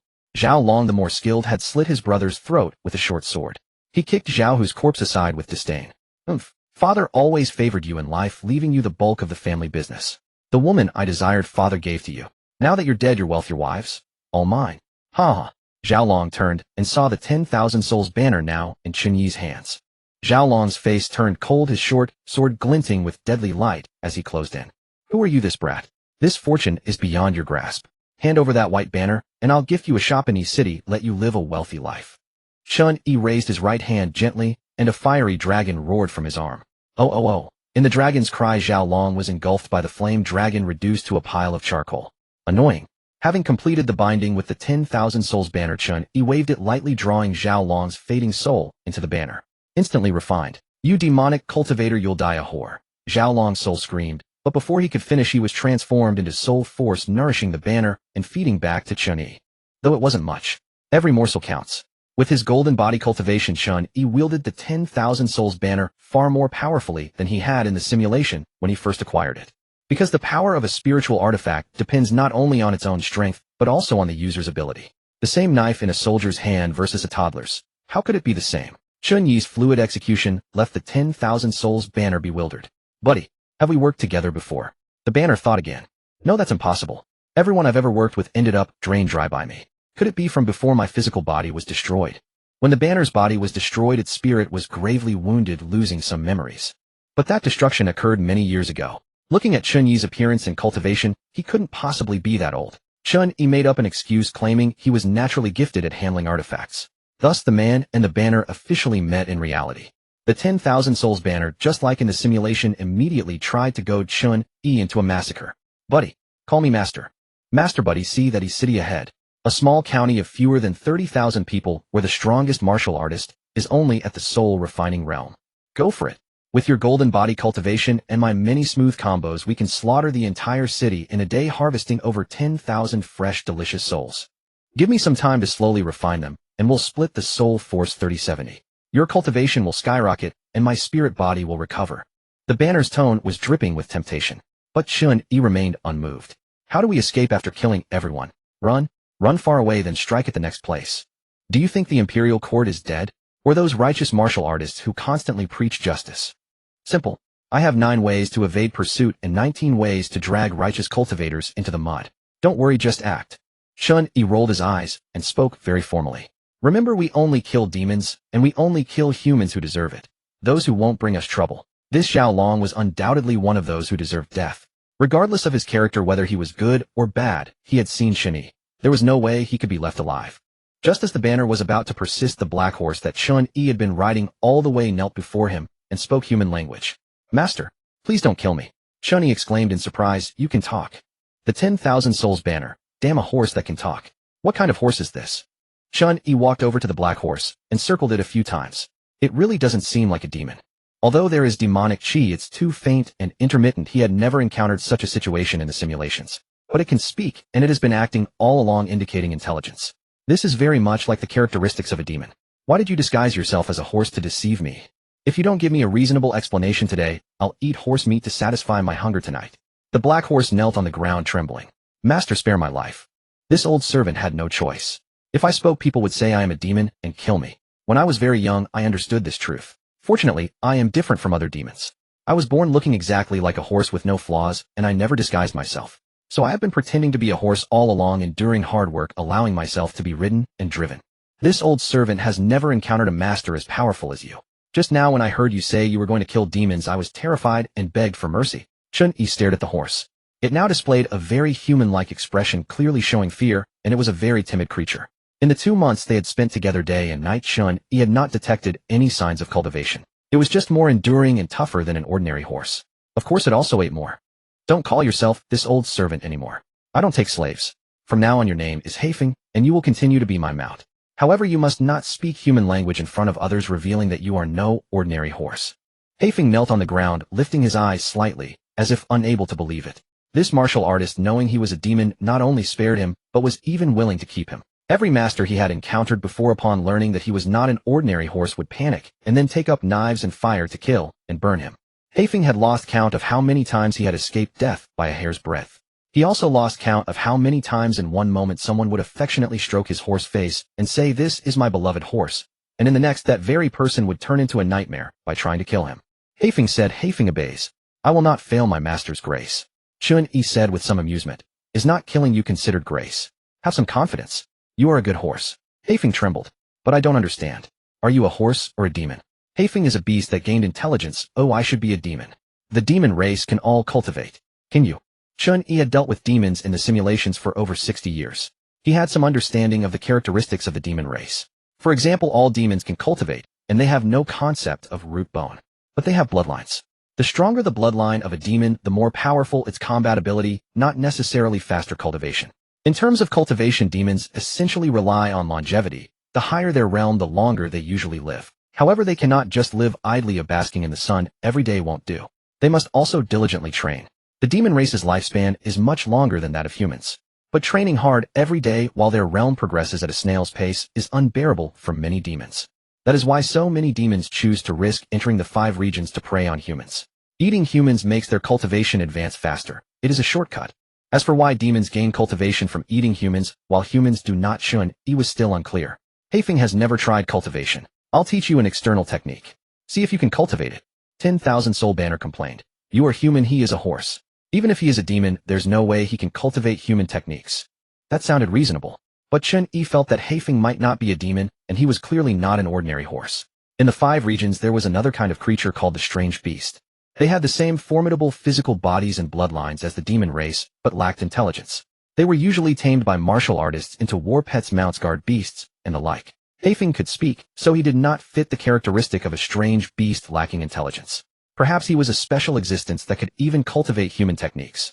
Therefore, during the return journey, taking advantage of rest time, Chen Yi taught Haifeng to practice the low-level external technique, Mengyu Jin, Brute Bull Strength. This low-level external technique, obtained from the first simulation of the Thunder Chase Martial Hall, was of very low quality, but its key points were simple. Haifeng didn't even know characters. For his first cultivation, Chen Yi couldn't demand too much. A month later, the man, the horse, and the banner arrived at the bank of the Qing River. Following this river downstream, we will reach Baiyun County. The Qing River was very long, spanning 3 prefectures. Riding a horse is not as comfortable as taking a boat. Chen Yi directly bought a beautiful small painted boat drifting downstream, singing songs admiring the scenery, and teaching Haifeng how to cultivate. He was content and at ease. The only annoyance was that 10,000 Soul Banner was too talkative. After learning about Chen Yi's realm and root bone, he once again proposed the earth vein breakthrough theory. Still sleeping? At your age, can you sleep? With a low-level root bone at your current realm, breaking through on your own is a pipe dream. Go find the earth vein, and I'll help you break through. Still eating? Cultivation is like sailing against the current. If you don't break through, others will. They will trample you underfoot and humiliate you. Go find the earth vein, defy fate right now. Chen Yi released the 10,000 Soul Banner, took it in his hand, and placed it by the gunwale. If you keep nagging, I'll shout 3 times, 10,000 Soul Banner is here, come quickly to uphold justice. 10,000 Soul Banner gave a fawning laugh. Look at this mess. I'm the one who needs to break through, not you. Why are you more eager than I am? You are my master. If you become stronger, I can enjoy the shade under a big tree. Really? Chen Yi looked at this fellow with a skeptical gaze. In the 3rd simulation, 10,000 Soul Banner had followed him for decades. Apart from having a foul mouth, it had no other faults. Although this fellow was full of mischief, it was after all an artifact, and couldn't tempt him, so it was only left to talk. Little one, you'd better behave. To me, you are not an indispensable existence. I've said it before, if I have to rely on killing to improve, I will definitely choose to kill demons. Guesses there's something in this world that is more effective at killing demons than you. 10,000 Soul Banner was sweating profusely. Of course he knew. The Demon Refining Pot. The Demon Refining Pot was currently sealed by the demon race in the Great Wilderness in a place called Myriad Demon Lake. Chen Yi didn't know exactly where it was nor how far it was from the 5 regions. It would have to be explored in future simulations. Suddenly a wave of demonic chi drifted along the river surface. There's a demon. Haifeng stepped back, wanting to hide in the cabin. Seeing that Chen Yi was still on the deck, he came out again, standing beside Chen Yi with his 4 horse legs trembling. Chen Yi patted his back to signal him not to be afraid. Looking at this demonic chi, Chen Yi felt it was somewhat familiar. Oh, an old acquaintance demon. Ahead on the river there was another painted boat. That boat was much larger and more luxurious than Chen Yi's. From it came the sound of zither and se and harmony, and the people sitting on it appeared to be wealthy and noble. Rustle. The calm river surface began to surge with waves. The small boat soon rocked violently from side to side at risk of capsizing at any moment. Chen Yi lightly stomped his foot, and the entire boat instantly became stable as a rock. He stomped again, controlling the force perfectly, giving the boat a forward acceleration. The drifting painted boat immediately shot forward like a speedboat riding the wind and waves. Fathead fish. Since fate has brought us together, come and be the first honored guest in my banner. The grand painted barge ahead in the river was the fish demon's true target. It had already been completely overturned, with all aboard plunging into the water. Beneath the water's surface, the fish demon with its massive head opened its blood-stained maw, beginning its all-you-can-eat feast. Ever since the Heisher Bang was shattered by Chen Yi,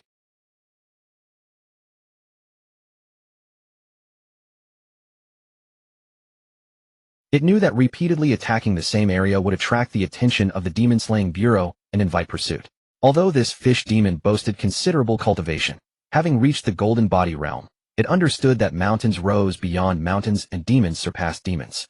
So with each crime committed, it relocated. Gradually, it migrated from Qinghe County and Qingzhou downstream to the border region between Xian and Qing provinces, where Chen Yi now stood. Help! I am the son of the prince of Qian province. Save me. I shall reward you richly. Glug glug. Among those who had fallen into the water, a youth clad in exquisite garments cried out for help. Watching the surrounding currents, floating debris, and himself all sliding toward that terrifying gaping maw, the youth nearly wet himself in terror. It's over, I'm going to die. Father, I should have listened to you and practiced my cultivation. I regret it so much. Half of the big-headed fish demon's massive head emerged above the water's surface. With a violent suction, everything in the water slid into its legendary cavernous stomach. Suddenly, a small painted barge broke through the waves, crashing into the demon's forehead with a thunderous bang. Splash! The tremendous force shattered the boat into countless wooden fragments on the spot. Chen Yi's fist erupted from the flying splinters. Who are you? How dare you ruin my meal? I'm your father. Such a big mouth. Tui. Chen Yi punched the fish demon on its back, making its eyes bulge out immediately, and some of the freshly consumed contents spewed from its mouth. The big-headed fish demon was no weakling either. Bearing severe pain and dizziness, it swung its fish tail horizontally, generating enormous waves, and counterattacked Chen Yi with devastating force. Slap! Chen Yi stood on a large floating wooden board in the water, reaching out to grab its tail. Die for me. Chen Yi grabbed the big-headed fish's large tail and smashed it left 3 times, right 3 times on the water surface. The river churned violently, waves swept in all directions, and water splashed into the sky. The commotion he caused was even more terrifying than when this fish demon attacked the large ship. Finally, Chen Yi threw it with all his strength, tossing the 20+ meter long creature onto the shore. To deal with a demon beast at the same cultivation level as himself, Chen Yi didn't even bother to use martial techniques. High-level battles often required only the simplest moves. Plain basic attacks were enough, all about the beauty of raw power. The big-headed fish was quite durable, despite the brutal beating, it still had energy and attempted to writhe back into the water to escape. Unfortunately, Chen Yi caught up. Where are you running to? Chen Yi's killing intent surged to the heavens. One hand grabbed the largest tooth in the fish's mouth and dragged it into the forest. Bang bang bang. Chen Yi sprinted at full speed, dragging the big-headed fish with one hand, using its body to crash into trees, smash rocks, and plow the earth forcefully, carving out a new forest path smooth all the way. The entire episode showcased pure violence aesthetics. The big-headed fish couldn't even care about the pain now. It was frustrated to death. Where did this boss come from? What? Did I eat his relatives? Why hit me so hard? Before dying, the big-headed fish stared with dead fish eyes, taking a good look at Chen Yi, but saw a pair of fierce eyes that made him shudder with terror. Not dead yet. Good heavens. Scared to tears. I die. The big-headed fish didn't know whether it was beaten to death or scared to death. Looking around, ensuring no one was in the forest, Chen Yi released the Wan Hun fan, summoning the big-headed fish's soul into the banner. Is this the underworld? Am I going to be reincarnated? Sai, let me be human in my next life. Being a demon is too hard. There are more and more bosses among humans. After the big-headed fish's soul entered the banner, it was confused for a moment.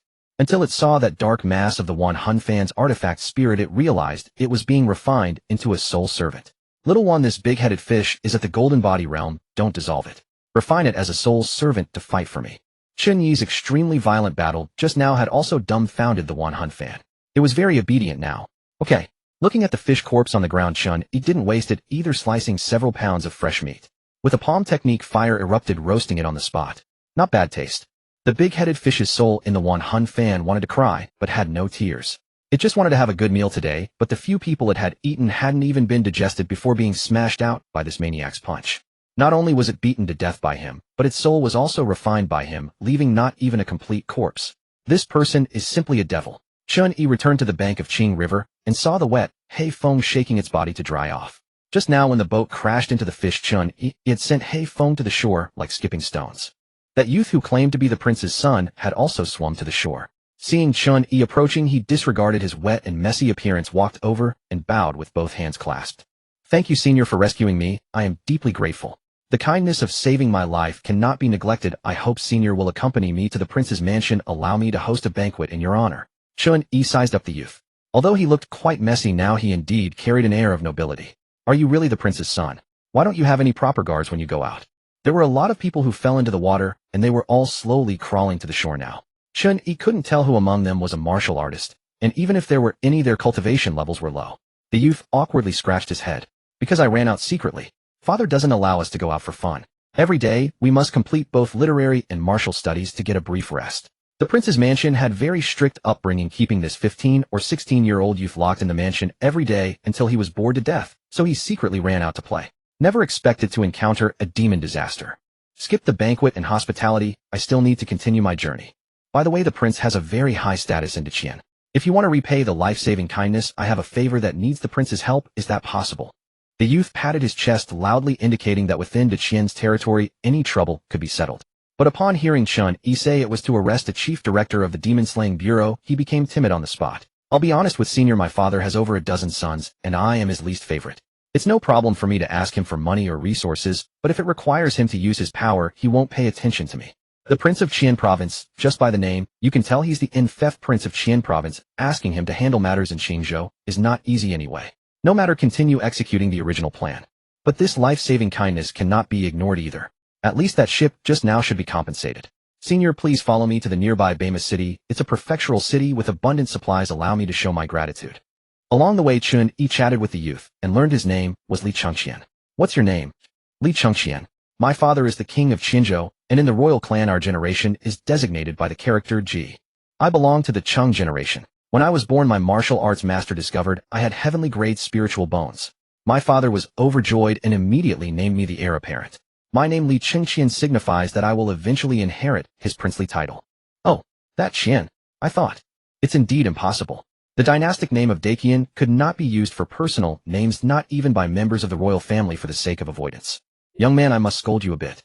You are the heir apparent and possess such excellent spiritual constitution, yet you neglect your cultivation and sneak out to play instead. At your age, this is precisely the critical period for cultivation. Cultivation is like rowing upstream. Chen Yi realized something was amiss halfway through and quickly fell silent. Damn soul-hunting banner. Li Chengqian gave a bitter smile. I stopped being the heir apparent when I was 12. Now my eldest brother holds that title in the Prince Mansion. So you're a deposed heir apparent. Chen Yi wanted to say it was thanks to your unfortunate homophonic name. It was not surprising that Li Chengqian was stripped of his position. He had been playful and frivolous since childhood. He coasted through his studies in the humanities and neglected his martial training every day, driving several masters away in frustration. King Qinzhou, utterly disappointed in him, had stripped him of his title. Brother, I see from your conduct that you are neither a spoiled dandy nor a foolish person. Why do you neglect your cultivation and play about so much?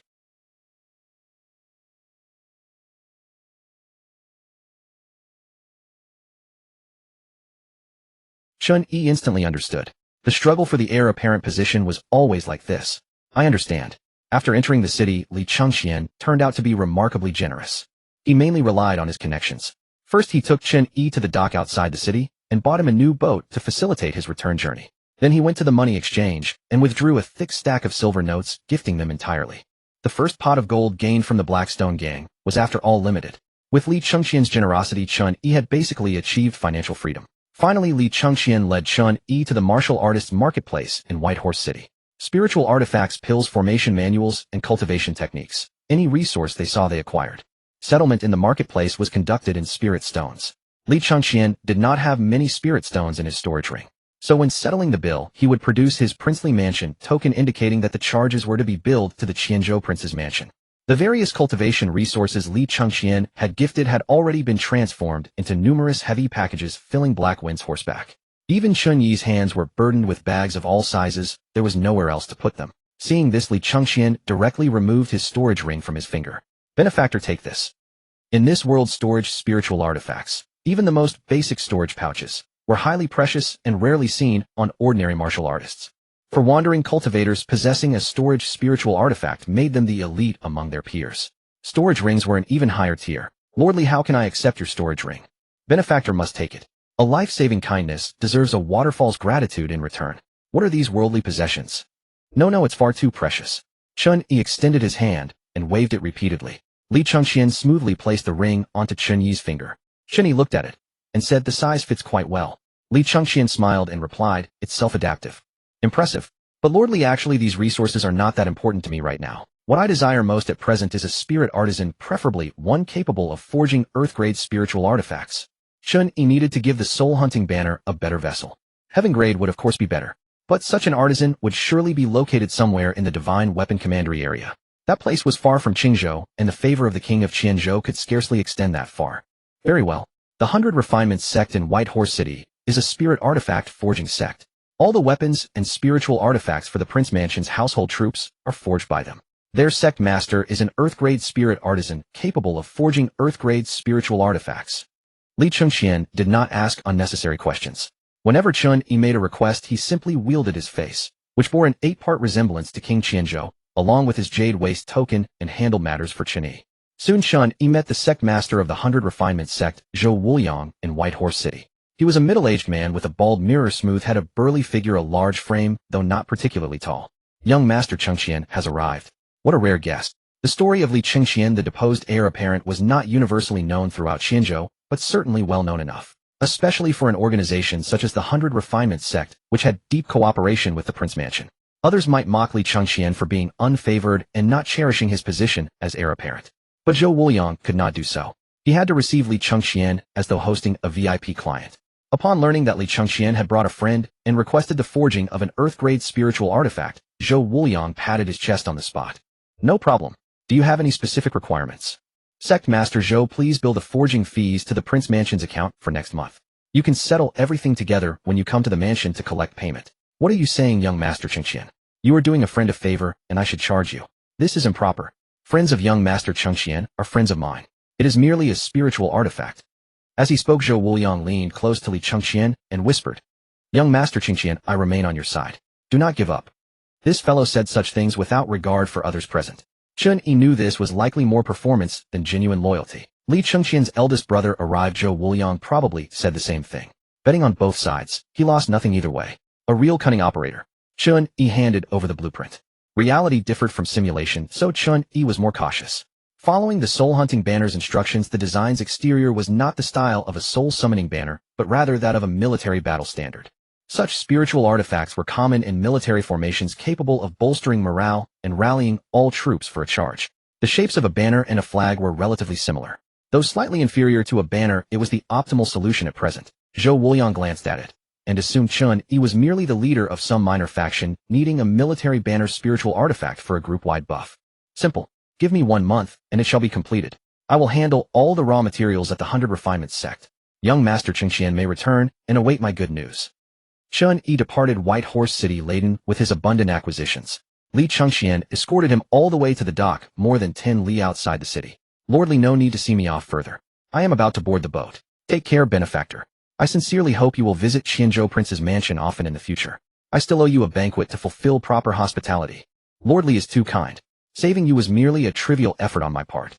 You have already fully expressed your gratitude with your sincerity. How could I presume to trouble you further? Then let us bid farewell here, benefactor. By the way, benefactor, once the spiritual artifact is forged, how shall I deliver it to you? I will come to collect it myself. No need for inconvenience. Chen Yi led Black Wind aboard the boat. On the shore, Li Chengqian produced a pipa from somewhere, sat upon the ground, and began to play and sing. He sang a parting song tinged with sorrow. As Chen Yi prepared to set sail in his boat, he suddenly heard singing from the shore. 3,000 li flow the waters of Qinghe River. Yet they cannot match the friendship of Chengqian seeing me off. Within a concealed yet spacious cave at Feihu Mountain on Baiyun Ridge, a figure asked, Is everyone here? The demon king of Baiyun Ridge was a tiger demon, missing one eye. The local demons largely obeyed his commands and respectfully addressed him as Elder Tiger.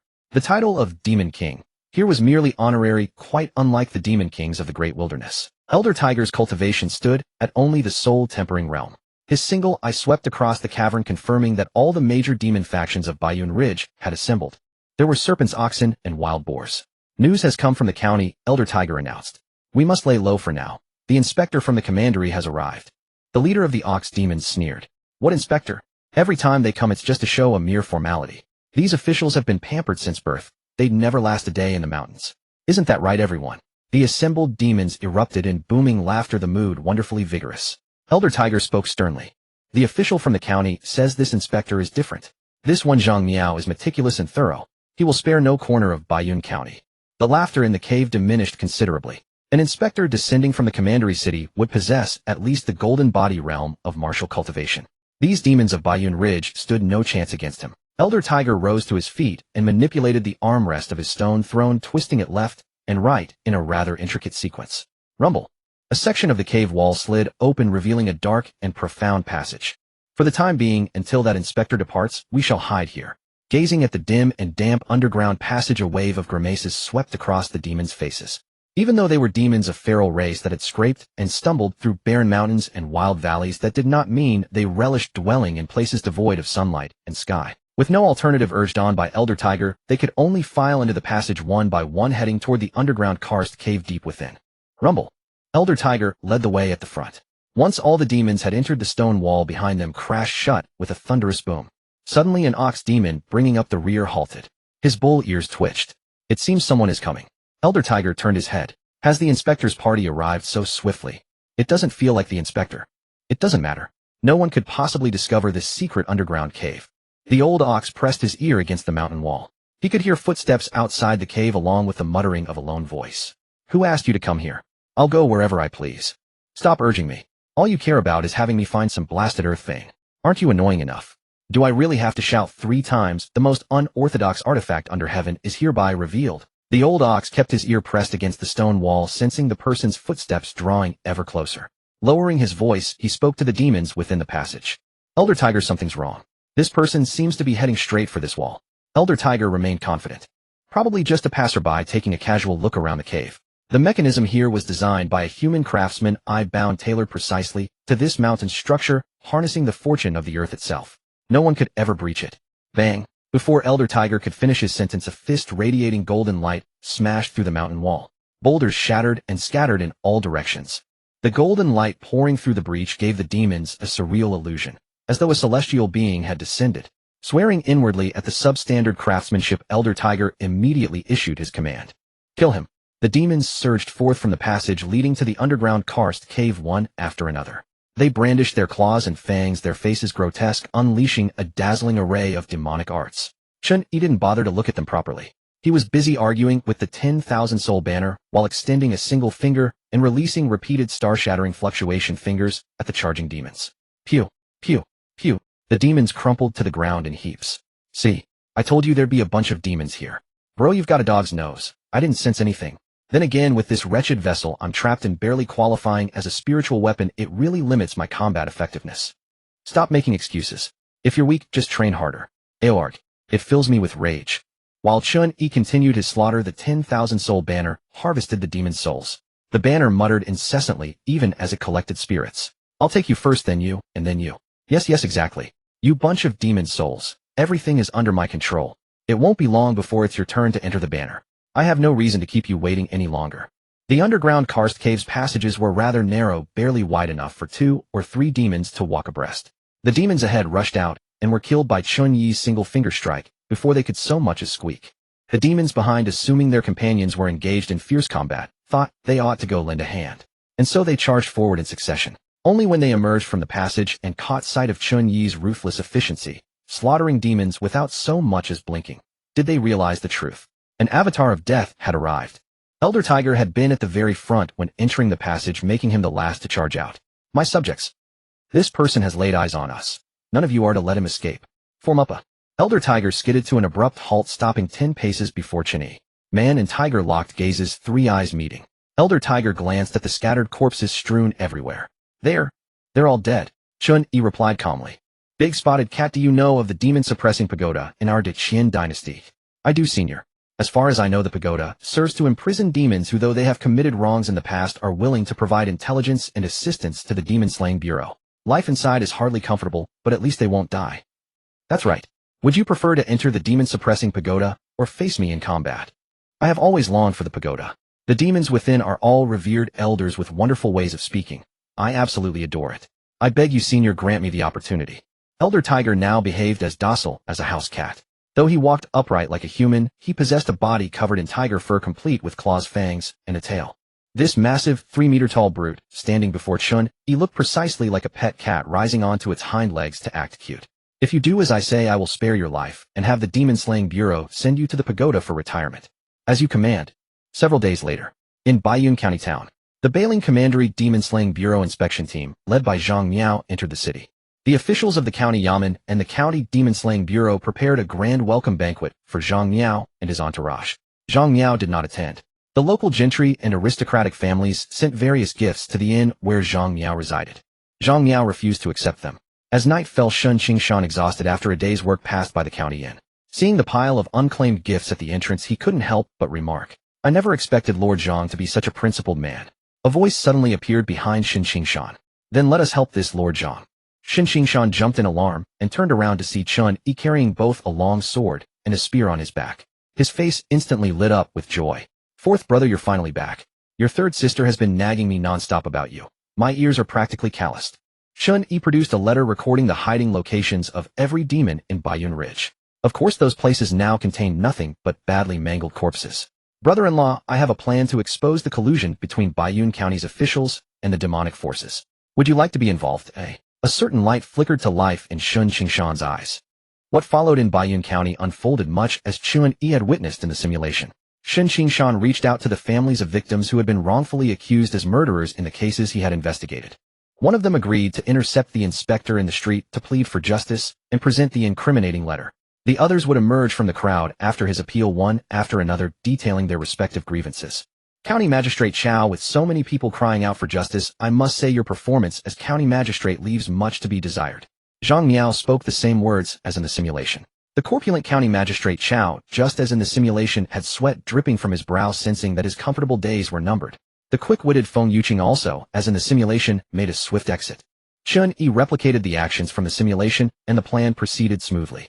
However, in the simulation, Feng Yuqing had successfully escaped. Not only did he flee himself, he also alerted the demon tribe at Baiyun Ridge, and they fled together.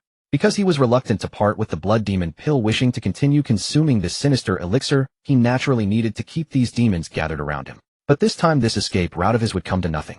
Feng Yuqing decamped without hesitation. He didn't even return home, didn't take anything, simply rushed out of the city and into the mountains.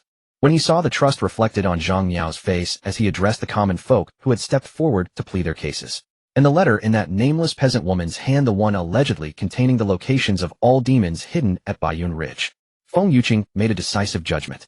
The matter had been exposed. He must flee immediately. Thundering through the forest like a wild beast, Feng Yuqing cleaved through every tree, slashed through every blade of grass, as though wolves were snapping at his heels. That worthless pig Chow? I told him ages ago. If you're going to frame people, lock up all their families and relatives too. Even if you can't exile or execute them, at least throw them in prison until they rot. Sentimentality. Feng Yuqing cursed his teammate as he fled.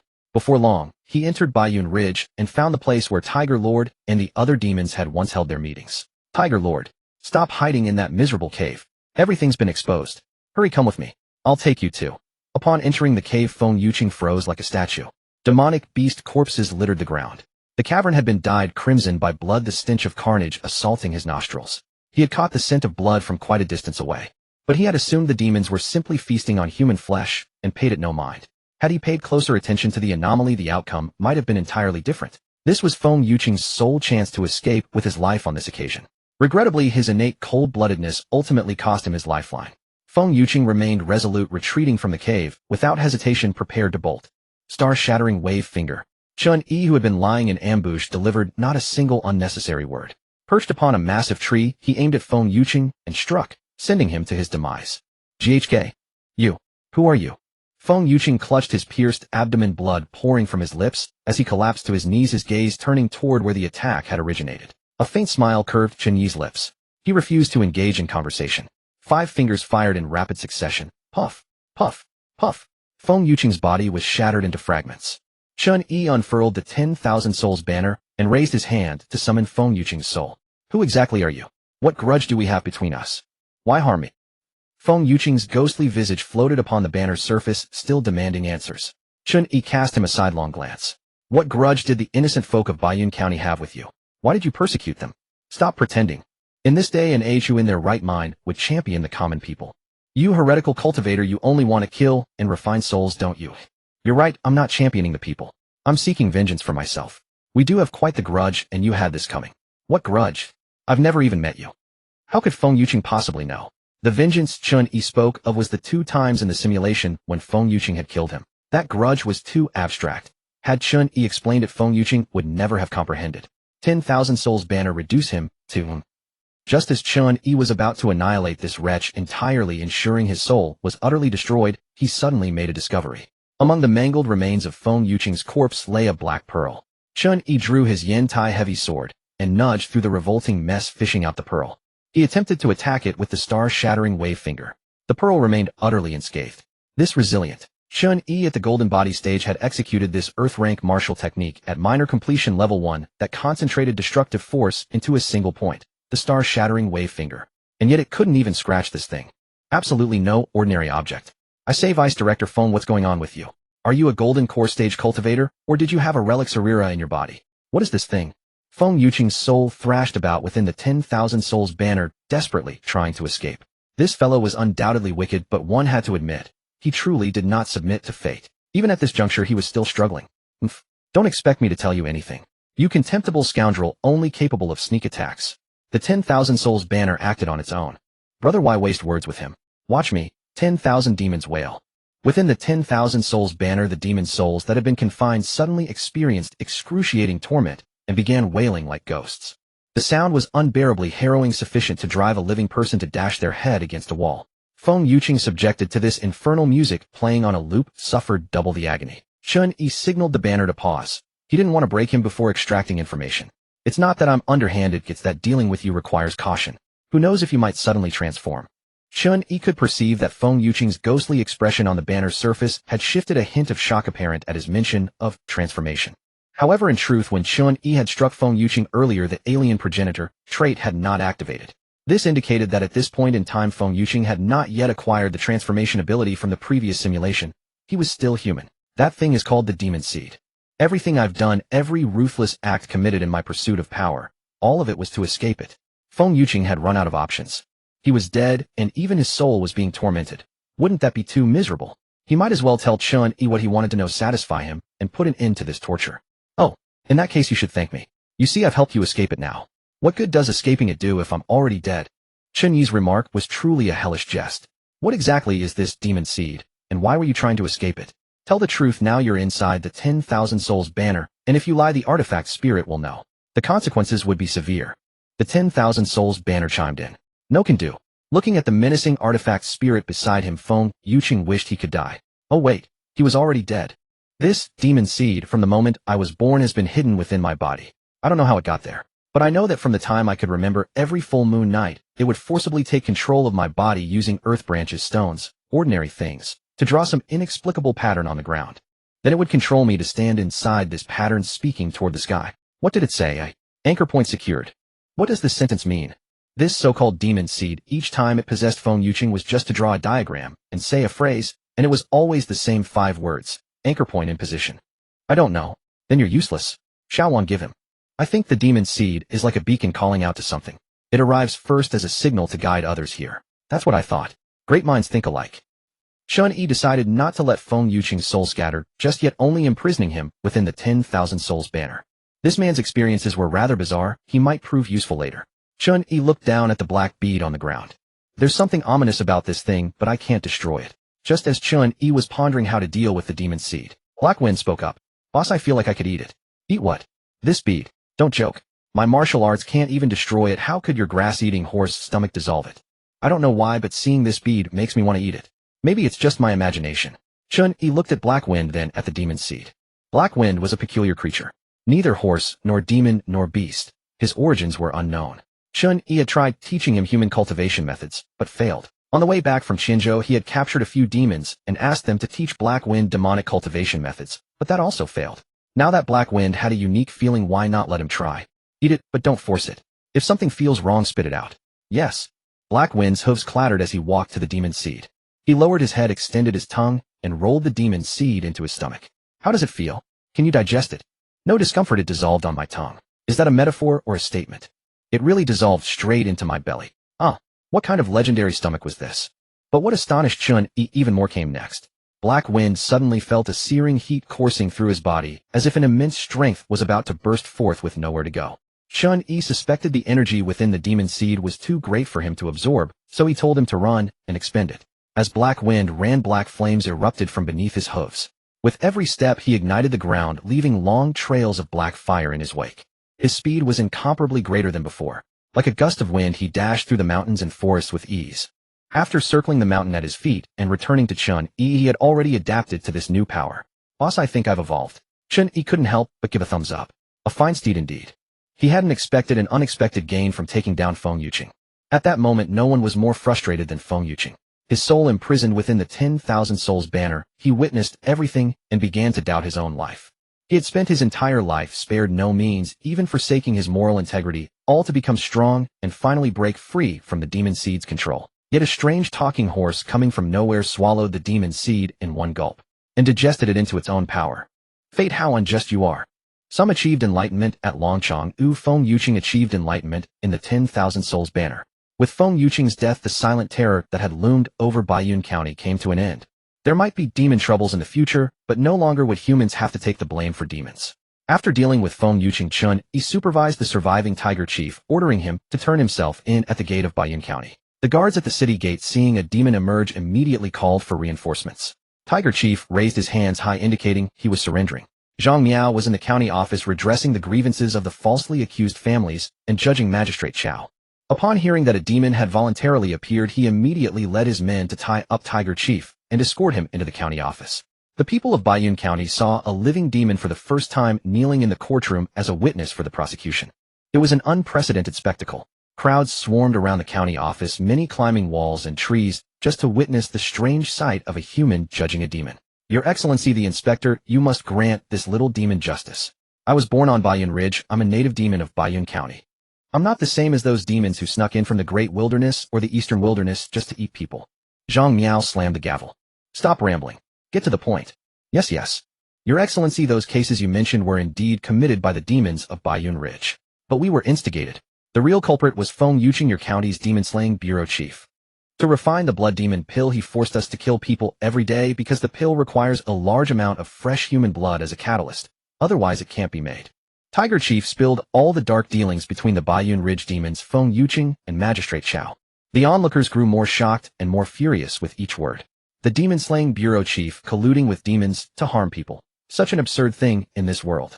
That fat magistrate aiding the evil is even more detestable. Knowing full well those poor villagers were honest farmers, he still wrongfully accused them of murder. Some beheaded, some exiled. Such a venomous heart. And we thought demon troubles had lessened in Baiyun County over the years. Turns out it was all whitewashed into this filthy mess. Bah. In the courtroom after Tiger Chief had confessed all crimes, Zhang Miao asked, Tiger Demon, we never found your whereabouts. Why didn't you choose to flee but instead return to testify against Feng Yuqing and Xiao Xiao? Tiger Chief recalled how Chen Yi had instructed him. I know I'm weak, too scared to run. If I fled, I'd be hunted forever, living in fear. If I turn myself in, I can be locked in the demon suppression tower and live out my old age in peace. The demon spoke as if reciting a script. Zhang Miao frowned slightly. There's indeed a mastermind helping the people of Baiyun County. Zhang Miao sensed a guiding hand manipulating the situation, deliberately exposing the collusion between officials and demons in Baiyun County. When the people had stopped him on the street days ago to plead for justice, Zhang Miao knew someone was behind them. He had thought it was just a clever advisor. Now it seemed this person could also force a demon to submit, indicating he was a warrior of considerable strength. Zhang Miao acted swiftly. That very day he overturned all wrongful convictions and cleared the names of the innocent. Those still imprisoned were released. As for those already executed, Zhang Miao could only compensate their families with silver from the county treasury. This is a true righteous official. The people of Baiyun County cheered. Chen Yi watched silently from the crowd. Seeing that everything was settled, he turned and left gracefully, concealing his merit. Time for the fourth simulation. After the case in the county town was settled, Zhang Miao led his men into Baiyun Ridge. The peasant woman who had initially sought justice in the street provided a letter detailing where the demons of Baiyun Ridge were hidden, including what species they were and approximately how many. However, when Zhang Miao and his subordinates arrived at each of these locations one by one, they found only corpses. When they reached the cave where Tiger Boss held his meetings, they were even more horrified by the scattered remains covering the ground. My heavens, I've been a demon slayer for all these years, yet I've never witnessed such thorough destruction among demons. This one who slaughtered them is truly ruthless. Without some deep-seated vendetta, there would be no reason for such cruelty. Zhang Miao examined the scene carefully before speaking.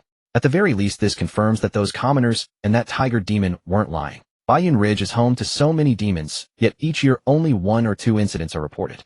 Feng Yuqing and Xiao Xiao were indeed concealing the truth from superiors. By the way, have the brothers sent to pursue Feng Yuqing brought back any news? Reporting to your honor, we are still searching, but have found no leads thus far. Submit a report to the imperial court and issue a wanted poster. Seize them alive or dead. A heavy reward awaits. This person's heart is extremely cruel. We must not allow them to continue their atrocities. An officer asked, Lord Zhang, should we try to uncover the identity of the one who wrote this anonymous tip? Since they clearly wish to remain unseen, insisting on an investigation would be impolite. Zhang Miao raised his hand to stop them. Just consider it a case of infighting among the demons over uneven distribution of spoils. As night fell over Shen Qingshan's home, despite completing the guiding mission, Chen Yi made no hurry to begin the simulation.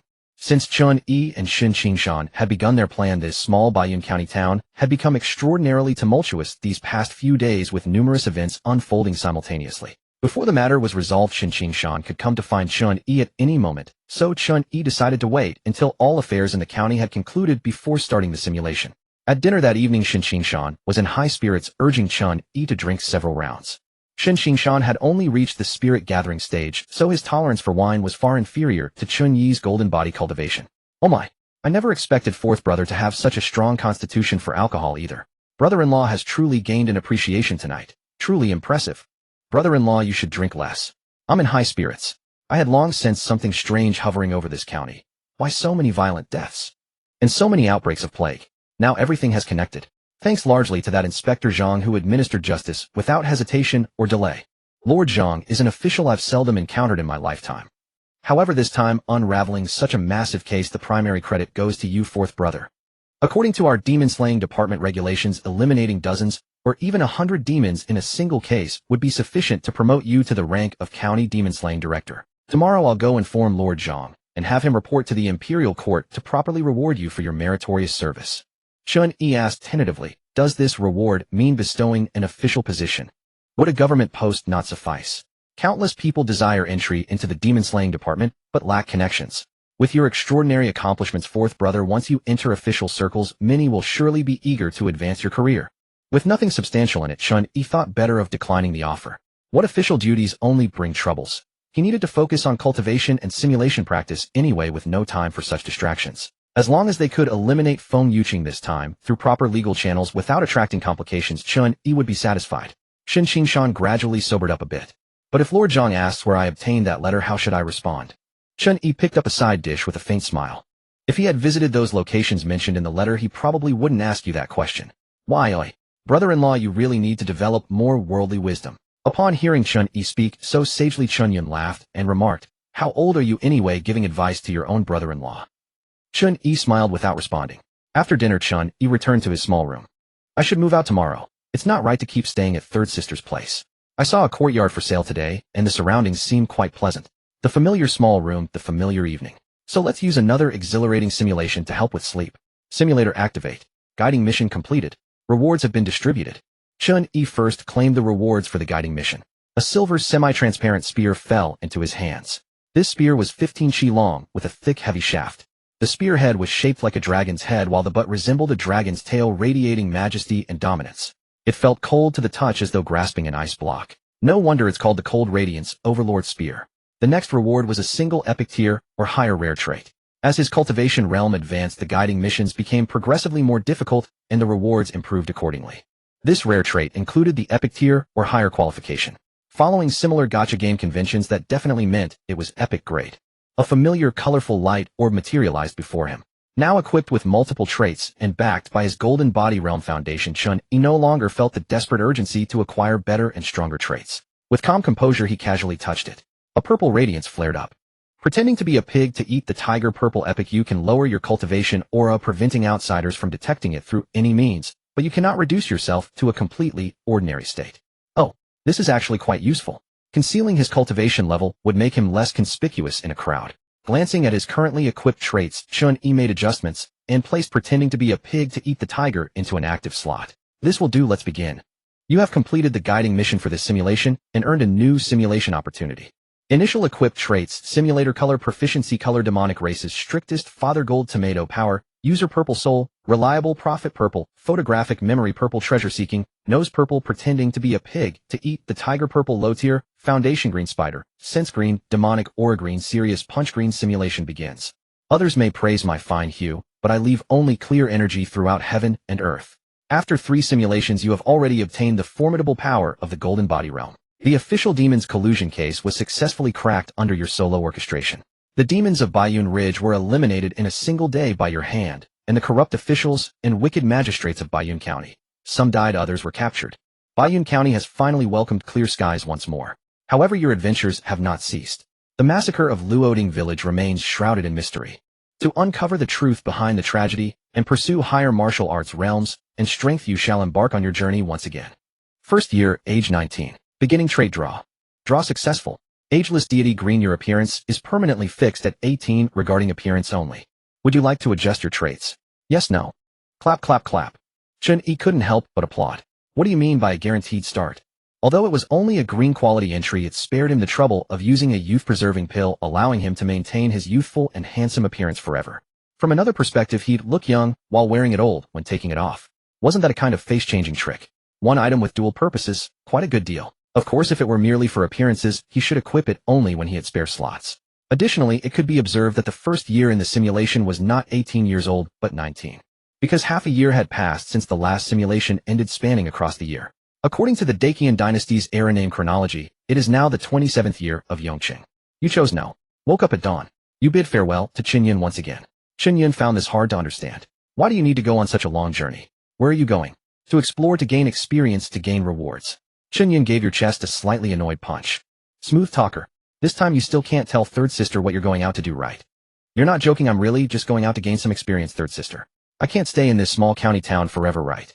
If I go out and explore, maybe I can find big brother and second sister. Chen Yi could only give a bitter smile. Big brother and second sister have been missing for 10 years now. If they're still alive, they should have found their way back by now. They were already in their teens when they got lost. It depends on human effort. What if some miracle happens that could reunite our family? Chen Yi sighed. Third sister knows I can't stop you. If you want to go, just go. Let me pack your belongings. Third sister tied a bundle for you filled with lots of food and clothes. As she packed, she kept muttering her usual old warnings. Watch out for beasts, be careful of mountain bandits, spend money to avoid disaster, don't make enemies, beware of demons and monsters. Actually, you didn't need any luggage. With the storage ring Li Chengxian had given you, you had already packed everything you would need for the journey inside it. But, sewing tightly before departure, reflected third sister's simple emotions as an elder sister who was like a mother to you, and you didn't want to interrupt her. You led Hei Feng out of the door. Third sister waved behind you. Fourth brother. You didn't come back for New Year last year. Can you come back this year to have the New Year's Eve dinner together? Last year during New Year, it was exactly when you were searching for the Myriad Soul Banner in Xin Province. You suppressed the sourness in your nose, dared not look back, led the horse straight ahead, and responded loudly. Take good care of Shenjia. Remember what I said. Earlier this morning you told third sister that Shenjia had high-grade root bone, and when she grew older you would send her to a martial arts sect to cultivate. It didn't matter which sect you sent her to. With such good root bone, someone would accept her anywhere. The Myriad Soul Banner was shouting inside your body. Bro, you finally figured it out. Go find a spiritual vein.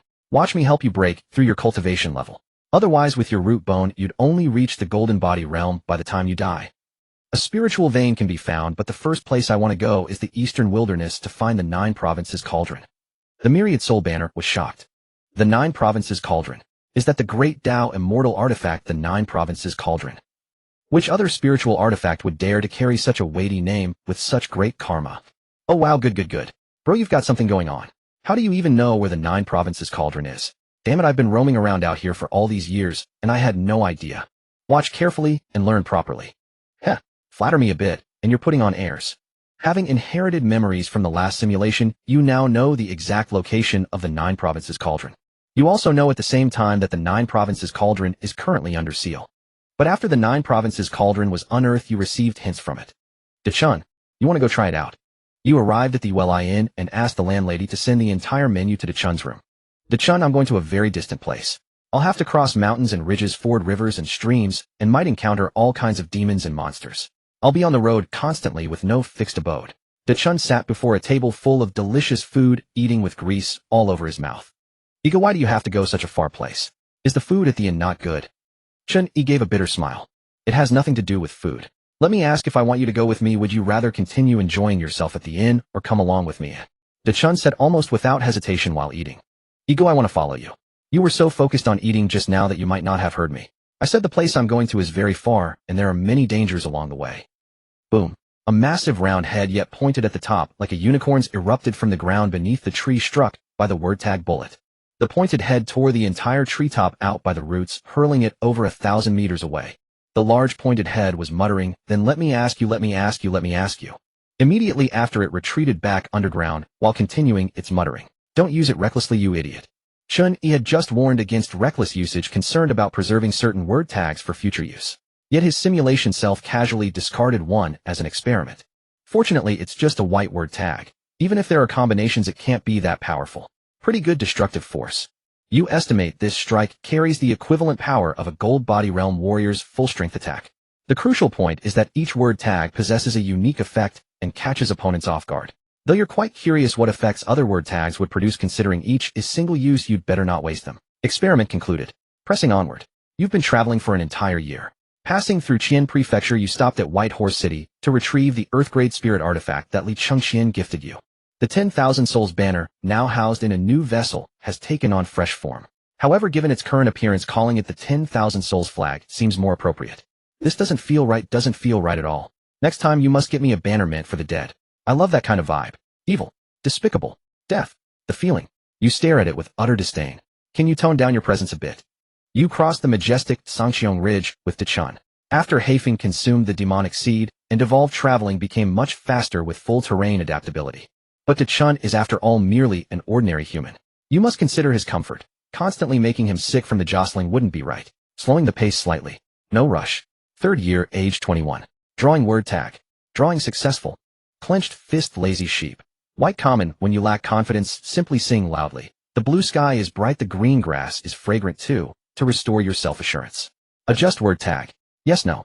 You selected no. Within Eastern Wasteland, just like your previous visit, demon clans outnumber the humans. As the only region bordering the Great Wasteland, the demon clans here are essentially those who couldn't survive in the Great Wasteland, coming to Eastern Wasteland to eke out an existence. To protect Dechun, you unintentionally earned another title, Demon Bane. Today you finally arrive at the region where the 9 States Cauldron lies. Treasure nabbing nose has already allowed you to detect the scent of the supreme treasure from afar. At this moment, you, Dechun, and Haifeng stand directly above the 9 States Cauldron. No idea how deep the 9 States Cauldron is buried. We've got work cut out for us. With your gold body realm cultivation and the high-grade spirit artifact Hanmang Bawang Spear, in-hand manual labor shouldn't be a problem. Shen Family Spear Art, first form. Spear like a dragon. Boom. Second form. Startled Swan breaks the moon. Boom. Third form. Yiksha probes the sea. Rumble. In this desolate, uninhabited wilderness, you launch relentless assault upon the earth. The alien kinsman buff Father's word tag did not activate. Apparently the earth cannot be considered an alien race. Although no humans are nearby, demons pass through occasionally. They spot that streak of red in your bangs. After years of practicing the heart flame mystic art, your hair has turned red again, and instantly recognize you as the notoriously overbearing Demon Bane who's been running wild in Eastern Wasteland these past 2 years. The demons assume you're displaying your might again, beating up some poor unfortunate soul. They quickly make their escape. After days of effort, you shatter through from the surface and descend 3,000 meters underground. Here the underground rock is extraordinarily solid, compressed by eons of immense pressure into terrifying hardness. You can smell it. The treasure is very close now. Open for me. Through your tireless excavation, you finally catch a glimpse of verdigris, the 9 States Cauldron. The cauldron is enormous. What you've only uncovered is the very top of one of its handles.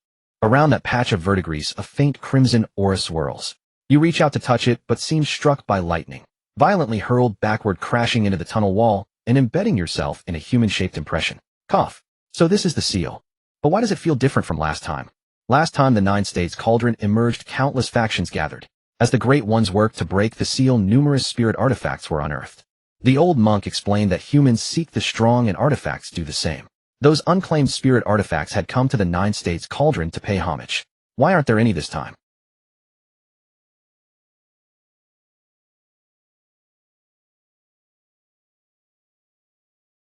Regardless, those spirit artifacts aren't the focus of this journey anyway.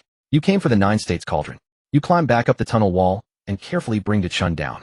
The seal on the 9 States Cauldron. Even a mighty figure like Swordmaster would need many people working together to forcibly break it. Solo hero alone, relying purely on brute strength, is virtually impossible. You can only place your hope in a miracle. Dechun is the artifact's spirit. He must have a way to break the seal. Looking at Dechun clutching a roasted demon drumstick, his eyes wandering in 2 different directions, you wonder if this miracle truly happens. It would be rather miraculous indeed. No matter. Even if this expedition ends in failure, you can consider it a harvest of demon souls, which the 10,000 souls banner needs anyway. Dechun, try touching this thing. You point to one corner of the 9 States Cauldron.